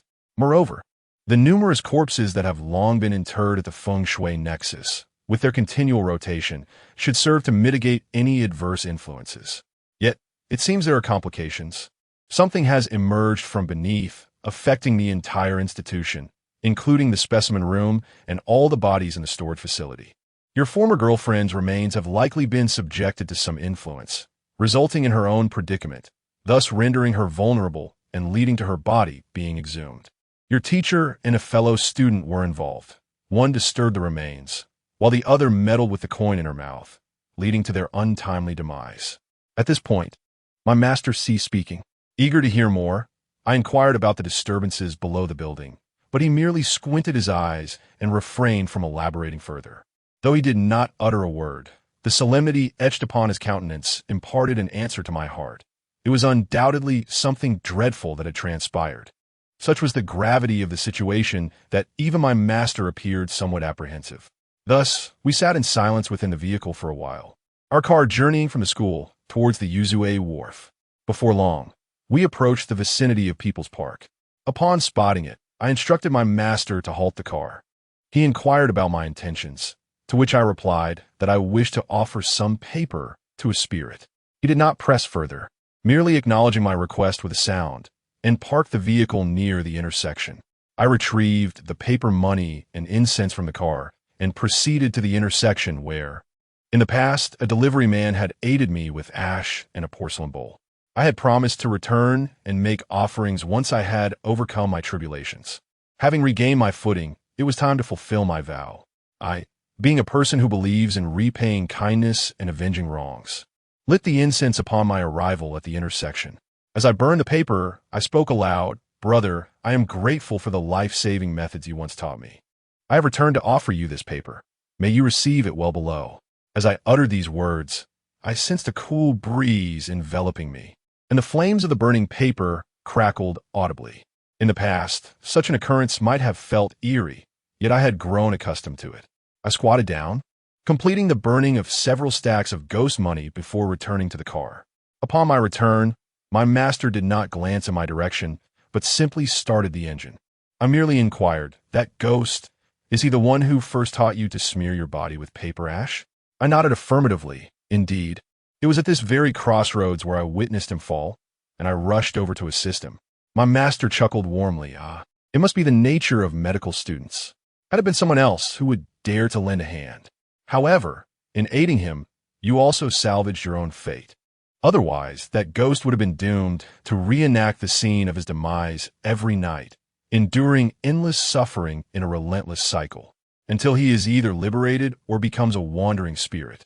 On a day blessed by the sun, he might finally dissolve into nothingness. My master spoke lightly, yet I discerned a deep sense of helplessness in his words. Those who meet an untimely death endure profound anguish in the afterlife. The deceased cannot transcend their plight without external assistance. In fortunate circumstances, families might hire a Taoist priest to offer support. Should the deceased be hastily buried, they will perpetually relive the moments preceding their death, endlessly and without respite. It is no wonder that when I aided the delivery man, he expressed such profound gratitude. I had indeed rendered him a significant service. After departing from the crossroads, we did not pause and made our way directly back to the fishing tackle shop. Our first order of business was to light incense for our ancestors. Subsequently, my master began to tend to the wounds on my back. 2 gashes inflicted by claws, one measuring approximately 10 centimeters in length. Beyond the blood, I noticed that the wounds appeared somewhat darkened and bruised, resembling signs of poisoning. The master, with a cigarette between his lips, urged me to endure the pain. I had assumed he would sanitize my wound with alcohol, but to my astonishment, he grabbed a handful of incense ash from the censer and applied it directly to the injury. The sting was akin to being cut with a knife.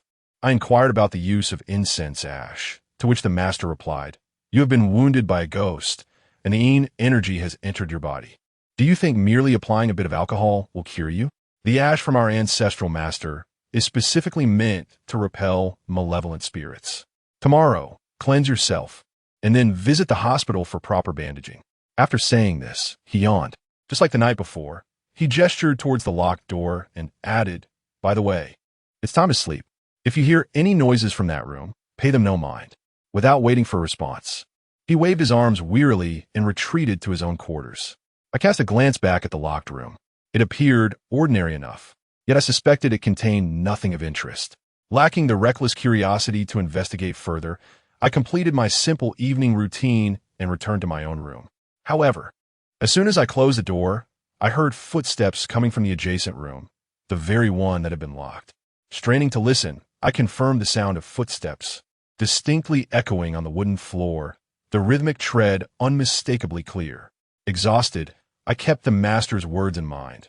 Regardless of what transpired next door, I would sleep in my own space. I fell asleep swiftly, drifting off in what felt like less than a minute.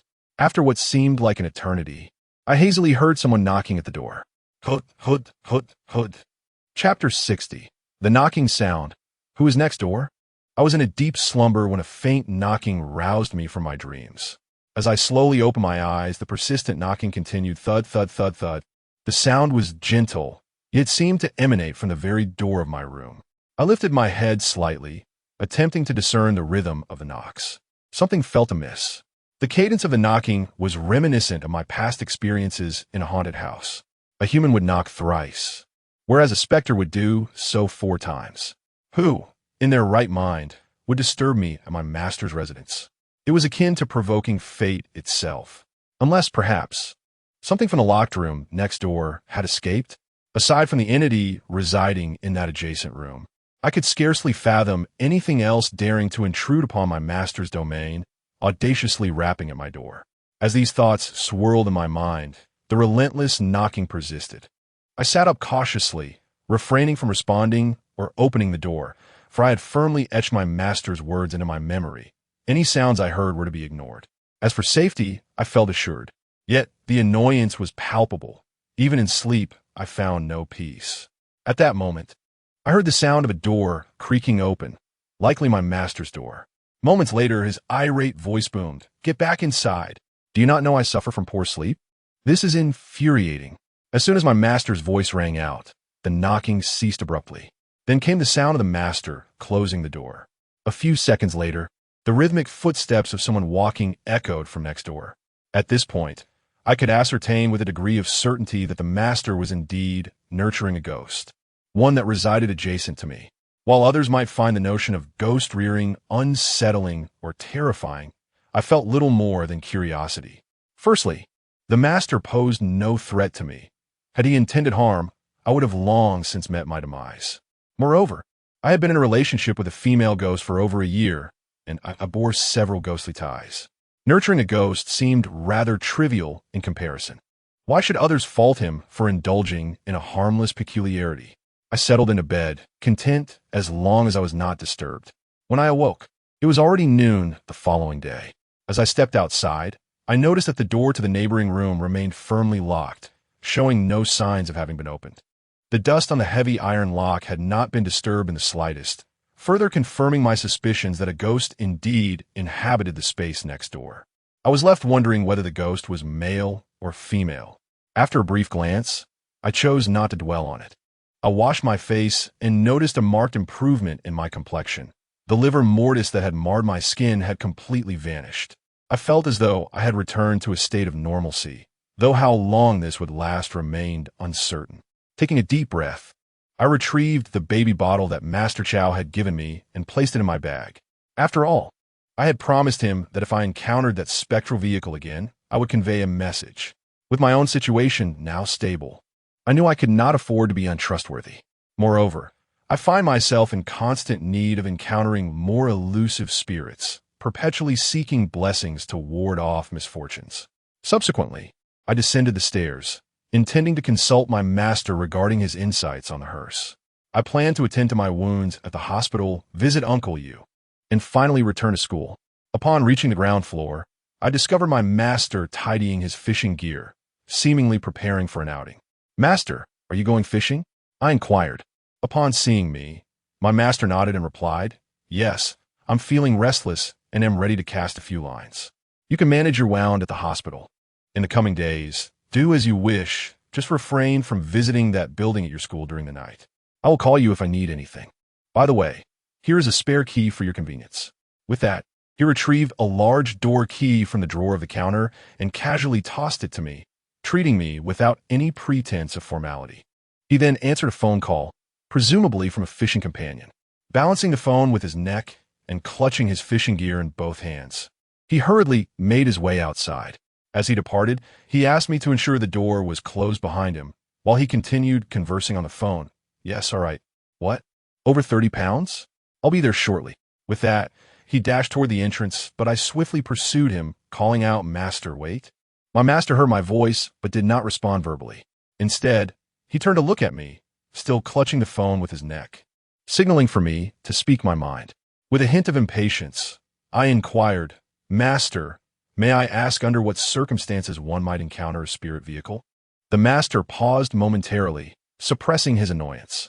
Yes, indeed, the ghostly carriage. I mentioned the eerie bus that Uncle You and I boarded the other day. I yearn to encounter that vehicle once more.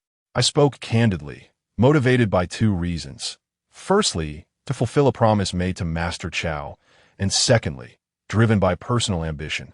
For each spirit I successfully guided to the afterlife, I would earn a boon, alleviating the misfortunes beset upon me, thereby safeguarding my health. That vehicle harbored over 10 spirits, none of whom appeared particularly menacing. The last time, it transported Uncle You and me to the hospital. If I could assist them all in their passage, it would grant me an abundance of blessings. Given my current health condition, such a windfall of fortune could ensure my well-being for at least half a year. Upon hearing my intentions, the master chuckled. You, my boy, have just escaped one peril, and now you seek to venture into another?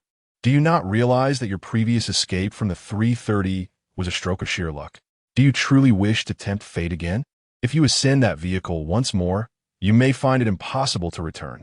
Taken aback by his words, I exclaimed, Really? Is it that formidable? After all, my previous experience aboard had been remarkably smooth, devoid of any threats. The master continued, Of course, it is formidable. Otherwise, I would have dealt with it long ago. However, it is noteworthy that this month marks the 12th anniversary of that vehicle's incident. Should you dare to seek it out, there may indeed be an opportunity. It is uncertain, but perhaps sending away that car full of spirits could bring considerable fortune. The master, calculating the time with his fingers, appeared somewhat astonished. Finally, he turned to me and asked, Little Jiang, do you truly wish to confront that vehicle? I shrugged my shoulders, replying, As long as there exists a method to avoid death, I fear nothing. The master nodded in approval. Good lad, you possess some courage. There are 3 days remaining. Precisely the 12th anniversary of the incident involving that car. It is time for closure.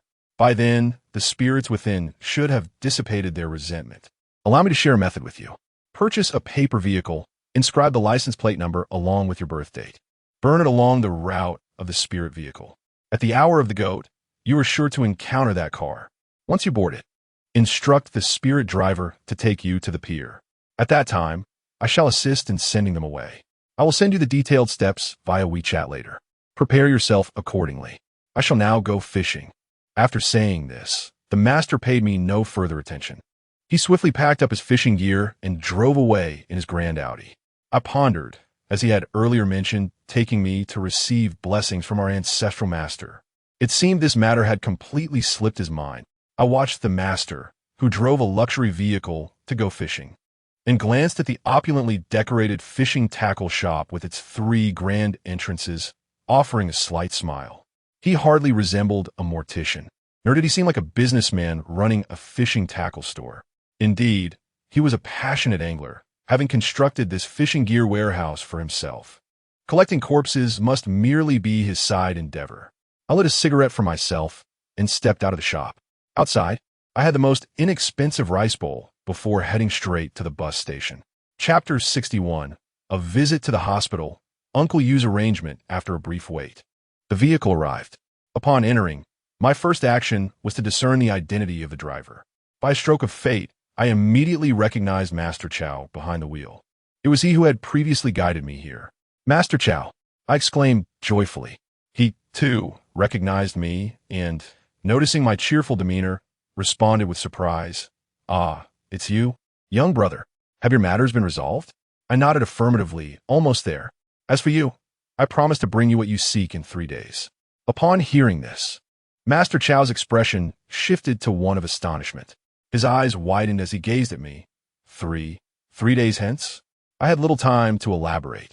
Taking a seat behind him, I succinctly conveyed, I am now a disciple of Master Song. I acquire a method from him. In 3 days, I shall be able to present you with that vehicle. If you are willing, I will reach out to you at that time.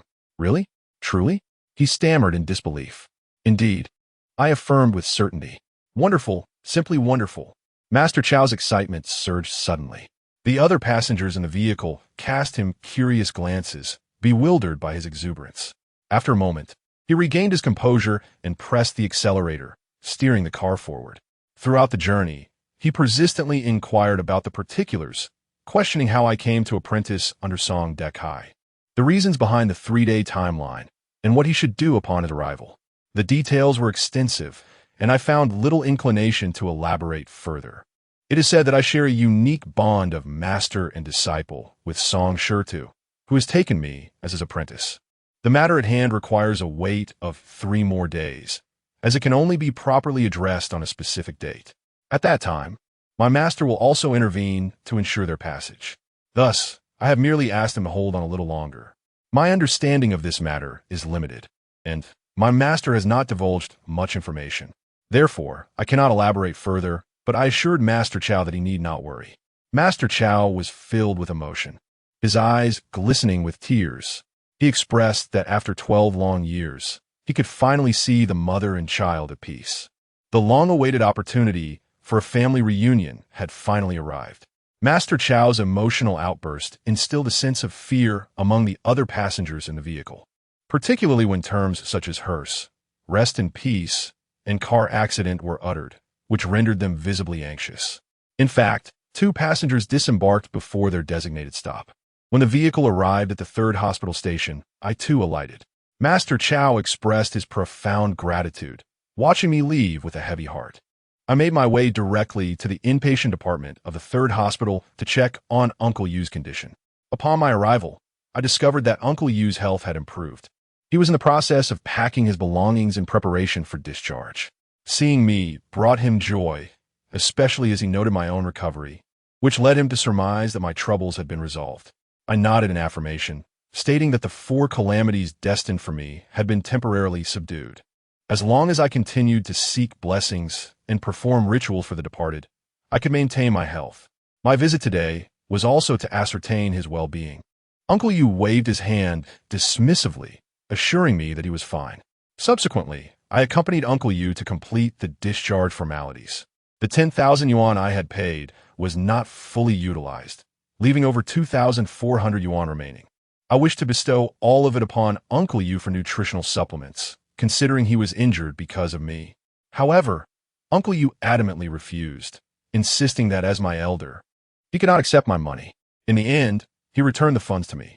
I then escorted Uncle Yu out of the hospital and summoned a rideshare vehicle to take him home. While we awaited the car, Uncle Yu suddenly addressed me, "Xiao Jiang, do you have time tomorrow?" "I do," I promptly replied. As long as Uncle Yu required my assistance, I would claim availability even if I were otherwise occupied. Uncle Yu nodded in agreement. "Very well, tomorrow evening, accompany me to the haunted house. I need to retrieve my phone. I just bought a new one, and it cost several thousand." He grumbled, clearly displeased. However, I was puzzled. That haunted house was indeed ominous, and the old woman within was rather fearsome. Why must we go at night? Would it not be more prudent to retrieve it during the day when the risk was minimal? Thus, I voiced my concern, "Uncle Yu, why wait until night? That old woman seems to possess some power. We were already exposed the last time. If we go at night, she will surely cling to us." Uncle Yu merely chuckled. "Aren't you seeking fortune? That old woman is an opportunity, and she counts as 2. I have a cleaver, and you have a fishbone sword. Together, we shall surely prevail." At this juncture, Uncle Yu paused momentarily before continuing. "Moreover, you are unfamiliar with that place. During the day, there are dedicated personnel monitoring the area. However, at night that is not the case. If we attempt to go there during daylight, we will undoubtedly be unable to gain entry. Even if we manage to divert the guards, it would be exceedingly difficult to open that door, unless we resort to demolition tools to breach the wall. Such an action would undoubtedly provoke the ire of the entire building's residents, leading to considerable trouble. The residents are too fearful to approach that dwelling. Otherwise, it would not be entirely boarded up with wooden planks." Upon hearing Uncle Yu's words, I finally comprehended why he suggested going at night. Evidently, there were additional factors at play. With this understanding, I felt no hesitation whatsoever and promptly nodded in agreement. "All right, Uncle Yu, how shall we meet tomorrow? Should I come to your house or wait at the entrance of the community?" Without hesitation, Uncle Yu replied, "Let us meet at the community entrance later in the evening. Around midnight, I believe. At that hour, the residents of that building will certainly be too afraid to venture out. We need not worry about making noise. Very well. I shall remember that, I promptly affirmed. At that moment, the ride I had summoned arrived. I waved it over, opened the door for Uncle Yu, and watched him depart. Uncle Yu waved back, signaling for me to return home early. I acknowledged with a sound, and after seeing him off, I made my way back to the hospital. After all, my visit to the hospital was not only to see Uncle Yu, but also to attend to the wound on my back. After a brief wait, it was my turn to see the doctor in the surgical department. The physician attending to me was merely an intern, perhaps a year my senior.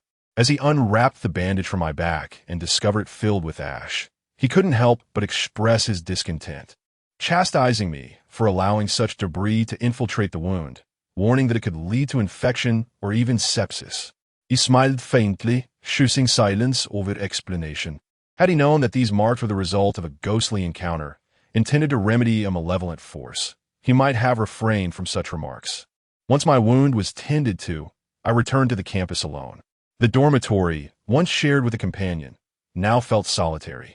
After changing into fresh attire, I reclined on my bed to rest, glancing over the course materials from the past few days. I resolved to attend classes the following day, planning to confront the elderly specter with Uncle Yu that evening. Exhausted from recent events, my thoughts drifted, and I succumbed to slumber. When I awoke, the dawn of a new day had arrived.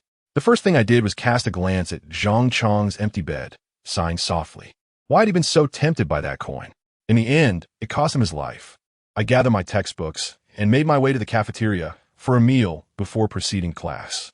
Having been absent from school for several days, I was greeted by classmates as I entered the classroom, and I reciprocated their greetings, albeit with a sense of detachment, as I had not formed deep connections with them. I diligently attended classes throughout the day, returning to my dormitory afterward to catch up on assignments. As the hour grew late, I grasped my fishbone sword and skillfully pried open the iron window, stealthily slipping out of the dormitory. Scaling the wall, I departed from the campus. I took a taxi directly to the notorious neighborhood. By the time I arrived, it was already 11 o'clock. Outside the community, not a soul was in sight. A chilling wind swept through, and the entire area was shrouded in an ominous gloom. Chapter 62. The Dim Night. Re-entering the old community, gazing upon the dimly lit community, only 2 flickering street lamps cast a yellowish glow. The entire neighborhood was devoid of any human presence. The last time I visited this old community with Uncle Yu was to evade the relentless pursuit of Zhang Chong, the ghostly figure who nearly trapped us in that haunted house. Yet this time, I was to join forces with Uncle Yu to confront the malevolent old woman residing within.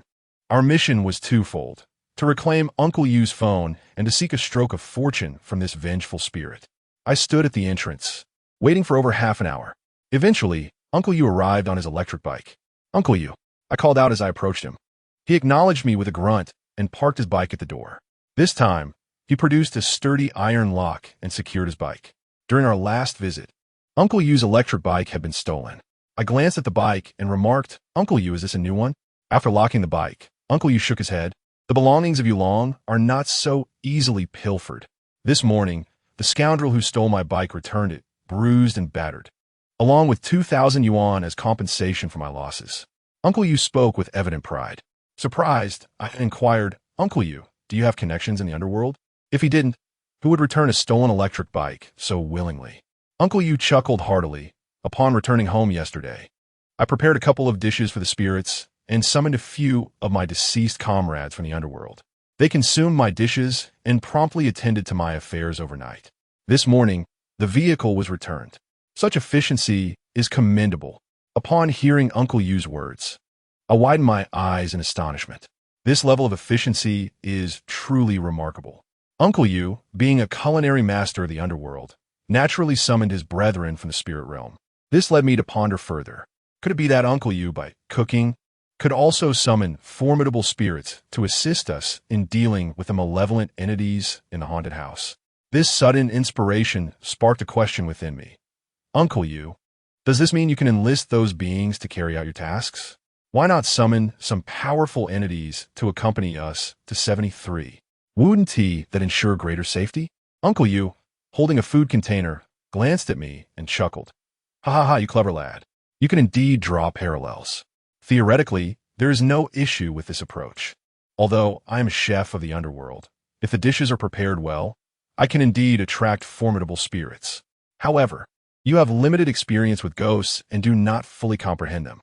Engaging in transactions with spirits can often be perilous, especially with those more powerful than oneself. The distinction between their malevolence and benevolence is often elusive. Misjudging this could potentially lead to one's own demise. After listening to Uncle Yu's explanation, I grasped the underlying reasons.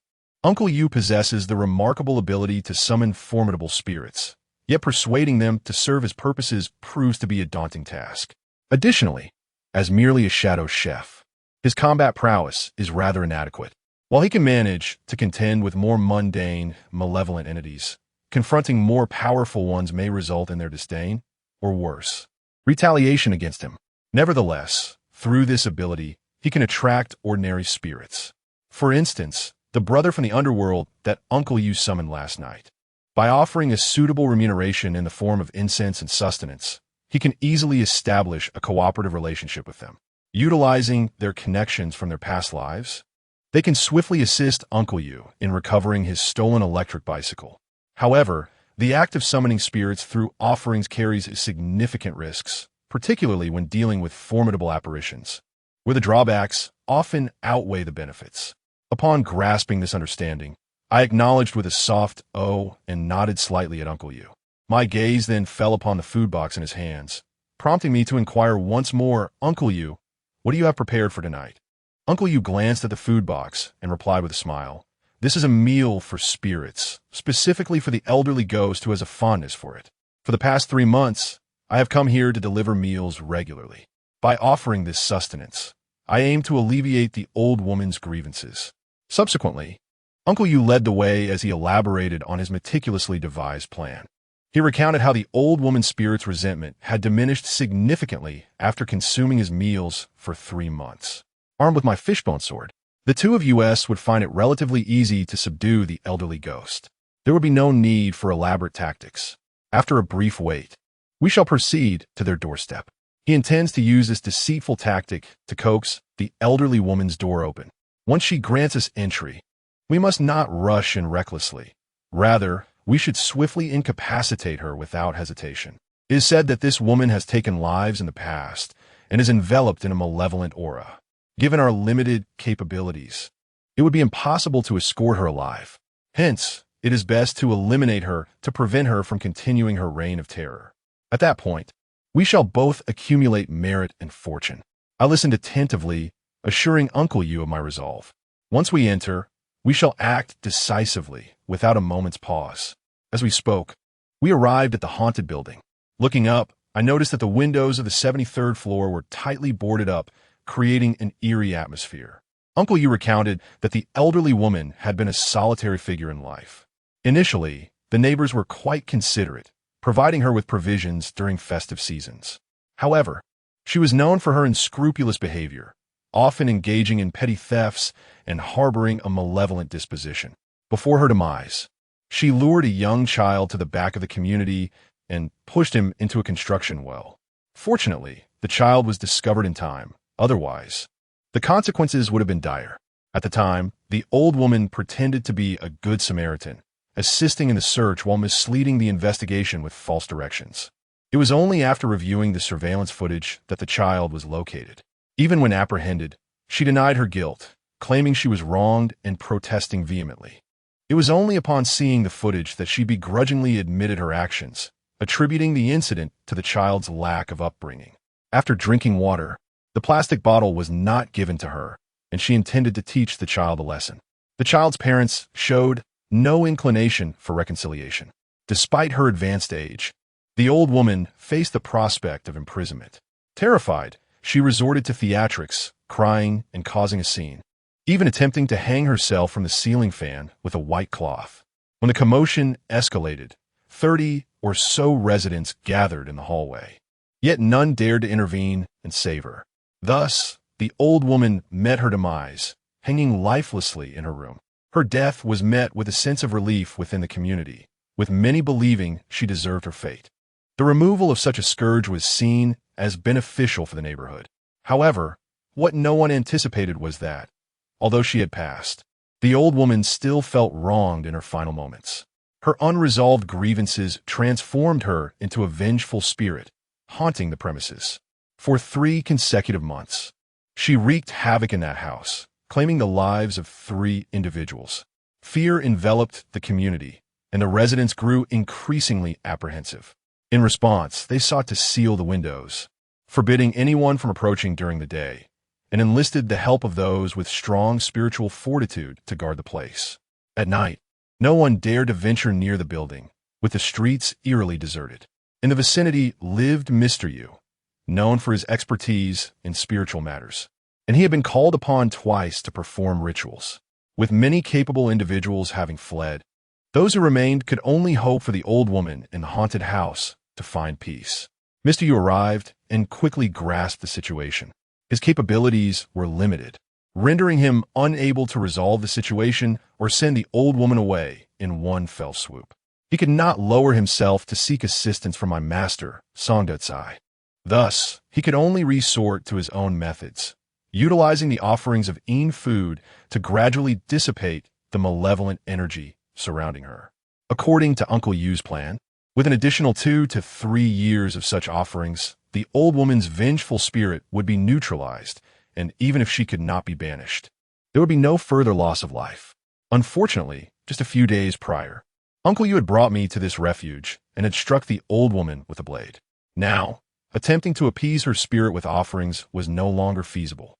Moreover, his expensive mobile phone had been left behind in the haunted house. At the same time, I had also entered this line of work, wielding a fishbone sword.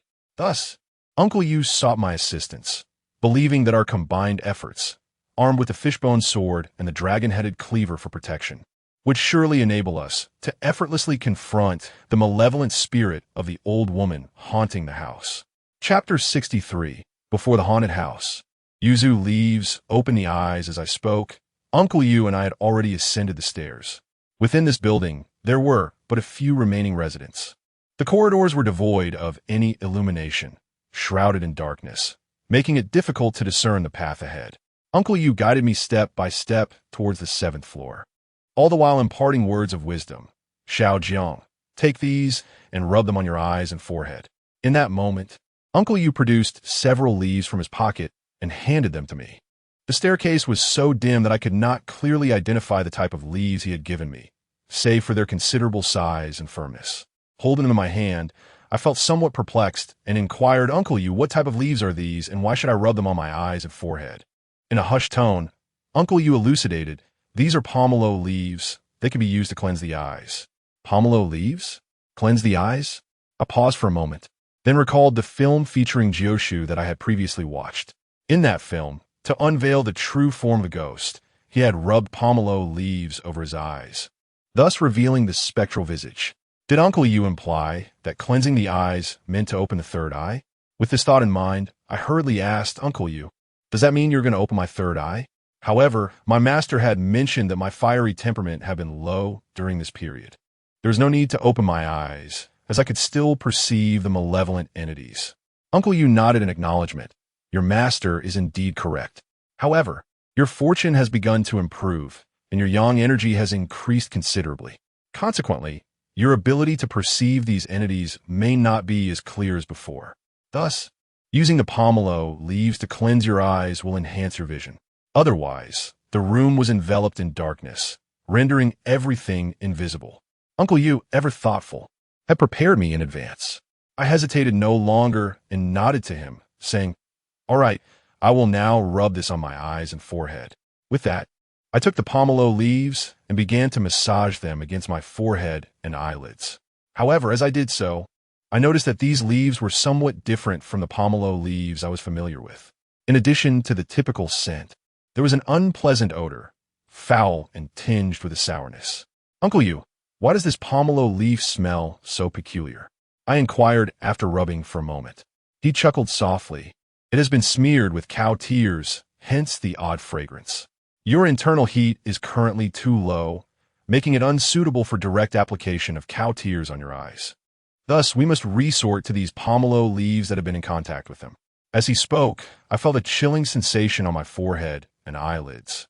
akin to having ice packs applied. After a few blinks to dispel the irritating sensation, I was astonished to find that my vision had remarkably improved. Previously, the dim corridor had only revealed outlines within a 2-meter range, but now it resembled the clarity of twilight, allowing me to discern the entire hallway. I was elated. Indeed, these pomelo leaves, brushed with cow tears, had proven effective in clearing my vision. Uncle Yu, I can see much more clearly now. Uncle Yu remained calm as he continued. This effect lasts approximately an hour. Afterward, your eyes will feel quite fatigued. As long as you refrain from prolonged intense use, there shouldn't be significant aftereffects. I nodded, committing Uncle Yu's words to memory. In the future, traversing this path would undoubtedly require the long-term use of such items. At that moment, we had arrived on the 7th floor, which felt markedly colder. The door to room 73 remained tightly shut, and the yellow talisman that Uncle Yu had torn off previously had been replaced, now augmented by several more. Uncle Yu leaned in for a closer look, muttering, "Damn it, these old blue Taoists know nothing but to swindle money." With that, he tore down the additional talismans. Turning to me with a serious demeanor, he instructed, "Xiao Jiang, stand behind me when I knock. Under no circumstances should you make a sound. Once the door opens, without uttering a word, follow me in and act." I nodded emphatically. "Understood, Uncle Yu." As we spoke, I drew my fishbone sword fully alert. Uncle Yu offered no further explanation. He took a deep breath and placed a food box on the ground. From within, he retrieved a container of fried rice, dark and unidentifiable. Yet the aroma wafting from it was quite pleasant. Uncle Yu set the fried rice down, then from the bottom of the food box, he produced a short incense stick and some joss paper, igniting the paper. He then lit the incense and placed it in the bowl of fried rice. A plume of white smoke rising over a meter high before dissipating gracefully. Uncle Yu gazed at the plume of white smoke and exhaled sharply. In an instant, the white mist transformed into a swirling black haze that spread ominously around him. Observing this, Uncle Yu's countenance darkened slightly, and he muttered under his breath, "Damn it, it's only been a few days, and the malevolent energy has intensified considerably." Turning to me, he cautioned, "Xiao Jiang, the old woman's malevolence has grown stronger. Exercise utmost caution once we enter. Do not show any mercy towards these entities." I had witnessed the ferocity of such beings and understood well how vicious the spirits could be after their malevolence had been dispelled. Acknowledging Uncle Yu's warning, I assured him I would not hold back. Uncle Yu fell silent, responding with a simple mm. He then unfastened the clasp of the scabbard at his waist, drawing forth a gleaming dragon-headed cleaver. At that moment, he stood before the entrance, one hand gripping the cleaver while the other began to knock on the door. The rhythmic knocks echoed through the stillness of the corridor. Thud, thud, thud, thud, thud, exactly the same cadence as the last time we had come. The sound, repeated 4 times in a deliberate pattern, reverberated sharply in the eerie silence, creating an unsettling atmosphere. I stood behind Uncle Yu, gripping the fishbone sword tightly, my senses heightened as I focused intently on the looming door.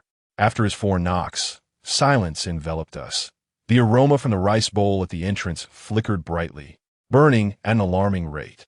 Uncle Yu paused momentarily before resuming his knocking. Knock, knock, knock. As soon as the sound of knocking subsided, I heard from room 73 the raspy voice of an old crone. "Who is it?" Her tone was brief, yet it sent a chill coursing through my heart. It was unmistakably the voice of that wretched specter, clear in my memory. "Auntie, I brought your meal," Mr. Yu replied calmly, though his hand gripped the kitchen knife with a noticeable tension. No sooner had Mr. Yu's words left his lips than laughter erupted from within. "Ha ha ha. The meal bringer, the one who stabbed me last time. Do you dare to come again today?" The voice remained raspy. In the midst of this exchange, the incense stick that was inserted into the rice bowl snapped in half with a sharp crack. As the incense broke, I noticed a thick, dark mist seeping through the crack of the door. At that moment, the entire hallway grew frigid. I dared not make a sound, merely controlling my emotions, ever ready to act. Meanwhile, Mr. Yu continued to speak in a tone of humility. "Auntie, I have come to apologize, haven't I? I even brought you food. Please open the door, and I shall deliver it to you." Chapter 64. The 3 souls and the house full of mirrors. Uncle Yu's tone remained calm, yet his gaze was laced with a palpable menace. his body poised for an imminent strike. The moment the door creaked open, he would unleash his fury. I, too, remained on high alert, every nerve in my body taut with anticipation. The elderly specter in the room fell into a sudden silence upon hearing his words. 1 second, 2 seconds, 3 seconds, as moments stretched into an unnerving stillness. I pondered whether the old ghost had discerned our ruse. After an unsettling pause, her raspy voice broke the silence. "All right, bring in the food." No sooner had she spoken than the dark mist seeping through the doorframe abruptly receded. The sight was undeniably eerie, yet the frigid temperature in the hallway remained unchanged. At that moment, the tightly shut door emitted a sharp crack as it opened just a sliver. Uncle Yu and I exchanged startled glances, our eyes wide with astonishment. Without a moment's hesitation, Uncle Yu raised his leg and delivered a powerful kick. With a resounding bang, the door burst open. Without a second thought, he brandished his cleaver and surged into the haunted abode. I followed closely behind, gripping my fishbone sword firmly, propelled by an unwavering resolve as I dashed into the sinister dwelling. The layout of the haunted house consisted of a single room, a hall, a kitchen, and a bathroom. All windows were sealed tight, denying even the faintest sliver of moonlight entry. Inside, darkness reigned supreme, enveloping the space in an impenetrable gloom. Upon my last visit, I beheld nothing, only to inadvertently step upon a stainless steel basin. Yet this time, having purified my sight with pomelo leaves smeared with cow's tear, I discerned the interior layout and ambience, albeit shrouded in dimness. As I entered, I found myself momentarily taken aback. The room was adorned with yellow talismans and numerous glass mirrors, the type commonly found in households. Round, set upon plastic bases, priced at 5 yuan each. They were densely arranged, nearly enveloping the entire room. Particularly, the windows and balcony, now sealed, were entirely covered in these mirrors and yellow charms. The reflections danced chaotically, and I could see both myself and Uncle Yu mirrored in each glass surface, our forms distorted, creating a rather eerie spectacle. However, apart from a multitude of mirrors and the reflections of Uncle Yu and myself, there was no sign of any spectral presence. Just as we were surveying our surroundings, the door behind us slammed shut with a resounding thud. The mirrors affixed to the door bore cracks. It was evident that these mirrors provided no deterrence against the malevolent forces residing within this space. Unfazed, Uncle Yu cast a glance toward the vacant kitchen and called out to me, to the inner room. Without hesitation, he brandished a cleaver and dashed toward the bedroom. I hastened to follow, disregarding the densely hung mirrors on the walls. At that moment, I clearly recognized the basin I had previously overturned. It was a fire pit, adorned with white silk. I glanced briefly, not dwelling upon it further. I hurriedly followed Uncle Yu into the bedroom. With a powerful kick, he struck the door and bellowed, "Auntie, I have come to send you on your final journey." In that moment, the door flew open with a resounding bang. As the door swung wide, I was momentarily paralyzed with shock. Hanging beneath the ceiling fan were 3 figures. No, they were not mere figures. They were 3 specters clad in white. Each one bore a noose around their necks, their bodies entangled and suspended from the fan. Their heads hung low, necks askew, and they remained eerily still. Uncle Yu was taken aback by the sight, displaying a flicker of astonishment. Unable to restrain myself, I exclaimed, "Good heavens, hanging ghosts!" At the sound of my voice, the 3 specters abruptly lifted their heads. Their faces were ghostly pale, mouths agape, with a crimson tongue protruding from their lips. Their grayish-white eyes widened, fixed intently upon us, expressing sheer terror. Their bodies began to sway and struggle, legs flailing wildly as they dangled. Their hands reached out, clawing at me and Uncle Yu, yet their mouths moved without producing a single sound. The bizarre and terrifying spectacle jolted my senses, sending chills down my spine.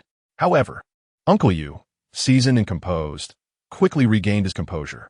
He could not help but mutter, "What a dreadful old woman. Not only did she take a life, but she also condemned the souls to suffer here." As the conversation unfolded, Uncle Yu displayed no fear in the presence of the 3 specters. He brandished a dragon-headed cleaver and charged forward, not with the intention of slaying them, but rather to leap suddenly and sever the 3 hemp ropes binding their necks. The moment the ropes were cut, a burst of phosphorescent fire erupted, vanishing into thin air. The three tormented spirits, previously suspended, fell to the ground, instinctively clutching at their throats. They emitted peculiar sounds, akin to squeaking and chirping, while desperately attempting to retract their protruding tongues back into their mouths. Yet, despite their frantic efforts, their tongues remained stubbornly extended, protruding 4 to 5 centimeters outward. These three spirits appeared devoid of menace. They were likely the unfortunate souls claimed by the old hag's malevolence over the course of 3 months following her demise. Even in death, their souls remained imprisoned here, unable to escape or attain rebirth. Standing at the doorway, I was taken aback by this surreal scene, yet vigilance remained paramount. We had yet to locate the old hag. The dwelling was modest in size, a single room, a living area, a kitchen, and a bathroom. Upon our entry, we had swiftly surveyed the kitchen and living room, and glanced into the bathroom as we approached the bedroom. Yet the old hag was nowhere to be found. I had anticipated that she might be concealed within this final room, but instead, we encountered only the three spirits hanging here, with no sign of the old hag. Where could she have vanished? I dared not let my guard down, remaining vigilant at the threshold. "Uncle Yu, where's the old hag?" I inquired warily. Uncle Yu was perplexed, ignoring the three hanging spirits that were incessantly attempting to insert their tongues. Instead, he grasped the cleaver firmly, surveying the surroundings and stating, "They must be hiding in some corner." As he spoke, his gaze fixated on the wardrobe in the bedroom. Upon hearing Uncle Yu's words, I too raised my fishbone sword, becoming vigilant. Uncle Yu approached the wardrobe and abruptly yanked the door open. The door creaked ominously, yet apart from some old, moldy clothes, there was no ghost within. Just as Uncle Yu and I were pondering this, a young male ghost, lying on the ground with a long tongue, coiled his tongue and uttered, She is not here, she is outside." Upon hearing the young male ghost's words, Uncle Yu and I exchanged glances, and without a moment's hesitation, we exited the bedroom. When we arrived in the living room, apart from the multitude of mirrors adorning the walls, we found no trace of the elderly ghost. Chapter 65. The mirror grave in this place, filled with countless mirrors, there was no trace of the old witch. This left Uncle Yu somewhat perplexed. Where could this old hag be hiding? Holding the dragon-headed cleaver, Uncle Yu scanned the surroundings. However, I recall my previous visit, where I had glimpsed the old woman alongside Zhang Chong within the mirror. I turned to Uncle Yu and inquired, "Is it possible that this specter is concealed within the mirrors?" During our last visit, we had indeed witnessed her apparition in the glass, observing the myriad reflections around us. A repetitive scene unfolded in my mind, leading me to speculate. Uncle Yu abruptly came to a realization. Right, the mirrors, the spirits within them. It must be these very mirrors. As soon as he finished speaking, he stomped down on one of the mirrors, shattering it with a loud crack. "Xiao Jiang, shatter all the mirrors here and flush out this old fiend," he commanded. I nodded vigorously, understood. Without hesitation, I began to smash the mirrors adorning the walls. The room soon echoed with the cacophony of breaking glass, creating an increasingly eerie atmosphere. Suddenly, the voice of the old woman reverberated throughout the space. "Dare to break my mirrors? I shall ensure you both are choked to death." Her voice enveloped the room like a 3D surround sound, making it impossible to discern its origin.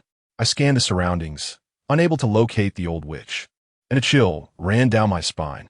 Yushu, with a cold grunt, retorted, "If you possess the courage, then show yourself. Let us see who will strangle whom. The outcome remains uncertain." The old hag, filled with chilling rage, declared, "You detestable food-bearer, I shall be the first to strangle you." No sooner had she spoken than I glimpsed her figure in the remaining shards of the mirror. She appeared abruptly within the glass, standing behind both Yushu and me. A wave of dread washed over me, and I hastily exclaimed, "Behind you!" Upon uttering those words, I swiftly turned around. Yushu, reacting instinctively, swung his knife backward, but it meant only emptiness, for there was nothing behind us. Turning my gaze back to the mirror, I noticed that the old hag remained, though now she occupied a position on the opposite side of us. Yushu spun around once more, only to find nothing behind him again, while in the mirror, the old hag steadfastly lingered in our wake. In truth, She was not present behind us. Her essence merely existed within the mirror, perpetually shifting her position. Yushu, this mirror is undoubtedly flawed, I surmised. Yushu narrowed his eyes in agreement. Indeed, it is problematic. She hasn't emerged at all. She resides solely within the mirror. Continue to smash it. Certainly, I responded. Without further hesitation, we disregarded the old hag's reflection and raised our hands to strike the mirror with fervor. The sound of shattering glass resonated throughout the room, scattering shards in every direction. Amidst the shattered glass fragments, the silhouettes of the old witch appeared, exuding a menacing aura. Yet, it seemed merely a fade, an attempt to intimidate us. Uncle Yu and I continued to strike with fervor, hammering away for what felt like an eternity. Out of the corner of my eye, I suddenly caught sight of the stainless steel brazier not far off. Having stepped on it during my initial entry, I had taken a moment to regard it closely. I distinctly recalled that upon entering, there lay a pristine white silk within the brazier. However, to my astonishment, I now noticed that the silk had turned crimson. At first glance, I thought I had misperceived it. Turning back for a sharper look, I confirmed that indeed, the silk within the brazier had transformed to a deep red. As Uncle Yu continued his relentless assault on the mirrors, the white silk gradually morphed into a more pronounced shade of red. Though the reason eluded me, I surmised that there must be an intrinsic connection between the silk in the brazier and the mirrors adorning the walls. Without a moment's hesitation, I called out to Uncle Yu. Uncle Yu, hold on a moment, take a look here. Startled by my exclamation, he paused. What is it? He inquired. The silk in the brazier has turned red, and with each strike on these mirrors, it becomes increasingly crimson, I urged. Uncle Yu, equally astonished, appeared uncertain about the unfolding phenomenon. Just then, the voice of the old witch echoed once more. Why have you stopped? Continue smashing. Following her words, a chilling, cackling laughter filled the air. I gazed into the remaining mirrors. There, clad in gray rags, hunched and bearing a sinister grin, was the old crone's spirit. Addressing Uncle Yu, I said, let us first burn this silk, and see how pleased she becomes. No sooner had I spoken than the old crone's expression, which had been one of malicious amusement, suddenly froze. In the mirror, she glared at me with malevolent fury, exclaiming, you dare? As she spoke, the remaining hundreds of mirrors began to tremble violently, clashing against the walls, producing an eerie sound akin to thudding. Do you see if I dare? I retorted. Uncle Yu, observing the quaking mirrors and the old crone within, licked his lips and echoed resolutely, burn it. I approached the brazier, lighter in hand, prepared to incinerate the white silk. However, the lighter clicked futilely for over a dozen attempts, refusing to ignite. With every flick, an inexplicable chill swept through, extinguishing the flame. The more resistant she was, the more it suggested that this silk might indeed be her vulnerability. Thus, it must be destroyed. Suddenly, Uncle Yu burst into laughter, declaring, I understand. The white silk represents your body, while the mirrors are your grave. You hide within your tomb, yet your form lies outside. You may not fear having your grave smashed, but you dread having your body burned. Though his words left me somewhat perplexed, what body? What grave? I could discern from Uncle Yu's expression that he had unraveled the old crone's scheme. The old crone's visage darkened to the deepest shade of despair. In the mirror, she glared fiercely at Uncle Yu, muttering, I'll strangle you, food deliverer. As her voice fell, the old woman in the mirror inexplicably produced a red silk ribbon. Grasping it tightly, she placed it into the brazier, and to my astonishment, the seemingly inert ribbon suddenly shot forth with astonishing speed. It ensnared Uncle Yu's neck before he even had a chance to react. The speed was so remarkable that Uncle Yu, caught off guard, found himself choking, his eyes rolling back, as the dragon-headed cleaver he held clattered to the ground. His body stiffened, crashing to the floor with a resounding thud. Uncle Yu, I exclaimed, panic-stricken, rushing forward to save him. Yet, in a swift motion, the other end of the red ribbon lunged towards my neck, intent on suffocating me. Fortunately, my reflexes proved sharp. I wielded my fishbone sword and swept it forward. With a sharp hiss, I severed the ribbon in half. One portion fell to the ground, swiftly transforming into a ghostly white, marred by patches of mold. The old woman in the mirror shuddered violently, letting out a harrowing scream. The ribbon in her grasp snapped as well, splitting into two. The constricting ribbon around Uncle Yu's neck suddenly loosened. Though he had been on the brink of unconsciousness, he seized the moment, tearing the ribbon away to regain his ability to speak and breathe. With urgency, he pointed toward the mirror on the wall, shouting, "Xiao Jiang. Quickly shatter that mirror." Chapter 66. Discovering leads to a beating as Yushu managed to free himself from the restraints of the red silk. He pointed toward the mirror on the wall, urging me to shatter it. Following the direction of his finger, I noticed that a particular mirror on the left wall appeared somewhat unusual at that moment. Wisps of white mist were emanating from its surface, so ethereal that they were nearly imperceptible unless one looked closely. However, Yushu stared intently at the mirror, clearly sensing something amiss. Without hesitation, I focused on that mirror and promptly agreed, "All right." With that, I lunged towards the mirror, raising my fist to strike its surface. In the instant my fist descended, the spectral figure of the old woman in the mirror displayed a look of astonishment. She turned and fled to the left. Simultaneously, the reflections of the old woman in the hundreds of mirrors scattered throughout the room mirrored her actions, all retreating to the left. The wisps of white mist that had enveloped the mirror began to drift towards another mirror on the left. With a resounding crack, I shattered the mirror with my punch. Yet, at that very moment, the swirling mist rapidly flowed into the adjacent mirror, and the figure of the old woman simultaneously appeared within it. Narrowing my eyes, I immediately grasped the situation. She had the ability to traverse from one mirror to another. The key to determining which mirror she occupied was not by observing the images within the mirrors, but rather by noting the presence of the delicate white mist on the surface of the mirror. Evidently, Uncle Yu had discerned this. Hence his assertion that these mirrors constituted the old crone's sepulchre. Instantly, my gaze fixated upon the adjacent mirror, and I exclaimed, "Do you believe you can elude me?" Whereupon, I promptly shattered the mirror beside me. The spectral mist, in anticipation of my assault, swiftly transposed itself into another mirror. My attention remained riveted upon the undulating mist, and I proceeded to pummel the mirrors affixed to the wall, one after the other. It was upon striking the fourth mirror that a resounding crack echoed, and in that very instant of its shattering, the malevolent imprecations of the old crone reverberated from within the fractured glass. "You ephemeral whelp, meet your demise." As she uttered these words, I beheld a hand emerging from the shattered mirror. The hand, withered and jaundiced, lunged toward my throat.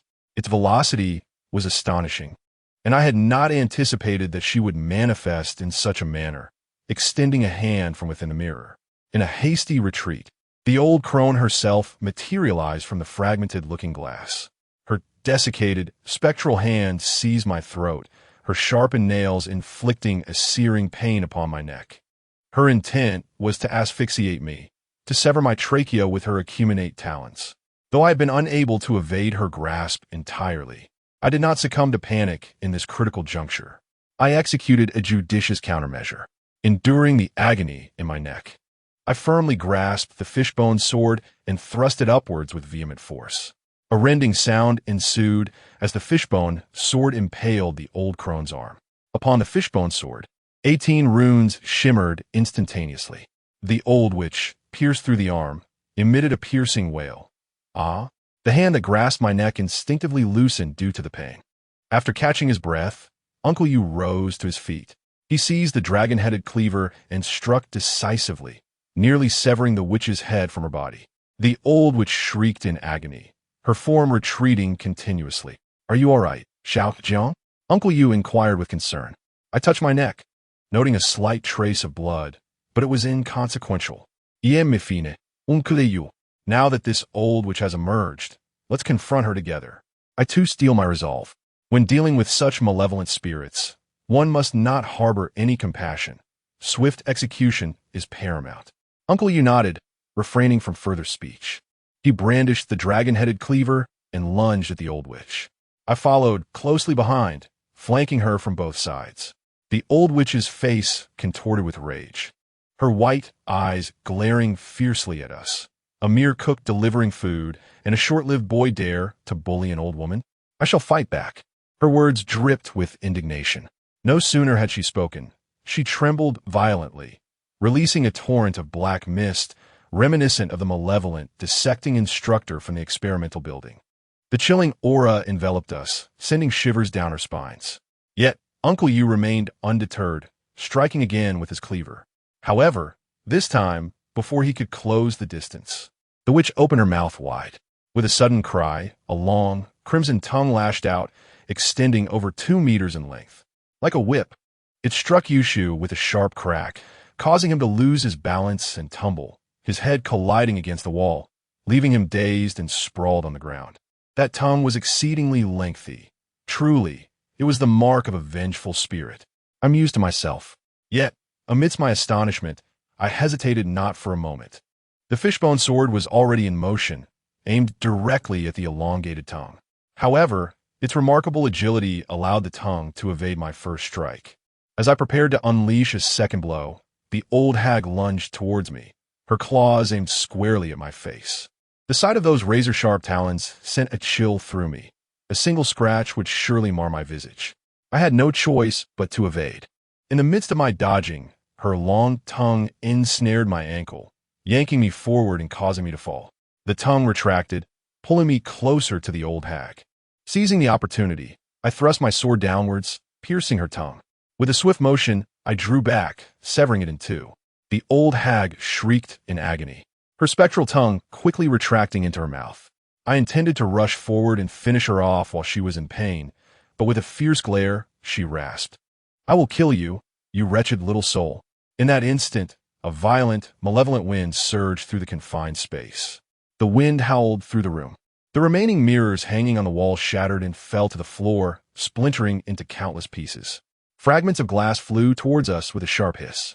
Alarmed, I hastily overturned the table and took refuge behind it. The entire room resonated with the cacophony of breaking glass. "Uncle Yu, there are shards everywhere. What shall we do now?"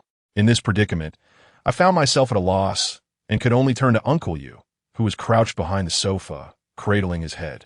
He appeared somewhat dazed, a large bruise swelling on his forehead. Anger etched across his face. He brandished a cleaver, exclaiming, "Damn it, this old woman is rather fierce. Her malevolence is palpable." In the midst of his words, Uncle Yu accidentally sliced his finger with the cleaver. Following this, he pressed his bloodied fingertip onto the blade, swiftly crafting a handprint upon it. As he did so, he muttered incantations: "Clear skies, bright light. Golden halls and jade chambers, the mystical court of Xian. In mountain, in ghosts, the Yinming blade." At this point, I witnessed Uncle Yu inscribing a bloody talisman on his cleaver, though I could not decipher its meaning. The intent was unmistakably formidable. Chapter 67. Vanquishing the Malevolent Spirit, subduing the old matron as Uncle Yu inscribed his talisman. The raging gusts of malevolent wind gradually ceased. The room was strewn with shards of shattered glass, each piece embedded in the sofa and table, creating a perilous landscape. I gazed upon the scene with trepidation. Should these shards impale a person, they would be rendered akin to a porcupine. Uncle Yu and I cautiously peered out.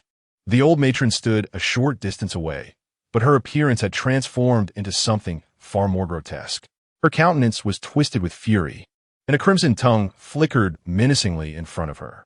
Earlier, I had severed her tongue, leaving it bifurcated and writhing. Furthermore, the specter clutched 2 jagged pieces of glass in her gnarled hands. Upon noticing our presence, she spat venomously, "You, the wretched cook of the underworld, shall pay with your life." Before her words could fully dissipate, Uncle Yu retorted with disdain, "Curse you. It is you who will perish tonight." With that, he brandished his talisman-imbued dragon-headed cleaver and charged forth. The blade radiated a sanguine hue, exuding an aura of lethal intent. The old matron, undeterred, raised her glass shards to parry the strike. With a resounding crack, not only did she fail to deflect Uncle Yu's blow, but her hand was also severed, eliciting a harrowing wail from her lips. Clearly, the enchanted cleaver possessed formidable strength, yet the old matron did not retreat. Instead, her bifurcated tongue ensnared Uncle Yu's arm. Tightening its grip, I prevented him from continuing to wield the cleaver. With his other hand, he thrust the glass towards Uncle Yu's neck. Startled, Uncle Yu hastily grasped the old witch's wrist with his free hand to avert injury. In terms of lethality, Uncle Yu held the upper hand, the cleaver, inscribed with talismans, possessed formidable destructive power. However, in terms of sheer strength, he was clearly at a disadvantage. As they grappled, Uncle Yu was evidently overpowered. Without external assistance, it was certain that he would suffer the consequences. At this critical moment, I rushed forward to lend my aid, tightly gripping the fishbone sword and aiming for the old witch's head. When striking, one must naturally target a fatal point, realizing the imminent danger. The old witch understood that evasion was futile and would surely face a fatal blow. Thus, she relinquished her hold on Uncle Yu and swiftly retreated, creating distance between us. My strike missed its mark, but it allowed Uncle Yu to free his hands once more. He clenched the cleaver tightly and swung again. The old witch dodged yet again, adopting a strange angle of attack, her claws lunging towards Uncle Yu's neck. "Be careful, Uncle Yu," I shouted, yanking him back just in time as the claws grazed his neck, nearly inflicting harm. After pulling Uncle Yu away, I thrust my sword forward once more. This strike was precise, piercing directly into the old witch's left side. "Ah!" The old hag ghost let out a wretched scream once more, twisting her head as a long, serpentine tongue lashed out toward me. In an instant, it coiled around my neck, and she opened her mouth, poised to bite. However, Uncle Yu struck down with his blade, severing the ghostly tongue in two. Following that, he delivered a powerful kick, sending the old hag crashing against the wall, where she howled in pain. Before Uncle Yu could make another move, I'd already grasped the fishbone sword tightly and lunged forward to deliver a finishing blow. This time, the old hag, racked with agony, offered no resistance. My sword plunged directly into her chest. "Ah!" The old hag's eyes widened, her body trembling. Amidst her shrieks, black mist poured forth from her wound and mouth, revealing her indescribable torment. Gritting my teeth, I pressed on with all my strength. "You may now depart." Then, with a resounding bang, the wailing old hag exploded in an instant. Before me, a wisp of phosphorescent fire appeared, only to vanish moments later. Soon after, Uncle Yu's hearty laughter echoed. "Huh, splendid work, Xiao Jiang." I gasped for breath, a smile gracing my face. I merely seized the opportunity. "It was you, Uncle Yu, who created it." Though the old hag was vanquished, her spirit shattered. Without Uncle Yu's primary restraint and his severing of her hand and long tongue, I would never have had the chance to eliminate her. Uncle Yu waved his hand dismissively. As a newcomer in this line of work, to remain composed and act decisively in the face of a malevolent spirit is no small feat in comparison to the youth of both myself and your master. You have surpassed us by an unfathomable magnitude. The old hag has met her demise at your hands, a testament to your prowess. This haunted dwelling, as of today, can be deemed resolved. Uncle Yu exhaled a sigh of relief, gingerly touching the bruise upon his forehead. He muttered to himself, "Damn, I was far too careless just now." It nearly brought me to my knees. Simultaneously, I experienced a refreshing breath of air, a sensation that filled my heart with tranquility. I recognized that I had been granted this fortune. Observing the disarray surrounding me, I couldn't help but feel a twinge of reflection. When faced with such malevolent entities, without formidable strength, one inevitably becomes prey. Therefore, if one wishes to traverse this path for a longer duration and further distance, it is imperative to continually enhance one's abilities and skills. Uncle Yu, while still nursing his bruise, settled onto the sofa and said, "Xiao Jiang, I need to rest for a moment. Please summon the 3 spirits in the room to send them on their way," thus concluding the matters here.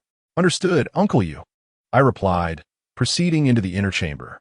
Upon my arrival, I discovered the 3 spirits huddled in the corner, trembling in fear, too frightened to even glance in my direction. "Do not be afraid. The old hag has perished," I spoke soothingly. Upon hearing my words, the 3 spirits gradually emerged from their state of terror, slowly turning their heads back, each half sticking out their tongues. One of the younger spirits, still with its tongue dangling, tentatively inquired, She has truly died? They are dead beyond redemption, their souls scattered. You have been saved. You may leave this place." I continued to speak. Upon hearing this, the 3 spirits paused momentarily, then suddenly became animated. Wailing, they exclaimed, "At last we can depart. No longer must we linger here." One of the middle-aged spirits cried out, "Dearest, I long to return home to my wife. I must go back, I must. Thank you, master. Two of the middle-aged spirits, filled with fervor, dashed towards the door. The young spirit, witnessing their enthusiasm, followed suit. I made no attempt to stop them. A smile graced my lips. Those who perished in this house met an untimely fate. Without someone to light incense and guide them, they would never find their way out. I strolled toward the living room. Uncle Yu, seated on the sofa, showed no inclination to move, nor did he cast a glance at the three spirits. Upon reaching the living room, the three spirits attempted to pull open the door. Yet, no matter how they tugged or strained, the door remained steadfastly shut. Pulling, why is this door so heavy? I gazed at them and spoke directly. You may not yet comprehend. Those who meet an untimely death find it exceedingly difficult to escape the realm of their demise. If you wish to leave, you must rely on our assistance. Chapter 68. Sending the spirits. Master, please assist me as soon as I spoke. The three spirits simultaneously turned their gazes toward me. Among them, a middle-aged ghost was the first to react. He hurriedly approached, exclaiming, Master, I implore you, help me. I do not wish to remain here any longer. No sooner had he finished speaking than another middle-aged spirit chimed in, Master, I beseech you, please help us escape. I long to return home. I yearn to go back. The first spirit added, Brother, please assist me as well.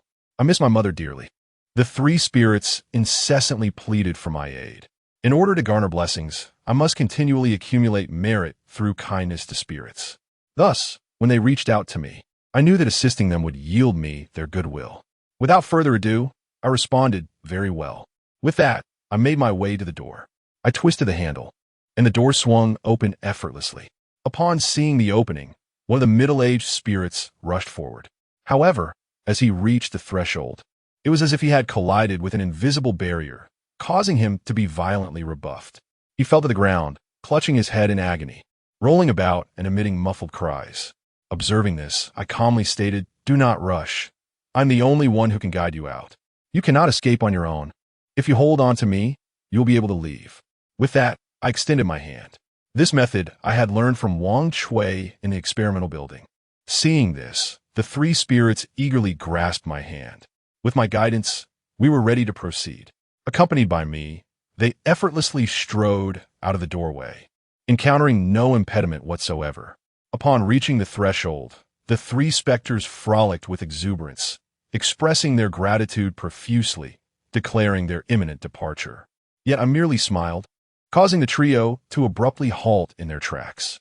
Echoing the plight of Zhang Chong, they retained vivid memories of their families and domiciles, yet found themselves inexplicably unable to retrace their steps homeward.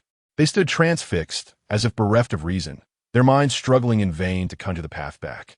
Even rudimentary directional discernment eluded them, as if their memories had been surgically excised from their minds. Esteemed master, one stammered, I believe my abode lies nearby. Yet I cannot recall the route. Friend, another lamented, I possess the address of my home, yet I am incapable of navigating there. I, too, am afflicted with amnesia. The third confessed, I am unable to recollect the way home. A palpable sense of trepidation gripped the three apparitions. Drawing upon my prior experience, I calmly reassured them. As victims of untimely demise, your circumstances diverge from those of ordinary spirits.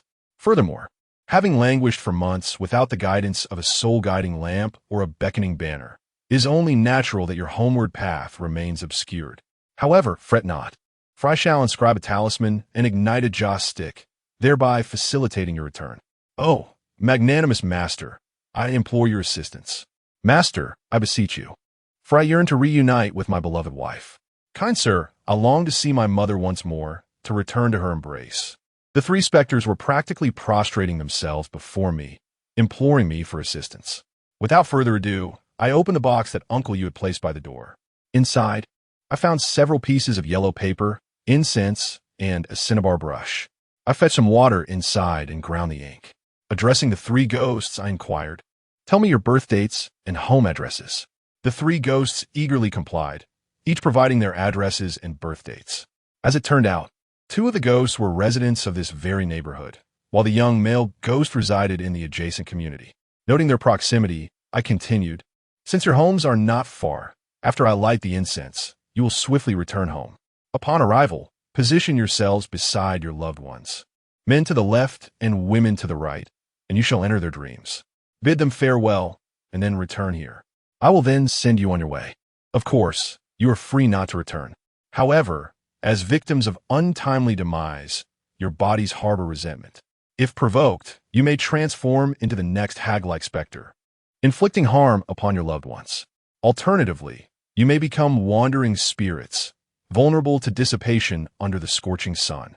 These words, learned from my master, I now uttered with a semblance of authority. The three ghosts nodded repeatedly, vowing to return promptly. I ignited 3 sticks of incense and incinerated the yellow talismans inscribed with their birth dates and home addresses. As the yellow paper burned with a verdant flame, the 3 ghosts startled, as if memories were flooding back. I remember, indeed. Master, I know how to return. My home is in the building across the street. Master, I must go to see my wife. After a moment of excitement, the 3 spirits floated towards their respective homes. Seeing them depart, I re-entered the haunted house. Uncle Yu had retrieved his phone and was now reclining on the sofa, smoking. Upon my return, he smiled and remarked, "Well done, Xiao Jiang. You've swiftly learned the art of guiding sense to send spirits away." I chuckled softly. I merely followed the example. I hope that by sending them off, I can accumulate some good fortune. Uncle Yu handed me a cigarette and said, "You, my friend, are fated with 4 misfortunes, born under an unlucky star. Yet, this very fate renders you suitable for our line of work. If you persevere, you shall surely remain free from calamity." This time, I smiled in silence. The notion of fate is indeed enigmatic, yet it seems to influence me incessantly, affecting everyone around me. My 4 misfortunes have drawn malevolent spirits to me, yet now, I harness that very fate to actively repel them. Such is the irony of destiny. Subsequently, Uncle Yu and I engaged in leisurely conversation on the sofa. He shared various insights regarding the supernatural. However, when I inquired about any conflicts between him and his master, Uncle Yu took a deep drag on his cigarette and replied, "Nothing serious, just that fool's foul mouth. It irks me." Speaking of his foul tongue, his master's temper can indeed be rather volatile. Moreover, even fishing can lead to a quarrel with others. It seems that Uncle Yu must have faced some reprimand from his master, leaving him with a psychological shadow. Noticing Uncle Yu's somber expression, I refrained from further probing, lest I provoke him further. However, Uncle Yu is quite open-minded and amiable. After exhaling a puff of smoke, he spoke again, "Xiao Jiang, although there are some minor disagreements between me and your master, they are not significant. If you encounter any difficulties, feel free to share them with me. Furthermore, if that fool gives you a hard time, you can certainly let me know. While my abilities may not surpass his, I possess my own means of dealing with him." I found it difficult to respond to this, merely nodding in acknowledgement. Then I shifted the topic. "Uncle Yu, did you bring that coin I gave you last time?" My master had mentioned wanting to see the coin that Xiao Yu held in her mouth, yet it had always remained with Uncle Yu. I had brought it up once during a previous visit to the hospital. Upon hearing my inquiry about the coin, Uncle Yu reached into his clothing pocket. I brought it. It has become as dark as ink. However, I cannot explain why it had aged 18 years. After speaking, the coin was now in Uncle Yu's hand. The silvery coin had turned pitch black, as if scorched by fire. I am not well versed in the realm of ghost money, only aware that it serves merely as a vessel. For instance, it can represent money for sacrificing lives, repaying debts, or bringing good fortune. Typically, it is the spirits that endow this money with varying powers, resulting in both harm and assistance to the living. For more than a year now, Xiao Yu has consistently utilized the auspicious coins as a means to prolong my life. As for why Xiao Yu has exclusively chosen coins from a specific year during this time, I remain unaware of the rationale. All I can do is take this coin back and show it to my master, hoping he can discern some insights. I wonder if he will be able to uncover the troubles that Xiao Yu has encountered. Chapter 69.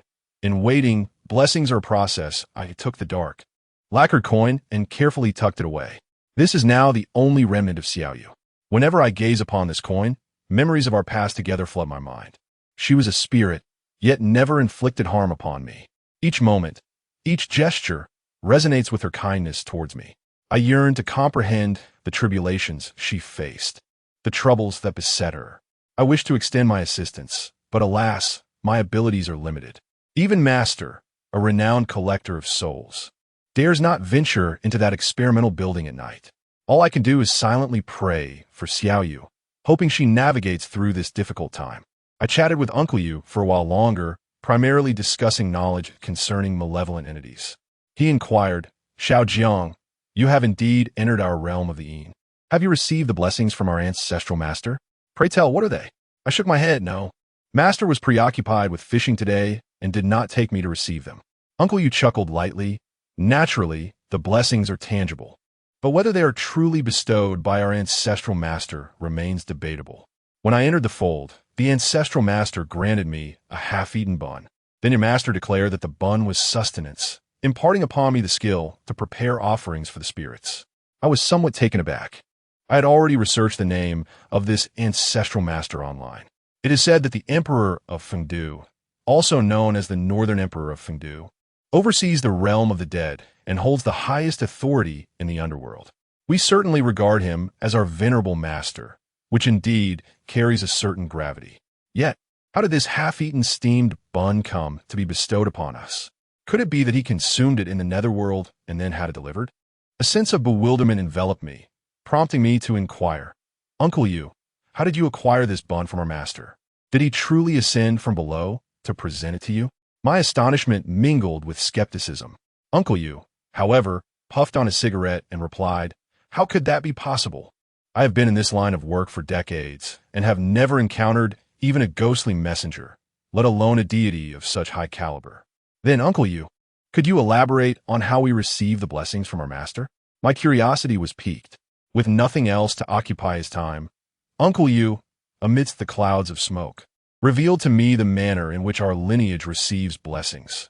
For us neophytes, obtaining the master's blessings is, in fact, a ritual. After paying homage to our master, we select a specific time to light incense and pray at the nearest temple dedicated to the spirits. We then choose a direction and proceed onward. After covering a certain distance, we sit quietly for a while, bowing our heads for about 10 minutes. When the time is up and we open our eyes, the first object we behold on the ground is a gift from our master. Uncle Yu briefly outlined the procedure without delving into extensive detail, yet I was left in a state of astonishment. I had envisioned numerous possibilities for how blessings might be bestowed by our master, from ethereal deliveries and ghostly summons to celestial phenomena. The most straightforward scenario would have been discovering a sudden influx of funds in my bank account. Ultimately, I realized that I had overthought the matter. Small wonder that Uncle Yu would remark that his benediction was a leftover bun. It is entirely plausible that someone discarded it, only for him to espy it upon the ground. Moreover, I performed 18 prostrations, each demanding a full 10 minutes. Ergo, I am obliged to meditate for 180 minutes, a full 3 hours. My limbs are entirely numb. Yet, such is the custom of our lineage, and I am bound to observe it. Uncle Yu, perceiving my lack of expectation, merely smiled and said, fear not, regard it as a formality. All disciples of our lineage have undergone this. With that, he clapped me upon the shoulder. I nodded in affirmation, treating the matter as an initiatory rite in veneration of our ancestral master. Upon witnessing my acquiescence, Uncle Yu inquired, pray, how many prostrations did you perform at the time? 18, I affirmed with certitude. Upon hearing this, Uncle Yu's eyes nearly bulged from their sockets. He audibly inhaled, exclaiming, what? 18? Indeed, I suspect the talisman was overly damp, causing it to burn somewhat sluggishly.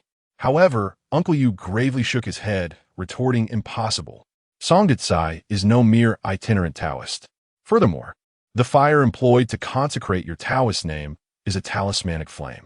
Dampness is of no consequence. Even if submerged in water, those yellow paper talismans would combust with alacrity.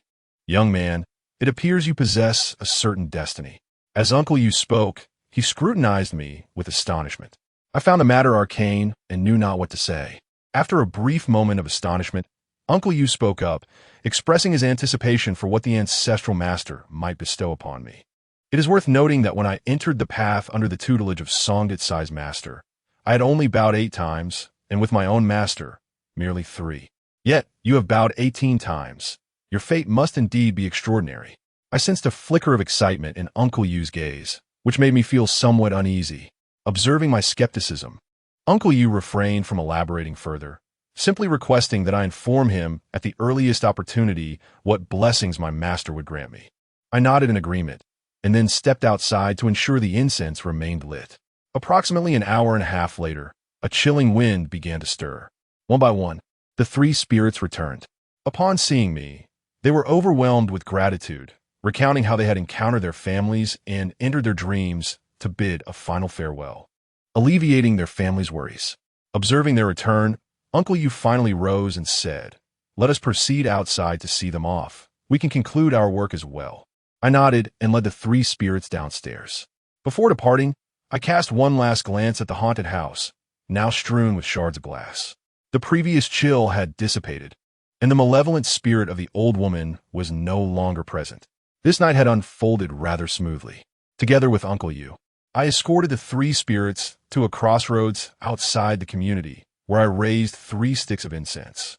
Before me stood 3 spirits. "Ladies and gentlemen," I announced, "once I have read your names, you shall proceed westward together. It will not be long before you descend. At that moment, companionship shall accompany you on the path of the underworld. I wish you a swift reincarnation and a fortunate life in your next existence." The 3 spirits nodded in agreement. Without further ado, I began to recite. "Dust returns to dust, earth returns to earth. Depart, souls, to the realm below. Vankbo, chendazu like. Embark on your journey." I elongated my voice for emphasis. Uncle Yu leaned against a tree at the crossroads, observing as I guided the spirits on their way. Upon hearing my words, the 3 spirits bowed deeply to both Uncle Yu and me. "Thank you, esteemed masters. Thank you, Taoist priests. Good deeds beget good rewards. We are grateful." I urged, "Let us proceed." Uncle Yu acknowledged with a sound of agreement, though he remained silent. The spirits, seeing this, hesitated no longer. As 3 incense sticks burned, they seemed to sense the direction toward the underworld. United, they ventured westward. Not long after, a chilling wind swept through, and the figures of the 3 spirits gradually faded at the crossroads. Chapter 70. Qi and Spirit, the acquisition of vital energy as the 3 specters vanished. I felt 3 currents of energy coursing into my body. However, the sensation was not as intense as when I had vanquished the old female ghost. I took a deep breath, which caught the attention of Uncle Yu beside me, who widened his eyes in astonishment and exclaimed, "What a remarkable for calamities fate! No wonder it is said to be an extraordinary destiny for those who pursue this line of work. Even after sending away a few ghosts, one can still absorb genuine vital energy." Uncle Yu's words left me momentarily speechless. Wasn't I absorbing merit instead? My master had taught me that with each spirit I dispatched, each ghost I laid to rest, and every act of assisting the departed, I would garner a measure of fortune. This fortune, I believed, was synonymous with merit. It was meant to mitigate my 4 calamities fate, achieving equilibrium in my destiny. Thus, I would remain untainted by malevolent energies, avoiding the onset of corpse spots, ensuring my health and longevity akin to that of an ordinary person. Hearing Uncle Yu's assertion, I could not help but voice my confusion. "Uncle Yu, my master said that I am absorbing a measure of fortune, that it is merit. How then has it transformed into vital energy?" Seeing my bewilderment, Uncle Yu chuckled and responded, "Merit is intangible and imperceptible. It is an abstract substance. How can one absorb something that cannot be seen or touched? It merely manifests in the ledger of life and death. When you cultivate virtue and assist the departed, it undeniably benefits you. An abundance of merit naturally alleviates the burden of your 4 calamities. What you can tangibly sense is genuine vital energy. The qi I speak of is akin to the essence containing 4 points of water. This is the primordial qi. All things in existence possess this vital essence. However, upon the death of a being, their vital energy transforms into mere air. Yet you are somewhat exceptional, capable of passively absorbing such vital energy. Clearly, this is intricately linked to your destiny." Upon hearing Uncle Yu's words, I was taken aback. It turns out that what I was drawing in was innate vital energy, a precious essence. I had never anticipated that my seemingly unfortunate fate bore such a remarkable advantage. After perusing numerous novels, I had developed a modicum of discernment regarding innate and acquired energies. One can understand them as the most refined life force of the universe, residing within every living being. Upon their demise, this energy dissipates and transforms into what is known as acquired energy. Yet, I possess the unique ability to absorb this vital essence even after their departure. Indeed, it is rather unparalleled. Could my fate truly be so formidable? I expressed my astonishment. Uncle Yu chuckled, stating, "In our line of work, it is indeed quite impressive. Otherwise, Song Datsai would never have taken you as his apprentice. That old fellow has an astute eye, having identified such a remarkable opportunity in you." Uncle Yu appeared somewhat regretful. A wave of realization washed over me. My master had indeed chosen to accept me as a disciple after perceiving my destiny. But the thought struck me, if I could absorb the innate vital energy of spirits, would not an abundance of it enhance my constitution and cultivation? After all, this is the true vital energy. Uncle Yu, is this what you imply? If I ceaselessly assimilate this innate qi, will my own power also augment? And will I possess Taoist practice? I stared wide-eyed at Uncle Yu. Uncle Yu smiled and said, "You're quite astute, understanding things with minimal explanation. Indeed, the more qi one possesses, the stronger one's strength undoubtedly becomes. This also serves as the criterion for measuring the strength of a person's Taoist practice. You possess innate advantages in this regard." Upon hearing these words, I was pleasantly surprised. Previously, my intention was merely to eliminate a few ghosts to suppress the 4 misfortunes in my destiny, ensuring my body remained untainted by evil influences, maintaining good health, and avoiding entanglement with malevolent spirits, thus preserving my life. However, now, I harbored a novel idea. By vanquishing or escorting ghosts, I can gather qi. Therefore, if I eliminate and escort enough ghosts, I could not only accumulate merit and suppress the 4 misfortunes in my destiny, but also absorb more innate qi, thereby augmenting my power. In this manner, could I rapidly mature, possessing sufficient abilities to aid Xiaoyu and assist her in resolving her issues? I pondered silently. Uncle Yu interrupted my thoughts. "All right, it's getting late. Let's go grab a bite to eat." Upon hearing Uncle Yu's words, I nodded in agreement. I had gained a completely new understanding and direction for my future endeavors. I boarded Uncle Yu's electric scooter, and he rode me away from there. We found a barbecue stall near the entrance of another residential area and sat down. As soon as Uncle Yu sat down, he ordered several bottles of beer, then touched his contusion, remarking on the pain. I mentioned that Uncle Yu had just been discharged from the hospital, his head still swollen from a bump, and I urged him to refrain from drinking. However, Uncle Yu waved his hand dismissively, stating that a few bottles would merely serve as mouthwash, as alcohol could also disinfect, quite trivial in his view. Seeing his determination, I refrained from further protest. As the dishes had yet to arrive, I shared a toast with him and then inquired about the 330 bus incident. Uncle Yu paused for a moment, asking if I was referring to the bus we had taken together that day. I confirmed, adding that I intended to deal with that hearse in 2 days, hoping to confront the spirits aboard. I asked Uncle Yu if he had any effective methods. Without providing an immediate answer, he inquired whether my master had approved. I replied affirmatively, explaining that he had instructed me to have the driver take the vehicle to the dock, where he would personally handle the matter and send off the entire host of spirits. As for the specifics, my master had yet to disclose the procedures to me. After listening, Uncle Yu nodded, expressing his surprise that we had indeed boarded that very 330 bus.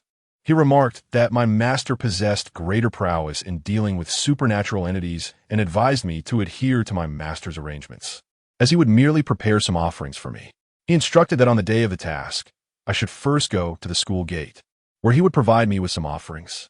Although he lacked formidable exorcism techniques, he could create these offerings to suppress the malevolent spirit's hostility, which might prove useful in critical moments.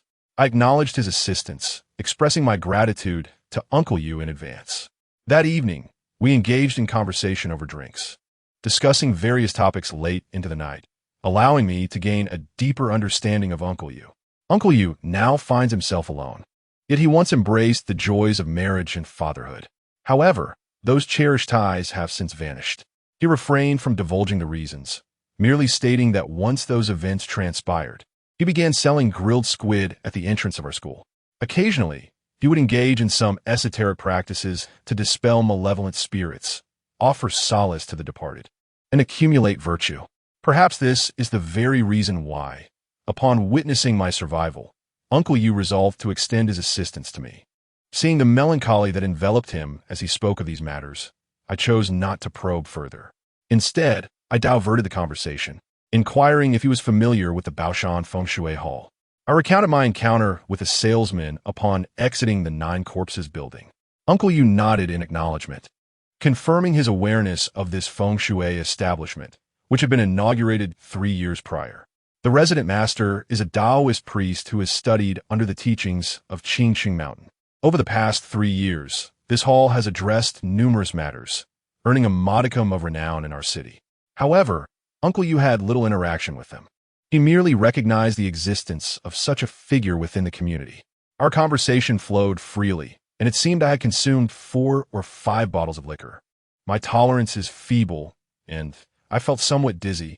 In contrast, Uncle Yu, having recently emerged from the hospital, appeared invigorated, showing no signs of his recent hospitalization.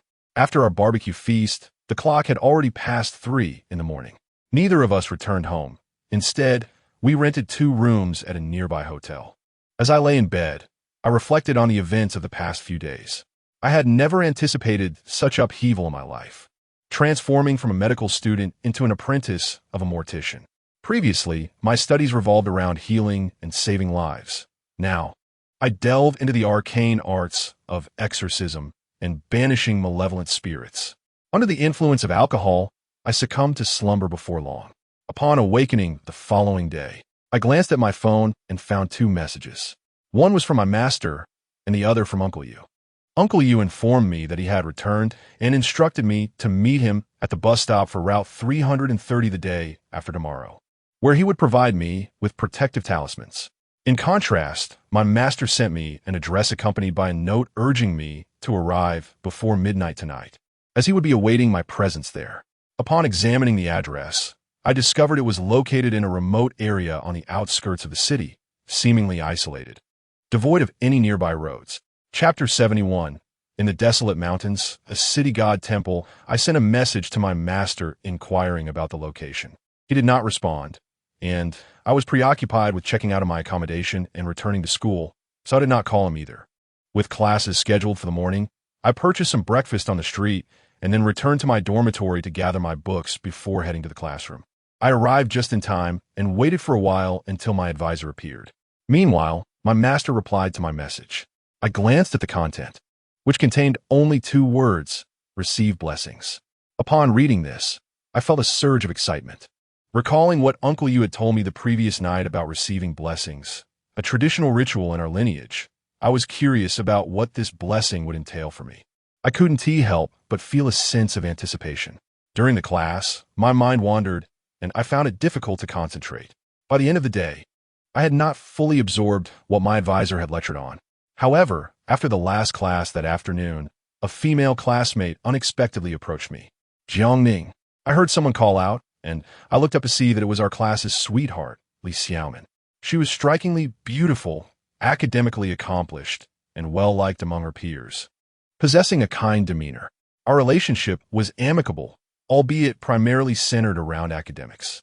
With a smile, I nodded and said, "Hey Xiaomin, what is up?" "Yang Ning, are you free tonight? It's my birthday, and I've organized a gathering.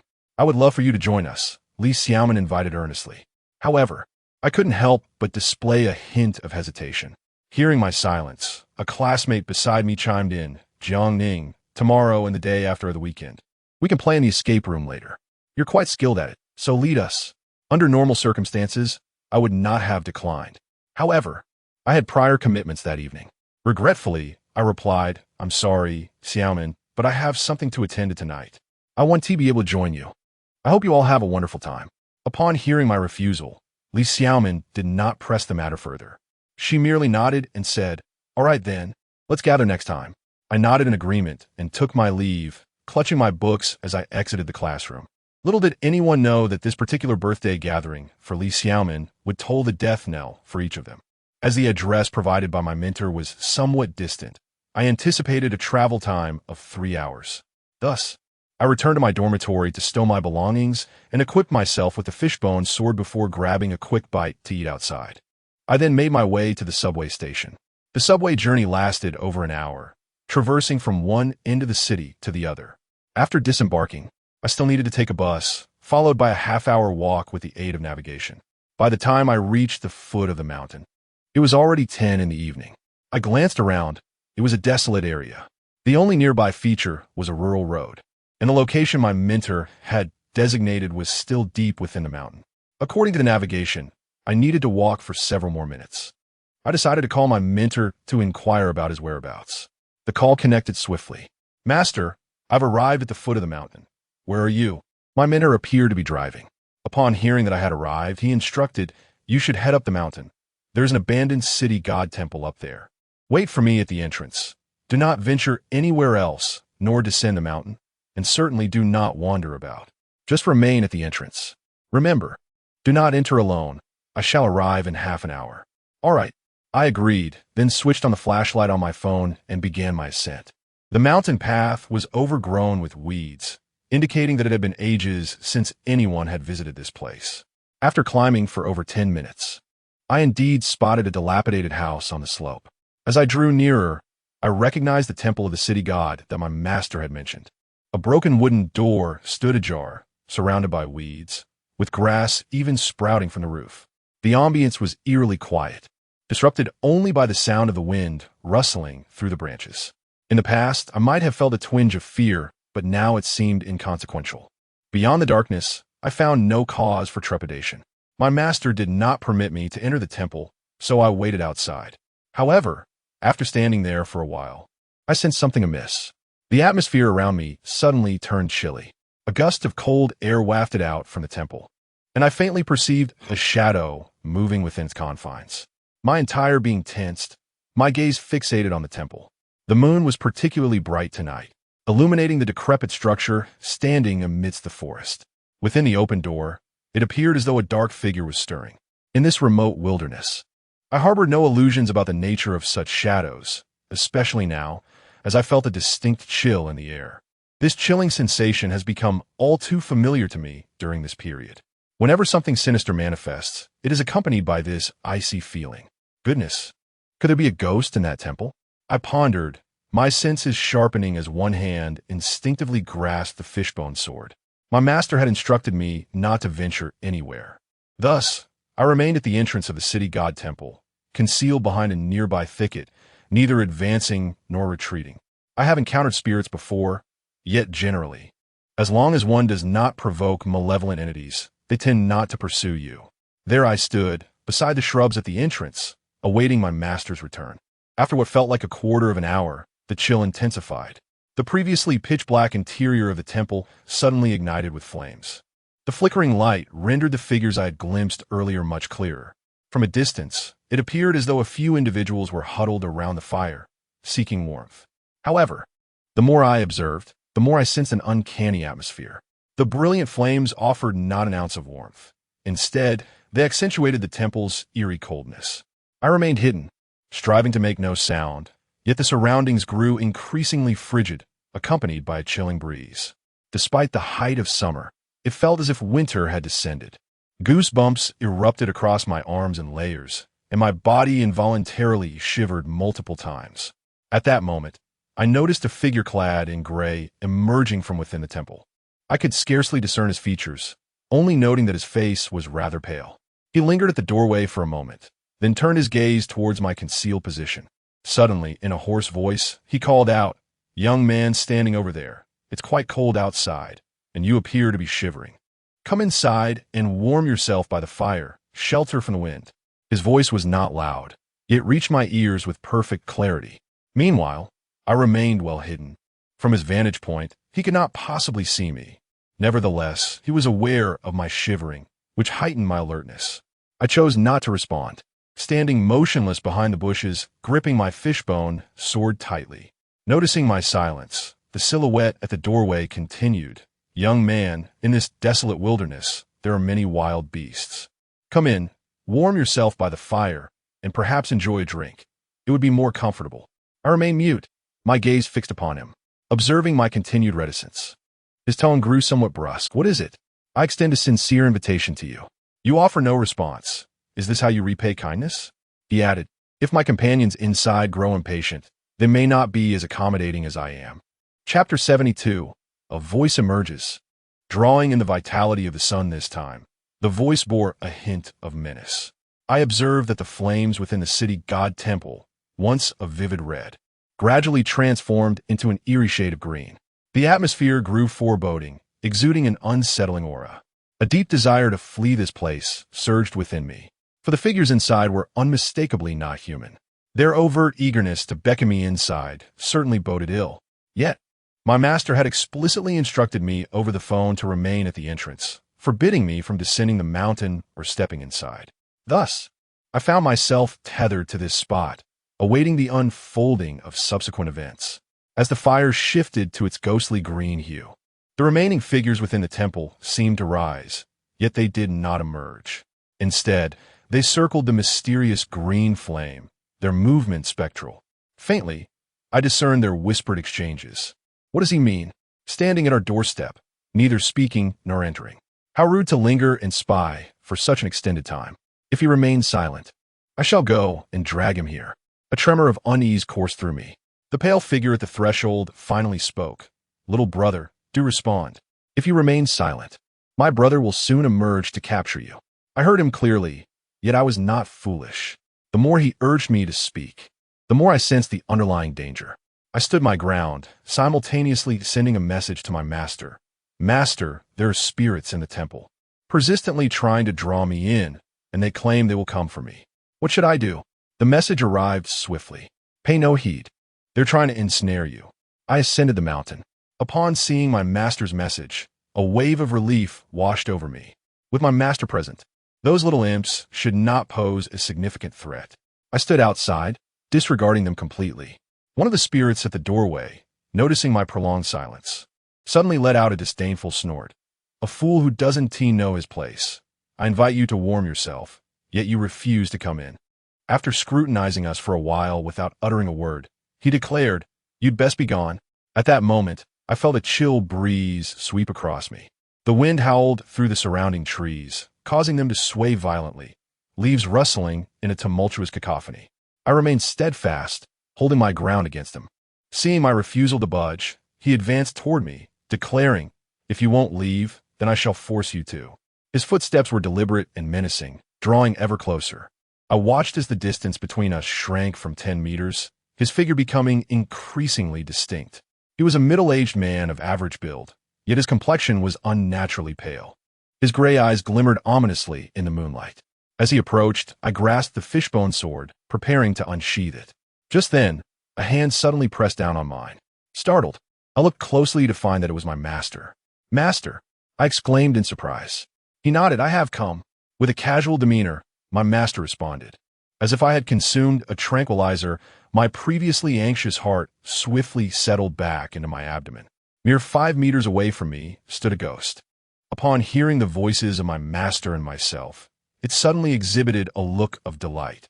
Drawing in a breath, it exclaimed, ah, how delightful. I thought you would remain silent. Yet, amidst its words, the specter's expression morphed into a more sinister countenance. At that moment, several other ghosts from the city god temple began to emerge, each revealing their gleaming white heads. Breathing heavily, they chorused, at last, we've caught something. It has been ages since we last feasted on the essence of a living soul. We were on the verge of freezing to death. Indeed, it seems we can finally warm ourselves. It appears there is still 2 left. I am cold. Let me go first to take a sip. Such murmurs resonated throughout the room, and soon 4 ghosts emerged from the city god temple, each exuding excitement. The foremost specter hastened its pace, drawing closer to the thicket where we hid. My master, appearing as though he had just awakened, pulled me behind him.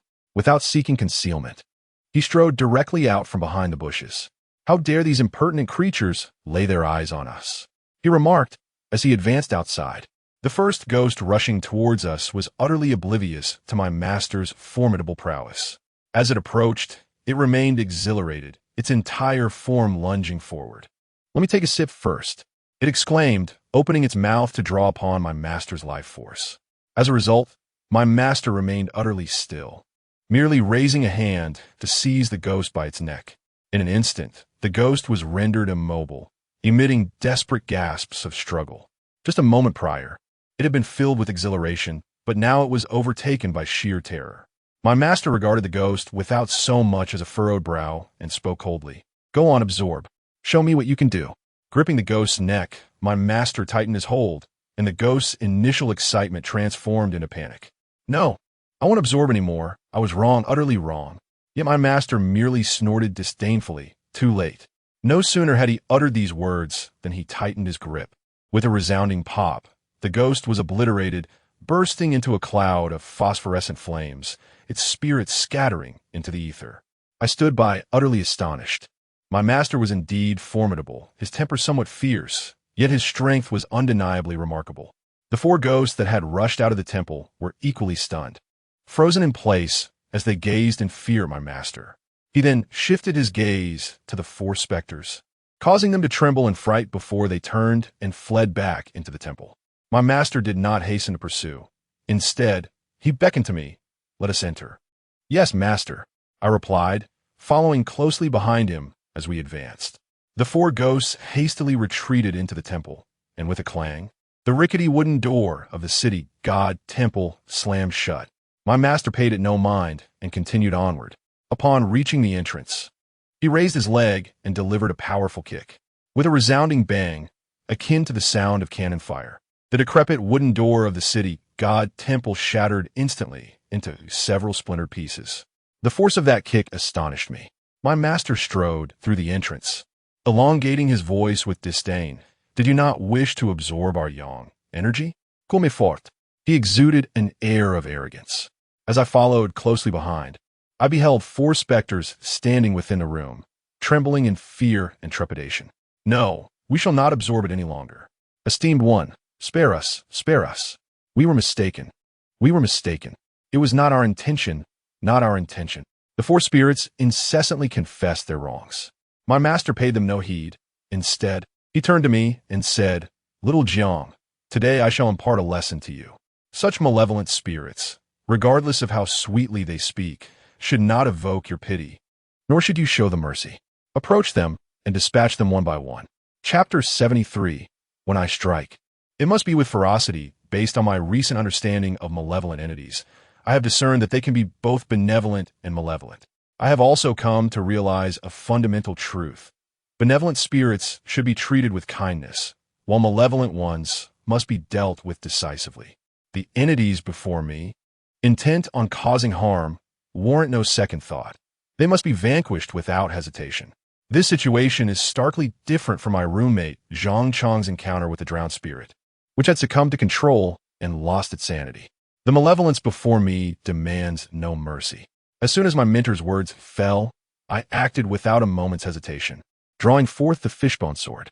With a countenance reflecting lethal intent, I advanced toward the four spirits.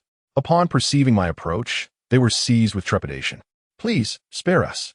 We recognize our folly. It is all a misunderstanding." Yet, I remained unmoved, resolutely continuing my advance. The spirits realized I had no intention of relenting. One among them, his countenance suddenly icy, roared defiantly, "You shall not slay me." With that, he lunged at me with menacing claws. My mentor, positioned behind me, narrowed his eyes, poised to intervene for my protection. However, I felt no trepidation. Armed with the fishbone sword and bolstered by my mentor's presence, fear was a foreign concept. With a swift stroke, I severed the spirit's arm, a plume of phosphorescent fire erupting as he let out a wretched scream. Without pausing, I thrust again, obliterating him entirely, his essence scattering into the ether. The remaining three spirits, though gripped by fear, realized they had no choice but to muster their resolve and fight back against my onslaught. Alas, these specters are of feeble strength. They are but a few vengeful spirits, mere phantoms that seek to harm, coupled with my master's intimidating presence. Their attempts at retaliation appear utterly impotent. With each swing of the fishbone sword, cries of anguish echoed. I dispatched the last 3 spirits in swift succession, transforming them into wisps of phosphorescence that vanished into the ether. In that moment, I absorbed the essence of their dissipated souls. Yet I felt neither elation nor a trace of compassion. Observing my efficiency in vanquishing the 4 apparitions, my master expressed satisfaction, remarking, "Well done." However, remember, we have but one life. When confronting such entities, a ruthless heart is not misplaced. I acknowledged his words with a nod of understanding. My master then glanced at the time. There are still 10 minutes until the witching hour. Let us take a moment to rest. When the hour strikes, we shall beseech our ancestral spirits for blessings. I sheathed the fishbone sword and surveyed the surroundings. The city god temple lay in a state of disrepair. The deity's statue headless, which explained the rampant presence of wandering spirits within. My master lit a cigarette and suddenly turned to me, saying, "By the way, Xiao Jiang, have you seen that fool Yulong? Master, Uncle Yu has already been discharged from the hospital. Last night, I accompanied him to the haunted house and dealt with the malevolent old woman's spirit inside. Oh, that lad, lacking in skill, dares to take you to a haunted abode?" I recalled how Uncle Yu had once brought me there to evade misfortune, only to leave his phone behind. Last night, he retrieved his phone and, in concert with him, eradicated that aged specter. Subsequently, I recounted the events of the preceding night to my master in exhaustive detail. Though my master feigned indifference towards Uncle Yu, I discerned that he harbored affection for his junior brother. Upon hearing my account, my master nodded, remarking, "It is heartening to know the lad is unscathed. He has yet to deliver the bait he pledged to me. Upon our return, convey a message to him, urging him to expedite its delivery." I responded with a smile, acquiescing to his request. Thereafter, my master extinguished his cigarette. Perceiving that the hour was nigh, he addressed me, stating, "The lad you long spoke voraciously to you last night. Presently, we shall ignite incense here, whereupon you may beseech the ancestral master for a benediction. Whichever direction the incense smoke wafts, proceed in that direction. After prostrating yourself 18 times, traverse 100 meters on foot, then, with eyes closed, ambulate 180 paces according to your inclination. Upon reaching your destination, meditate in stillness for 180 minutes, setting an alarm beforehand. When the alarm sounds, open your eyes. The first object that meets your gaze upon the ground shall be the ancestral master's bestowal. Regardless of its nature, bring it back and venerate it. However, bear this in mind and remember it well. At this juncture, my master regarded me with gravity, pausing for emphasis. I, in turn, pricked up my ears, listening intently. My master then continued, "During the 180 minutes of blindness, after you have walked 180 steps, do not, under any circumstance, remove the blindfold, nor stray from your position by even a single step, even amidst thunder and torrential rain, regardless of the tempestuous nature of the elements. One must remain steadfast in one's position. This is the final edict before embarking upon the path of academia. Should this rule be violated, I, as your master, shall no longer be able to accept you as my disciple." My master spoke with utmost seriousness, particularly emphasizing this last point. I had already familiarized myself with this process last night. Now, having heard my master elaborate on it once more, I have committed it firmly to memory. I nodded in agreement, assuring my master, "Rest assured, I shall remember everything." While my words were resolute, my mind wandered to the thought of closing my eyes for 3 hours, which seemed trivial. After all, I could simply sleep through it. However, the notion of awakening in this desolate wilderness and confronting an unsightly sight made me feel somewhat nauseated. Shaking my head vigorously, I sought to dispel such thoughts. Upon witnessing my affirmation, my master produced the incense, candles, and paper money he had brought. As the time arrived, he commenced the ritual of lighting incense and burning paper within the temple, simultaneously instructing me to kneel upon the ground. After lighting the incense, my master bowed towards the entrance, murmuring a series of incantations that I found somewhat difficult to comprehend. Finally, he proclaimed in a loud voice, "O venerable ancestor, today I, your disciple Jiang Ning, bearing the Dharma name Dui, seek your blessings." Upon concluding his words, my master inserted 3 sticks of incense at the entrance and retrieved a yellow talisman inscribed with my birth details. Holding it in his hand, He made a gesture resembling a sword pointing forward, and with a commanding utterance of command. A resounding boom echoed as the talisman ignited, erupting into a brilliant blaze. The spectacle was akin to a magician's trick, yet I understood this to be genuine skill. Such methods are incomparable to those of the mundane world. After a yellow talisman was cast, my master turned to me and said, "Shao Jiang, pluck 3 strands of hair and burn them in the candlelight. It must be neither more nor less." "Understood," I replied, promptly pulling 3 hairs and igniting them in the flame of the candle within the temple. The moment the strands touched the fire, they were consumed entirely. Yet, in an instant, a wondrous phenomenon unfolded. The flame that burned in the temple shifted abruptly from red to yellow. The brilliant yellow flame appeared remarkably distinct, emanating an intense heat that rendered the entire room sweltering. Overwhelmed by the scorching temperature, I instinctively stepped back 2 paces. Gazing at the extraordinary hue of the flames, I felt a surge of trepidation. This fire was extraordinary indeed. However, this splendid blaze lasted but a few seconds, yet it consumed a significant portion of the candle. As the flames returned to normalcy, the 3 incense sticks my master had placed at the doorway released smoke that coiled in a singular direction. The 3 wisps floated straight towards the southwest, leading into the shadowy woods. Observing this, my master spoke again. "Shao Jiang, the ancestral master has already indicated your path. Follow the direction of the smoke for 100 meters. Set your alarm, then close your eyes and walk 180 steps. After 180 minutes, you may open your eyes. I shall await your return in the temple. Remember well what I have just told you. Whether you can grasp this knowledge depends on your ability to receive the blessings of the ancestral master."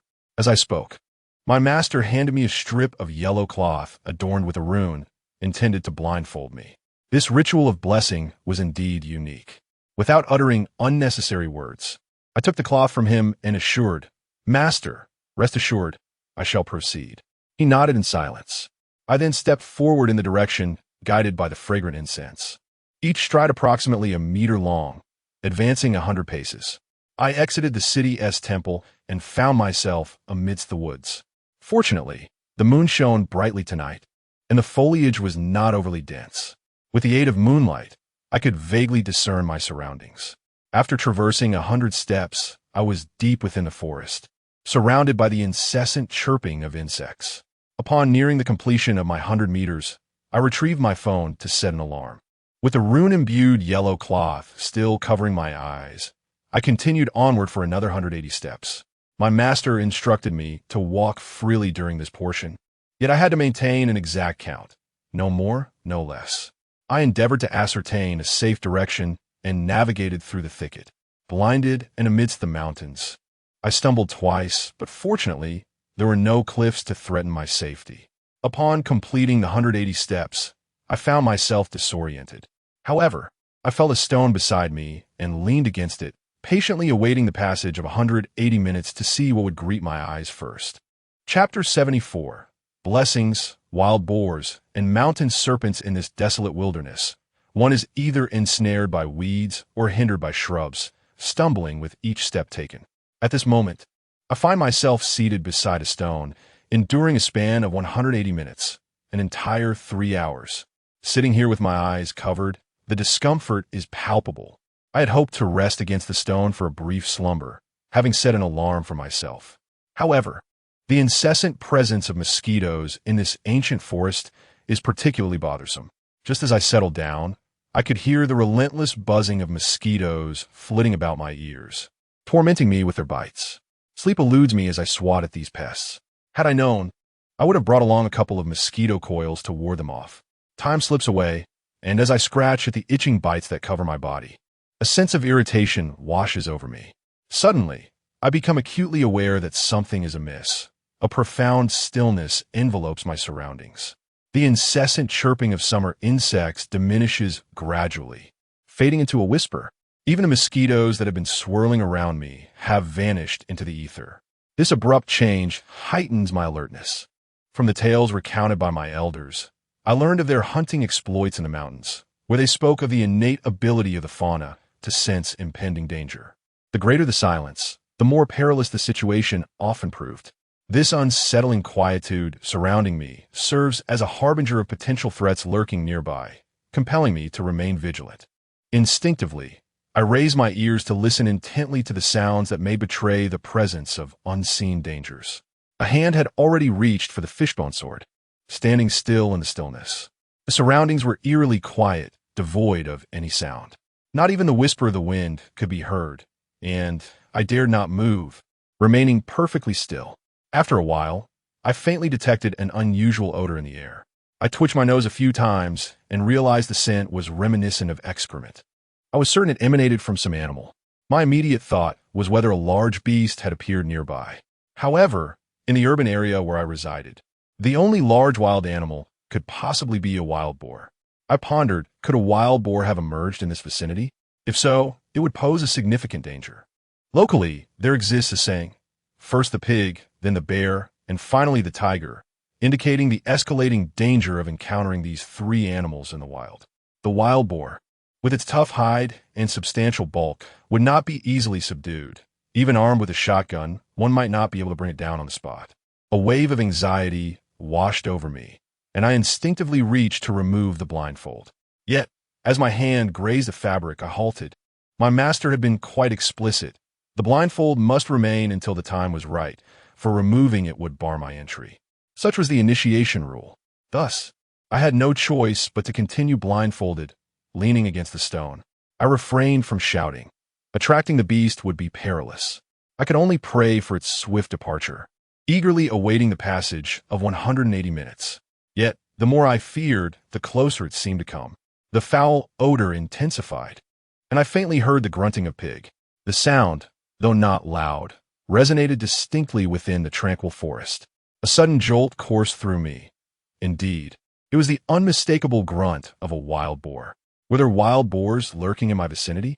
This posed a grave danger. Anxiety began to gnaw at my thoughts.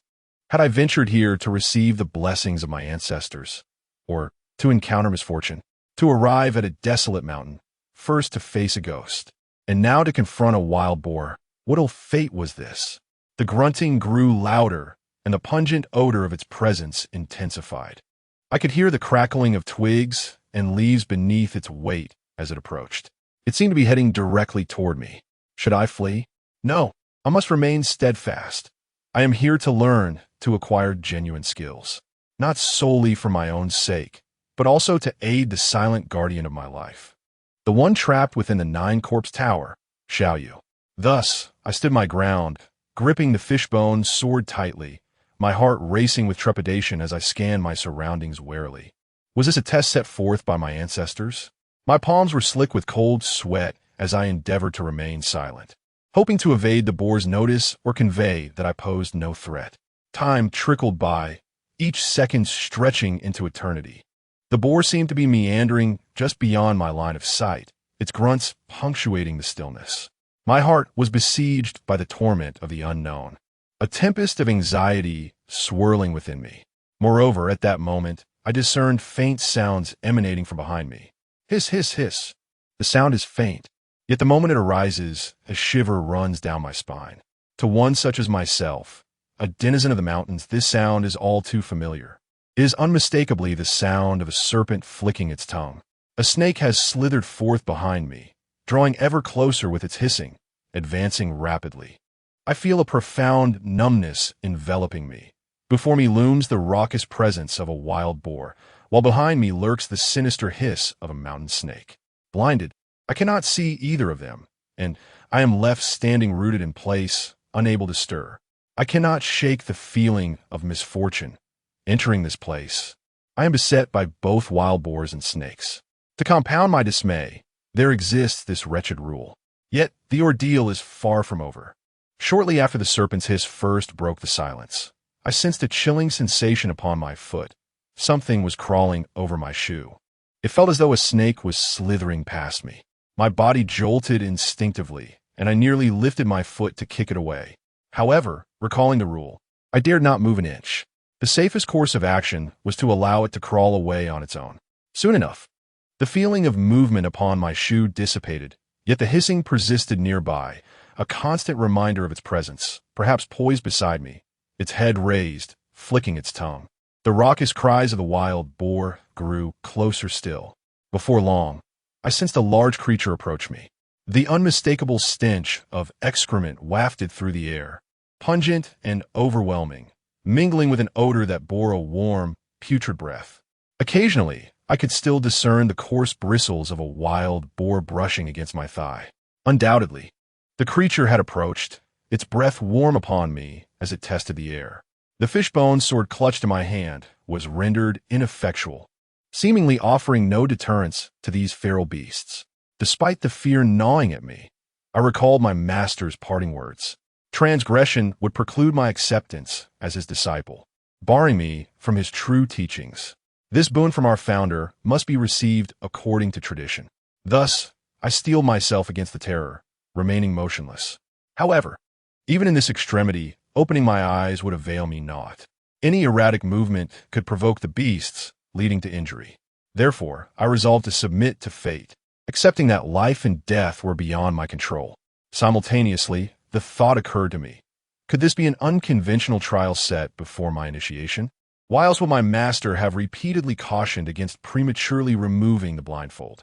Perhaps he foresaw the challenges I would face. Could it be that only the steadfast of mind are deemed worthy of true discipleship, capable of mastering his profound skills? It was even conceivable that these very sensations were orchestrated by my master, a deliberate test of my resolve, with him observing from the shadows. How else could he discern whether I had prematurely lifted the blindfold or deviated from the prescribed path, even by a single step?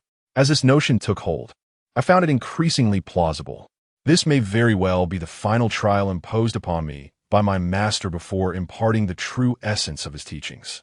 Upon reflecting on this, my anxious disposition unwittingly began to ease, and I found myself less consumed by fear. Chapter 75. What is it? Upon the inception of this thought, I found myself considerably more composed. To attack, the beast would have lunged at me long ago. It could not possibly circle around me indefinitely. Furthermore, there is the yellow cloth, adorned with incantations, that obscures my vision. While being blindfolded is one thing, the presence of symbols inscribed upon it raises questions. Perhaps there lies a profound significance within. It may serve a protective purpose on my behalf. Of course, it could also be mere conjecture on my part. Regardless, I am resolute in my intention to surmount this trial and successfully receive the blessings bestowed by my revered ancestor. I stood there, immobile, unwavering. Even amidst the turmoil of my heart, I endeavored to maintain an unyielding demeanor. Yet, the cold sensation persistently brushed against my feet, and I discerned something ascending along my calf. It coiled and circled, accompanied by the unsettling sound of a serpent's tongue flickering. Clearly, the snake remained, winding its way up my leg. The tension within me heightened. I could also perceive waves of fetid, warm breath surging toward my face, and I even felt droplets of saliva splattering upon my skin. The resounding grunts of a wild boar erupted just in front of me, seemingly mere inches away. Undoubtedly, it was the wild boar, exhaling hot breath directly toward my face. The imagery was so vivid, even without sight or touch, I could vividly envision it. A massive wild boar, mouth agape, dripping with saliva and fangs, mere inches from my countenance, exhaling its breath. The psychological torment was excruciating, an intangible oppression that was often more unbearable. My palms were slick with perspiration, and my breaths involuntarily grew heavy and rapid. This sensation persisted for what felt like several minutes. Suddenly, the serpent coiled around my legs, slithered away. The wild boar, which had been circling me and occasionally huffing, came to a halt. In the next moment, I heard a rustling sound emanating from the nearby thicket. A more pungent, somewhat acrid odor wafted through the air. Accompanying this unpleasant scent was a peculiar sound akin to a human sneezing, producing a series of soft puff noises from a short distance away. The sound struck me as odd, yet it also resembled that of some mountain beast. I felt as though I had encountered it before, yet could not recall which creature it might be. However, as the puff noise echoed, a frantic cacophony of wild boar calls erupted, along with the hissing of the serpent. I strained to discern the sounds, believing that the boar and the mountain snake seemed to be confronting a newly emerged beast, both issuing noises as threats to one another. My heart raced with trepidation at the thought of what I might be facing. But in the next instant, a low growl resonated, followed by the sound of something being torn apart, and an object crashing into a tree with a muffled thud.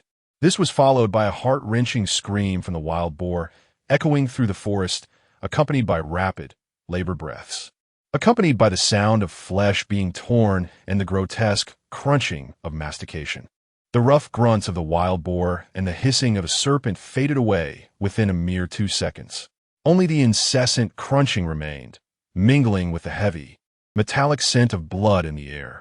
I struggled to steady my emotions, yet panic overtook me. The wild boar and the mountain snake were likely doomed. What manner of creature could have dispatched them in mere moments? Could it be some monstrous entity that had emerged from the mountains? My forehead beaded with cold sweat as I involuntarily swallowed hard, tension coursing through me as I faced the direction of the sound. Was this a blessing from the ancestral spirits, or merely a torment for the neophyte disciple? I stood frozen in fear, listening to the relentless crunching until, after what felt like an eternity, silence enveloped the surroundings. Yet, the acrid stench, laced with the scent of blood, lingered. I sensed that the creature was poised before me, perhaps observing my every move. All that remained was the sound of my own labored breaths. HHH. HHH. How much longer would this last? What sort of being had manifested before me? My heart felt as though it might leap from my throat. Just then, an eerie, sinister laughter pierced the stillness, echoing ominously all around. The laughter was profoundly unsettling, as if the voice had been fractured, gradually growing louder. A chill coursed through my entire being as a voice, strained and indistinct, pierced the silence. Don't you wish to see me? It was a human voice, yet so peculiar that I could not discern whether it belonged to a man or a woman. I could only sense that something was amiss with either their vocal cords or their tongue, rendering their speech incomprehensible. Instinctively, I shuddered, given the current circumstances. It was evident that the speaker was likely no benign entity. I tightened my grip on the fishbone sword, remaining silent. The voice, noticing my reticence, reiterated, "Don't you wish to see me?" My fear had reached its zenith. Reflexively, I replied, "I do not." In that moment, I raised the fishbone sword defensively against my chest, hoping to intimidate the speaker. However, it seemed unfazed by my display. A strange, mocking laughter erupted from it. After a brief pause, it continued, "How can you know who I am if you do not look?" Its raspy tones were laden with a weight that felt as though each word threatened to tear its vocal cords apart. The oppressive atmosphere grew heavier. I remained silent, my heart racing uncontrollably, pounding as if it would leap from my chest. My breathing became labored, each inhale a struggle, as if an unseen hand were tightening around my throat, threatening to suffocate me. "If you do not look soon, you shall perish," the entity warned. In that moment, I truly felt as though I could draw no breath. The yellow cloth covering my eyes creates an illusion of suffocation, as if it is obstructing my mouth and nose, instilling in me a compelling desire to remove it immediately. However, having persevered for so long, I cannot abandon my resolve at this critical juncture. Moreover, the insistence of the other party for me to remove the blindfold suggests they harbor some trepidation. Perhaps they fear the runes inscribed upon the cloth, or it could be a ruse devised by my master, testing the fortitude of my mind. Thus, I'm even more resolute in not removing the blindfold. Even if it leads to my demise through asphyxiation, I shall not yield. I shall remain still and steadfast. Gradually, my breath becomes labored, and my body grows weak, swaying unsteadily. The onset of tinnitus fills my ears with a relentless buzzing. I clutch my chest with one hand, gasping for air with my mouth wide open, while the other hand grips the fishbone sword, seeking a semblance of security. The acrid, putrid scent of blood lingers, inducing a wave of nausea. "Young man, quickly, discern who I am." The voice persists, now tinged with urgency. I shake my head, refraining from responding, merely panting heavily. Huff, huff, huff. I strive to regulate my breathing, yet, just as I feel the impending threat of suffocation, as if I were to be smothered by my own breath, my phone in my pocket suddenly vibrates, emitting a persistent hum. The alarm has sounded. 180 minutes have elapsed. I am now permitted to remove the blindfold and open my eyes to discover what manner of being has been speaking to me. Chapter 76, The Yellow-Skinned Demon. Half man, half beast, the suffocating sensation enveloped me, causing immense discomfort. However, at long last, I could finally open my eyes. Without a moment's hesitation, I grasped the fishbone sword for protection with one hand, while with the other, I tore away the yellow cloth that had obscured my vision. In that fleeting moment, as I ripped apart the fabric, illuminated by the dim moonlight, the first sight that met my gaze was a snake carcass, gnawed to pieces, its white bones starkly exposed. I had contemplated numerous possibilities before, yet I had never anticipated that my initial view would be of a bloodied serpent's remains. As I peered further along the serpent's body, I discerned a shadow lurking beneath the shade of the trees. In the obscurity, I could only make out its lower half, a pair of beastly, furry legs, each strand of yellow fur glistening ominously. The upper body remained shrouded in darkness, leaving its form indistinct, but I was certain this was no human. What manner of person could possess such wild, animalistic legs? Beside its feet lay the grotesque carcass of a wild boar, its belly torn open, innards spilling onto the ground. This scene instilled an inexplicable dread within me, causing my body to instinctively recoil a step. My breath quickened once more, but the sight of those beastly legs ignited an intangible fear. In that very moment, the shadow revealed a pair of glimmering green eyes, exuding an eerie aura. My heart raced, and I instinctively turned to flee, only to discover a large rock obstructing my path. There was no escape. A sinister chuckle emanated from the shadows as a raspy voice croaked, "Fear not, young man. Gaze upon me." With that, a pair of hairy legs shuffled forward, emerging from the dim shade of the trees into the faint moonlight. Slowly, its form materialized before me, revealing a grotesque humanoid beast, standing approximately 5 feet tall. Its slender frame was covered in yellowish fur. A long neck supported a round head, but its face was a horrifying amalgamation of human and animal features, adorned with dark bristles. Piercing green eyes fixated on me as it emitted a chilling giggle that sent shivers down my spine. A single glance was enough to drain the color from my face. Though vaguely humanoid, its appearance was undeniably that of an oversized weasel, a creature I had encountered in my hometown, known for pilfering chickens from our yard. However, I had never witnessed one of such immense size, capable of standing upright and speaking. This creature was what the elders spoke of, an aged beast that had gained sentience in the mountains. Good heavens! I exclaimed in terror. The anthropomorphic weasel took another step forward, its eerie smile unwavering. In a voice that was neither male nor female, it slurred, "Pray tell, young man, do I resemble a deity or a celestial being?" With each step, the stench of decay and blood grew stronger. A long tail trailed behind me, dragging on the ground and producing a hissing sound. This predicament sent a jolt through my mind. I had long heard tales of these climate-imbued creatures, known to seek out offerings from humans. However, I had previously dismissed such stories as mere folklore and jest. Never did I anticipate that such an occurrence would manifest in my own life today. "Young man, why do you stand there in silence? Do I resemble a deity or an immortal? Think carefully before you respond." With that, it licked the blood from its fur near its mouth and raised its sharp claws. This beast was overtly threatening me, compelling me to respond. Did I perceive it as a god or an immortal? Yet, I vaguely recalled that in the folk tales I had heard, those creatures, once imbued with the essence of the climate, would inquire whether they resembled humans or deities. If one answered in the affirmative, they could cross a threshold, augmenting their power with the luck of the one who offered. Conversely, a negative response would diminish their strength, leading them to relentlessly pursue their quarry. But why did this ancient creature's inquiry differ? Why ask whether it resembled a god or an immortal? I searched my mind for every detail I had learned from the tales of offerings, yet my knowledge was scant, filled only with bizarre anecdotes and lacking in solutions. Now, entangled in this dilemma, if I were to respond as it wished, claiming it resembled a deity or an immortal, it seemed that no matter the answer, it would be to my detriment. After all, I was hardly a remarkable individual. How could I possibly ascribe to it the status of a god or an immortal? The old beast appeared somewhat anxious, its paw pressed firmly against the tree. With a forceful grip, it clawed, producing two sharp sounds as a piece of bark was torn away. Its tone grew considerably more severe. "Young man, do speak swiftly. Do I resemble a deity or an immortal?" Upon finishing, a foul, acrid odor enveloped me, and an overwhelming sense of pressure descended, making it difficult for me to breathe once more. It seemed that evasion was no longer an option. Based on the folklore I had previously encountered, I understood that it would be preferable to destroy this wretched creature rather than allow it to siphon away my fortune and enhance its own power. My master was nearby.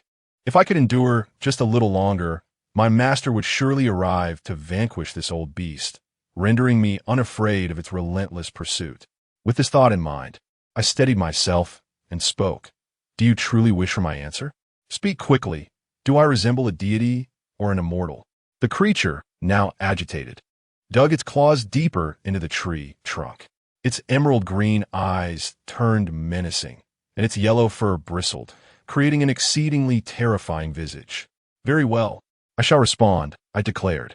Upon hearing this, a glimmer of excitement flickered across the half-human, half-beast face of the creature, as if everything had unfolded according to its design. I cast a bold glance at it and replied without hesitation. "You resemble neither a deity nor an immortal. You are akin to a mere wretch." The moment my words escaped, a tempest swept through the tranquil forest, howling fiercely as branches swayed and withered leaves danced in the air. Standing a few meters before me, that old beast's expression suddenly shifted with excitement. Then, with a sharp exhale, it spewed forth a mouthful of fresh blood, nearly collapsing to the ground. Clearly, its attempt to assert dominance had failed, and my response had wounded its spirit. Observing this, I swiftly turned and dashed to the side. I had no desire to remain idle and await my demise. "You insolent wretch, how dare you spew such nonsense? You have jeopardized my cultivation," it bellowed, propping itself against a tree in a fit of rage. Just as I managed to sprint a few meters away, the creature, now on all fours, launched itself toward me in a wild leap. Startled, I rolled to the ground, narrowly evading its assault. It landed directly in my path, obstructing my escape. The grotesque visage, a fusion of man and beast, began to contort. In the blink of an eye, it transformed into a hideous, yellowed face. "You dare utter such lies and ruin my cultivation. I shall consume you to satiate my wrath and restore my vitality." Its voice remained hoarse, defying any gender, and its ghastly countenance, paired with its glimmering green eyes, was utterly terrifying. I gripped my fishbone sword tightly and continued to retreat a few more steps, unwilling to engage in a confrontation. "I advise you to retreat to the mountains. My master is nearby, and when he arrives, your fate will be sealed." Though fear gripped my heart, I refused to show weakness. To do so would surely invite my end. Yet the old beast seemed undeterred, continuing its menacing proclamation, "Do not speak of your master. No one who arrives tonight will be able to save you." Chapter 77. A Life at Stake. The reckless beast, the old beast, seethed with fury, its gaze capable of tearing me apart. No sooner had it spoken than it advanced toward me with relentless determination. Surrounded by rugged mountains and rocks, my sole escape route had been effectively blocked. The overwhelming aura emanating from my adversary suffocated me, rendering me breathless. Engaging in a reckless confrontation would be to my detriment. I had no choice but to retreat selectively. "Master, save me," I cried out, my voice echoing through the forest, hoping to catch my master's attention and summon assistance. Yet the beast merely laughed with disdain, proclaiming, "Tonight, even if you scream until your throat is raw, you shall perish." With that, it propelled itself forward with a powerful leap. My eyes widened as I instinctively raised my fishbone sword to defend myself. But I was met with a resounding crash, an immense force striking me with such might that it sent my weapon flying from my grasp. The sheer power of the blow knocked me to the ground, leaving my hands and arms trembling in pain. Before me stood the ferocious creature, its malice palpable. "You insufferable brat, why won't you answer me properly? Why?" As it uttered the final why, it opened its jaws wide, raising its claws with a deafening roar as it lunged toward me. Cornered and with no chance of evasion, I realized with a sinking heart that the speed of my foe had rendered me helpless. The old beast glared at me, its mouth continuing to roar wide. However, just at that critical moment, a thunderous shout erupted. "For your mother!" Before the words could fully escape, a dark figure leaped down from the rocks behind me. It was my master. He had arrived. The old beast was startled, failing to discern the newcomer. Suddenly, there was a loud thud as my master delivered a swift kick to it, followed by a piercing howl. The creature's entire body was propelled 5 meters away, crashing against a tree, spitting out blood once more. Seeing my master appear, I was overwhelmed with excitement and could not help but exclaim, "Master!" He cast a glance in my direction and nodded. "As long as I am here, these wretched beasts cannot harm you." The blood-spitting creature, witnessing my master's ferocity, who could send it bleeding with a single kick, dared not continue its rampage. It scrambled to its feet and leaped into the forest. Yet, my master merely snorted coldly. "You think you can frighten my disciple and escape?" He took out a spool of fishing line from his pocket, gripping the fishhook attached to it, and hurled it forward. The hook soared through the air with astonishing speed. Before I could even comprehend the situation, a scream resonated from the depths of the forest. My master then grasped the end of the fishing line and pulled back. It seemed effortless, yet it was accompanied by a cry of anguish from the old beast as the line tightened. In the ensuing instant, the decrepit beast was propelled from the depths of the woods, its entire form arcing through the air. With a series of thuds, it crashed to the earth, tumbling twice before settling at the feet of my master. I was utterly astonished by this display of prowess. Such formidable skill, a mere fishhook and line, capable of retrieving the fleeing creature. The disparity between my master and Uncle Yu was immediately apparent. My master's true abilities were far superior. My master, gazing upon the beast, planted a foot firmly on its head. "Try to escape, will you? You dare lay a hand on my disciple? You deserve to die, you wretch. Now, how do you comprehend why? You contemptible thing," my master proclaimed with imposing authority, his language coarse, befitting a denizen of the most vulgar quarters. The beast, pinned beneath his foot, trembled uncontrollably, pleading, "Venerable, have mercy. Spare me." My master, without responding, turned to me and inquired, "Xiao Jiang, what did this creature do to you?" Having retrieved the fishbone sword, I approached. Upon hearing my master's query, I recounted truthfully, "Master, this creature sought my approval." At these words, my master's eyes narrowed, and he pressed down with greater force. "Damn you, old beast. Instead of cultivating properly in the mountains, you dabble in wicked practices. You deserve to die. Venerable, have mercy. Spare me." The little demon, having failed in its pleas, beseeched the Taoist to spare its life. The old beast trembled incessantly, filled with desperation. My master, taken aback, expressed a hint of surprise and turned to me, inquiring, "Xiao Jiang, how did you respond just now?" At that moment, I felt a bit awkward, yet I replied candidly. I said, "It looks like a piece of junk." Upon hearing this, my master's expression shifted to one of astonishment. "What? Like what? A piece of junk?" Embarrassment washed over me as I scratched my head. Then, to my surprise, my master burst into hearty laughter. "Excellent, excellent. What a splendid response," he exclaimed, nearly moved to tears by his mirth. "I have been in this profession for decades, and this is the first time I've heard such an answer. Truly remarkable."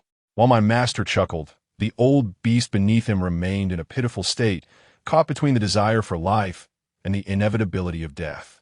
"Master, was my response acceptable?" I queried, uncertain given my lack of familiarity with such matters. He shook his head affirmatively. "No issue at all. Indeed none. These vile creatures seek to siphon the fortunes of others to enhance their own cultivation. If you had indulged their words, it would have spelled disaster for you, diminishing your own fortune while empowering them." Hearing this, I exhaled in relief. Thankfully, I had not faltered at that moment, and upon reflecting on the tales of banishment I had previously encountered, I realized I had avoided a stroke of ill fortune. The old beast beneath the master's feet finally spoke up. "Taoist, considering the arduous path of cultivation for a humble creature like me, please spare me. I acknowledge my mistakes." The master cast a glance at it and retorted, "Old beast, how did you address my disciple earlier?" Just now." The old beast stammered, unable to provide a coherent response. Growing impatient, the master stepped on it again, eliciting a pitiful wail. He then turned to me and inquired, "What did it just ask you?" I looked at the old beast and replied, "It asked me whether it resembled a deity or an immortal." As soon as the words left my lips, the master's previously softened expression darkened abruptly. With a disdainful snort, he seized the old creature, gripping its neck as one would a lifeless dog. Fiercely, he proclaimed, "You wretched creature, it would be one thing to seek revenge, but to demand a death decree from my disciple? Do you wish for his entire family to perish? A death decree? The annihilation of an entire family?" I was taken aback, utterly bewildered. What deeper significance lay within this? My eyes widened in astonishment as I stood silently by, observing. Meanwhile, the old beast continued to plead for mercy. "Taoist, I was wrong, I know my error." The master, however, merely scoffed, "An error must come with a price." Without hesitation, he tightened his grip around the yellow-skinned beast's neck. The resounding cracks of shattering bones echoed in the air. The yellow beast's eyes widened in shock, emitting two agonizing groans as blood gushed from its mouth and nose. The emerald green eyes swiftly dimmed. With a casual flick of his hand, the master cast aside the lifeless body of the old beast, leaving it sprawled on the ground, devoid of vitality. Chapter 78, The Demand for Sealing. Rooting out the weeds, how many years of cultivation must one endure to reach the stature of a human and still possess the ability to speak? Alas, he has erred and encountered the wrong individual. Today he has met his match. Just moments ago, he was menacingly demanding a seal from me, and now he lies on the ground like a puddle of mud, blood oozing from his mouth and nose. As I focused on that old beast, I noticed that its human-sized form suddenly began to emanate a strange green mist. This verdant vapor continuously seeped from its body, creating an exceedingly peculiar sight. Having never witnessed such a phenomenon before, I inquired with a hint of astonishment, "Master, what is happening to it?" My master remained silent, merely gesturing towards the emerging green mist. In an instant, the body of the old beast, which was enveloped in the green haze and was of considerable size, transformed into a creature of normal proportions, a common yellow weasel. The reason I refer to it as old was that I observed the weasel's fur had begun to lose its luster, particularly the whiskers by its mouth, which were entirely white. "Master, does this signify that it has revealed its true form?" I asked again. Previously, such scenes were only to be seen on television, yet I had not anticipated witnessing it with my own eyes. Indeed, this is its true essence. The appearance you saw moments ago was merely a result of its cultivation. My master replied nonchalantly. However, he then took a step forward and continued, "Xiaojiang, allow me to impart another lesson. When sending a Buddha, ensure he reaches the west. When cutting down weeds, ensure the roots are eradicated."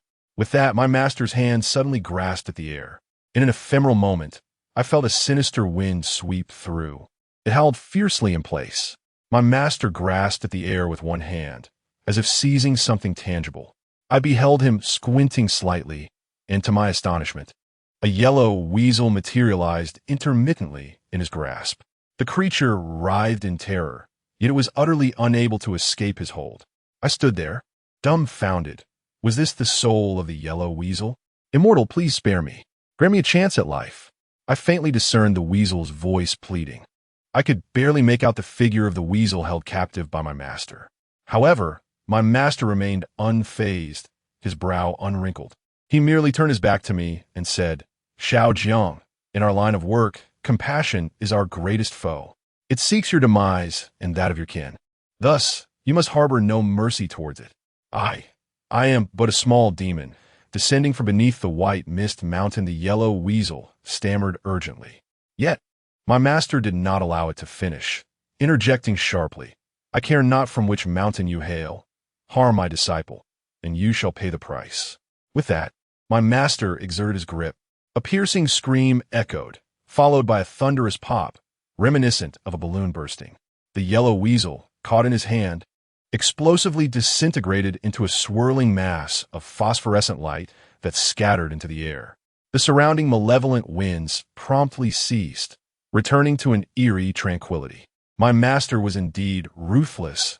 His heart was steely, offering no mercy to his adversaries. This was yet another lesson he imparted to me personally. The shattering of that yellow-skinned creature's spirit elicited no reaction from my master, who remained as unperturbed as if nothing had occurred, even lighting a cigarette for himself. In stark contrast, my emotions were tumultuous. It was the first time I had witnessed a supernatural being perish before my eyes, utterly obliterated. Once my master had finished his drag, I ventured to ask, "Master, you mentioned death's sealing and that it wished for the demise of my entire family. What does that mean?" Casting a glance at the lifeless body of the yellow creature, my master elucidated, "To seek a seal is to claim fortune. It is a shortcut for lesser beings in their cultivation. At specific times and junctures, they attempt to extract a seal from those they encounter. However, this is divided into death seals and life seals. The death seal is what it sought from you earlier, divinities and immortals. As an ordinary person, still grappling with your own existence, you lack the standing to confer such titles upon it. Should you have proceeded, not only would you have suffered, but your entire family's fortune would have been siphoned away by it. Lacking sufficient fortune, it would demand a life in compensation. Your entire family would perish. This is what is referred to as bestowing a seal with one's life, the death seal." Upon hearing this, I instinctively inhaled sharply. Fortunately, I had refrained from responding recklessly earlier. Otherwise, I would have faced dire consequences, endangering my grandfather and relatives back home. Noticing my lingering trepidation, my master chuckled softly. "Luckily, you are not foolish. You did not respond indiscriminately. You even disrupted its energy, injuring it. Should these ancient beings fail in their endeavors, they may resort to slaying the one who bestowed the seal, consuming the flesh and blood of the one who granted it, thereby recovering some of the energy they lost. This is also the reason why it sought your demise just moments ago. However, that threat has now been eradicated, ensuring no future troubles." I nodded in understanding. "Master, what exactly is a living seal?" The master took another puff and replied, "This living seal is akin to inquiring whether it resembles a human. Thus, even if you affirm that it does, you shall not suffer a significant loss of fortune. Should you fail, it, too, shall not be deprived of much essence. I would not resort to extreme measures to obliterate it, allowing its spirit to dissipate. Often, we practitioners, when encountering such beings, may even cultivate a benevolent connection, assisting them and thereby fostering goodwill. Yet, this creature harbors impure intentions and deserves its fate." After absorbing his words, I comprehended the distinctions between the living seal and the dead seal, firmly etching the master's teachings into my memory. Observing my newfound tranquility, the master resumed, "Let us discuss serious matters. Upon opening your eyes, what was the first thing you beheld? Was it a stone or a branch?" The master wore an enigmatic smile. Anticipating my response, I felt a tinge of embarrassment and pointed to the serpent's corpse nearby. "Master, the first thing I saw was that serpent-esque carcass." Upon hearing this, the master, who had been smiling moments before, suddenly wore a look of alarm. "The serpent's corpse?" I confirmed, "Yes, the one that had been gnawed upon by the yellow weasel." Noticing the master's expression, I sensed something was amiss. This could signify trouble. "Master, is this not a good omen?" I ventured cautiously. The master did not respond immediately. Instead, he raised his right hand and began to calculate. He murmured to himself, "The snake corresponds to the hour of sea, which represents fire in the 5 elements, associated with the south. The southern fire in relation to a dead snake. Does it signify the extinguishing of fire or the presence of fire? No, that cannot be right. A dead snake reveals blood and flesh, exposing its bones. If the fire is extinguished, then a human life is forfeit, and that portends great calamity." The master's expression grew increasingly solemn, and his calculations quickened. One hand proved insufficient, so he employed the other as well. I stood beside him, utterly mesmerized. Though I lacked understanding of these elemental principles, the master's murmurs suggested something was amiss. I refrained from interrupting him, merely observing as he continued his calculations.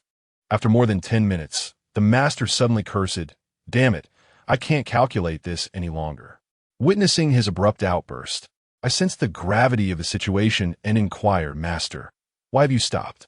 Is the matter truly serious?" He rolled his eyes at me, saying, "If I cannot comprehend it, what good is my calculation? Whether it is serious or not is irrelevant. Since you have encountered the snake's corpse, consider it a gift from our venerable ancestor. A dead snake indicates extinguished fire. Extinguished fire signifies a lost life. This may well be a subtle hint from our ancestor regarding your journey ahead, which might be fraught with difficulties. However, remember to steer clear of those whose destiny is entwined with water." Chapter 79. Bearing the serpent's corpse, I passed the trial my master. Through the mere observation of a deceased serpent, divined the profound principles of the five elements and their reciprocal generation and destruction. Though his words were esoteric, I committed them to memory, nodding in affirmation. Regardless of their immediate utility, I resolved to retain them. Having imparted this wisdom, my master continued, "The ancestral master's blessing has drawn to you a boar and a serpent. Yet, it is this lifeless serpent that has captured your gaze, a predestined encounter. However, with the serpent's demise, the element of fire is extinguished. Water overcomes fire, thus. It is best to distance yourself from those whose lives are imbued with the essence of water." I nodded, assuring him that I would heed his counsel. Seeing my attentiveness, my master proceeded, "Bring this serpent back to the shop and venerate it for a day. Consider it a boon from the ancestral master. In doing so, I can formally impart to you genuine skills." The significance of the serpent and boar remained obscure to me, beyond my comprehension of metaphysical subtleties. Nevertheless, I acquiesced to my master's instructions without hesitation. I stepped forward and retrieved the serpent. The serpent was of considerable size, easily exceeding 2 meters in length, its body adorned with ebony scales. I was uncertain of its species. Meanwhile, my master approached the carcass of the great boar. The boar had been disemboweled, its hide torn asunder, its entrails spilling forth. From his satchel, my master produced an incense stick, ignited it, and planted it before the boar's head. He intoned a benediction. "May you be reborn. In your next life, may you enter the realm of humanity, freed from the burden of bestial existence." Simultaneously, I secured the serpent's corpse. With a wave, my master turned and began his return journey. In a moment of confusion, I seemed to hear the grunting of a wild boar. Turning my gaze towards the direction of the boar's carcass, which had initially died with its eyes open, I noticed that its eyes were now closed. I glanced at it, remaining silent, and continued to follow my master's footsteps. As we drew closer, I finally voiced the question that had been lingering in my mind. "Master, did you summon this snake and the wild boar as my final test?" My master nodded, "Not entirely.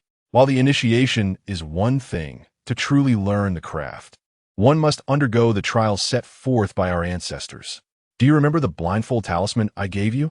The incantation upon it is unique, a legacy passed down from our lineage's forebear. Each individual, once blindfolded, will attract different entities, be it snakes, insects, rodents, or even wolves and tigers. However, as long as the talisman remains in place, these creatures will merely circle around you, causing no harm. It serves solely as a test for the aspirant." At this juncture, my master smiled at me. "Generally speaking, it is usually minor pests and small beasts that one encounters. If you succeed, you may proceed to study. Failure indicates a wavering mind and a lack of affinity for the craft. You, however, are somewhat exceptional. You endured the blindfold for 3 hours. I was genuinely concerned that you might not pass, yet your mental fortitude surpasses that of most. Not only did a large snake and a formidable wild boar come your way, but you also attracted a yellow weasel, which has become quite a nuisance. Nevertheless, this does not affect your passage through the trial. The challenges you faced were considerable, indicating that the path you have chosen may present you with numerous obstacles ahead. Yet, there are undoubtedly numerous opportunities. I believe that the ancestral master allowed you to behold the serpent's corpse as a predetermined sign from the universe." I glanced at the snake's remains in my hand and took a deep breath. Indeed, it was quite similar to my previous conjectures. This serpent and the wild boar were summoned intentionally, merely to test my resolve. However, I had misjudged one detail. It was not my master who summoned these beasts, but rather the yellow, blindfolded talisman, adorned with its unique symbols. As we spoke, we arrived at the dilapidated city god temple. My master inquired if I wished to take a moment's rest. I shook my head, expressing that it was unnecessary. In this desolate wilderness, I found it quite suffocating and longed to return home swiftly. My master nodded in understanding and led me down the mountain. His vehicle was parked at the base, and we climbed in before heading towards the city. Along the way, we engaged in a myriad of discussions, primarily concerning the spirits and creatures of the mountains. My knowledge in this domain was nearly non-existent, yet my master patiently elucidated various aspects for me. He mentioned that while the number of such beings has diminished, particularly due to the prevailing restrictions established post-nationhood against their ascension, this does not imply an absolute absence. Furthermore, there still exist ancient beings that have cultivated for centuries within the mountains. Some may even reside in the very corners of the urban landscape, donning human disguises. This, however, indicates that these beings, much like the spirits, possess human-like qualities, encompassing both benevolence and malevolence. There exist malevolent entities that consume and deceive, as well as benevolent ones that are grateful and compassionate. In the northeastern region, there exist enigmatic figures who descend from the mountains to establish sanctuaries, to receive offerings, and to open incense halls. They are tasked with safeguarding a realm's tranquility through the reverence bestowed upon them. However, there are also selfish old sorcerers who covet fate, heedless of the lives they jeopardize for their gain. Previously, I regarded such tales as mere curiosities or fantastical stories reminiscent of strange chronicles. Yet now, I listen with utmost seriousness. I am acutely aware that as I immerse myself in this profession, there may come a day when I find myself entangled with these arcane phenomena. For instance, the tales of seeking a seal that I have heard before have imparted a modicum of understanding regarding the matter. Had I not been previously acquainted with them, I might well find myself ensnared in the fatal seal of that ancient beast tonight, should I inadvertently reveal a secret that grants it divine or immortal status. It could spell calamity for my entire family, resulting in dire consequences and loss of life. My master spoke with solemnity, and I listened with equal gravity. What should have been a journey of nearly 3 hours felt as though it had swiftly culminated in our arrival at my master's fishing tackle shop. Glancing at the time, I noticed dawn was nearly upon us. The nearby breakfast establishment had already commenced its morning service. My master and I partook in a modest breakfast before returning to the shop. Upon our return, the first order of business for my master was to produce a pristine piece of yellow cloth. He instructed me to place the bloodied serpent carcass, its bones exposed, upon it. This was to be positioned beneath the altar of our ancestral master, where it would be reverently offered. He declared that it was to be venerated for 12 hours, a full 24-hour cycle. My master then lit incense, directing his prayers towards the ancestral altar. Ancestral master, I, your disciple Jiang Ning, present this offering, having undergone the trials of the craft, and receive, through your grace, a serpent carcass.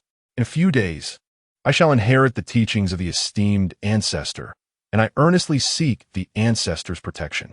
Upon uttering these words, my master bowed respectfully before the ancestral tablet and arranged the incense offerings with care. He then instructed me to kneel and pay 3 respectful bows to the revered ancestor. After completing the bows, my master squinted his eyes, observing the smoke wafting from the incense. The smoke curled gracefully, rising straight and long, forming 3 distinct columns that soared toward the ceiling.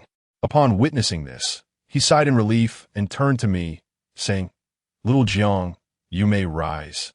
The offering of the serpents remains produces smoke that is straight and azure. This signifies that what you have brought back is indeed correct. The ancestor has also granted permission for the teachings to be bestowed upon you. Rest for a day, and later I shall impart to you some genuine skills. Upon hearing this, I was suddenly filled with excitement. Thank you, revered ancestor. Thank you, master. My master nodded, stifled a yawn, and retreated to his chamber. I then made my way to the adjacent bathroom for a brief wash, feeling utterly fatigued. I lay down in the guest room that my master had arranged for me, sending a message to Uncle Yu, informing him that the offering from the ancestor was a serpent's remains. Shortly after, Uncle Yu replied with a question mark. I succinctly relayed my master's words to him through a voice message.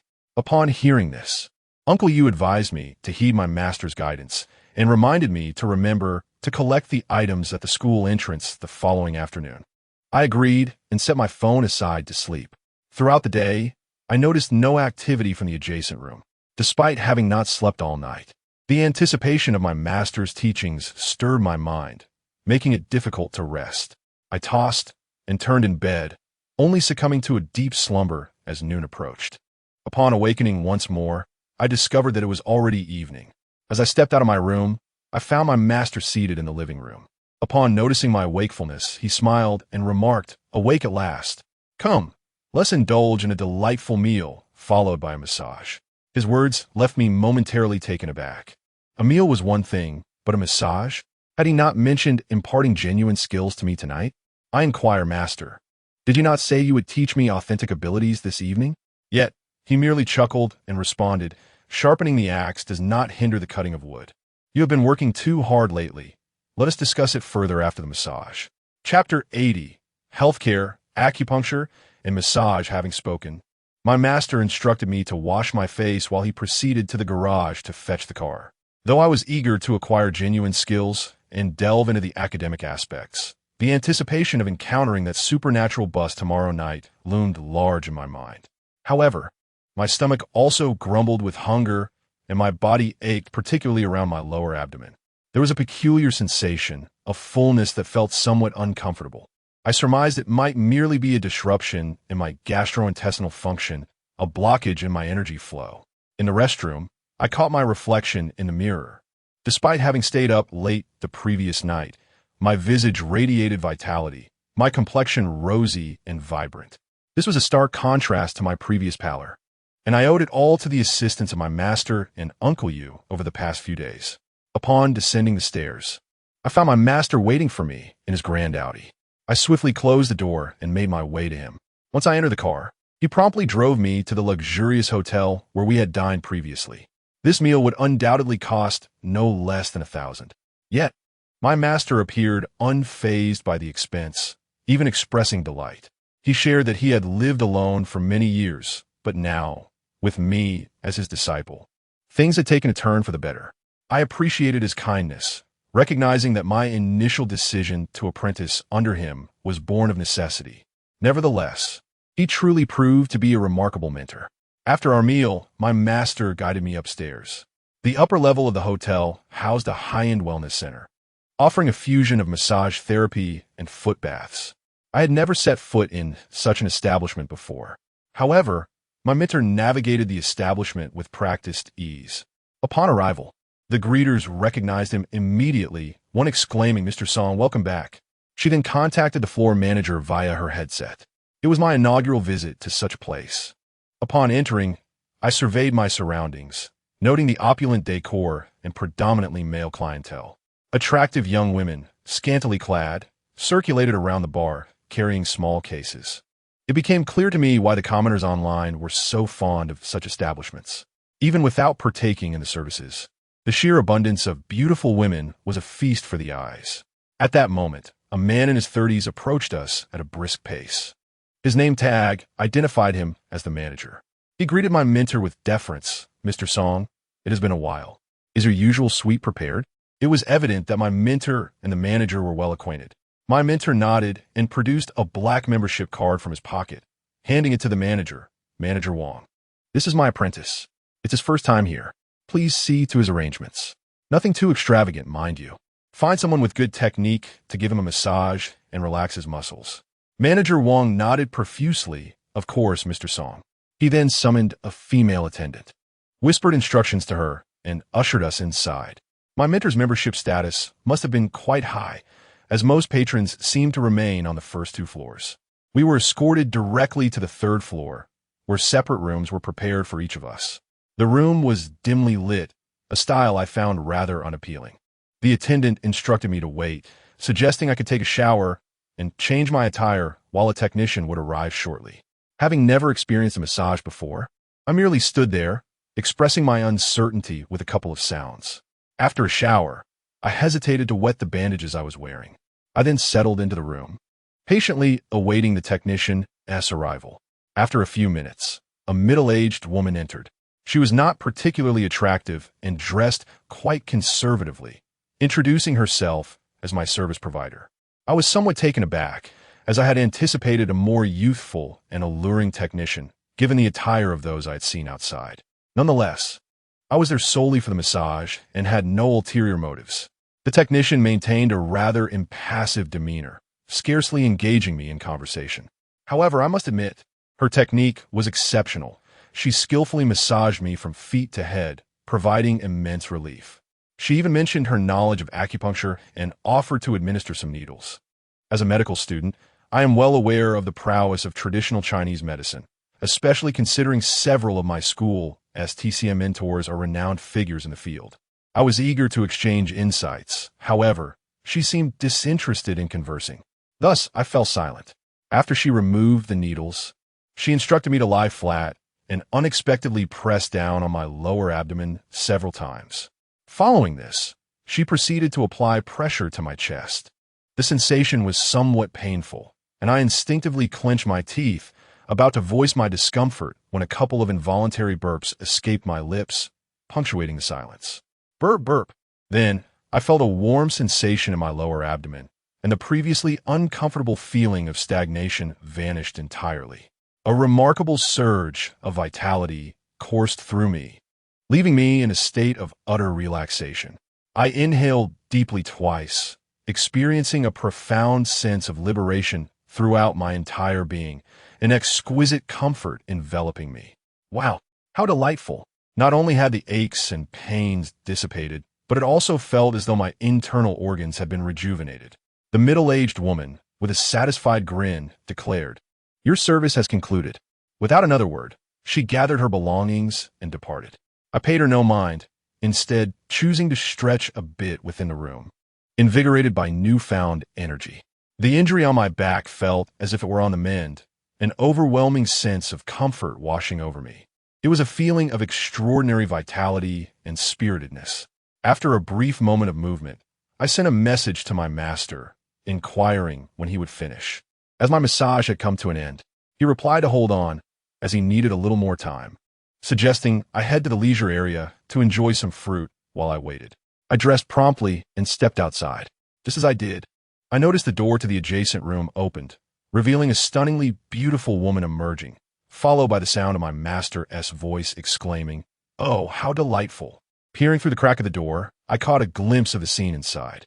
To my astonishment, my master lay there, indulged by two young and lovely therapists, all of them giggling merrily. Just as I stole this fleeting glance, the door closed abruptly. Goodness, my master truly knows how to savor life. With a smile, yet remaining silent, I stepped outside to wait. Approximately half an hour later, the master leisurely emerged, wearing an expression of great satisfaction. "Master," he nodded in acknowledgement. "How do you feel?" "Very well." The master smiled at me. "That's good. Let's return now." With that, he led me downstairs to the front desk to retrieve his black card. A glance at the bill revealed an expenditure of $32,800. The cost for my private room alone amounted to $30,000. I was utterly astounded. Just a few presses and a few acupuncture needles had resulted in such an expense. Meanwhile, the master had 3 therapists attending to him, and his total was merely $2,800. How outrageous! Yet the master, without a second glance, tossed the bill into the nearby trash can. On our way back, I inquired about the exorbitant charge for my room. The master chuckled and replied, "Absolutely worth every penny. The therapist I arranged for you tonight is extraordinary, and her acupuncture skills are top-notch. The massage and acupuncture were intended to unblock your meridians. One must not regard that middle-aged woman as an ordinary masseuse." Instinctively, I touched my lower abdomen, and indeed, I felt a difference. The sense of bloating had dissipated. Noticing this, the master remarked with a smile, "In these past few days, you have absorbed quite a bit of authentic energy. Now that your meridians are unblocked, it is much easier to cultivate your technique. You are now full of energy and your meridians are clear. Upon our return, I shall teach you how to achieve self-regulation. Once you've mastered that, you'll have genuinely crossed the threshold into our profession." Chapter 81. True Mastery, the Art of Qi Accumulation as my master drove. He expounded upon the significance of qi within each individual. To the untrained eye, such individuals are merely perceived as practitioners of talismanic arts, adept in dispelling malevolent forces. Yet, what remains concealed from the ordinary person is the prerequisite understanding of how to cultivate, regulate, and manipulate qi. Mastering these three principles signifies a genuine entry into this discipline. Qi possesses its own profound interpretations. It is the essence from which all transformations arise. It disperses to manifest form.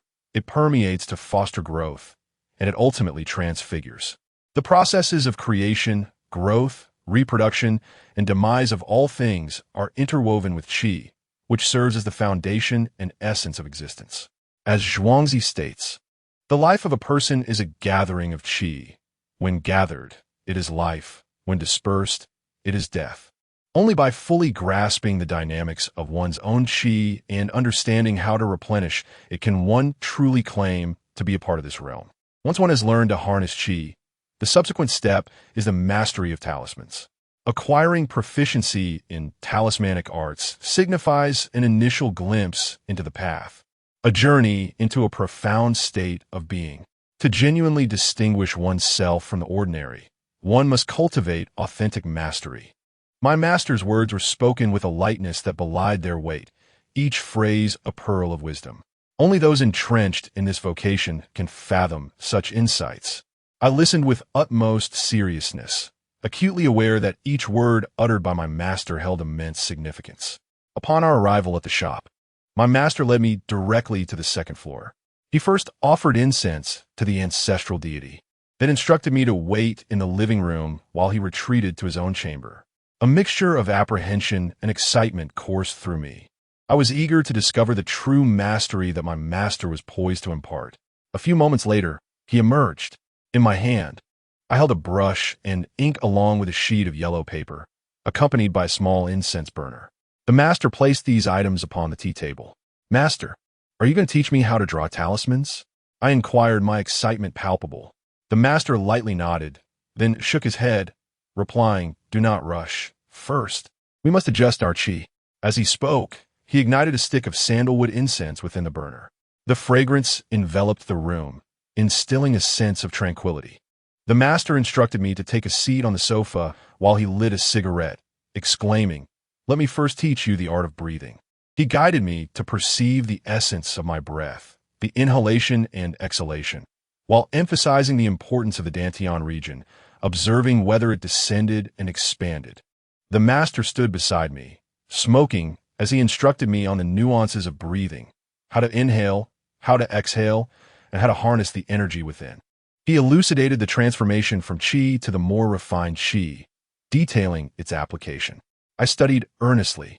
During the initial attempts, besides the sensation of air filling my lungs, I felt little else. Yet, gradually, I began to grasp the rhythmic cadence of the breathing technique the master described. It resembled a peculiar rhythm, an odd sensation. With each breath, I could feel a rising and falling in the dantian area. While this process sounds simple in description, its execution proved to be exceedingly challenging. The master remarked that this aspect often deterred 99.9% of ordinary individuals. Those who could master were either exceptionally gifted or, like me, possessed a unique destiny. Perhaps, among 1,000, there might emerge but one such individual. Evidently, I am one among the 1,000, possessing an extraordinary fate. Not only did I swiftly sense the presence of that energy, but I also learned the process of breath control in a remarkably short span of time. This was facilitated by my master, who guided me through acupuncture and massage, unblocking my meridians. Without such assistance, my learning would not have progressed so rapidly. My master, standing beside me, was left utterly astonished, his eyes wide with disbelief. He spoke with a tremor in his voice. "Indeed, just like that. Goodness, you truly excel. To grasp this so quickly is remarkable. Ha ha, well done, well done. Your learning ability is exceptional. To gather, circulate, and expel energy, and to accomplish the unification of these three energies so swiftly. Ha ha." I opened my eyes, observing my master's excitement. Although this endeavor seemed challenging, It was not as daunting as solving mathematical problems. It simply required me to inhale, circulate, and exhale, 3 steps to be executed meticulously. Master, are these 3 steps truly difficult? I inquired awkwardly. My master's expression twitched. Difficult? It is rare to find, even one among 1,000. He had initially planned to teach me energy manipulation in the first half of the night and talisman crafting in the latter half. But now the process had become considerably simpler. Come, let me teach you talisman crafting and see if you possess any innate talent in this area. With my master's enthusiasm, I too felt a surge of anticipation and nodded in agreement. All right, master, please instruct me. My master, filled with joy, began to grind and prepared the cinnabar. With the advent of Qi, the foundation for crafting talismans is established. Prior to embarking on this study, one must comprehend the essence of these symbols, their raison d'etre, and the rationale behind our utilization of them. As my master ground the ink, he imparted fundamental knowledge. He elucidated, talismans are the script of deities, serving as missives to convey divine will. They empower us to summon spirits, exorcise demons, quell malevolent entities, and alleviate afflictions.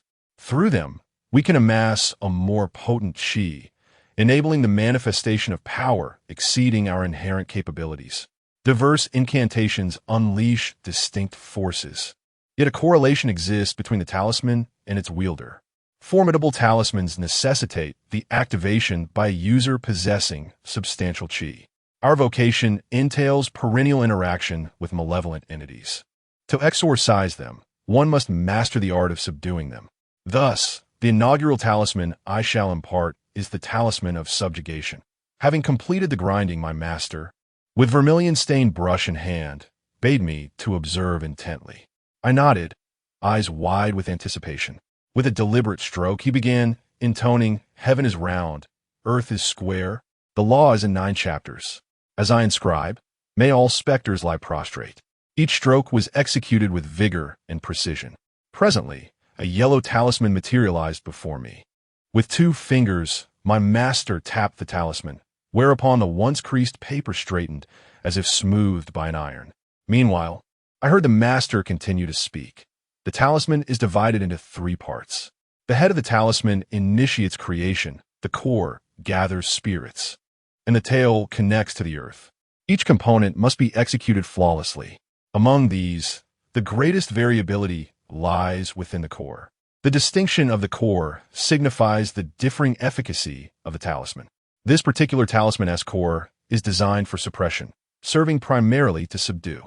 Hence, this talisman is also referred to as the evil suppression talisman, capable of restraining malevolent spirits and evil entities. Now, let me see how much you can comprehend. Chapter 82. The Art of Talismans. Emphasizing expedience, my master lifted the meticulously drawn talisman and elaborated on its intricacies. The so-called talisman head must be inscribed as a singular stroke at the pinnacle of the yellow paper. The talisman heart, which gathers energy, serves as the essence of the talisman's efficacy. For talismans of the same category, variations in the corresponding talisman hearts only entail minor changes to the talisman head and tail.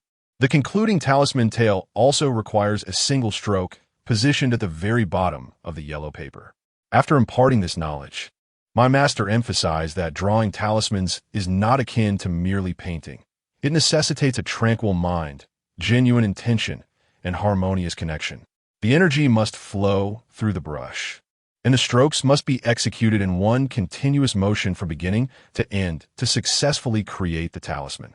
Following this, my master advised me not to rush into drawing, but to take time to contemplate deeply. My memory is quite formidable, so I committed my master's words to heart while simultaneously analyzing how to proceed. I perceived the concepts of tranquility, sincerity, and connection as somewhat nebulous, perhaps indicative of a certain state of being. It is akin to the calmness required before an examination. Only in a relaxed state can one achieve commendable results. The more tense one is, the more prone one becomes to mistakes. To attain such a state, it is imperative to channel energy through the brush, culminating in a seamless creation of the talisman. After observing the talisman for a while, I held the brush and mimicked the strokes alongside it.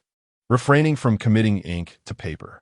The structure of the talisman is not particularly challenging, especially with my master's thorough explanations.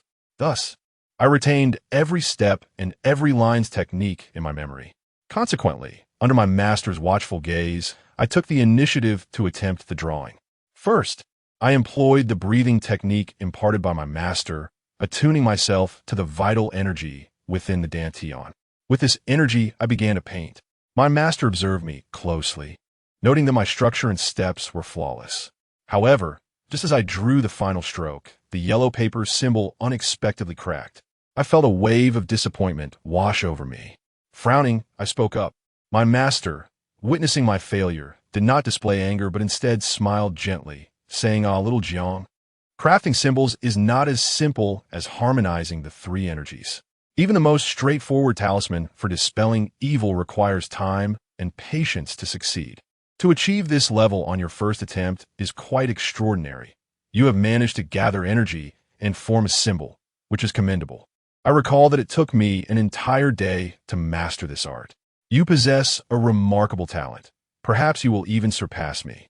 Yet, I paid little heed to my master's words, focusing instead on analyzing the cause of my earlier failure.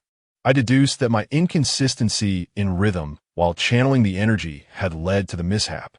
Thus, I readjusted my breathing and set to work once more. This time, I experienced a novel sensation. The brush in my hand felt as if it were intrinsically connected to the paper before me, merging into a singular entity. I merely needed to envision the composition of the yellow talisman and trace its form from top to bottom. Unconsciously, I recited the incantation for drawing symbols. The heavens are round and the earth is square. The laws are 9 chapters. As I lay my brush today, may myriad spirits be subdued and concealed. With the incantation completed, my stroke flowed seamlessly without the slightest pause. Yet, at the very moment my brush came to rest, my master, standing beside me, suddenly changed expression, his eyes widening in astonishment. Incredibly, I gazed at the talisman I had just drawn. After a few seconds, my mouth agape in astonishment, I exclaimed, "It worked, it truly worked." At that moment, I took a deep breath and set down my brush, saying, "Master, drawing talismans is not as challenging as I had imagined." The master inhaled sharply, looking at me in disbelief, then picked up the talisman to examine it. "You rascal. You learned this after just 2 attempts." I chuckled and replied, "Master, did you take an entire day to learn this talisman?" Upon hearing this, the master's expression shifted from green to pale. In truth, he had spent a full 3 days mastering this charm. Claiming it took him just 1 day was merely a boast. Now, witnessing my rapid progress, he could hardly conceal his joy, though his pride seemed to falter. He playfully delivered a light slap to my head, grinning as he said, "So, you've learned to tease your master, have you? Not bad, not bad. I did not misjudge your talents." The master was genuinely pleased. I touched my head, feeling a slight ache, yet I could sense the surprise radiating from him. After all, as his disciple, my success brought him honor, reinforcing his reputation in this region. "Master, now that I've mastered this talisman, would you teach me to draw a few more?" I asked again. The master shot me a sidelong glance, saying, "Just learn to walk and already eager to run? Practice diligently for a while. I'm going to sleep." With that, he hummed a tune and retreated to his room. Only I remained in the living room. Surprisingly, I did not anticipate my rapid progress. However, the primary reason lay in the exceptional teaching methods employed by my master, who provided guidance on every intricate detail. Subsequently, I endeavored to draw several times in succession. Perhaps my mindset had become impatient, for I faced failure each time. Moreover, with every talisman I completed, I felt an increasing weariness, as though my physical strength was diminishing. It appears that the act of drawing talismans consumes a significant amount of vital energy. The depletion of this energy inevitably affects one's physical endurance. Over the course of the next hour, I managed to draw 10 yellow talismans, yet only succeeded with 2, resulting in a success rate of 20%. The toll on my vitality was immense, akin to the exhaustion felt after running 5 kilometers. I sensed that if I continued, I might not be able to persevere. Thus, I set down my brush. Gazing at the 3 successfully drawn yellow talismans, I felt a sense of accomplishment. I settled onto the sofa, intending to rest for a moment. Perhaps due to the extensive energy expenditure, I drifted off to sleep as soon as I leaned back. In a hazy state, I seemed to hear voices. It was him. He was rather handsome. I'll let you all out. You all wish to descend, do you? The voices were both male and female, and I yearned to open my eyes and see. Yet, no matter how hard I tried, I could not pry them open, as though I were trapped in a dream. When I finally managed to awaken, I discovered it was already the following morning. I lay on the sofa, still covered with a light blanket. I sat up, gazing at the blanket draped over me, presumably placed there by my master. After stretching lazily, I finally rose to my feet. The talisman I had drawn last night still lay on the coffee table. I carefully put it away, washed my face, and descended the stairs. However, as I passed by the incense altar dedicated to the ancestral master, I noticed that the serpent's remains had vanished. Upon reaching the ground floor, I found my master standing at the counter, seemingly rummaging through something. "Master," I called out to him, but he did not turn to look at me. Instead, he replied, "Do not sleep in the living room anymore. It is not clean at night." His casual words stirred memories of the conversations I had overheard in the days the previous night. "Master, last night, did something from another room emerge into the living room?" He had not mentioned it before, but through our interactions over the past few days, I had surmised that the locked room on the second floor harbored the spirits my master tended to. He remained silent, merely nodding in acknowledgement, which I interpreted as tacit agreement. He offered no further explanation, and from his demeanor, it was evident that he was reluctant to discuss the entities residing within that room. Respecting his unwillingness to elaborate, I refrained from pressing further. It was clear that the secrets contained within that room were matters he preferred to keep hidden. At that moment, I observed him lift the object he had been sifting through. A cascade of white material caught my eye, resembling a whip. With a swift motion, he cracked it in the air, producing a sharp sound, revealing it to be akin to a white chain-like iron whip. "Is that the whip you crafted, master?" I inquired once more. The master turned to me with a smile and said, "It is a gift from the ancestral master. Take it and give it a try." Chapter 83. The plan is set, prepared, and ready. What has been bestowed upon me by the ancestor? I was taken aback for a moment, pondering when I had received a whip. Driven by curiosity, I approached. Upon closer inspection, I realized that this whip was not a mere white iron chain. Rather, it was composed of segments of white bones. More precisely, it was made up of the bones of a serpent. Each segment was triangular, skillfully strung together by my master to form a white bone whip. Recalling the serpent's carcass that had vanished from the altar, I inquired, "Master, did you fashion this whip from the serpent's bones?" My master nodded, affirming, "Indeed, the first thing you saw was the serpent's remains. The only usable part is this serpent bone. The serpent bone whip complements your fish bone sword splendidly. Give it a shake, try it out." Having spoken, my master handed the serpent bone whip to me. As I grasped it, the sound of the bones clattering resonated. Over 2 meters in length, it appeared quite striking and unconventional. Much like the fish bone sword, it bore an inscription etched by my master. I tentatively swung it, and with a sharp crack, it demonstrated considerable power. My master nodded approvingly. "It appears satisfactory. Tonight, you shall carry this serpent bone whip with you. Once on the vehicle, if anyone dares to challenge you, deliver strike with it. As long as we reach the dock with that vehicle, I will be able to deal with this spiritual carriage.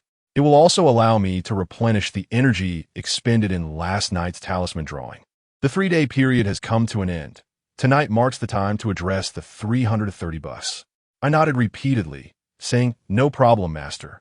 However, after I ascend, are there any precautions you have yet to mention?"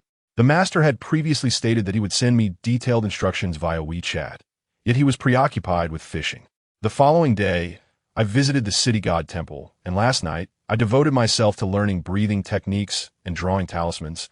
Thus, this matter was temporarily set aside. Upon hearing my words, the master nodded thoughtfully, gesturing towards the breakfast nearby, indicating that I should partake. He then lit a cigarette and, while observing me eat, remarked, "In the case of the 330 vehicle, a total of 12 souls perished. They lingered in the water for several days, harboring immense resentment. Furthermore, the water reservoir where the incident occurred possesses poor feng shui. If I were to handle it forcibly, I would encounter misfortune as well.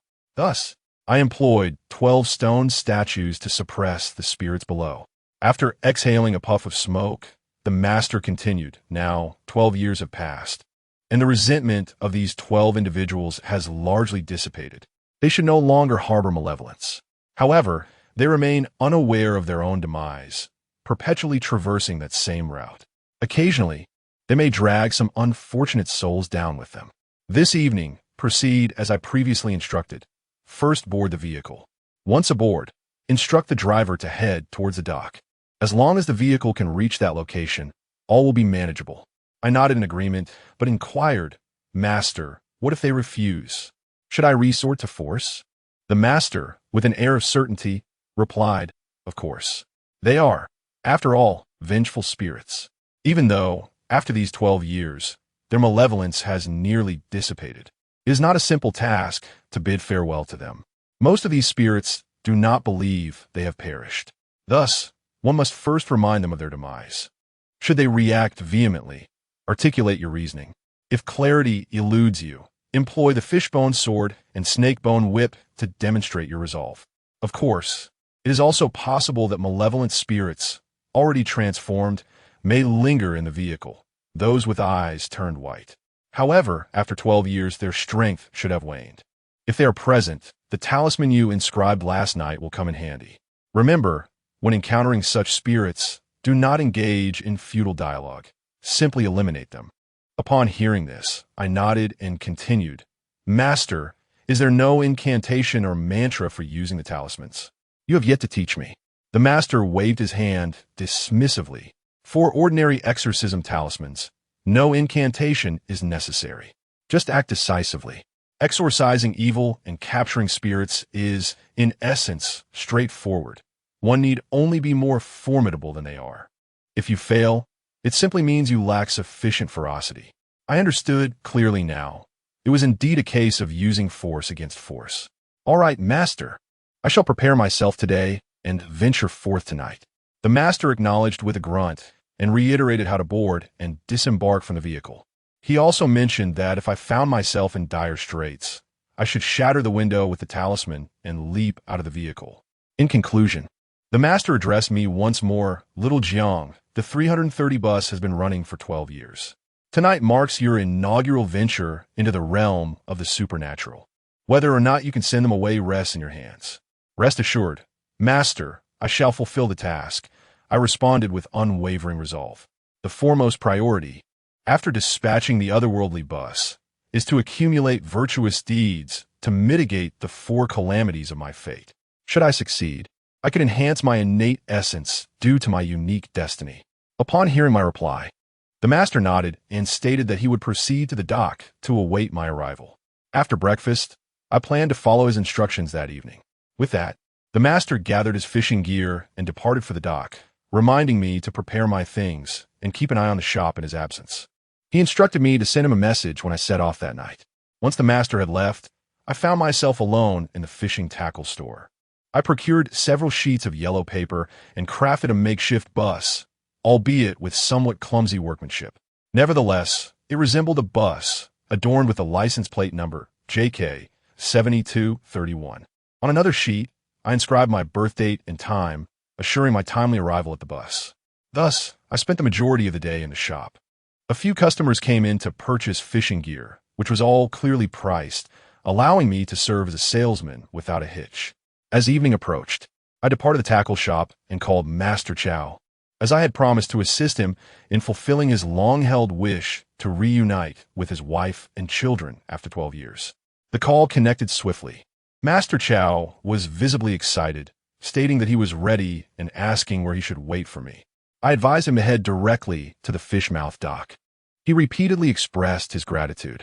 After our conversation, I took a bus back to the school for a brief return.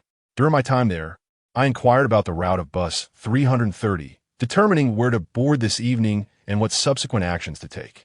Upon arriving at the school gate, it was precisely around 6 in the evening.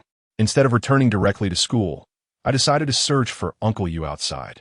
He had previously instructed me to come by this afternoon to collect some protective items. From a distance, I spotted Uncle Yu's squid stall, bustling with customers. I called out to him as I approached. Uncle Yu, busy with his work, immediately paused upon noticing my presence. Xiao Jiang, wait a moment, he said, bending down to rummage through the box beneath his tricycle. In a short while, he emerged with a cloth bag. Inside this bag is chili powder. But it is not ordinary chili powder. It is intended for self-defense, to be used on an assailant's eyes if necessary. Due to the many customers around, Uncle Yu could not speak openly, but I understood perfectly. I nodded and accepted the bag, saying, "Thank you, Uncle Yu. You carry on with your work. I will head back to school now." He nodded in return, cautioning, "Be careful tonight. Do not be careless."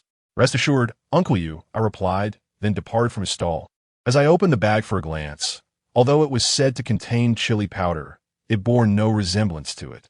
There was no trace of spiciness. It resembled more of chili dust, mixed with some sand and bits of plant debris. Nevertheless, I was well aware of Uncle Yu's expertise. The protective items he provided were formidable. Carrying it with me would undoubtedly prove beneficial. Upon returning to my dormitory, I changed into a fresh set of clothes.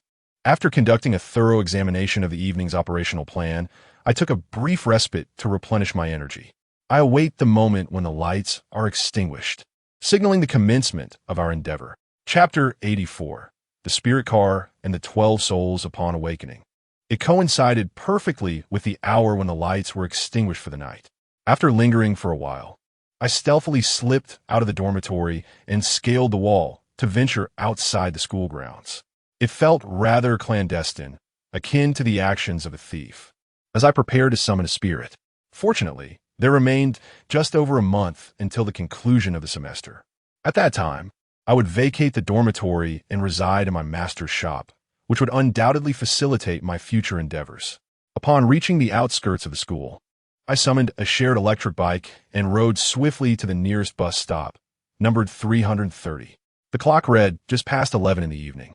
Once the hour struck midnight, I would merely need to ignite the paper model of the bus and my birth date, granting me passage aboard. In approximately 20 minutes, I arrived at a stop named Sandalwood Garden. This area boasted a lively amusement park during the day, yet at this hour, it was shrouded in darkness, devoid of any human presence. Standing at the bus stop, I glanced at the time, 11:50, with merely 10 minutes remaining until midnight. I meticulously checked the tools I had brought with me: the fishbone sword, the serpent bone whip, and 3 talismans to ward off evil. These constituted my primary instruments for exorcism tonight.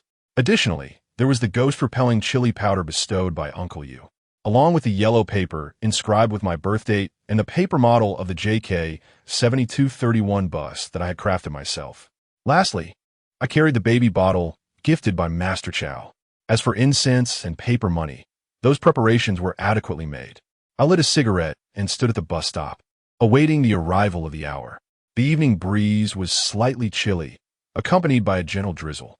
A hint of nervousness stirred within me, yet it did not hinder my resolve. Having witnessed an array of unsightly matters, I prepared thoroughly this time. I believe that as long as I proceed with caution and heed my master's counsel, bidding farewell to the 330 bus tonight should not pose a significant challenge. However, amidst the waiting, memories of my encounter with Xiao Yu at the bus stop 3 years ago resurfaced. It was raining then, and night had also fallen. Alas, time has transformed both the surroundings and the people.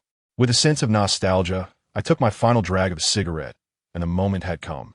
I extinguished the cigarette and began to light incense and burn paper offerings. 3 sticks of incense were planted firmly at the bus stop, followed by a handful of yellow paper. I crouched before the fire, its crimson glow casting warmth upon me. Ultimately, I retrieved a paper model of the JK 7231 bus and cast it into the flames, followed by my own birth date and time. This act signified my intention to catch a ride. When the bus arrives, it is destined to halt before me, allowing me to board smoothly. Yet, just as I finished burning my birth date, the once vibrant flames swiftly transformed into an eerie greenish hue. It appeared rather unsettling. Fortunately, there was no one around. Otherwise, it might have frightened the faint-hearted to their core. While I waited, I continued to burn paper. The incense and flames must not be extinguished. After approximately 7 or 8 minutes, I felt a cold breeze sweep through. The flames crackled ominously, and the burning yellow paper was suddenly scattered into the air. However, with the fine rain falling tonight, the paper quickly became drenched, and the flames extinguished accordingly. Yet those yellow papers floated in the air, rising and falling in a continuous, melancholic dance, encircling the bus stop. It was at this moment that the dim lights of the platform flickered ominously twice before plunging into darkness. Instantly, the surroundings were enveloped in a shroud of blackness. Only before the platform, a faint greenish glow persisted. A chilling gust of wind swept through, heralding the silent arrival of an old, dilapidated bus from the southwest.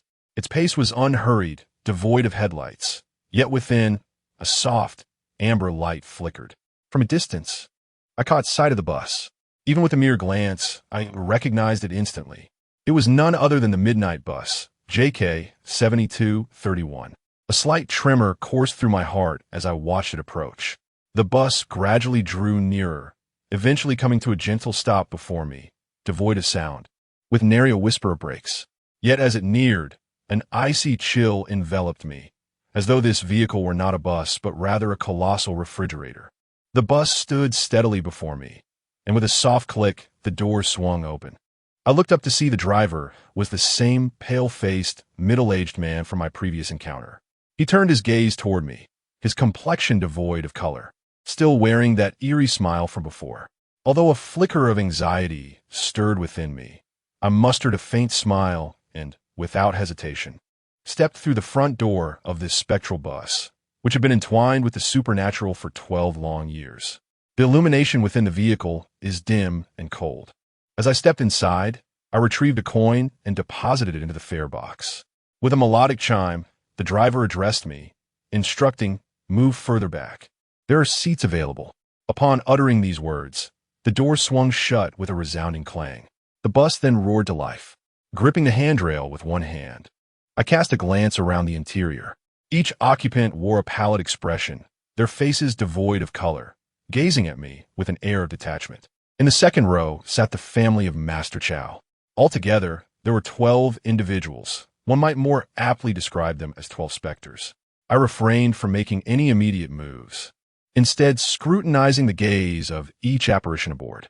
The master had been quite clear. The eyes of vengeful spirits are pure white, while those imbued with malice possess black eyes. Neither category has pupils. Ordinary spirits typically exhibit gray irises. After examining each specter, I ascertained that their eyes were uniformly gray, which alleviated my concern somewhat. This indicated that their grievances had nearly dissipated after 12 years of resolution. Glancing outside, the scenery became a blur, rendering my location uncertain. Yet, this was of little consequence. My primary objective was to make these spirits aware of their demise. Subsequently, I would instruct the bus driver to navigate towards the dock, at which point my task would be complete. With this thought in mind, I inhaled deeply before addressing the driver directly. "Sir, would you kindly alter the route and take us to the Yuzue dock?" The driver of the vehicle turned to look at me in surprise as I spoke. The other passengers on the bus slightly furrowed their brows, but remained silent. Only the bus driver responded, saying, "Young man, our company has regulations. It is not permissible to alter the bus route lightly. If you wish to go to Yuzue Wharf, you have boarded the wrong bus." "Master, how many years have you been driving this bus? Do you not tire of it?" I replied, "Listen to me. Take the bus to Yuzue Wharf. You all have already departed this world. Let us journey there to release you into reincarnation." I continued, maintaining a calm demeanor.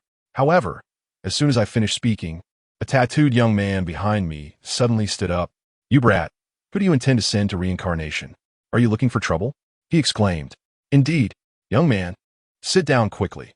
I still need to return home to prepare dinner." "Yuzue Wharf is far too distant," an elderly woman chimed in. The other passengers began to stir, directing their reproaches toward me. The driver then said, "Young man, if you wish to disembark, I can let you off right now. This bus does not travel to Yuzue Wharf." I remained unperturbed and calmly continued, "Dust to dust, earth to earth. You all departed this life 12 years ago. Why cling to this existence?" Chapter 85. Remembrance. All perished with a calm demeanor. I assisted these restless spirits in recalling their past. However, My words instantaneously displeased the tattooed specter.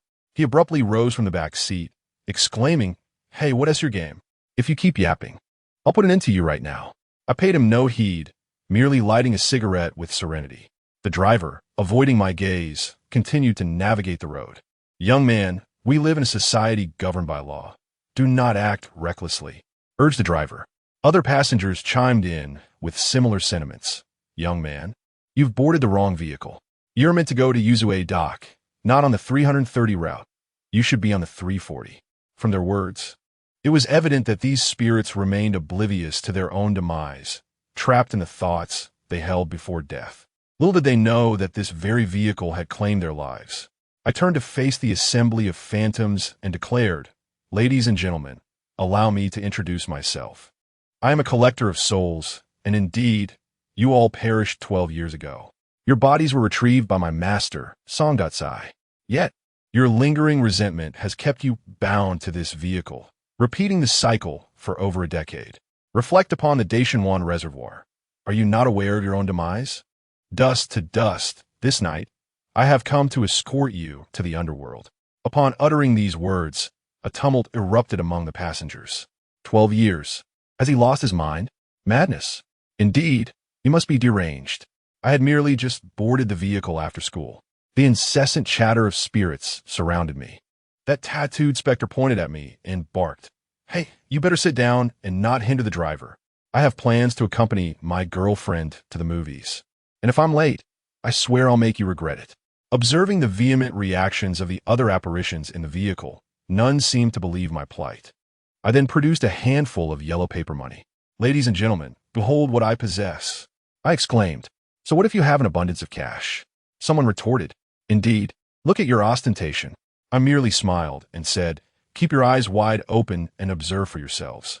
With that, I scattered the yellow paper money across the vehicle, letting it flutter everywhere. An elderly spirit, upon seeing this, hurriedly snatched up a couple of bills and stuffed them in her bag, as if nothing were amiss. I took note of this and continued, "Madam, make sure you examine that money closely before you pocket it. If you desire more, I can certainly provide you with additional when we reach the dock." "What are you talking about, pocketing? I'm not taking your money."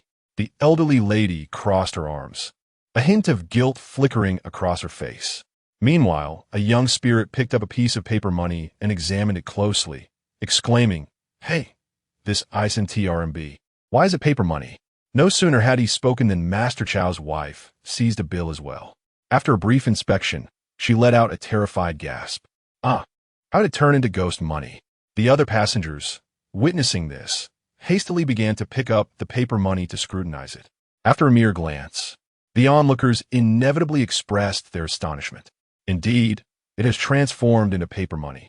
Each specter regarded me with peculiar expressions, their faces reflecting incredulity. Have you discerned the truth? The reason you perceive this as real currency is due to the fact that you have all departed from this world. Reflect upon the Daishinwan Reservoir. Consider the events that transpired on the afternoon of August 6th at 5 o'clock. What calamity befell you? I continued, emphasizing my words, striving to evoke their memories. If I could lead them to accept their demise, persuading them would become significantly easier. However, scarcely had my words settled when the tattooed ghost lunged forward. "You little brat, it's you who has perished. I shall teach you a lesson." With that, he raised his fist, intent on striking me. This reaction was anticipated by my master, highlighting that if some spirits exhibited such a defensive response, I could certainly retaliate in kind. I observed the approaching tattooed specter and unsheathed my snakebone whip. With a sharp crack, I lashed out, striking him squarely across the face. The tattooed ghost cried in agony, his entire form propelled backward, crashing heavily onto the corridor floor. Many passengers around us were horrified, their eyes wide with fear as they gazed at me. I looked down at the tattooed ghost sprawled on the ground and calmly stated, "I have not deceived you. Ponder this for yourselves, the Daishinwan Reservoir." Once more, I invoked the site of the tragic accident, the Daishinwan Reservoir. Upon concluding my words, I once more directed my gaze towards the wife and children of Master Chow. Simultaneously, I produced a yellow duck-shaped baby bottle and inquired, "Sister, do you recognize this?" Master Chow's wife, cradling her infant, appeared somewhat apprehensive of my presence. However, upon the sight of the bottle, her body quivered as if recalling a distant memory, and the child in her arms began to wail. Trembling, she reached for the bottle I held, her eyes fixated on the piece, not adorning its handle. This was purchased by my husband. He crafted the piece, not himself. How? What did it end up in your possession? I replied, Sister, this was given to me by Master Chow Meng. Over the past 12 years, he has longed for you both. I then prompted her to reflect on her journey. Do you recall how you boarded the vehicle? Where did it ultimately lead you? Was it not to the Daishanwan Reservoir? The final words were directed towards the entire assembly of spirits on the bus. For I had just vanquished the tattooed ghost with a whip, instilling fear in the rest, who were now paralyzed in trepidation, gazing at us with apprehension. They began to ponder my words. I boarded the bus at the second hospital, at the school gate. The third stop was indeed Daishanwan Reservoir. The reservoir? Such vast waters. Did I fall into the water? Yes, the bus drove into the depths. Under my guidance, these spirits commenced to recall their memories gradually, each displaying a countenance of distress, as if the act of recollection brought them considerable anguish. Suddenly, Master Chow's wife, cradling her child and holding a milk bottle, was jolted awake, exclaiming, the car has reached the reservoir. It is all water, all water. I, and the child, we have drowned. As she uttered the final words, her gaze locked onto mine, her eyes wide in disbelief. It seemed she could scarcely accept the truth of her own statement. Yet, it was her words that awakened the memories of the other souls aboard the vehicle. I have died. I too have drowned. The windows won't open. They won't budge. So much water. I cannot escape. I have drowned. No, no. At that moment, an overwhelming terror enveloped the entire cabin as every spirit trembled, recalling the harrowing scenes of their demise, their faces etched with anguish and disbelief. They were transported back to the moment of their deaths, 12 years prior. Simultaneously, the atmosphere within the bus grew increasingly frigid. The sounds of weeping and wailing intermingled. Each ghost clutched their heads, racked with profound torment. Death, too, requires time for acceptance. As for me, my objective had been achieved. Now that they had come to terms with their demise, the next step was to guide the bus to Yuzue Wharf, resolving the matter at hand. With this thought, I felt a considerable weight lift from my shoulders, allowing myself to exhale slowly. However, just then, Master Chow's wife suddenly lifted her head, pointing behind me in terror, exclaiming, "It was him. He did it on purpose." Chapter 86. The Driver.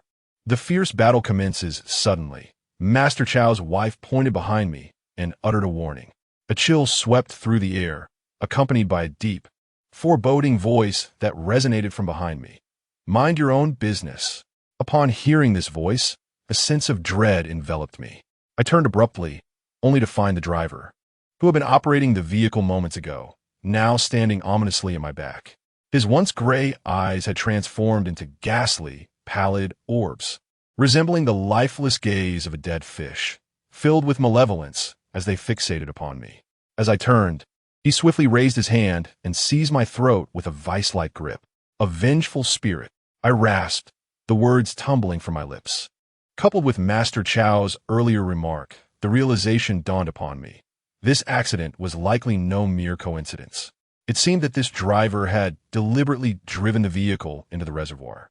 "No one shall impede me," the driver bellowed, his countenance contorted into a grotesque snarl. The tormented spirits within the vehicle began to recall the harrowing events of that fateful day, triggering a fierce reaction from the malevolent driver. "You are the one who caused our demise." The tattooed spirit, filled with indignation, was the first to charge forward. The other two male spirits joined the fray, eager to assist me. However, the driver, now a formidable specter, exuded an overwhelming aura of malevolence. He opened his mouth and unleashed a chilling roar at the approaching tattooed spirit. The sound pierced the air, carrying an ominous wind and an aura of dread. The specters that rushed towards me were all paralyzed with fear, trembling uncontrollably upon the ground. Simultaneously, Sister Chow, clutching her child, suddenly rose, attempting to bite the arm of the malevolent spirit that had gripped my neck. The spirit, feeling the pain, flung its arm away, causing Sister Chow to crash against the car window with a resounding thud. The child she held fell to the floor, wailing loudly. Sister Chow, too, was unable to rise, exhibiting a pained expression. This detestable, ghostly driver was the architect of this chaos. He was the instigator. It was an utter transformation from the earlier encounter when he had assisted Uncle Yu and me into the vehicle. However, at this moment, I had no time to ponder such matters. Seizing the opportunity, I swiftly opened the pouch of chili powder that hung on my waist and grasped a handful. With determination, I hurled the mixture directly at the ghostly driver's face. To the naked eye, it appeared to be a blend of chili powder, sand, and various plant materials. Odorous or pungent it was not. Yet, as the concoction struck his visage, his expression twisted in agony, releasing a cacophony of distress. He clutched his face, retreating in haste. I witnessed his countenance decay, akin to being splashed with concentrated sulfuric acid. Without hesitation, I unsheathed my fishbone sword and lunged at the ghostly driver. However, the driver, transformed into a formidable spirit, was not to be underestimated. In his agony, he deftly evaded my strike, revealing his menacing claws and launching a fierce attack towards me, the force of which was formidable and his claws razor-sharp. I could only retreat while shouting, "Everyone, step back!" With a swift motion, I delivered a kick to the driver ghost's abdomen, sending him staggering. The other spirits aboard the vehicle were mere wandering souls, easily intimidated by the formidable presence of a vengeful spirit. Unable to confront the driver ghost, now transformed into a malevolent entity, they all withdrew in haste. Only the tattooed ghost dared to advance, exclaiming, "Damn it, give me back my date." In a fit of rage, he dismantled a nearby chair and swung it fiercely at the vengeful spirit. However, with a thunderous roar, the malevolent entity struck out with a claw, shattering the chair into splinters. All attention turned toward me. They were all against me. "You will all perish. You will accompany me to the grave." The driver ghost suddenly descended into madness, a swirling darkness enveloping him. With a crack, the serpent bone whip lashed out once more, ensnaring the ghost by the neck. The driver ghost grasped the whip with both claws, attempting to sever it. Yet, the moment his hands made contact, a sizzling sound erupted, and the runes adorning the whip began to glow faintly, tainted by the malevolent energy. I seized the opportunity to tighten the noose around the driver ghost's neck and pulled him toward me. With my other hand, I thrust the fishbone sword fiercely into him. Declaring die, the blade pierced through his chest, eliciting a series of agonized roars. Despite his suffering, he did not succumb nor lose his fighting spirit. Instead, he lunged at my throat, forcing me to withdraw my sword in fear. The serpent bone whip was also freed from his grasp. It is evident that this ghostly driver possesses considerable prowess, far surpassing the dissection teacher I previously encountered. The dissection teacher was effortlessly vanquished with a mere fishbone sword. Yet this entity cannot be slain, no matter how hard I try. Death must come. He must perish. He continues to roar as the bus hurtles forward. Observing that both the fishbone sword and the snake bone whip struggle to subdue him, and sensing his imminent assault, I swiftly conjure an exorcism talisman and aim it directly at his forehead. The ghostly driver appears to recognize the potency of the talisman, retreating in fear to evade my strike. From his decayed visage, he unleashes a plume of black mist, reeking of fishy decay. Although I cannot ascertain the full extent of this black mist's malevolence, I instinctively know to avoid its touch, hastily retreating to the rear of the bus. The black mist disperses after extending 2 meters, yet I am horrified to witness its corrosive effects on the bus's interior. The seats hiss and gradually disintegrate within a noxious vapor. My heart races with alarm. This ghost's strength is evidently far greater than my master had suggested. He indicated that, with the snakebone whip and fishbone sword in my possession, coupled with the fact that the ghost aboard the bus had been subdued by a stone statue for 12 years, my adversary's power should be considerably diminished. I should have been able to secure an effortless victory with my 2 artifacts. However, it is becoming increasingly clear that the reality is quite the opposite. The snakebone whip cannot strangle this fiend. The fishbone sword cannot pierce his heart, and he is capable of expelling corrosive black mist. My expression grows grave as I fixate on the menacing, ghostly driver. At this moment, however, Sister Chow, who was hiding behind the carriage with a multitude of spirits, suddenly exclaimed in terror, "No, no, the vehicle, it's heading towards the reservoir again." Upon hearing this, my heart sank with a heavy thud. I glanced ahead and noticed a warning sign flashing by at an alarming speed. It was a sign indicating the peril of the reservoir. Moreover, the place where I boarded the vehicle was precisely 4 stops away from the Deschamps Reservoir. Calculating the time, it seemed we were perilously close to the reservoir. I realized I must act swiftly to deal with the ghostly driver. Otherwise, this spectral vehicle would indeed make its way to the reservoir tonight. Should that occur, not only would my mission for the evening fail, but I might also find myself trapped within this haunted vehicle, facing the grim fate of drowning in the reservoir. With this thought in mind, I seized the snakebone whip and lashed it once more. Crack! The whip was deftly evaded by the ghostly driver, who then snarled at me with a menacing roar. "You shall perish, all shall perish, and you shall accompany me in death." Chapter 87. Unkillable, relentless, the driver ghost, in a fit of rage, lunged at me once more. Without a moment's hesitation, I seized a handful of chili powder and hurled it towards him. Having tasted the sting of chili before, he swung his hand violently. A gust of cold wind swept through, dispersing the chili powder in an instant. Yet, a cold smile flickered at the corner of my mouth. The chili powder was merely a feint. As he raised his hand, I swiftly unleashed my snakebone whip. With a sharp crack, I ensnared his neck and yanked him down with force. The male ghost let out a wretched scream as I toppled him to the ground.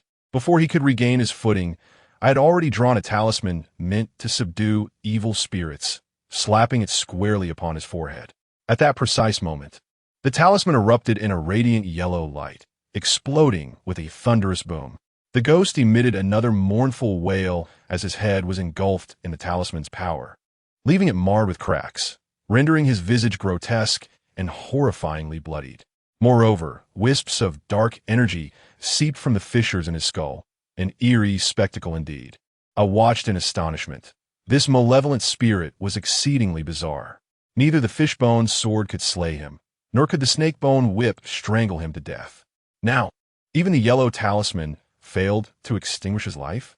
Was he cultivating an indestructible, immortal form? Impossible, absolutely impossible. There were no ghosts in this world that could not be vanquished. At this moment, the driver ghost widened his eyes, howling as he attempted to rise and bite me. Naturally, I would not allow him to succeed. He extracted the fishbone sword and thrust it fiercely towards the specter's head, intending to pierce it to death. With a swift sound, the fishbone sword penetrated his skull, anchoring itself to the floor of the carriage. Logically, such a blow should have caused his head to burst, dissolving into phosphorescent flames, scattering his very soul. Yet, inexplicably, the ghostly driver remained alive, merely lying on the ground, writhing in agony.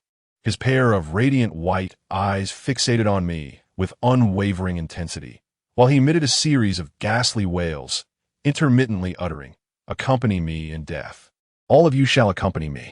I was perplexed by the driver's tragic fate and the reason he had driven the bus into the reservoir.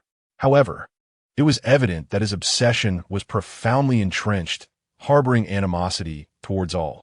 Frustrated by my inability to vanquish him, I cursed, "Accompany your mother." In that moment, I hastily retrieved a second talisman to exorcise evil, once again casting it upon his face. As before, the moment the charm made contact with his being, it erupted with a resounding blast, unleashing a wave of warm energy. Yet, the driver ghost, still pinned to the floor by the fishbone sword, remained unscathed. Though more fissures appeared upon his face, and his wails grew increasingly fierce and menacing. Seeing my efforts futile, I poured the remaining chili powder over him. The powder acted like concentrated sulfuric acid, incessantly eroding the spectral driver. Despite his intensifying torment, he remained impervious to death. I was left in a state of shock, having never encountered such an indestructible specter before. Whenever I find myself with a moment to spare, an overwhelming sense of helplessness washes over me. I ponder whether I should simply sever his head from his shoulders. With this thought in mind, I prepare to draw the fishbone sword, intent on beheading him. I swiftly unsheathe the sword, and before the driver spirit can rise, I thrust it through his neck in an attempt to sever his head completely, to deliver him to the afterlife. However, I soon discover that my efforts are futile. His neck is as unyielding as iron. As I contemplate how to vanquish this spectral driver, the ghostly passengers behind me suddenly erupt into panic, exclaiming, "The reservoir, the reservoir. I don't want to go down, I don't want to go down. We cannot enter the water. If we do, it will be our end." Among them, the tattooed spirit leaps forward, dashing towards the driver's seat. He grasps the steering wheel with both hands and slams the brakes, desperate to bring this supernatural bus to a halt. Yet, despite a reduction in speed, the bus refuses to stop entirely. This is hopeless. I cannot control this vehicle. We are headed for the reservoir again, destined to relive that fatal scene.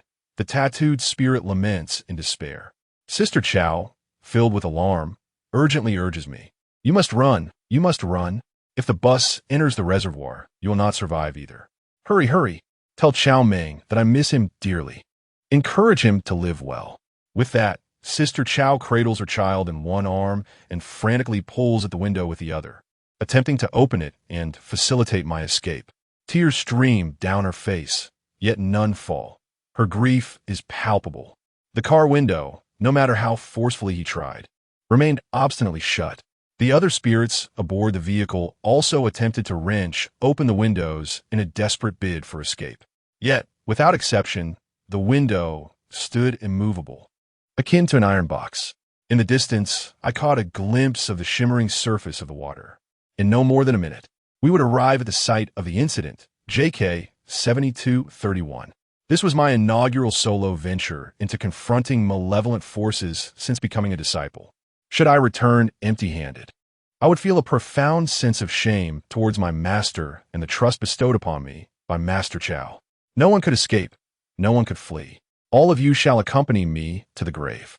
The ghostly driver clutched tightly to the fishbone sword I had thrust into his neck, attempting to extract it. Despite the searing pain coursing through his hands from the fishbone sword, he did not relent. As long as the sword remained lodged, he would be pinned to the floor, unable to rise. I surmised that this spirit was impervious to death due to some underlying factor. Until this cause was uncovered, I could not vanquish this vengeful spirit. If he could not be slain, the vehicle